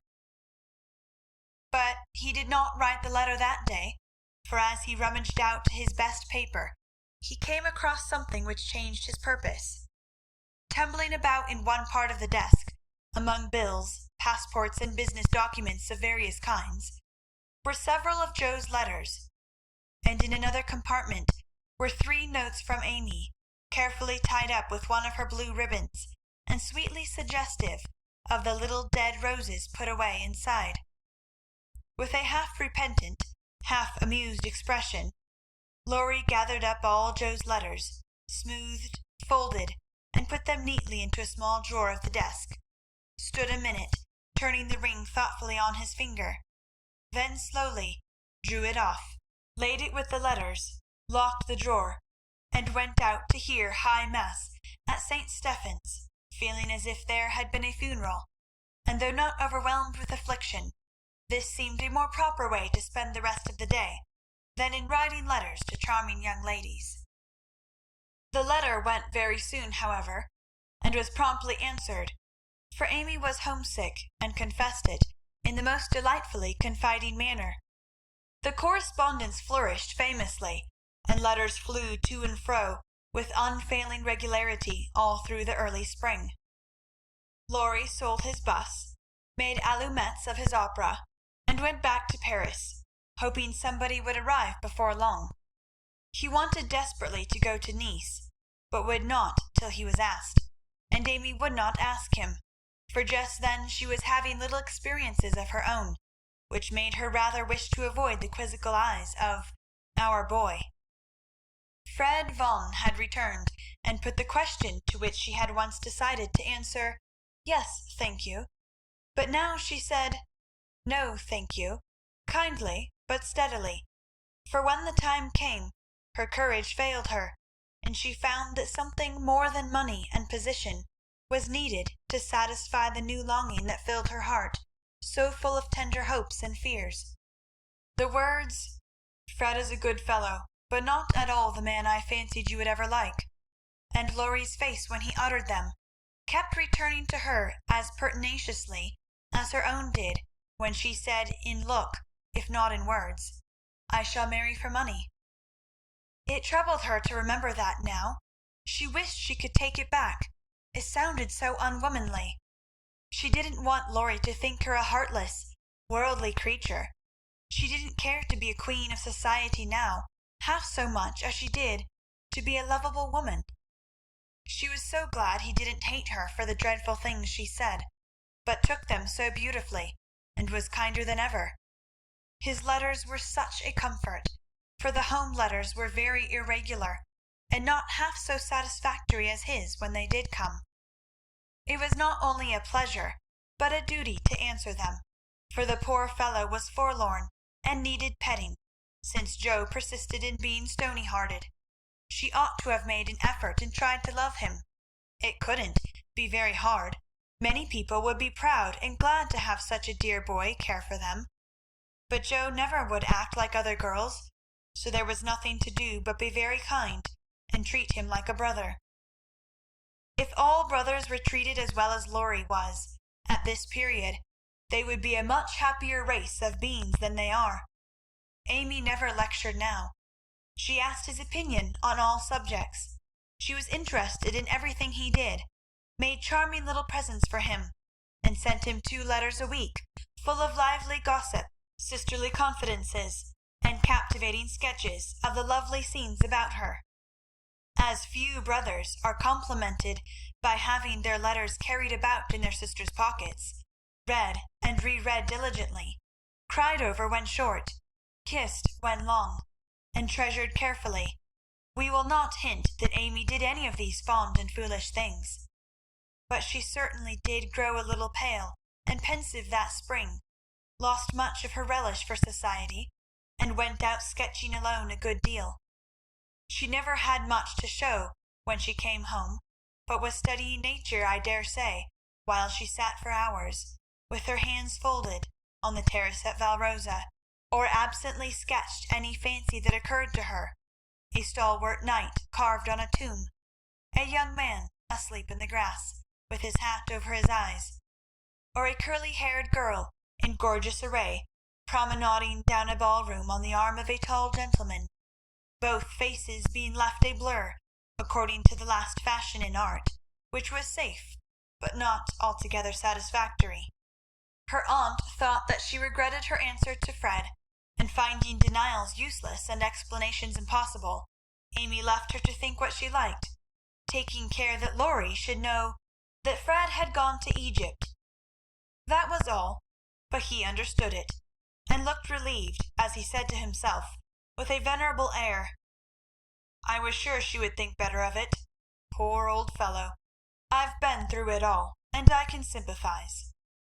With that he heaved a great sigh, and then, as if he had discharged his duty to the past, put his feet up on the sofa and enjoyed Amy's letter luxuriously. While these changes were going on abroad, trouble had come at home, but the letter telling that Beth was failing never reached Amy, and when the next found her at Vevey, for the heat had driven them from Nice in May, and they had travelled slowly to Switzerland by way of Genoa and the Italian lakes, she bore it very well, and quietly submitted to the family decree that she should not shorten her visit, for since it was too late to say good-bye to Beth, she had better stay and let absence soften her sorrow. But her heart was very heavy. She longed to be at home, and every day looked wistfully across the lake, waiting for Laurie to come and comfort her. He did come very soon, for the same mail brought letters to them both, but he was in Germany, and it took some days to reach him. The moment he read it, he packed his knapsack, bade adieu to his fellow pedestrians, and was off to keep his promise, with a heart full of joy and sorrow, hope and suspense. He knew Vevey well, and as soon as the boat touched the little quay, he hurried along the shore to La Tour, where the Carrolls were living in pension. The garçon was in despair that the whole family had gone to take a promenade on the lake.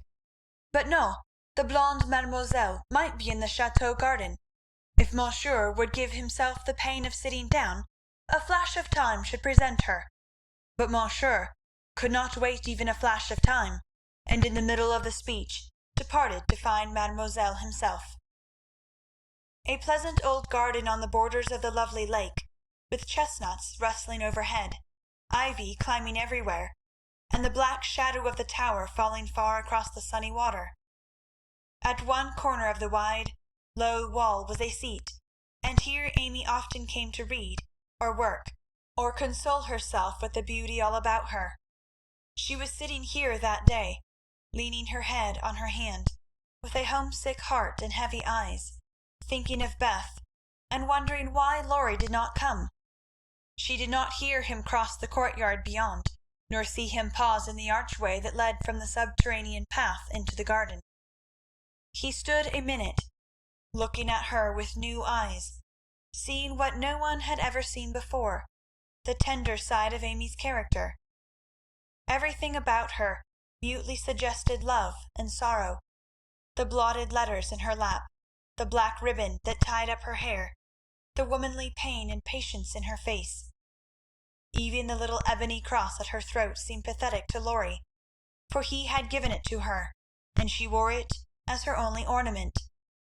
If he had any doubts about the reception she would give him, they were set at rest the minute she looked up and saw him, for dropping everything she ran to him, exclaiming in a tone of unmistakable love and longing, "Oh, Laurie, Laurie, I knew you'd come to me!"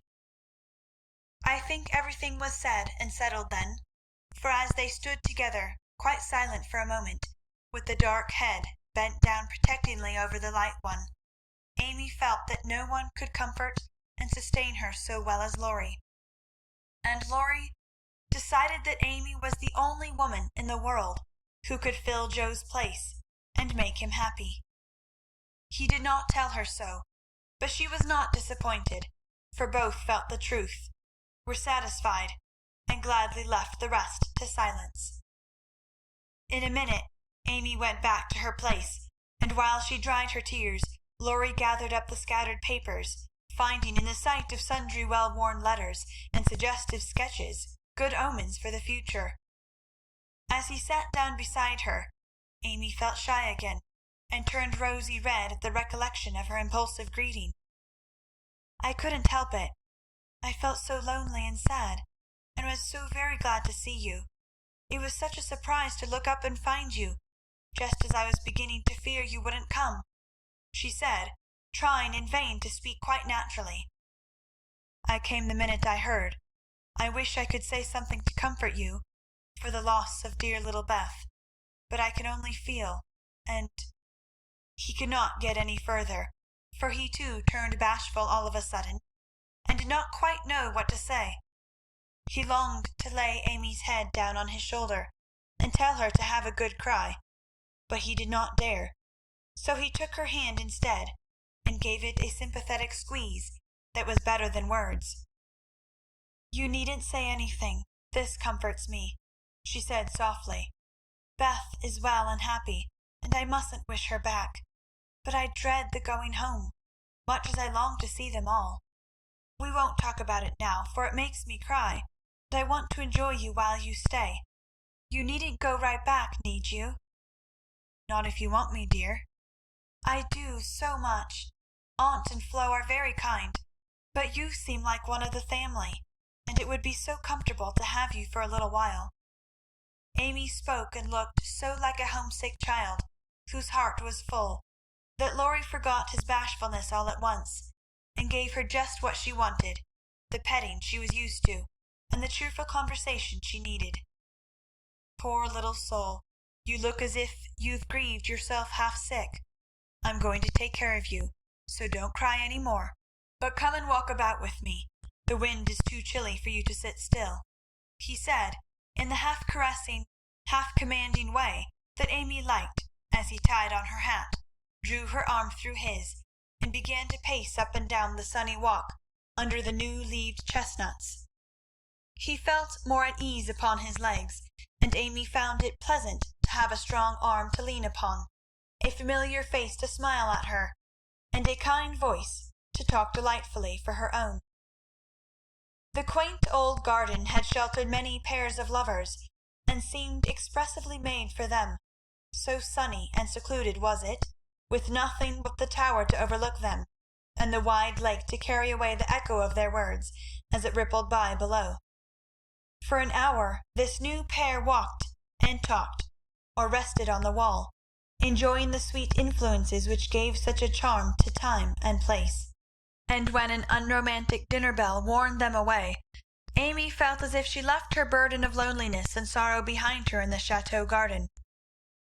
The moment Mrs. Carroll saw the girl's altered face, she was illuminated with a new idea, and exclaimed to herself, "Now I understand it all.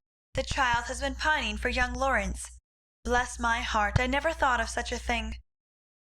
With praiseworthy discretion the good lady said nothing, and betrayed no sign of enlightenment, but cordially urged Laurie to stay, and begged Amy to enjoy his society, for it would do her more good than so much solitude. Amy was a model of docility, and as her aunt was a good deal occupied with Flo, she was left to entertain her friend, and did it with more than her usual success. At Nice, Laurie had lounged, and Amy had scolded. At Vevey, Laurie was never idle, but always walking, riding, boating, or studying in the most energetic manner, while Amy admired everything he did, and followed his example as far and as fast as she could. He said the change was owing to the climate, and she did not contradict him, being glad of a like excuse for her own recovered health and spirits. The invigorating air did them both good, and much exercise worked wholesome changes in minds as well as bodies. They seemed to get clearer views of life and duty up there among the everlasting hills.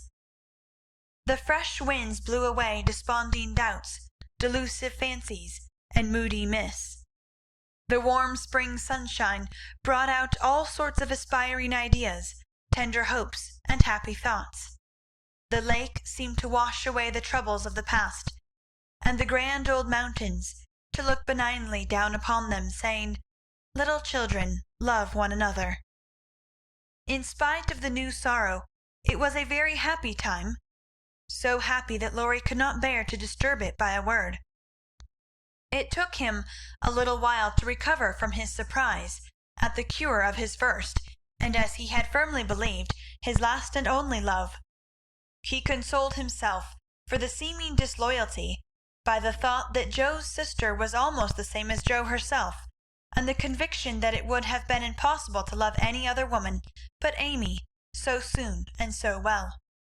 His first wooing had been of the tempestuous order, and he looked back upon it as if through a long vista of years, with a feeling of compassion blended with regret. He was not ashamed of it, but put it away as one of the bitter-sweet experiences of his life, for which he could be grateful when the pain was over. His second wooing, he resolved, should be as calm and simple as possible. There was no need of having a scene, hardly any need of telling Amy that he loved her. She knew it without words, and had given him his answer long ago. It all came about so naturally that no one could complain, and he knew that everybody would be pleased, even Joe. But when our first little passion has been crushed, we are apt to be wary and slow in making a second trial, so Laurie let the days pass, enjoying every hour, and leaving to chance the utterance of the word that would put an end to the first and sweetest parts of his new romance. He had rather imagined that the denouement would take place in the chateau garden by moonlight, and in the most graceful and decorous manner, but it turned out exactly the reverse, for the matter was settled on the lake at noonday, in a few blunt words. They had been floating about all the morning, from gloomy St. Gingolph to sunny Montreux, with the Alps of Savoy on one side, Mont Saint Bernard and the Dent du Midi on the other, pretty Vevey in the valley, and Lausanne upon the hill beyond, a cloudless blue sky overhead, and the bluer lake below, dotted with the picturesque boats that look like white-winged gulls. They had been talking of Bonneval as they glided past Chillon, and of Rossau as they looked up at Clarens, where he wrote his Eloise. Neither had read it, but they knew it was a love story, and each privately wondered if it was half as interesting as their own. Amy had been dabbling her hand in the water during the little pause that fell between them, and when she looked up, Laurie was leaning on his oars with an expression in his eyes that made her say hastily, merely for the sake of saying something, "You must be tired. Rest a little, and let me row. It will do me good, for since you came I have been altogether lazy and luxurious." "I'm not tired, but you may take an oar, if you like. There's room enough, though I have to sit nearly in the middle, else the boat won't trim," returned Laurie, as if he rather liked the arrangement. Feeling that she had not mended matters much, Amy took the offered third of a seat, shook her hair over her face, and accepted an oar. She rowed as well as she did many other things, and though she used both hands, and Laurie but one, the oars kept time, and the boat went smoothly through the water. "How well we pull together, don't we?" said Amy, who objected to silence just then. "So well, that I wish we might always pull in the same boat. Will you, Amy?" very tenderly. "Yes, Laurie," very low. Then they both stopped rowing, and unconsciously added a pretty little tableau of human love and happiness to the dissolving views reflected in the lake. End of chapter 41. Chapter 42. All alone. It was easy to promise self-abnegation when self was wrapped up in another, and heart and soul were purified by a sweet example. But when the helpful voice was silent, the daily lesson over, the beloved presence gone, and nothing remained but loneliness and grief, then Jo found her promise very hard to keep. How could she comfort father and mother when her own heart ached with a ceaseless longing for her sister? How could she make the house cheerful when all its light and warmth and beauty seemed to have deserted it when Beth left the old home for the new? And where in all the world could she find some useful, happy work to do, that would take the place of the loving service which had been its own reward? She tried in a blind, hopeless way to do her duty, secretly rebelling against it all the while, for it seemed unjust that her few joys should be lessened, her burdens made heavier, and life get harder and harder as she toiled along. Some people seemed to get all sunshine, and some all shadow. It was not fair, for she tried more than Amy to be good, but never got any reward, only disappointment, trouble, and hard work. Poor Jo! These were dark days to her, for something like despair came over her when she thought of spending all her life in that quiet house, devoted to humdrum cares, a few small pleasures, and the duty that never seemed to grow any easier. "I can't do it. I wasn't meant for a life like this, and I know I shall break away and do something desperate if somebody doesn't come and help me," she said to herself, when her first efforts failed, and she fell into the moody, miserable state of mind which often comes when strong wills have to yield to the inevitable. But someone did come and help her, though Jo did not recognize her good angels at once, because they wore familiar shapes, and used the simple spells best fitted to poor humanity. Often she started up at night, thinking Beth called her, and when the sight of the little empty bed made her cry with the bitter cry of unsubmissive sorrow, "Oh, Beth, come back, come back," she did not stretch out her yearning arms in vain, for as quick to hear her sobbing as she had been to hear her sister's faintest whisper, her mother came to comfort her, not with words only, but the patient tenderness that soothes by a touch, tears that were mute reminders of a greater grief than Jo's, and broken whispers more eloquent than prayers, because hopeful resignation went hand in hand with natural sorrow. Sacred moments, when heart talked to heart in the silence of the night, turning affliction to a blessing, which chastened grief and strengthened love. Feeling this, Jo's burden seemed easier to bear, duty grew sweeter, and life looked more endurable, seen from the safe shelter of her mother's arms. When aching heart was a little comforted, troubled mind likewise found help, for one day she went to the study, and leaning over the good grey head, lifted to welcome her with a tranquil smile, she said very humbly, "Father, talk to me as you did to Beth. I need it more than she did, for I'm all wrong." "My dear, nothing can comfort me like this," he answered, with a falter in his voice, and both arms round her, as if he too needed help, and did not fear to ask for it. Then, sitting in Beth's little chair close beside him, Jo told her troubles, the resentful sorrow for her loss, the fruitless efforts that discouraged her, the want of faith that made life look so dark, and all the sad bewilderment which we call despair. She gave him entire confidence, he gave her the help she needed, and both found consolation in the act.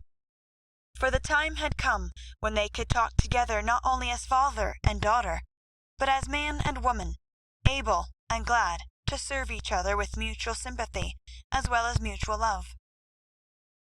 Happy, thoughtful times there in the old study, which Joe called the church of one member, and from which she came with fresh courage, recovered cheerfulness, and a more submissive spirit. For the parents who had taught one child to meet death without fear were trying now to teach another to accept life without despondency or distrust, and to use its beautiful opportunities with gratitude and power. Other helps had Joe, humble, wholesome duties and delights that would not be denied their part in serving her, and which she slowly learned to see and value. Brooms and dishcloths never could be as distasteful as they once had been, for Beth had presided over both, and something of her housewifely spirit seemed to linger around the little mop and the old brush, never thrown away. As she used them, Jo found herself humming the songs Beth used to hum, imitating Beth's orderly ways, and giving the little touches here and there that kept everything fresh and cozy, which was the first step toward making home happy, though she didn't know it till Hannah said with an approving squeeze of the hand, "You thoughtful creatur, you're determined we shan't miss that dear lamb if you can help it. We don't say much, but we see it, and the Lord will bless you for it, see if he don't." As they sat sewing together, Jo discovered how much improved her sister Meg was, how well she could talk, how much she knew about good, womanly impulses, thoughts, and feelings, how happy she was in husband and children, and how much they were all doing for each other. "Marriage is an excellent thing after all. I wonder if I should blossom out half as well as you have, if I tried it. Always perwisin' I could," said Jo, as she constructed a kite for Demi in the topsy-turvy nursery. "It's just what you need to bring out the tender womanly half of your nature, Jo. You are like a chestnut burr, prickly outside, but silky soft within, and a sweet kernel, if one can only get at it. Love will make you show your heart one day, and then the rough burr will fall off." "Frost opens chestnut burrs, ma'am, and it takes a good shaking to bring them down. Boys go nutting, and I don't care to be bagged by them," returned Jo, pasting away at the kite, which no wind that blows would ever carry up, for Daisy had tied herself on as a bob. Meg laughed, for she was glad to see a glimmer of Jo's old spirit, but she felt it her duty to enforce her opinion by every argument in her power, and the sisterly chats were not wasted, especially as two of Meg's most effective arguments were the babies, whom Jo loved tenderly. Grief is the best opener of some hearts, and Jo's was nearly ready for the bag. A little more sunshine to ripen the nut. Then, not a boy's impatient shake, but a man's hand reached up to pick it gently from the burr, and find the kernel sound and sweet. If she suspected this, she would have shut up tight and been more prickly than ever. Fortunately, she wasn't thinking about herself, so when the time came, down she dropped. Now, if she had been the heroine of a moral story-book, she ought at this period of her life to have become quite saintly, renounced the world, and gone about doing good in a mortified bonnet, with tracts in her pocket. But you see, Jo wasn't a heroine. She was only a struggling human girl, like hundreds of others, and she just acted out her nature, being sad, cross, listless, or energetic, as the mood suggested. It's highly virtuous to say we'll be good, but we can't do it all at once, and it takes a long pull, a strong pull, and a pull altogether before some of us even get our feet set in the right way. Jo had got so far, she was learning to do her duty, and to feel unhappy if she did not. But to do it cheerfully, that was another thing. She had often said she wanted to do something splendid, no matter how hard, and now she had her wish, for what could be more beautiful than to devote her life to father and mother, trying to make home as happy to them as they had to her. And if difficulties were necessary to increase the splendor of the effort, what could be harder, for a restless, ambitious girl than to give up her own hopes, plans, and desires, and cheerfully live for others. Providence had taken her at her word. Here was the task, not what she had expected, but better because self had no part in it. Now, could she do it? She decided that she would try, and in her first attempt she found the helps I have suggested. Still, another was given her, and she took it, not as a reward, but as a comfort, as Christian took the refreshment afforded by the little arbor, where he rested as he climbed the hill called Difficulty. "Why don't you write? That always used to make you happy," said her mother once, when the desponding fit overshadowed Joe. "I've no heart to write, and if I had, nobody cares for my things." "We do. Write something for us, and never mind the rest of the world. Try it, dear. I'm sure it would do you good, and please us very much." "Don't believe I can." But Joe got out her desk, and began to overhaul her half-finished manuscripts. An hour afterward her mother peeped in, and there she was, scratching away with her black pinafore on, and an absorbed expression which caused Mrs. March to smile and slip away, well pleased with the success of her suggestion. Joe never knew how it happened, but something got into that story that went straight to the hearts of those who read it, for when her family had laughed and cried over it, her father sent it, much against her will, to one of the popular magazines, and to her utter surprise it was not only paid for, but others requested. Letters from several persons, whose praise was honor, followed the appearance of the little story. Newspapers copied it, and strangers as well as friends admired it. For a small thing, it was a great success, and Joe was more astonished than when her novel was commended and condemned all at once. "I don't understand it. What can there be in a simple little story like that to make people praise it so?" she said, quite bewildered. "There is truth in it, Joe. That's the secret. Humor and pathos make it alive, and you have found your style at last. You wrote with no thoughts of fame and money, and put your heart into it, my daughter. You have had the bitter, now comes the sweet. Do your best, and grow as happy as we are in your success." "If there is anything good or true in what I write, it isn't mine. I owe it all to you and mother and Beth," said Joe, more touched by her father's words than by any amount of praise from the world. So taught by love and sorrow, Joe wrote her little stories, and sent them away to make friends for themselves and her, finding it a very charitable world to such humble wanderers, for they were kindly welcomed, and sent home comfortable tokens to their mother, like dutiful children whom good fortune overtakes. When Amy and Laurie wrote of their engagement, Mrs. March feared that Joe would find it difficult to rejoice over it. But her fears were soon set at rest, for though Joe looked grave at first, she took it very quietly, and was full of hopes and plans for the children before she read the letter twice. It was a sort of written duet, wherein each glorified the other in lover-like fashion, very pleasant to read and satisfactory to think of, for no one had any objection to make. "You like it, mother?" said Joe, as they laid down the closely written sheets and looked at one another. "Yes, I hoped it would be so, ever since Amy wrote that she had refused Fred. I felt sure then that something, better than what you call the mercenary spirit, had come over her, and a hint here and there in her letters made me suspect that love and Laurie would win the day. How sharp you are, Marmee, and how silent! You never said a word to me." "Mothers have need of sharp eyes and discreet tongues when they have girls to manage. I was half afraid to put the idea into your head, lest you should write and congratulate them before the thing was settled." "I'm not the scatterbrain I was. You may trust me. I'm sober and sensible enough for anyone's confidant now." "So you are, my dear, and I should have made you mine, only I fancied it might pain you to learn that your Teddy loved someone else." "Now, mother, did you really think I could be so silly and selfish, after I'd refused his love when it was freshest, if not best?" "I knew you were sincere then, Joe, but lately I have thought that if he came back and asked again, you might perhaps feel like giving another answer.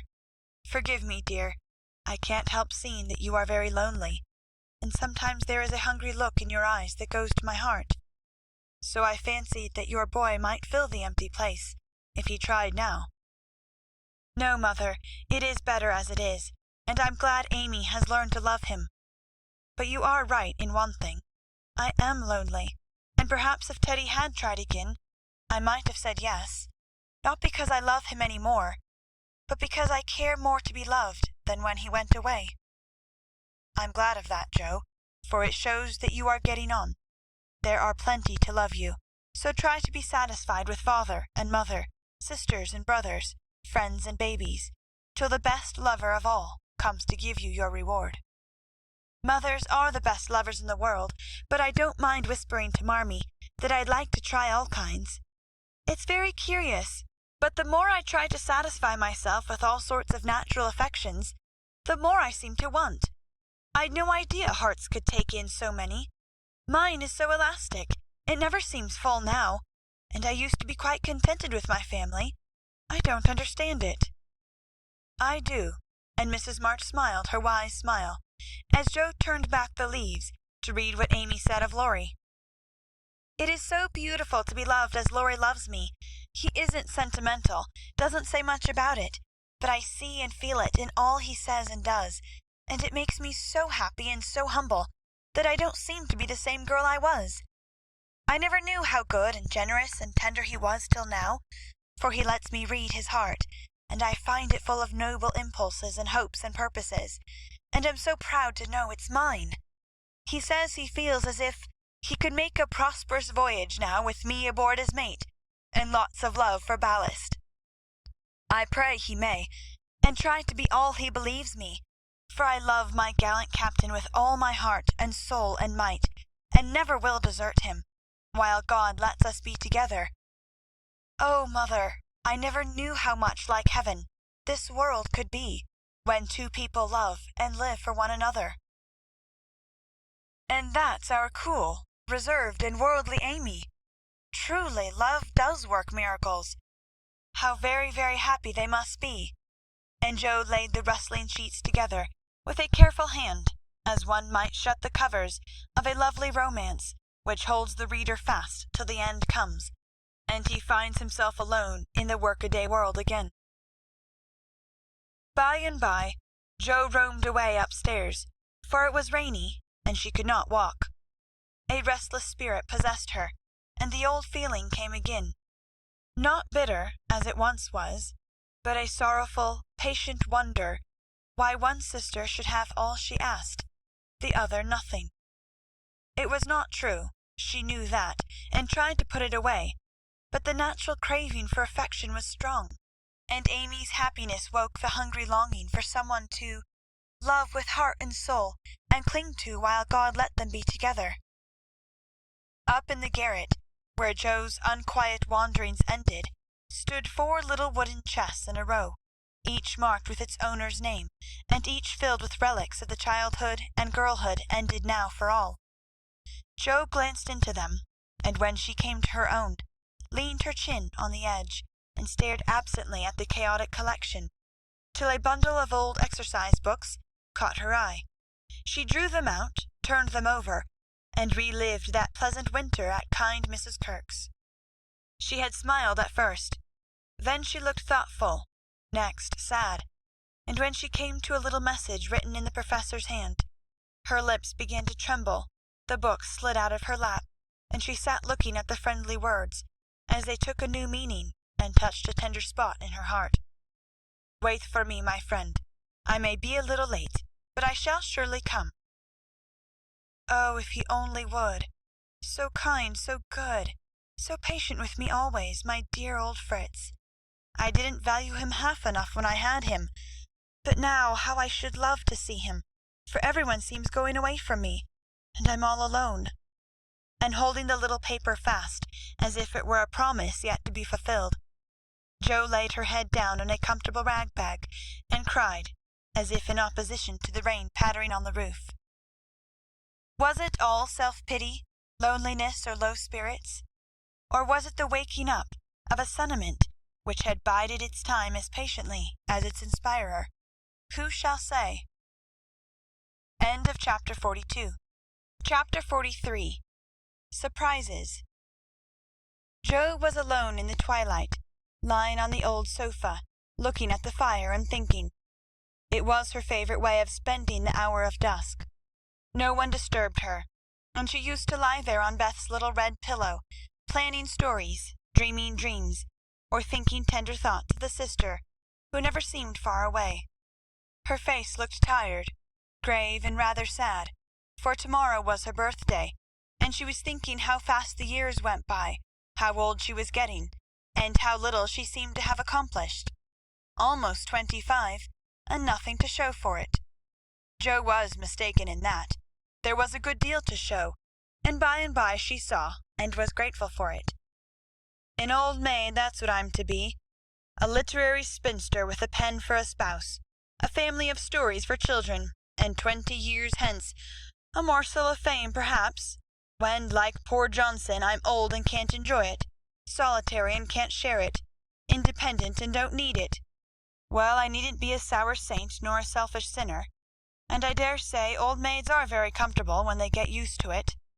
But, and there Jo sighed, as if the prospect was not inviting.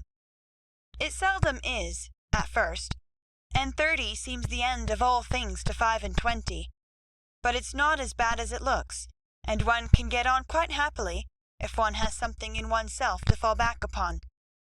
At 25, girls begin to talk about being old maids, but secretly resolve that they never will be. At 30 they say nothing about it, but quietly accept the fact, and if sensible, console themselves by remembering that they have 20 more useful happy years in which they may be learning to grow old gracefully. Don't laugh at the spinsters, dear girls, for often very tender, tragic romances are hidden away in the hearts that beat so quietly under the sober gowns, and many silent sacrifices of youth, health, ambition, love itself, make the faded faces beautiful in God's sight. Even the sad, sour sisters should be kindly dealt with, because they have missed the sweetest part of life, if for no other reason. And looking at them with compassion, not contempt, girls in their bloom should remember that they too may miss the blossom time. That rosy cheeks don't last forever, that silver threads will come in the bonny brown hair, and that, by and by, kindness and respect will be as sweet as love and admiration now. Gentlemen, which means boys, be courteous to the old maids, no matter how poor and plain and prim, for the only chivalry worth having is that which is the readiest to pay deference to the old, protect the feeble, and serve womankind regardless of rank, age, or colour. Just recollect the good aunts who have not only lectured and fussed, but nursed and petted, too often without thanks, the scrapes they have helped you out of, the tips they have given you from their small store, the stitches the patient old fingers have set for you, the steps the willing old feet have taken, and gratefully pay the dear old ladies the little attentions that women love to receive, as long as they live. The bright-eyed girls are quick to see such traits, and will like you all the better for them, and if death, almost the only power that can part mother and son, should rob you of yours, you will be sure to find a tender welcome and maternal cherishing from some Aunt Priscilla, who has kept the warmest corner of her lonely old heart for the best nevy in the world. Jo must have fallen asleep, as I dare say my reader has during this little homily, for suddenly Laurie's ghost seemed to stand before her, a substantial lifelike ghost, leaning over her with the very look he used to wear when he felt a good deal and didn't like to show it.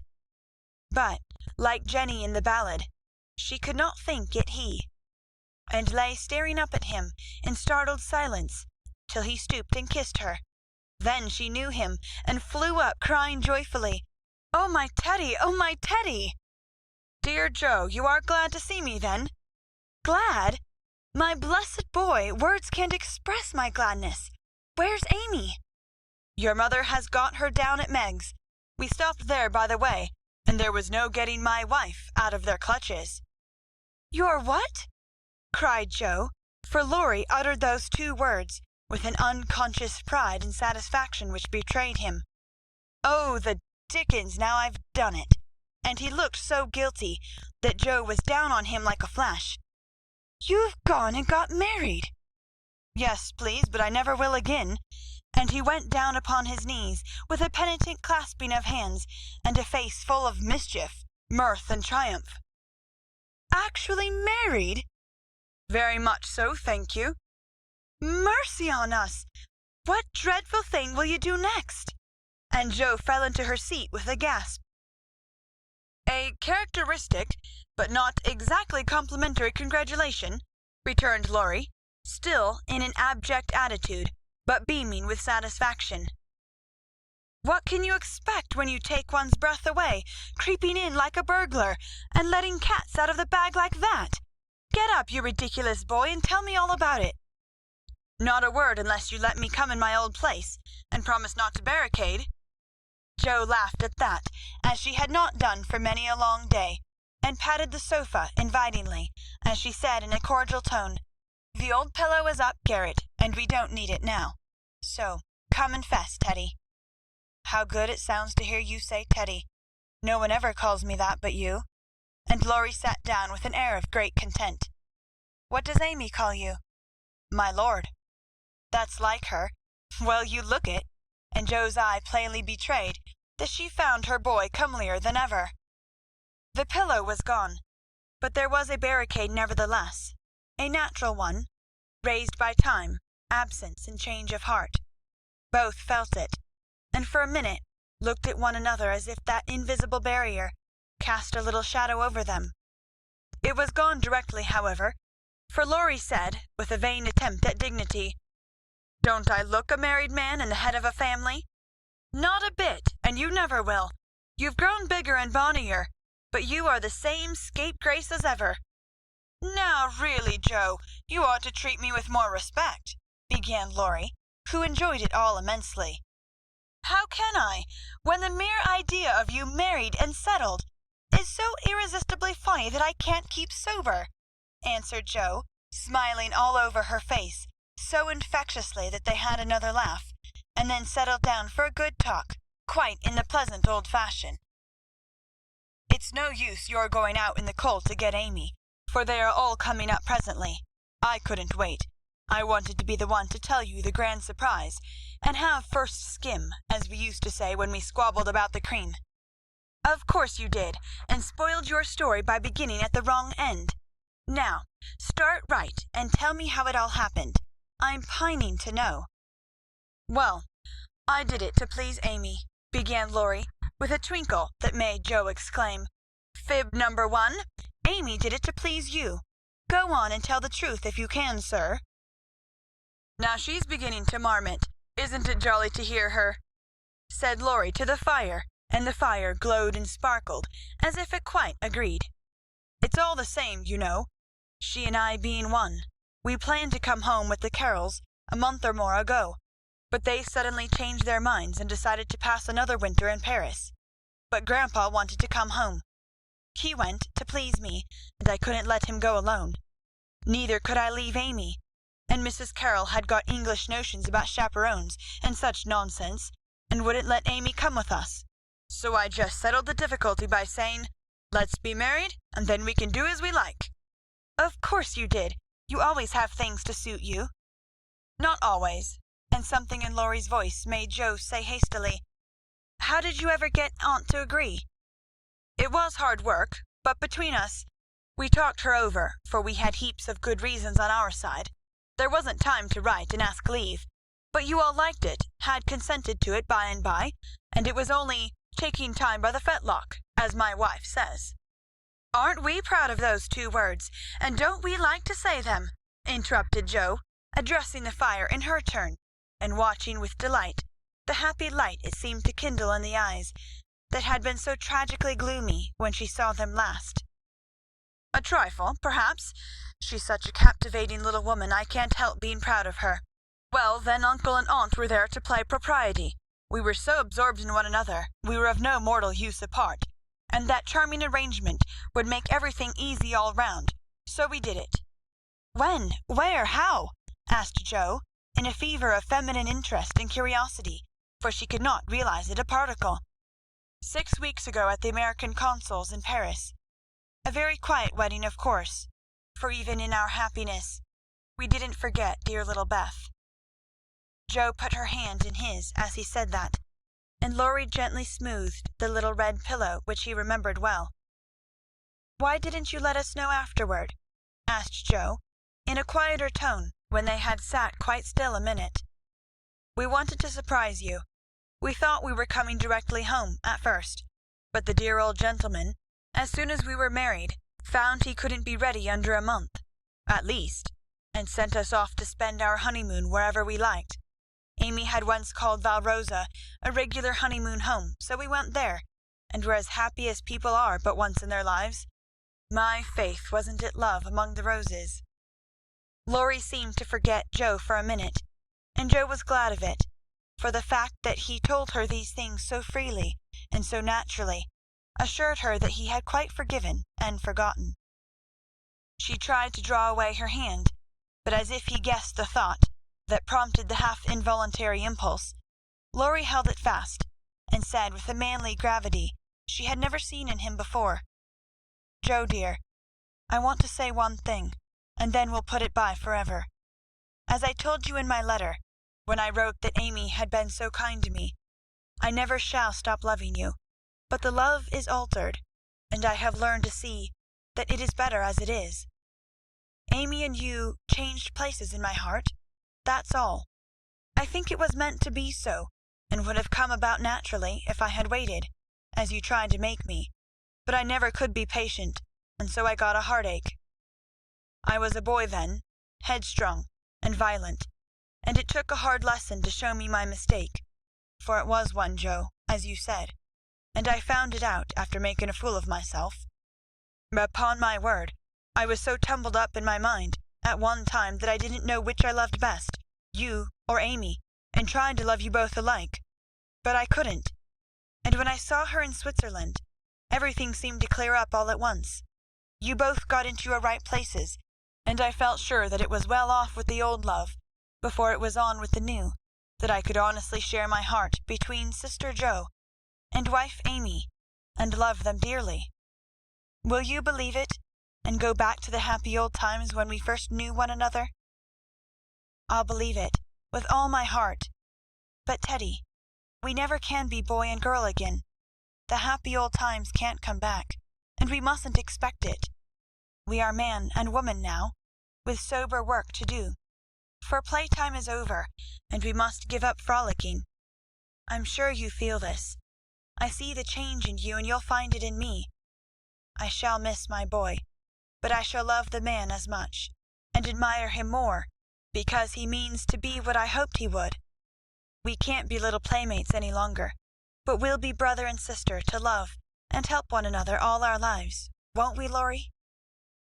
He did not say a word, but took the hand she offered him, and laid his face down on it for a minute, feeling that out of the grave of a boyish passion there had risen a beautiful, strong friendship to bless them both. Presently Joe said cheerfully, for she didn't want the coming home to be a sad one, "I can't make it true that you children are really married and going to set up housekeeping. Why, it seems only yesterday that I was buttoning Amy's pinafore and pulling your hair when you teased. Mercy me, how time does fly!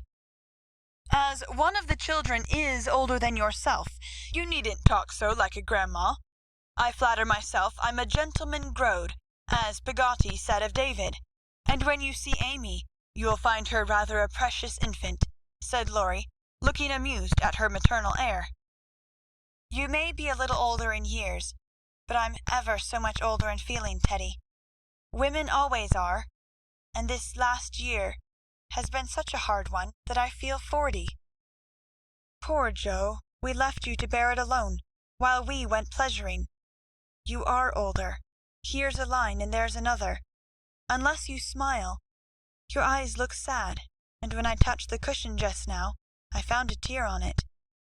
You've had a great deal to bear, and had to bear it all alone. What a selfish beast I've been!" And Laurie pulled his own hair with a remorseful look. But Joe only turned over the treacherous pillow, and answered in a tone which she tried to make more cheerful. "No, I had father and mother to help me, and the dear babies to comfort me, and the thought that you and Amy were safe and happy to make the troubles here easier to bear. I am lonely, sometimes, but I dare say it's good for me, and—" "You never shall be again," broke in Laurie, putting his arm about her, as if to fence out every human ill. "Amy and I can't get on without you, so you must come and teach the children to keep house and go halves in everything, just as we used to do, and let us pet you, and all be blissfully happy and friendly together." "If I shouldn't be in the way, it would be very pleasant. I begin to feel quite young already, for somehow all my troubles seemed to fly away when you came. You always were a comfort, Teddy," and Joe leaned her head on his shoulder, just as she did years ago, when Beth lay ill and Laurie told her to hold on to him. He looked down at her, wondering if she remembered the time, but Joe was smiling to herself, as if in truth her troubles had all vanished at his coming. "You are the same Joe still, dropping tears about one minute and laughing the next. You look a little wicked now. What is it, Grandma?" "I was wondering how you and Amy get on together." "Like angels." "Yes, of course, but which rules?" "I don't mind telling you that she does now. At least, I let her think so. It pleases her, you know. By and by we shall take turns, for marriage, they say, halves one's rights and doubles one's duties. You'll go on as you begin, and Amy will rule you all the days of your life." "Well, she does it so imperceptibly that I don't think I shall mind much. She is the sort of woman who knows how to rule well. In fact, I'd rather like it, for she winds one round her finger as softly and prettily as a skein of silk, and makes you feel as if she was doing you a favour all the while." "That ever I should live to see you a henpecked husband, and enjoying it!" cried Joe with uplifted hands.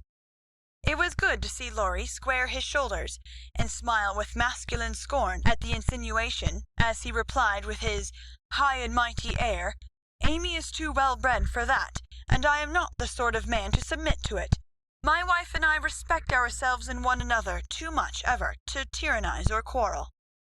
Joe liked that, and thought the new dignity very becoming, but the boy seemed changing very fast into the man, and regret mingled with her pleasure. "I am sure of that.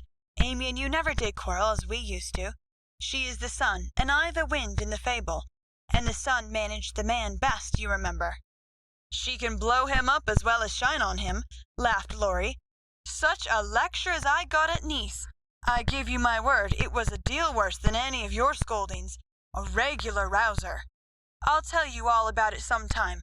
She never will, because after telling me that she despised and was ashamed of me, she lost her heart to the despicable party, and married the good-for-nothing." "What baseness! Well, if she abuses you, come to me and I'll defend you." "I look as if I needed it, don't I?" said Laurie, getting up and striking an attitude which suddenly changed from the imposing to the rapturous, as Amy's voice was heard calling, "Where is she? Where's my dear old Joe?" In trooped the whole family, and everyone was hugged and kissed all over again, and after several vain attempts, the three wanderers were set down to be looked at and exulted over. Mr. Lawrence, hale and hearty as ever, was quite as much improved as the others by his foreign tour, for the crustiness seemed to be nearly gone, and the old-fashioned courtliness had received a polish which made it kindlier than ever. It was good to see him beam at "my children," as he called the young pair. It was better still to see Amy pay him the daughterly duty and affection which completely won his old heart. And best of all, to watch Laurie revolve about the two, as if never tired of enjoying the pretty picture they made. The minute she put her eyes upon Amy, Meg became conscious that her own dress hadn't a Parisian air, that young Mrs. Moffat would be entirely eclipsed by young Mrs. Lawrence, and that her ladyship was altogether a most elegant and graceful woman. Jo thought, as she watched the pair, "How well they look together. I was right, and Laurie has found the beautiful, accomplished girl who will become his home better than clumsy old Joe, and be a pride, not a torment to him. Mrs. March and her husband smiled and nodded at each other with happy faces, for they saw that their youngest had done well, not only in worldly things, but the better wealth of love, confidence, and happiness. For Amy's face was full of the soft brightness which betokens a peaceful heart.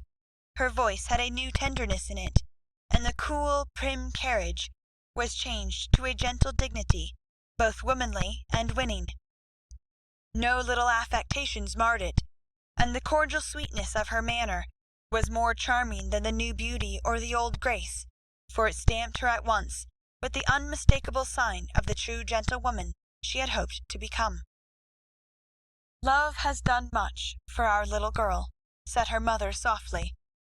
"She has had a good example before her all her life, my dear," Mr. March whispered back, with a loving look at the worn face and grey head beside him. Daisy found it impossible to keep her eyes off her pretty auntie, but attached herself like a lapdog to the wonderful chatelaine, full of delightful charms. Demi paused to consider the new relationship before he compromised himself by the rash acceptance of a bribe which took the tempting form of a family of wooden bears from Berne. A flank movement produced an unconditional surrender, however, for Laurie knew where to have him. "Young man, when I first had the honor of making your acquaintance, you hit me in the face. Now I demand the satisfaction of a gentleman." And with that the tall uncle proceeded to toss and tussle the small nephew in a way that damaged his philosophical dignity as much as it delighted his boyish soul. "Blessed if she ain't in silk from head to foot. Ain't it a relishin' sight to see her settin' there as fine as fiddle, and hear folks callin' little Amy Mrs. Lawrence," muttered old Hannah, who could not resist frequent peeks through the slide as she set the table in a most decidedly promiscuous manner. Mercy on us, how they did talk! First one, then the other, then all burst out together, trying to tell the history of 3 years in half an hour. It was fortunate that tea was at hand, to produce a lull and provide refreshment, for they would have been hoarse and faint if they had gone on much longer. Such a happy procession as filed away into the little dining room. Mr. March proudly escorted Mrs. Lawrence. Mrs. March as proudly leaned on the arm of my son. The old gentleman took Joe with a whispered, "You must be my girl now," and a glance at the empty corner by the fire that made Joe whisper back, "I'll try to fill her place, sir." The twins pranced behind, feeling that the millennium was at hand, for everyone was so busy with the newcomers that they were left to revel at their own sweet will, and you may be sure they made the most of the opportunity.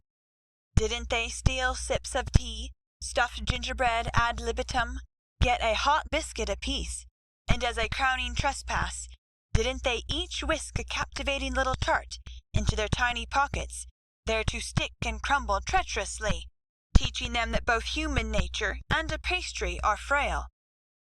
Burdened with the guilty consciousness of the sequestered tarts, and fearing that Dodo's sharp eyes would pierce the thin disguise of cambric and merino which hid their booty, the little sinners attached themselves to Grandpa, who hadn't his spectacles on. Amy, who was handed about like refreshments, returned to the parlour on Father Lawrence's arm. The others paired off as before, and this arrangement left Joe companionless. She did not mind it at the minute, for she lingered to answer Hannah's eager inquiry, "Will Miss Amy ride in her coupe, and use all them lovely silver dishes that's stored away over yonder?" "Shouldn't wonder if she drove 6 white horses, ate off gold plate, and wore diamonds and point lace every day. Teddy thinks nothing too good for her," returned Joe, with infinite satisfaction. "No more there is. Will you have hash or fish balls for breakfast?" asked Hannah, who wisely mingled poetry and prose. "I don't care," and Joe shut the door, feeling that food was an uncongenial topic just then. She stood a minute, looking at the party vanishing above, and as Demi's short plaid legs toiled up the last stair, a sudden sense of loneliness came over her, so strongly that she looked about her with dim eyes, as if to find something to lean upon, for even Teddy had deserted her. If she had known what birthday gift was coming every minute nearer and nearer, she would not have said to herself, "I'll weep a little weep when I go to bed. It won't do to be dismal now." Then she drew her hand over her eyes, for one of her boyish habits was never to know where her handkerchief was, and had just managed to call up a smile when there came a knock at the porch door. She opened with hospitable haste, and started as if another ghost had come to surprise her, for there stood a tall bearded gentleman, beaming on her from the darkness like a midnight sun. "Oh, Mr. Bear, I'm so glad to see you!" cried Jo, with a clutch, as if she feared the night would swallow him up before she could get him in. "And I to see Miss March. But no, you have a party," and the Professor paused, as the sound of voices and the tap of dancing feet came down to them. "No, we haven't, only the family. My sister and friends have just come home, and we are all very happy. Come in and make one of us." Though a very social man, I think Mr. Bear would have gone decorously away, and come again another day. But how could he, when Jo shut the door behind him, and bereft him of his hat?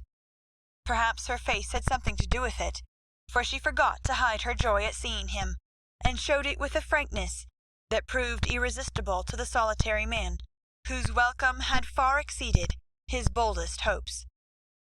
"If I shall not be Monsieur de Trop, I will so gladly see them all. You have been ill, my friend?" He put the question abruptly, for as Jo hung up his coat, the light fell on her face, and he saw a change in it. "Not ill, but tired and sorrowful. We have had trouble since I saw you last." "Ah, yes, I know. My heart was sore for you when I heard that."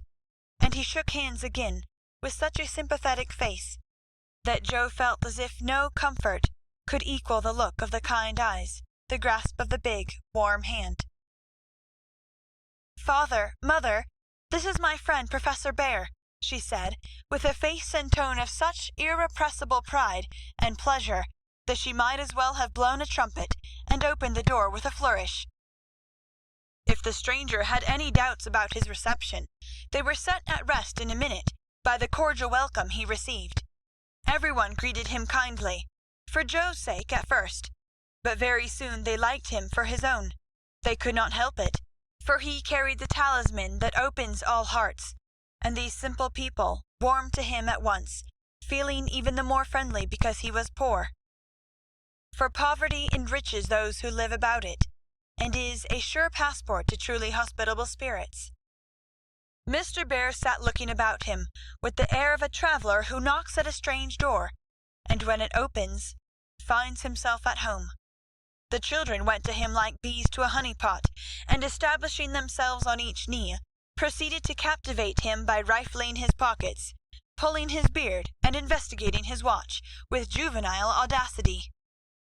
The women telegraphed their approval to one another, and Mr. March, feeling that he had got a kindred spirit, opened his choicest stores for his guest's benefit, while silent John listened and enjoyed the talk, but said not a word, and Mr. Lawrence found it impossible to go to sleep.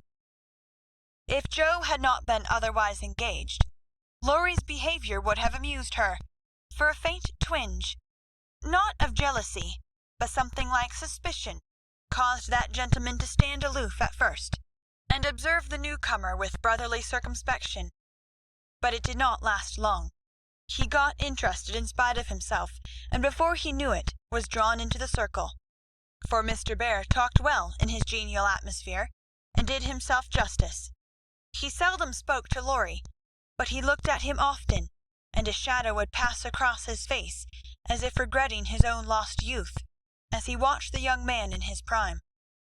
Then his eyes would turn to Jo so wistfully that she would have surely answered the mute inquiry if she had seen it. But Jo had her own eyes to take care of, and feeling that they could not be trusted, she prudently kept them on the little socks she was knitting, like a model maiden aunt. A stealthily glance now and then refreshed her like sips of fresh water after a dusty walk, for the sidelong peeps showed her several propitious omens. Mr. Bear's face had lost the absent-minded expression, and looked all alive with interest in the present moment. Actually young and handsome, she thought, forgetting to compare him with Laurie, as she usually did strange men, to their great detriment. Then he seemed quite inspired, though the burial customs of the ancients, to which the conversation had strayed, might not be considered an exhilarating topic. Joe quite glowed with triumph when Teddy got quenched in an argument, and thought to herself, as she watched her father's absorbed face, how he would enjoy having such a man as my professor to talk with every day. Lastly, Mr. Bear was dressed in a new suit of black, which made him look more like a gentleman than ever. His bushy hair had been cut and smoothly brushed, but didn't stay in order long, for in exciting moments he rumpled it up in the droll way he used to do, and Joe liked it rampantly erect better than flat, because she thought it gave his fine forehead a Jove-like aspect. Poor Joe, how she did glorify that plain man, as she sat knitting away so quietly, yet letting nothing escape her, not even the fact that Mr. Bear actually had gold sleeve buttons in his immaculate wristbands. Dear old fellow, he couldn't have got himself up with more care if he'd been going a-wooing, said Joe to herself, and then a sudden thought born of words made her blush so dreadfully that she had to drop her ball and go down after it to hide her face. The manoeuvre did not succeed as well as she expected, however, for though just in the act of setting fire to a funeral pyre, the professor dropped his torch, metaphorically speaking, and made a dive after the little blue ball. Of course, they bumped their heads smartly together, saw stars, and both came up flushed and laughing without the ball, to resume their seats, wishing they had not left them. Nobody knew where the evening went to, for Hannah skilfully abstracted the babies at an early hour, nodding like two rosy poppies, and Mr. Lawrence went home to rest. The others sat round the fire, talking away, utterly regardless of the lapse of time, till Meg, whose maternal mind was impressed with a firm conviction that Daisy had tumbled out of her bed, and Demi set his nightgown afire, studying the structure of matches, made a move to go. "We must have our sing in the good old way, for we are all together again once more," said Joe, feeling that a good shout would be a safe and pleasant vent for the jubilant emotions of her soul. They were not all there, but no one found the words thoughtless or untrue, for Beth still seemed among them, a peaceful presence, invisible, but dearer than ever, since death could not break the household league that love made dissoluble. The little chair stood in its old place, the tidy basket with the bit of work she left unfinished when the needle grew so heavy was still on its accustomed shelf. The beloved instrument, seldom touched now, had not been moved, and above it Beth's face, serene and smiling as in the early days, looked down upon them, seeming to say, "Be happy, I am here." "Play something, Amy. Let them hear how much you have improved," said Laurie, with pardonable pride in his promising pupil. But Amy whispered, with full eyes as she twirled the faded stool, "Not tonight, dear, I can't show off tonight." But she did show something better than brilliancy or skill, for she sang Beth's songs with a tender music in her voice, which the best master could not have taught, and touched the listeners' hearts with a sweeter power than any other inspiration could have given her. The room was very still when the clear voice failed suddenly, at the last line of Beth's favourite hymn. It was hard to say, "Earth hath no sorrow that heaven cannot heal," and Amy leaned against her husband, who stood behind her, feeling that her welcome home was not quite perfect without Beth's kiss. "Now we must finish with Mignon's song, for Mr. Bear sings that," said Joe, before the pause grew painful. And Mr. Bear cleared his throat with a gratified "ahem," as he stepped into the corner where Joe stood, saying, "You will sing with me? We go excellently well together." A pleasing fiction, by the way, for Joe had no more idea of music than a grasshopper, but she would have consented if he had proposed to sing a whole opera, and warbled away blissfully regardless of time and tune. It didn't much matter, for Mr. Bear sang like a true German, heartily and well, and Joe soon subsided into a subdued hum, that she might listen to the mellow voice that seemed to sing for her alone. "Knowest thou the land where the citron blooms?" used to be the professor's favourite line, for Das Land meant Germany to him, but now he seemed to dwell, with peculiar warmth and melody, upon the words, "There, oh there, might I with thee, oh my beloved, go." And one listener was so thrilled by the tender invitation that she longed to say she did know the land, and would joyfully depart thither whenever he liked. The song was considered a great success, and the singer retired covered with laurels, but a few minutes afterward he forgot his manners entirely, and stared at Amy putting on her bonnet, for she had been introduced simply as "my sister," and no one had called her by her new name since he came. He forgot himself still further when Laurie said, in his most gracious manner, at parting, "My wife and I are very glad to meet you, sir.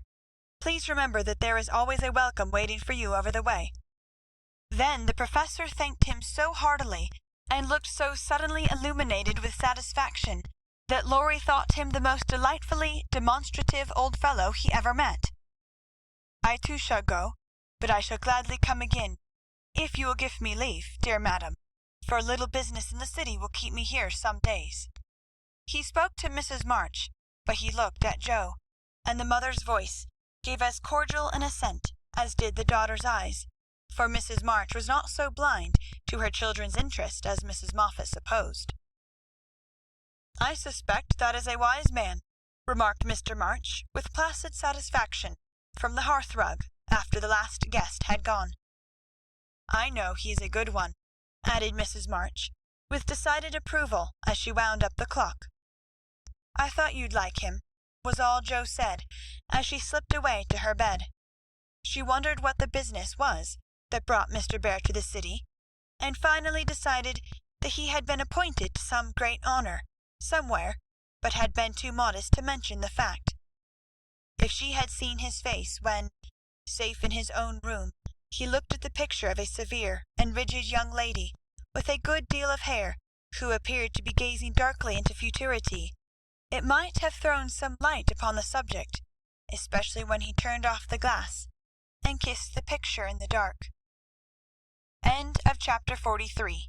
Chapter 44. My Lord and Lady.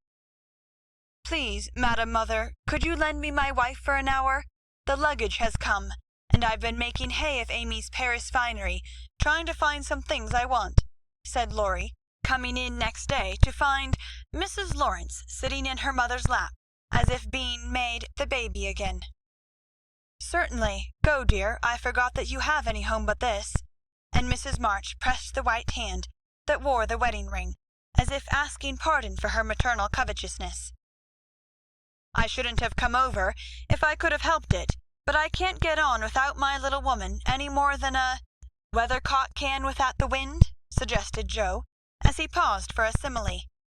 Jo had grown quite her own saucy self again since Teddy came home. "Exactly, for Amy keeps me pointing due west most of the time, with only an occasional whiffle round to the south, and I haven't had an easterly spell since I was married. Don't know anything about the north, but am altogether salubrious and balmy, eh, my lady?" "Lovely weather so far. I don't know how long it will last, but I'm not afraid of storms, for I'm learning how to sail my ship. Come home, dear, and I'll find your boot jack. I suppose that's what you are rummaging after among my things." "Men are so helpless, mother," said Amy, with a matronly air which delighted her husband. "What are you going to do with yourselves after you get settled?" asked Joe, buttoning Amy's cloak as she used to button her pinafores. "We have our plans. We don't mean to say much about them yet, because we are such very new brooms, but we don't intend to be idle. I'm going into business with a devotion that shall delight grandfather, and prove to him that I'm not spoiled. I need something of the sort to keep me steady. I'm tired of dawdling, and mean to work like a man." "And Amy, what is she going to do?" asked Mrs. March, well pleased at Laurie's decision, and the energy with which he spoke. "After doing the civil all round and airing our best bonnet, We shall astonish you by the elegant hospitalities of our mansion, the brilliant society we shall draw about us, and the beneficial influence we shall exert over the world at large. That's about it, isn't it, Madame Récamier?" asked Laurie, with a quizzical look at Amy.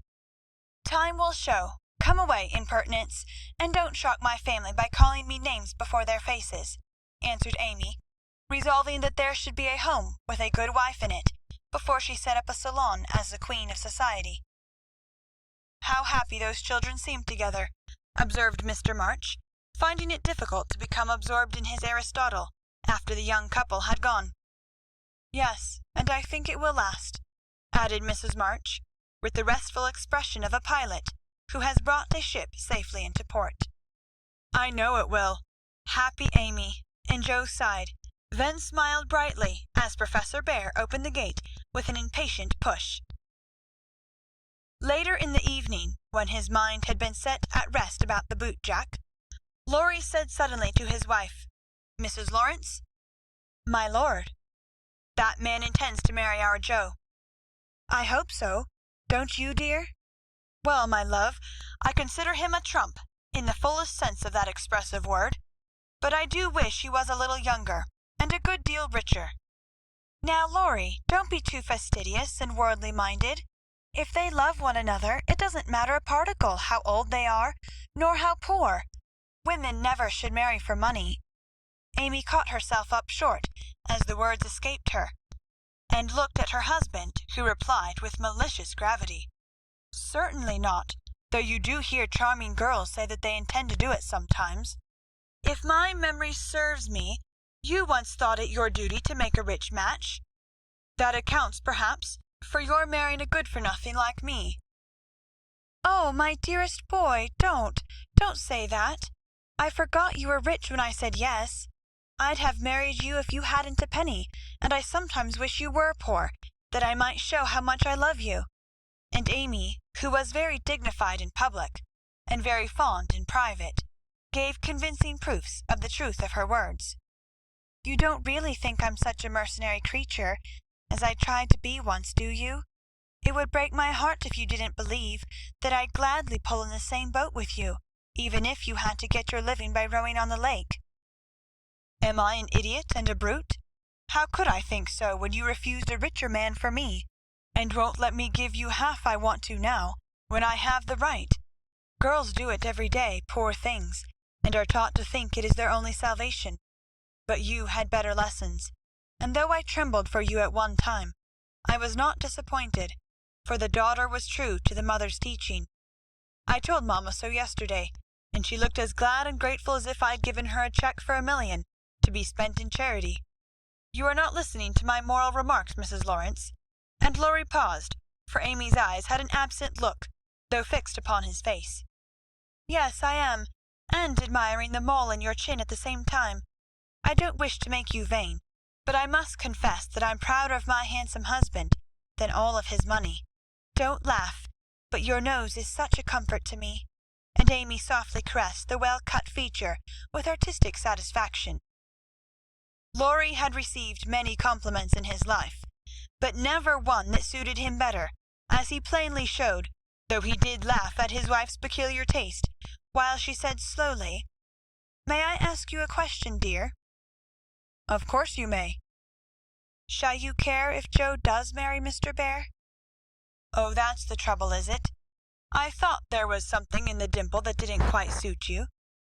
Not being a dog in the manger, but the happiest fellow alive, I assure you I can dance at Joe's wedding, with a heart as light as my heels. Do you doubt it, my darling?" Amy looked up at him and was satisfied.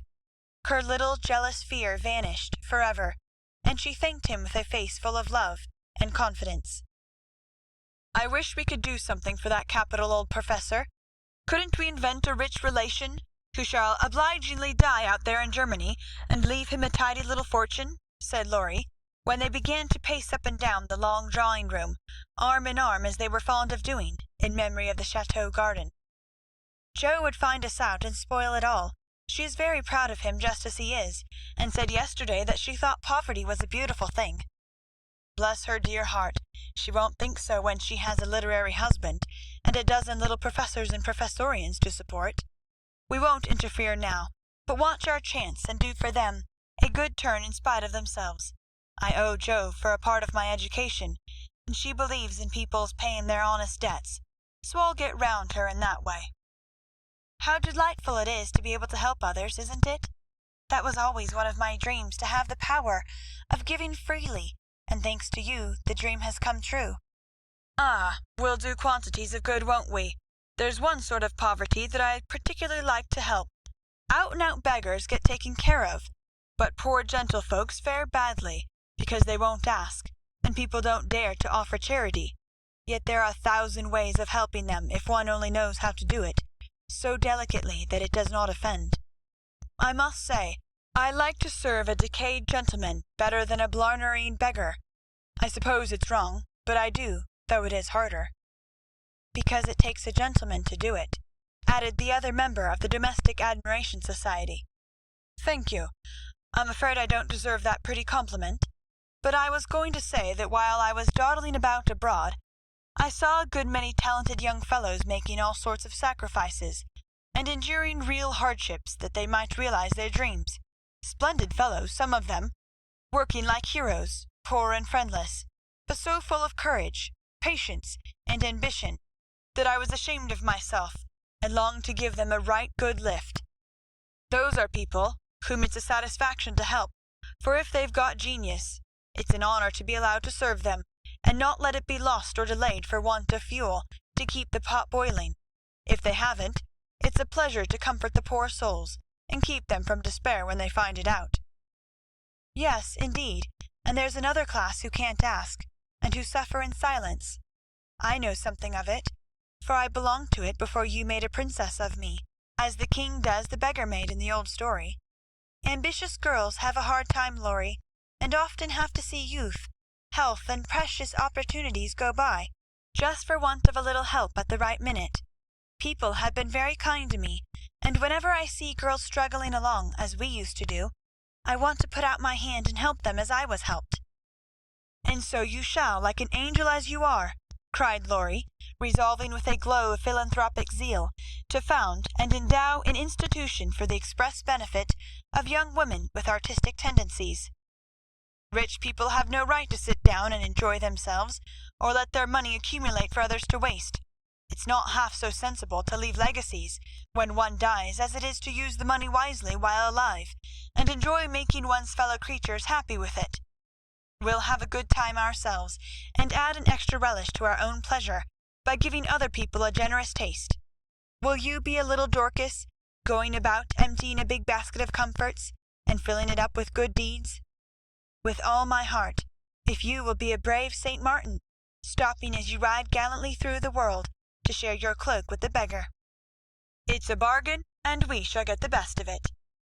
So the young pair shook hands upon it, and then paced happily on again, feeling that their pleasant home was more homelike because they hoped to brighten other homes, believing that their own feet would walk more uprightly along the flowery path before them if they smoothed rough ways for other feet, and feeling that their hearts were more closely knit together by a love which could tenderly remember those less blessed than they. End of chapter 44. Chapter 45. Daisy and Demi. I cannot feel that I have done my duty as humble historian of the March family without devoting at least one chapter to the most precious and important members of it. Daisy and Demi had now arrived at years of discretion, for in this fast age babies of 3 or 4 assert their rights, and get them too, which is more than many of their elders do. If there ever were a pair of twins in danger of being utterly spoiled by adoration, it was these prattling Brooks. Of course, they were the most remarkable children ever born, as will be shown when I mention that they walked at 8 months, talked fluently at 12 months, and at 2 years they took their places at table and behaved with a propriety which charmed all beholders. At 3, Daisy demanded a needler, and actually made a bag with 4 stitches in it, She likewise set up housekeeping in the sideboard, and managed a microscopic cooking stove with a skill that brought tears of pride to Hannah's eyes, while Demi learned his letters with his grandfather, who invented a new mode of teaching the alphabet by forming letters with his arms and legs, thus uniting gymnastics for heads and heels. The boy early developed a mechanical genius which delighted his father and distracted his mother, for he tried to imitate every machine he saw, and kept the nursery in a chaotic condition with his sewing machine, a mysterious structure of string, chairs, clothespins, and spools for wheels to go wound and wound. Also a basket hung over the back of a chair, in which he vainly tried to hoist his too confiding sister, who, with feminine devotion, allowed her little head to be bumped till rescued, when the young inventor indignantly remarked, "Why, Marmar, that's my lily wader, and me's trying to pull her up." Though utterly unlike in character, the twins got on remarkably well together, and seldom quarrelled more than thrice a day. Of course, Demi tyrannized over Daisy, and gallantly defended her from every other aggressor, while Daisy made a galley slave of herself, and adored her brother as the one perfect being in the world. A rosy, chubby, sunshiny little soul was Daisy, who found her way to everybody's heart, and nestled there.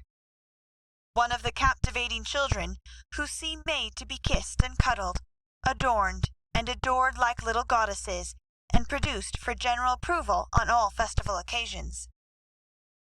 Her small virtues were so sweet that she would have been quite angelic if a few small naughtinesses had not kept her delightfully human.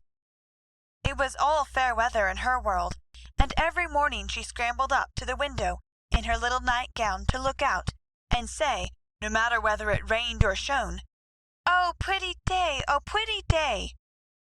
Every one was a friend, and she offered kisses to a stranger so confidingly that the most inveterate bachelor relented, and baby lovers became faithful worshippers. "Me loves everybody," she once said, opening her arms with her spoon in one hand and her mug in the other, as if eager to embrace and nourish the whole world. As she grew, her mother began to feel that the dove-cote would be blessed by the presence of an inmate as serene and loving as that which had helped to make the old house home, and to pray that she might be spared a loss like that which had lately taught them how long they had entertained an angel unawares. Her grandfather often called her Beth, and her grandmother watched over her with untiring devotion, as if trying to atone for some past mistake which no eye but her own could see. Demi, like a true Yankee, was of an inquiring turn, wanting to know everything, and often getting much disturbed because he could not get satisfactory answers to his perpetual "What for?" He also possessed a philosophic bent, to the great delight of his grandfather, who used to hold Socratic conversations with him, in which the precocious pupil occasionally posed his teacher, to the undisguised satisfaction of the womenfolk. "What makes my legs go, Grandpa?" asked the young philosopher, surveying those active portions of his frame with a meditative air, while resting after a go-to-bed frolic one night. "It's your little mind, Demi," replied the sage, stroking the yellow head respectfully. "What is a little mine?" "It is something which makes your body move, as the spring made the wheels go in my watch when I showed it to you." "Open me! I want to see it go wound." "I can't do that any more than you could open the watch. God winds you up, and you go till he stops you." "Does I?" And Demi's brown eyes grew big and bright as he took in the new thought. "Is I wound up like the watch?" "Yes, but I can't show you how, for it is done when we don't see." Demi felt his back as if expecting to find it like that of the watch, and then gravely remarked, "I just Dodd does it when I sleep." A careful explanation followed, to which he listened so attentively that his anxious grandmother said, "My dear, do you think it wise to talk about such things to that baby? He's getting great bumps over his eyes and learning to ask the most unanswerable questions." "If he is old enough to ask the questions, he is old enough to receive true answers. I am not putting the thoughts into his head, but helping him unfold those already there. These children are wiser than we are, and I have no doubt the boy understands every word I have said to him. Now, Demi, tell me where you keep your mind." If the boy had replied like Alcibiades, "By the gods, Socrates, I cannot tell," his grandfather would not have been surprised. But when, after standing a moment on one leg, like a meditative young stork, he answered in a tone of calm conviction, "In my little belly," the old gentleman could only join in Grandma's laugh, and dismiss the class in metaphysics. There might have been cause for maternal anxiety, if Demi had not given convincing proofs that he was a true boy, as well as a budding philosopher, for often, after a discussion which caused Hannah to prophesy with ominous nods, "That child ain't long for this world," he would turn about and set her fears at rest by some of the pranks with which dear, dirty, naughty little rascals distract and delight their parents' souls. Meg made many moral rules, and tried to keep them, but what mother has ever proof against the winning wiles, the ingenious evasions, or the tranquil audacity of the miniature men and women who so early show themselves accomplished artful dodgers? "No more raisins, Demi, they'll make you sick," says mamma to the young person who offers his services in the kitchen with unfailing regularity on plum pudding day. "Me likes to be sick." "I don't want to have you, so run away and help Daisy make patty cakes." He reluctantly departs, but his wrongs weigh upon his spirit, and by, when an opportunity comes to redress them, he outwits mamma by a shrewd bargain. "Now you have been good children, and I'll play anything you like," says Meg, as she leads her assistant cooks upstairs when the pudding is safely bouncing in the pot. "Truly, Marmar?" asks Demi, with a brilliant idea in his well-powdered head. "Yes, truly, anything you say," replies the short-sighted parent, preparing herself to sing the Three Little Kittens half a dozen times over, or to take her family to buy a penny bun, regardless of wind or limb. But Demi corners her by the cool reply, "Then we'll go and eat up all the raisins." Aunt Dodo was chief playmate and confidant of both children, and the trio turned the little house topsy-turvy. Aunt Amy was as yet only a name to them. Aunt Beth soon faded into a pleasantly vague memory, but Aunt Dodo was a living reality, and they made the most of her, for which compliment she was deeply grateful.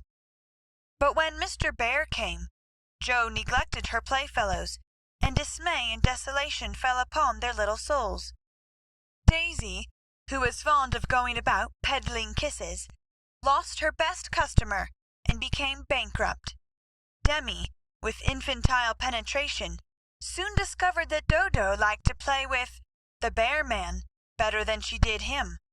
But though hurt, he concealed his anguish, for he hadn't the heart to insult a rival who kept a mine of chocolate drops in his waistcoat pocket, and a watch that could be taken out of its case and freely shaken by ardent admirers.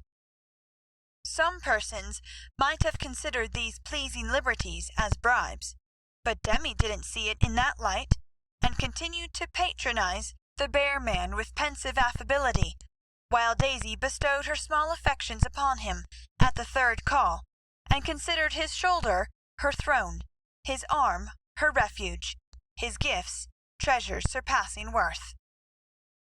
Gentlemen are sometimes seized with sudden fits of admiration for the young relatives of ladies whom they honor with their regard, but this counterfeit philoprogenitiveness sits uneasily upon them, and does not deceive anybody a particle.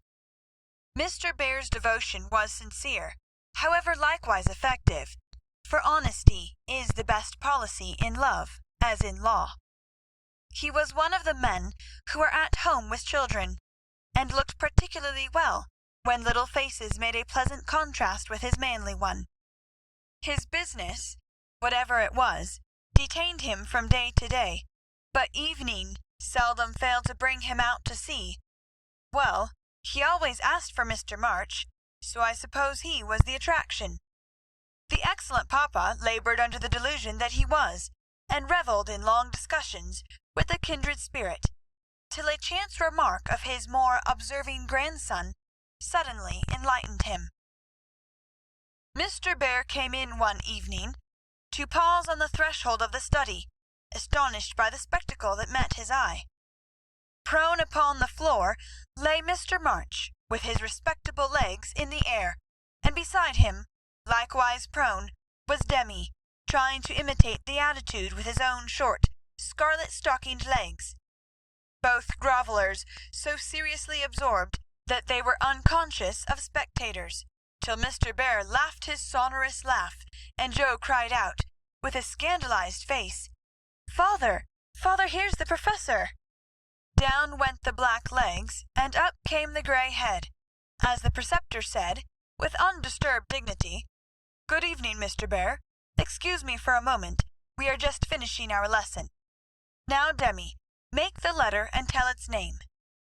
"I knows him," and after a few convulsive efforts, the red legs took the shape of a pair of compasses, and the intelligent pupil triumphantly shouted, "It's a we, Grandpa, it's a we." "He's a born Weller," laughed Joe, as her parent gathered himself up, and her nephew tried to stand on his head, as the only mode of expressing his satisfaction that school was over. "What have you been at to-day, Bibchen?" asked Mr. Bear, picking up the gymnast. "We went to see little Mary." "And what did you do there?" "I kissed her," began Demi, with artless frankness. "Prut, thou beginnest early. What did the little Mary say to that?" asked Mr. Bear, continuing to confess the young sinner, who stood upon the knee, exploring the waistcoat pocket. "Oh, she liked it, and she kissed me, and I liked it. Don't little boys like little girls?" asked Demi, with his mouth full, and an air of bland satisfaction. "You precocious chick! Who put that into your head?" said Joe, enjoying the innocent revelation as much as the professor. "'Tisn't in mine head, it's in mine mouth," answered literal Demi, putting out his tongue, with a chocolate drop on it, thinking she alluded to confectionery, not ideas. "Thou shouldst save some for the little friend, sweets to the sweet, manling," and Mr. Bear offered Joe some, with a look that made her wonder if chocolate was not the nectar drunk by the gods. Demi also saw the smile, was impressed by it, and artlessly inquired, "Do great boys like great girls too, Fessor?" Like young Washington, Mr. Bear couldn't tell a lie, so he gave the somewhat vague reply that he believed they did sometimes, in a tone that made Mr. March put down his clothes-brush, glance at Joe's retiring face, and then sink into his chair, looking as if the precocious chick had put an idea into his head that was both sweet and sour. Why, Dodo, when she caught him in the china closet half an hour afterward, nearly squeezed the breath out of his little body with a tender embrace, instead of shaking him for being there, and why she followed up this novel performance by the unexpected gift of a big slice of bread and jelly, remained one of the problems over which Demi puzzled his small wits, and was forced to leave unsolved forever. End of chapter 45. Chapter 46. Under the Umbrella. While Laurie and Amy were taking conjugal strolls over velvet carpets, as they set their house in order and planned a blissful future, Mr. Bear and Joe were enjoying promenades of a different sort, along muddy roads and sodden fields. "I always do take a walk toward evening, and I don't know why I should give it up, just because I happened to meet the professor on his way out," said Joe to herself, after 2 or 3 encounters, for though there were 2 paths to Meg's, whichever one she took she was sure to meet him, either going or returning. He was always walking rapidly, and never seemed to see her until quite close, when he would look as if his short-sighted eyes had failed to recognize the approaching lady till that moment. Then, if she was going to Meg's, he always had something for the babies. If her face was turned homeward, he had merely strolled down to see the river, and was just returning, unless they were tired of his frequent calls. Under the circumstances, what could Joe do but greet him civilly, and invite him in? If she was tired of his visits, she concealed her weariness with perfect skill, and took care that there should be coffee for supper, as Mr. Bear, doesn't like tea. By the second week, everyone knew perfectly well what was going on, yet everyone tried to look as if they were stone blind to the changes in Joe's face. They never asked why she sang about her work, did up her hair 3 times a day, and got so blooming with her evening exercise. And no one seemed to have the slightest suspicion that Professor Bear, while talking philosophy with the father, was giving the daughter lessons in love. Joe couldn't even lose her heart in a decorous manner, but sternly tried to quench her feelings, and failing to do so, led a somewhat agitated life. She was mortally afraid of being laughed at for surrendering, after her many and vehement declarations of independence. Laurie was her especial dread, but thanks to the new manager, he behaved with praiseworthy propriety, never called Mr. Bear a capital old fellow in public, never alluded in the remotest manner to Joe's improved appearance, or expressed the least surprise at seeing the professor's hat on the March's table nearly every evening.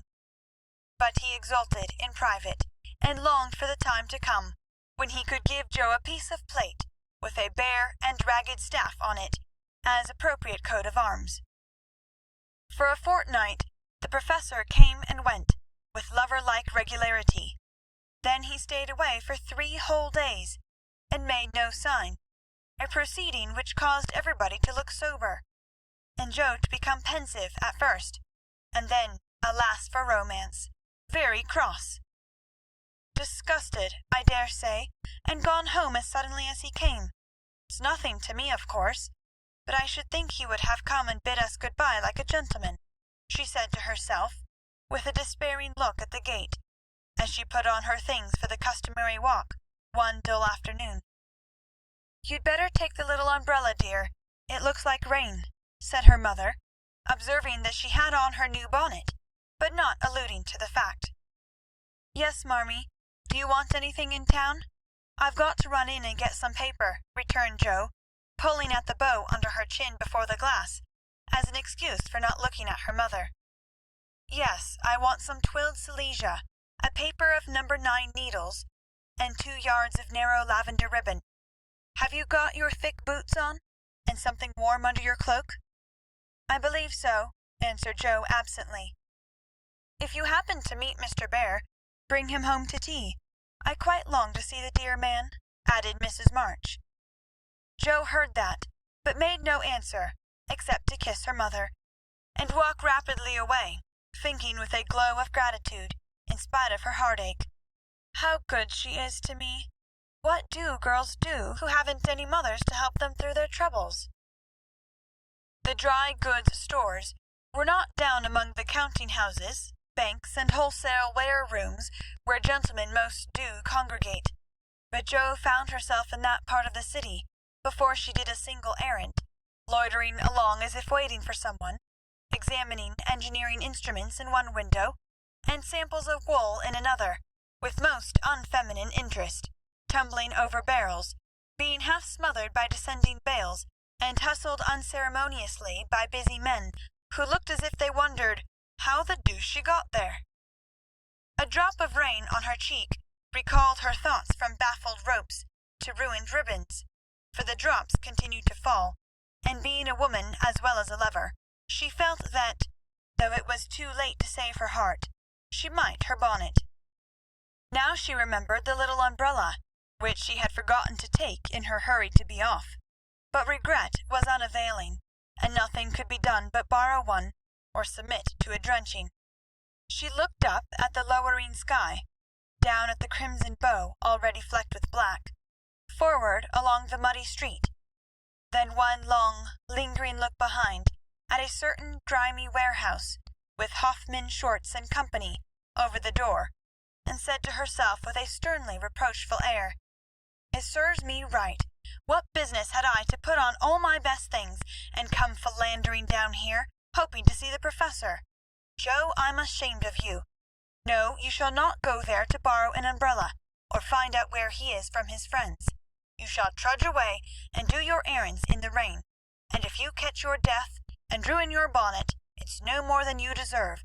Now then." With that, she rushed across the street so impetuously that she narrowly escaped annihilation from a passing truck, and precipitated herself into the arms of a stately old gentleman, who said, "I beg pardon, ma'am," and looked mortally offended. Somewhat daunted, Jo righted herself, spread her handkerchief over the devoted ribbons, and putting temptation behind her, hurried on with increasing dampness about the ankles, and much clashing of umbrellas overhead. The fact that a somewhat dilapidated blue one remained stationary above the unprotected bonnet attracted her attention, and looking up, she saw Mr. Bear looking down. "I feel to know the strong-minded lady who goes so bravely under many horses' noses, and so fast through much mud. What do you down here, my friend?" "I'm shopping." Mr. Bear smiled as he glanced from the pickle factory on one side to the wholesale hide and leather concern on the other. But he only said politely, "You have no umbrella. May I go also and take for you the bundles?" "Yes, thank you."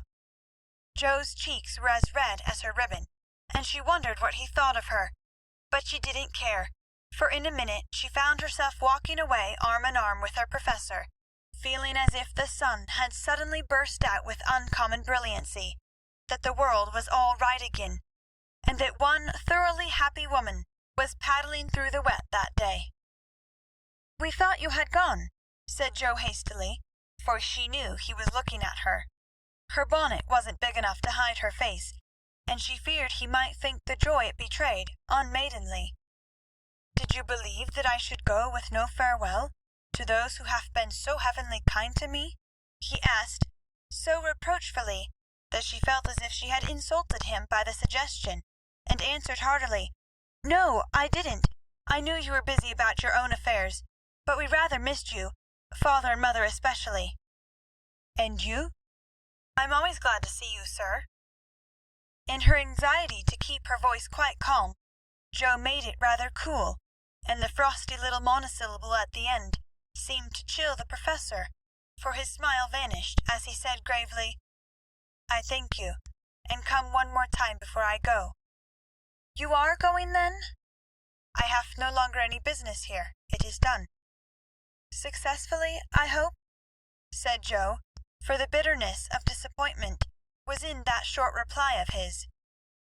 "I ought to think so, for I have a way open to me by which I can make my bread and give my junglings much help." "Tell me, please. I like to know all about the boys," said Jo eagerly. "That is so kind. I gladly tell you. My friends find for me a place in a college, where I teach as at home, and earn enough to make the way smooth for Franz and Emil. For this I should be grateful, should I not?" "Indeed you should. How splendid it will be to have you doing what you like, and be able to see you often, and the boys," cried Jo, clinging to the lads as an excuse for the satisfaction she could not help betraying. "Ah, but we shall not meet often, I fear. This place is at the west." "So far away!" And Jo left her skirts to their fate, as if it didn't matter now what became of her clothes or herself. Mr. Bear could read several languages, but he had not learned to read women yet.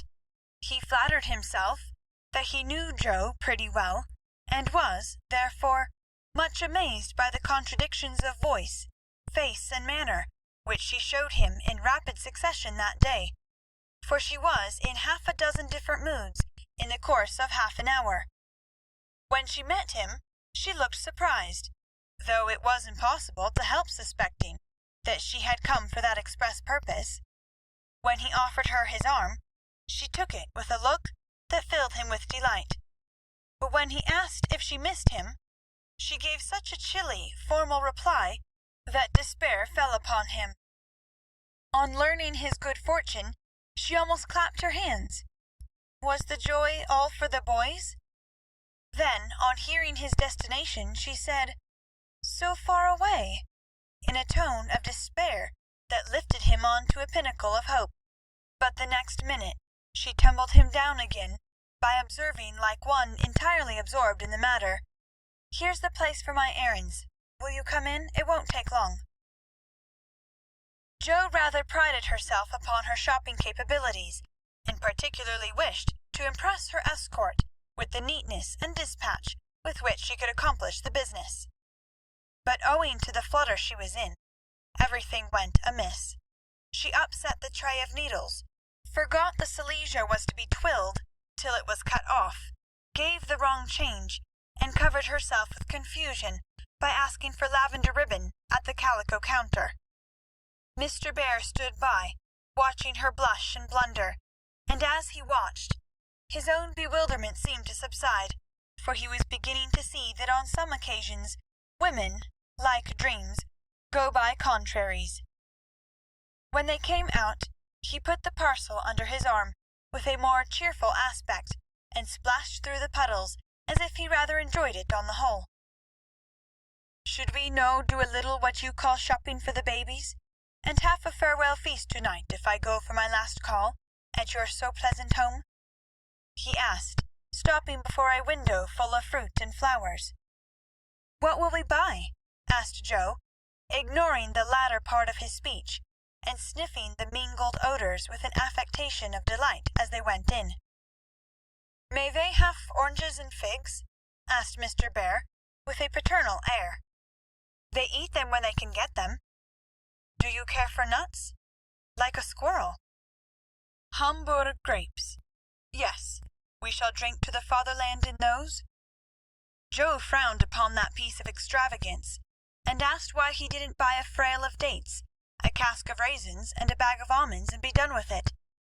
Whereat Mr. Bear confiscated her purse, produced his own, and finished the marketing by buying several pounds of grapes, a pot of rosy daisies, and a pretty jar of honey, to be regarded in the light of a demijohn.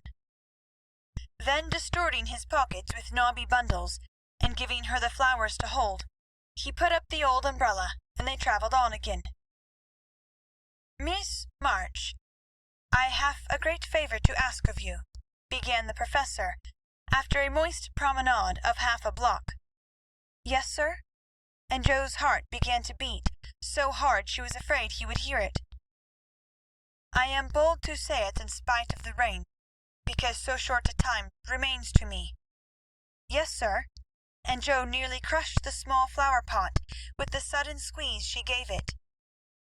"I wish to get a little dress for my Tina, and I am too stupid to go alone. Will you kindly give me a word of taste and help?" "Yes, sir," and Jo felt as calm and cool all of a sudden as if she had stepped into a refrigerator. "Perhaps also a shawl for Tina's husband.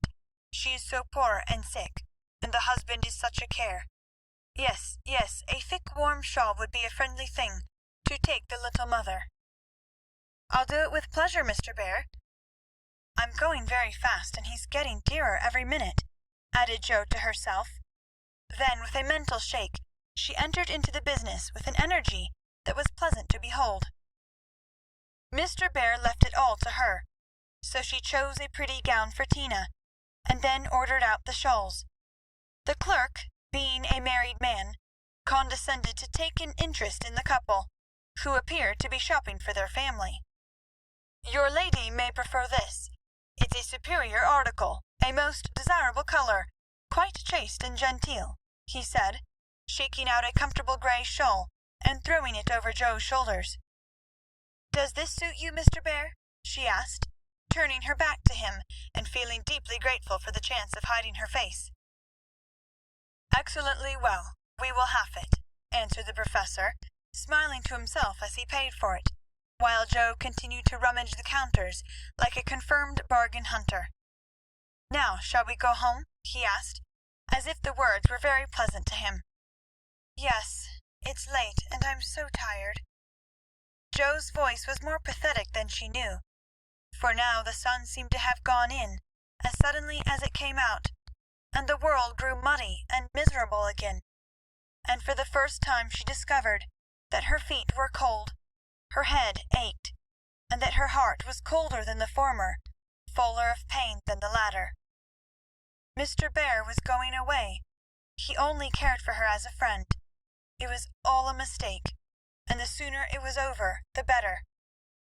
With this idea in her head, she hailed an approaching omnibus with such a hasty gesture that the daisies flew out of the pot and were badly damaged.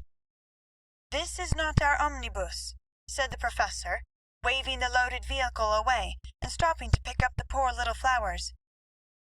"I beg your pardon. I didn't see the name distinctly. Never mind, I can walk. I'm used to plodding in the mud," returned Joe, winking hard, because she would have died rather than openly wipe her eyes. Mr. Bear saw the drops on her cheeks, though she turned her head away. The sight seemed to touch him very much, for suddenly stooping down, he asked in a tone that meant a great deal, "Heart's dearest, why do you cry?" Now if Joe had not been new to this sort of thing, she would have said she wasn't crying, had a cold in her head, or told any other feminine fib proper to the occasion, instead of which that undignified creature answered with an irrepressible sob, "Because you're going away." "Ach, mein Gott, that is so good!" cried Mr. Bear, managing to clasp his hands in spite of the umbrella and the bundles. "Joe, I have nothing but much love to give you. I came to see if you could care for it, and I waited to be sure that I was something more than a friend. Am I? Can you make a little place in your heart for old Fritz?" he added, all in one breath. "Oh, yes," said Joe, and he was quite satisfied, for she folded both hands over his arm and looked up at him with an expression that plainly showed how happy she would be to walk through life beside him, even though she had no better shelter than the old umbrella if he carried it. It was certainly proposing under difficulties, for even if he had desired to do so, Mr. Bear could not go down upon his knees on account of the mud. Neither could he offer Joe his hand, except figuratively, for both were full. Much less could he indulge in tender remonstrations in the open street, though he was near it. So the only way in which he could express his rapture was to look at her with an expression which glorified his face to such a degree that there actually seemed to be little rainbows in the drops that sparkled on his beard. If he had not loved Joe very much, I don't think he could have done it then, for she looked far from lovely, with her skirts in a deplorable state, her rubber boots splashed to the ankle, and her bonnet a ruin. Fortunately, Mr. Bear considered her the most beautiful woman living, and she found him more Jove-like than ever, though his hat brim was quite limp with the little rills trickling thence upon his shoulders, for he held the umbrella all over Joe, and every finger of his gloves needed mending. Passers-by probably thought them a pair of harmless lunatics, for they entirely forgot to hail a bus, and strolled leisurely along, oblivious of deepening dusk and fog. Little they cared what anybody thought, for they were enjoying the happy hour that seldom comes but once in any life, the magical moment which bestows youth on the old, beauty on the plain, wealth on the poor, and gives human hearts a foretaste of heaven. The professor looked as if he had conquered a kingdom, and the world had nothing more to offer him in the way of bliss. While Joe trudged beside him, feeling as if her place had always been there, and wondering how she ever could have chosen any other lot. Of course, she was the first to speak, intelligibly, I mean, for the emotional remarks which followed her impetuous "Oh, yes," were not of a coherent or reportable character. "Friedrich, why didn't you Ah, heaven, she gives me the name that no one speaks since Mina died, cried the professor, pausing in a puddle to regard her with a grateful delight. I always call you so to myself. I forgot, but I won't unless you like it. Like it? It is more sweet to me than I can tell. Say thou also, and I shall say your language is almost as beautiful as mine. Isn't thou a little sentimental? Asked Joe, privately thinking it a lovely monosyllable. Sentimental? Yes. Thank God we Germans believe in sentiment, and keep ourselves young with it. Your English you is so cold. Say thou, heart's dearest. It means so much to me, pleaded Mr. Bear, more like a romantic student than a grave professor. Well, then, why didn't thou tell me all this sooner? Asked Joe bashfully. Now I shall have to show thee all my heart, and I so gladly will, because thou must take care of it hereafter. See then, my Joe, the dear funny little name. I had a wish to tell something the day I said good-bye in New York, but I thought the handsome friend was betrothed to thee, and so I spoke not. Wouldst thou have said yes, then, if I had spoken? I don't know. I'm afraid not, for I didn't have any heart just then. Prut, that I do not believe. It was asleep till the fairy prince came to the wood, and waked it up. Ah well, die erste Liebe ist die beste. But that I should not expect. Yes, the first love is the best, but be so contented, for I never had another. Teddy was only a boy, and soon got over his little fancy, said Joe, anxious to correct the professor's mistake. Good, then I shall rest happy, and be sure that thou givest me all. I have waited so long. I am grown selfish, as thou wilt find, Professorin. I like that, cried Joe, delighted with her new name. Tell me, what brought you, at last, just when I wanted you? This, and Mr. Bear took a little worn paper out of his waistcoat pocket. Joe unfolded it, and looked much abashed, for it was one of her own contributions to a paper that paid for poetry, which accounted for her sending it an occasional attempt. How could that bring you? She asked, wondering what he meant. I found it by chance. I knew it by the names and the initials, and in it there was one little verse that seemed to call me. Read and find him. I will see that you go not in the wet. In the garret. 4 little chests, all in a row, dim with dust, and worn by time, all fashioned and filled long ago, by children now in their prime.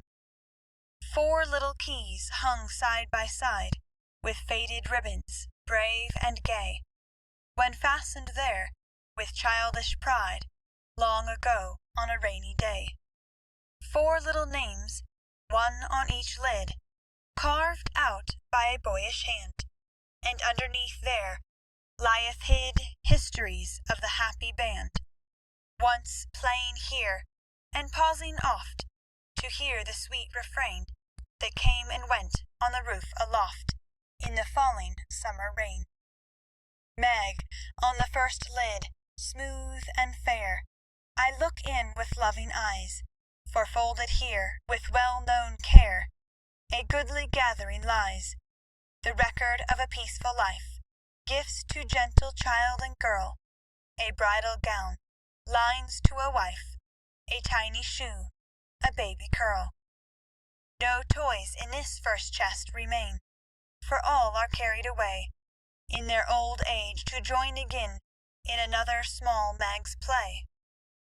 Ah, happy mother, well I know you hear, like a sweet refrain, lullabies ever soft and low in the falling summer rain.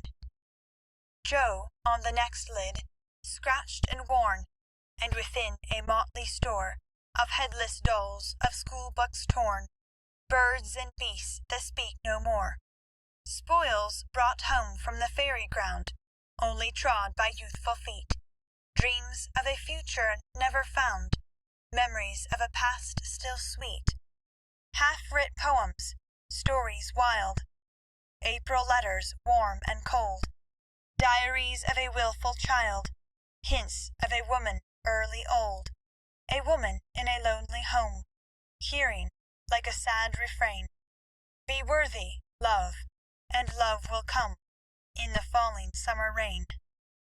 My Beth, the dust is always swept from the lid that bears your name, as if by loving eyes that wept, by careful hands that often came. Death canonized for us one saint, ever less human than divine, and still we lay, with tender plaint, relics in this household shrine, the silver bell so seldom rung, the little cap which last she wore, the fair dead Catherine that hung by angels born above her door. The songs she sang without lament in her prison house of pain, forever are they sweetly blent with the falling summer rain. Upon the last lid's polished field, a legend now both fair and true, a gallant knight bears on his shield, Amy in letters gold and blue. Within lie snoods that bound her hair, slippers that have danced their last, faded flowers laid by with care, fans whose airy toils are past, gay valentines, all ardent flames, trifles that have borne their part in girlish hopes and fears and shames. The record of a maiden heart, now learning fairer, truer spells, hearing, like a blithe refrain, the silver sound of bridal bells in the falling summer rain. 4 little chests, all in a row, dim with dust and worn by time, 4 women, taught by weal and woe, to love and labor in their prime. 4 sisters, parted for an hour, none lost, one only gone before, made by love's immortal power, nearest and dearest evermore. Oh, when these hidden stores of ours lie open to the Father's sight, may they be rich in golden hours, deeds that show fairer for the light, lives whose brave music long shall ring, like a spirit-stirring strain, souls that shall gladly soar and sing in the long sunshine after rain. It's very bad poetry, but I felt it when I wrote it, one day when I was very lonely, and had a good cry on a rag bag. I never thought it would go where it could tell tales, said Joe, tearing up the verses the professor had treasured so long. Let it go, it has done its duty, and I will have a fresh one, when I read all the brown book in which she keeps her little secrets, said Mr. Bear, with a smile as he watched the fragments fly away on the wind. Yes, he added earnestly, I read that, and I think to myself, she has a sorrow, she is lonely, she would find comfort in true love. I have a heart full, full for her. Shall I not go and say, if this is not too poor a thing to give for what I shall hope to receive, take it in God's name? And so you came to find that it was not too poor, but the one precious thing I needed, whispered Joe. I had no courage to think that at first, heavenly kind as was your welcome to me, but soon I began to hope, and then I said, I will have her if I die for it, and so I will, cried Mr. Bear, with a defiant nod, as if the walls of mist closing round them were barriers, which he was to surmount or valiantly knock down. Joe thought that was splendid, and resolved to be worthy of her knight, though he did not come prancing on a charger in gorgeous array. What made you stay away so long? She asked, presently, finding it so pleasant to ask confidential questions and get delightful answers that she could not keep silent. It was not easy, but I could not find the heart to take you from that so happy home until I could have a prospect of one to give you, after much time, perhaps, and hard work. How could I ask you to give up so much for a poor old fellow who has no fortune but a little learning? I'm glad you are poor. I couldn't bear a rich husband, said Joe decidedly, adding in a softer tone, "Don't fear poverty. I've known it long enough to lose my dread, and be happy working for those I love. And don't call yourself old. 40 is the prime of life. I couldn't help loving you if you were 70. The professor found that so touching that he would have been glad for his handkerchief if he could have got at it.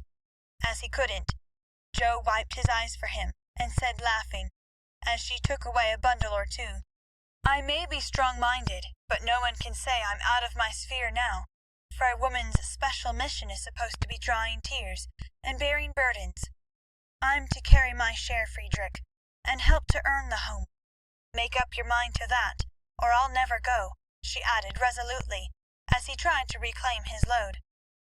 "We shall see. Have you patience to wait a long time, Joe? I must go away and do my work alone. I must help my boys first, because even for you, I may not break my word to Mina. Can you forgive that? Be happy while we hope and wait?"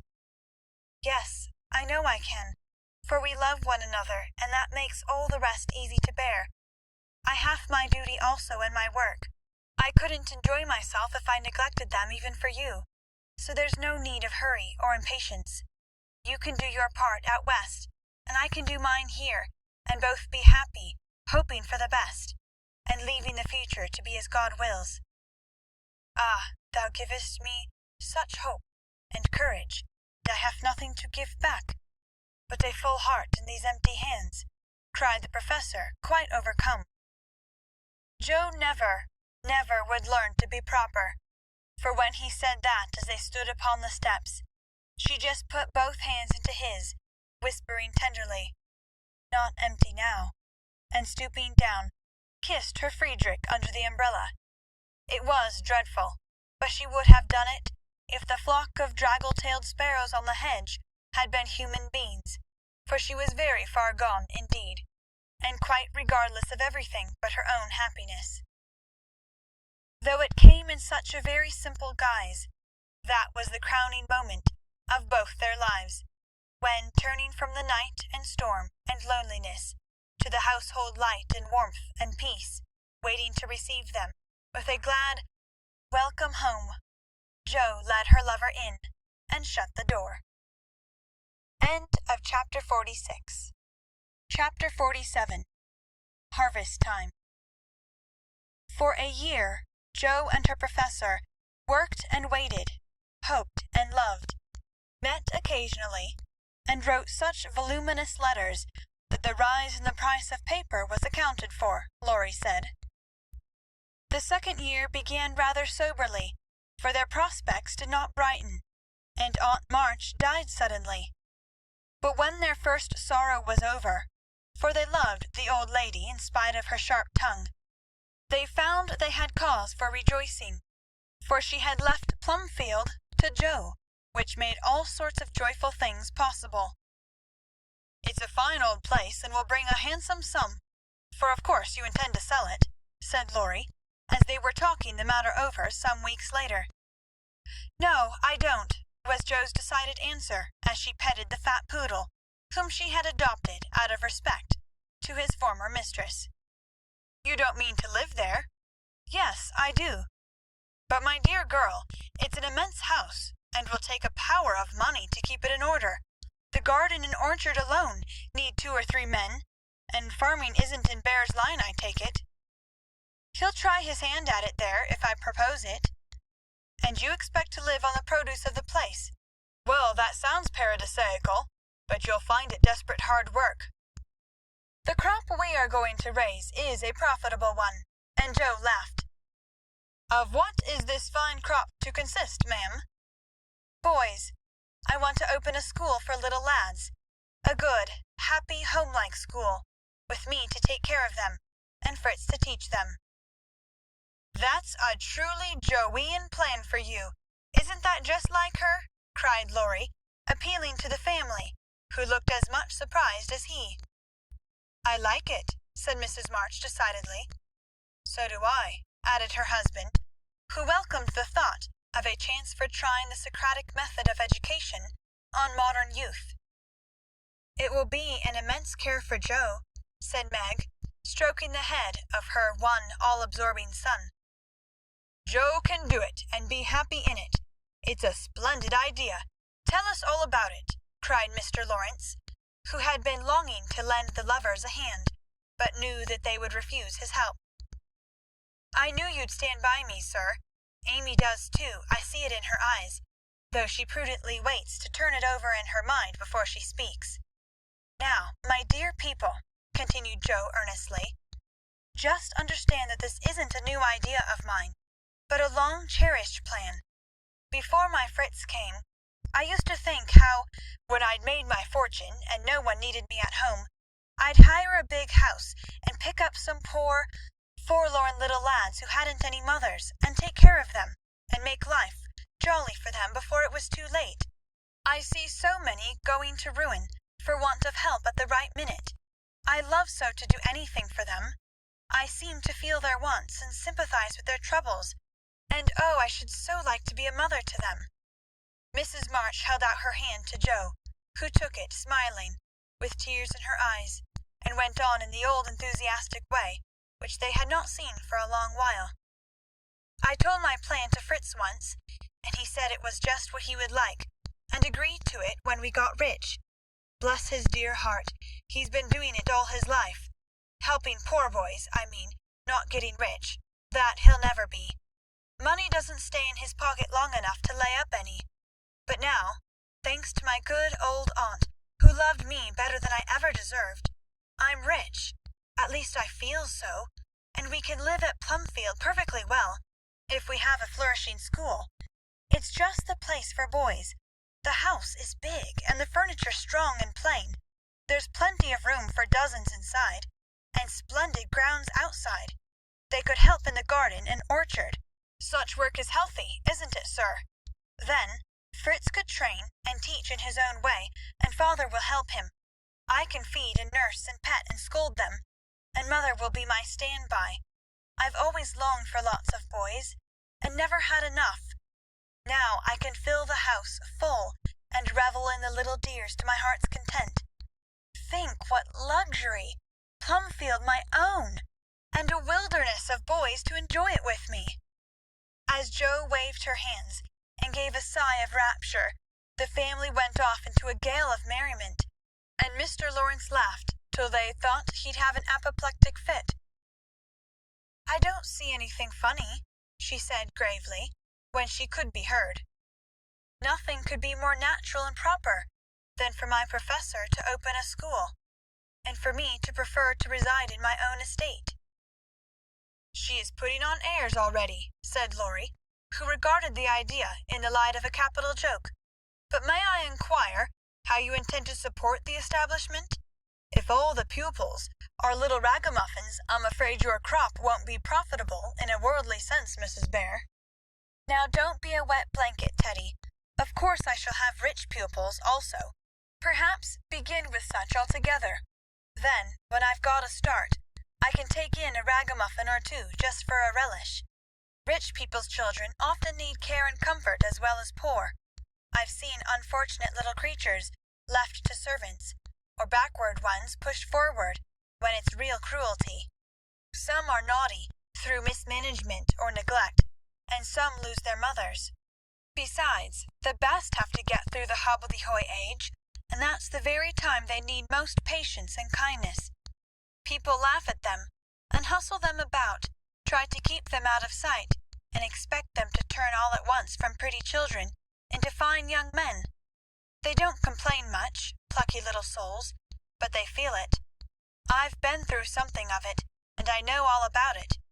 I've a special interest in such young bears, and like to show them that I see the warm, honest, well-meaning boys' hearts in spite of the clumsy arms and legs and the topsy-turvy heads. I've had experience, too, for haven't I brought up one boy to be a pride and honor to his family?" "I'll testify that you tried to do it," said Laurie with a grateful look. "And I've succeeded beyond my hopes, for here you are, a steady, sensible business man, doing heaps of good with your money, and laying up the blessings of the poor instead of dollars. But you are not merely a business man. You love good and beautiful things, Enjoy them yourself, and let others go halves as you always did in the old times. I am proud of you, Teddy, for you get better every year, and everyone feels it, though you won't let them say so. Yes, and when I have my flock, I'll just point to you and say, 'There's your model, my lads.'" Poor Laurie didn't know where to look, for man though he was, something of the old bashfulness came over him, as this burst of praise made all faces turn approvingly upon him. "I say, Joe, that's rather too much," he began, just in his old boyish way. "You have all done more for me than I can ever thank you for, except by doing my best not to disappoint you. You have rather cast me off lately, Joe, but I've had the best of help nevertheless. So, if I've got on at all, you may thank these two for it," and he laid one hand gently on his grandfather's head, and the other on Amy's golden one, for the three were never far apart. "I do think that families are the most beautiful thing in all the world," burst out Joe, who was in an unusually uplifted frame of mind just then. "When I have one of my own, I hope it will be as happy as the three I know and love the best. If John and my Fritz were only here, it would be quite a little heaven on earth," she added, more quietly. And that night when she went to her room, after a blissful evening of family councils, hopes, and plans, her heart was so full of happiness that she could only calm it by kneeling beside the empty bed, always near her own, and thinking tender thoughts of Beth. It was a very astonishing year altogether, for things seemed to happen in an unusually rapid and delightful manner. Almost before she knew where she was, Jo found herself married and settled at Plumfield. Then a family of 6 or 7 boys sprung up like mushrooms and flourished surprisingly, poor boys as well as rich, for Mr. Lawrence was continually finding some touching case of destitution, and begging the Bears to take pity on the child, and he would gladly pay a trifle for its support. In this way the sly old gentleman got round proud Jo, and furnished her with the style of boy in which she most delighted. Of course, it was uphill work at first, and Jo made queer mistakes, but the wise professor steered her safely into calmer waters, and the most rampant ragamuffin was conquered in the end. How Jo did enjoy her wilderness of boys, and how poor dear Aunt March would have lamented had she been there to see the sacred precincts of prim, well-ordered Plumfield overrun with Toms, Dicks, and Harrys. There was a sort of poetic justice about it, after all, for the old lady had been the terror of the boys for miles around, and now the exiles feasted freely on forbidden plums, kicked up the gravel with profane boots unreproved, and played cricket in the big field, where the irritable cow with a crumpled horn used to invite rash youths to come and be tossed. It became a sort of boys' paradise, and Laurie suggested that it should be called the Bear Garten, as a compliment to its master and appropriate to its inhabitants. It never was a fashionable school, and the professor did not lay up a fortune, but it was just what Jo intended it to be, a happy, home-like place for boys who needed teaching, care, and kindness. Every room in the big house was soon full. Every little plot in the garden soon had its owner. A regular menagerie appeared in barn and shed, for pet animals were allowed, and 3 times a day Jo smiled at her Fritz from the head of a long table, lined on either side with rows of happy young faces, which all turned to her with affectionate eyes, confiding words, and grateful hearts full of love for Mother Bear. She had boys enough now, and did not tire of them, though they were not angels by any means, and some of them caused both Professor and Professorin much trouble and anxiety. But her faith in the good spot which exists in the heart of the naughtiest, sauciest, most tantalizing little ragamuffin gave her patience, skill, and in time success, for no mortal boy could hold out long, with Father Bear shining on him as benevolently as the sun, and Mother Bear forgiving him 70 times 7. Very precious to Joe was the friendship of the lads, their penitent sniffs and whispers after wrong-doing, their droll or touching little confidences, their pleasant enthusiasms, hopes, and plans, even their misfortunes, for they only endeared them to her all the more. There were slow boys and bashful boys, feeble boys and riotous boys, boys that lisped and boys that stuttered, one or two lame ones, and a merry little quadroon who could not be taken in elsewhere, but who was welcome to the Bear Garden, though some people predicted that his admission would ruin the school. Yes, Jo was a very happy woman there, in spite of hard work, much anxiety, and a perpetual racket. She enjoyed it heartily, and found the applause of her boys more satisfying than any praise of the world, for now she told no stories except to her flock of enthusiastic believers and admirers. As the years went on, 2 little lads of her own came to increase her happiness, Rob, named for Grandpa, and Teddy, a happy-go-lucky baby, who seemed to have inherited his papa's sunshiny temper, as well as his mother's lively spirit. How they ever grew up alive in that whirlpool of boys was a mystery to their grandma and aunts, but they flourished like dandelions in spring, and their rough nurses loved and served them well. There were a great many holidays at Plumfield, and one of the most delightful was the yearly apple-picking, for then the Marches, Lawrences, Brooks, and Bears turned out in full force and made a day of it.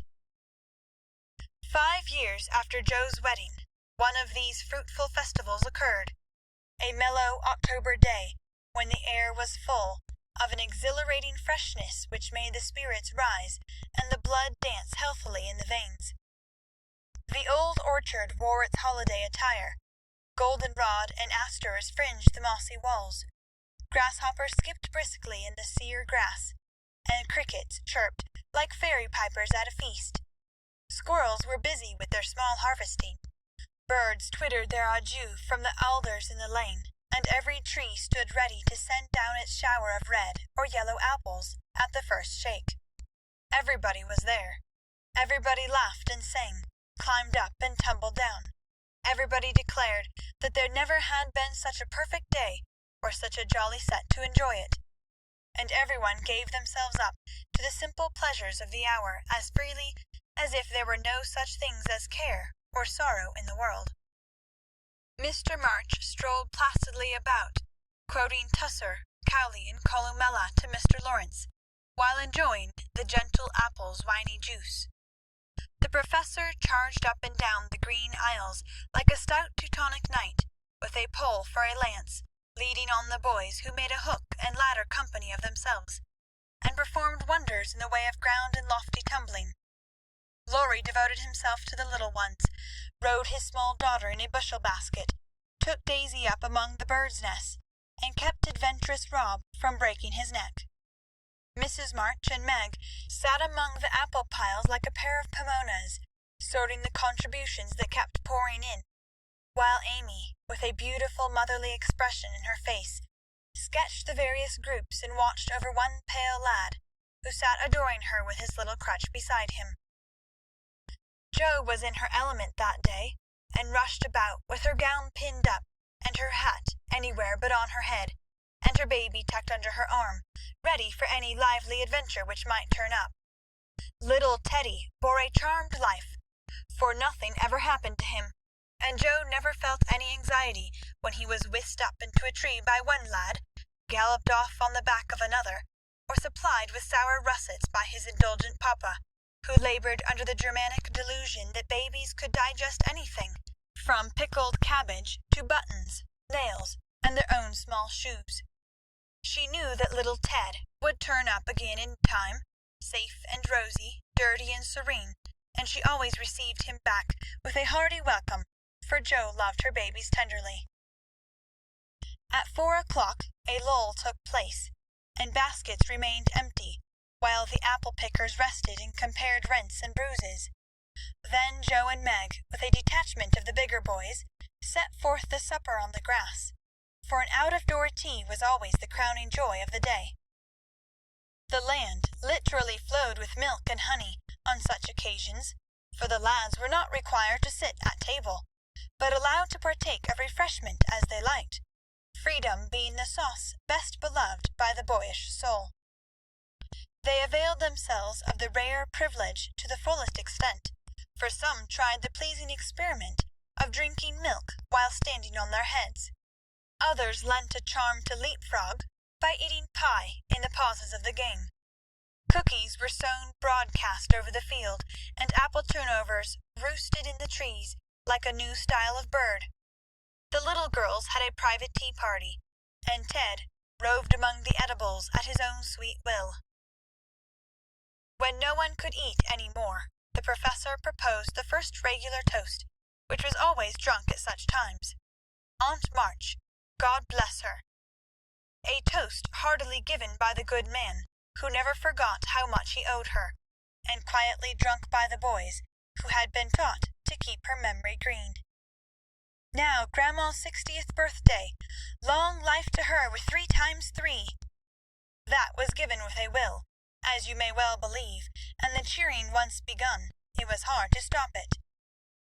Everybody's health was proposed, from Mr. Lawrence, who was considered their special patron, to the astonished guinea pig, who had strayed from its proper sphere in search of its young master.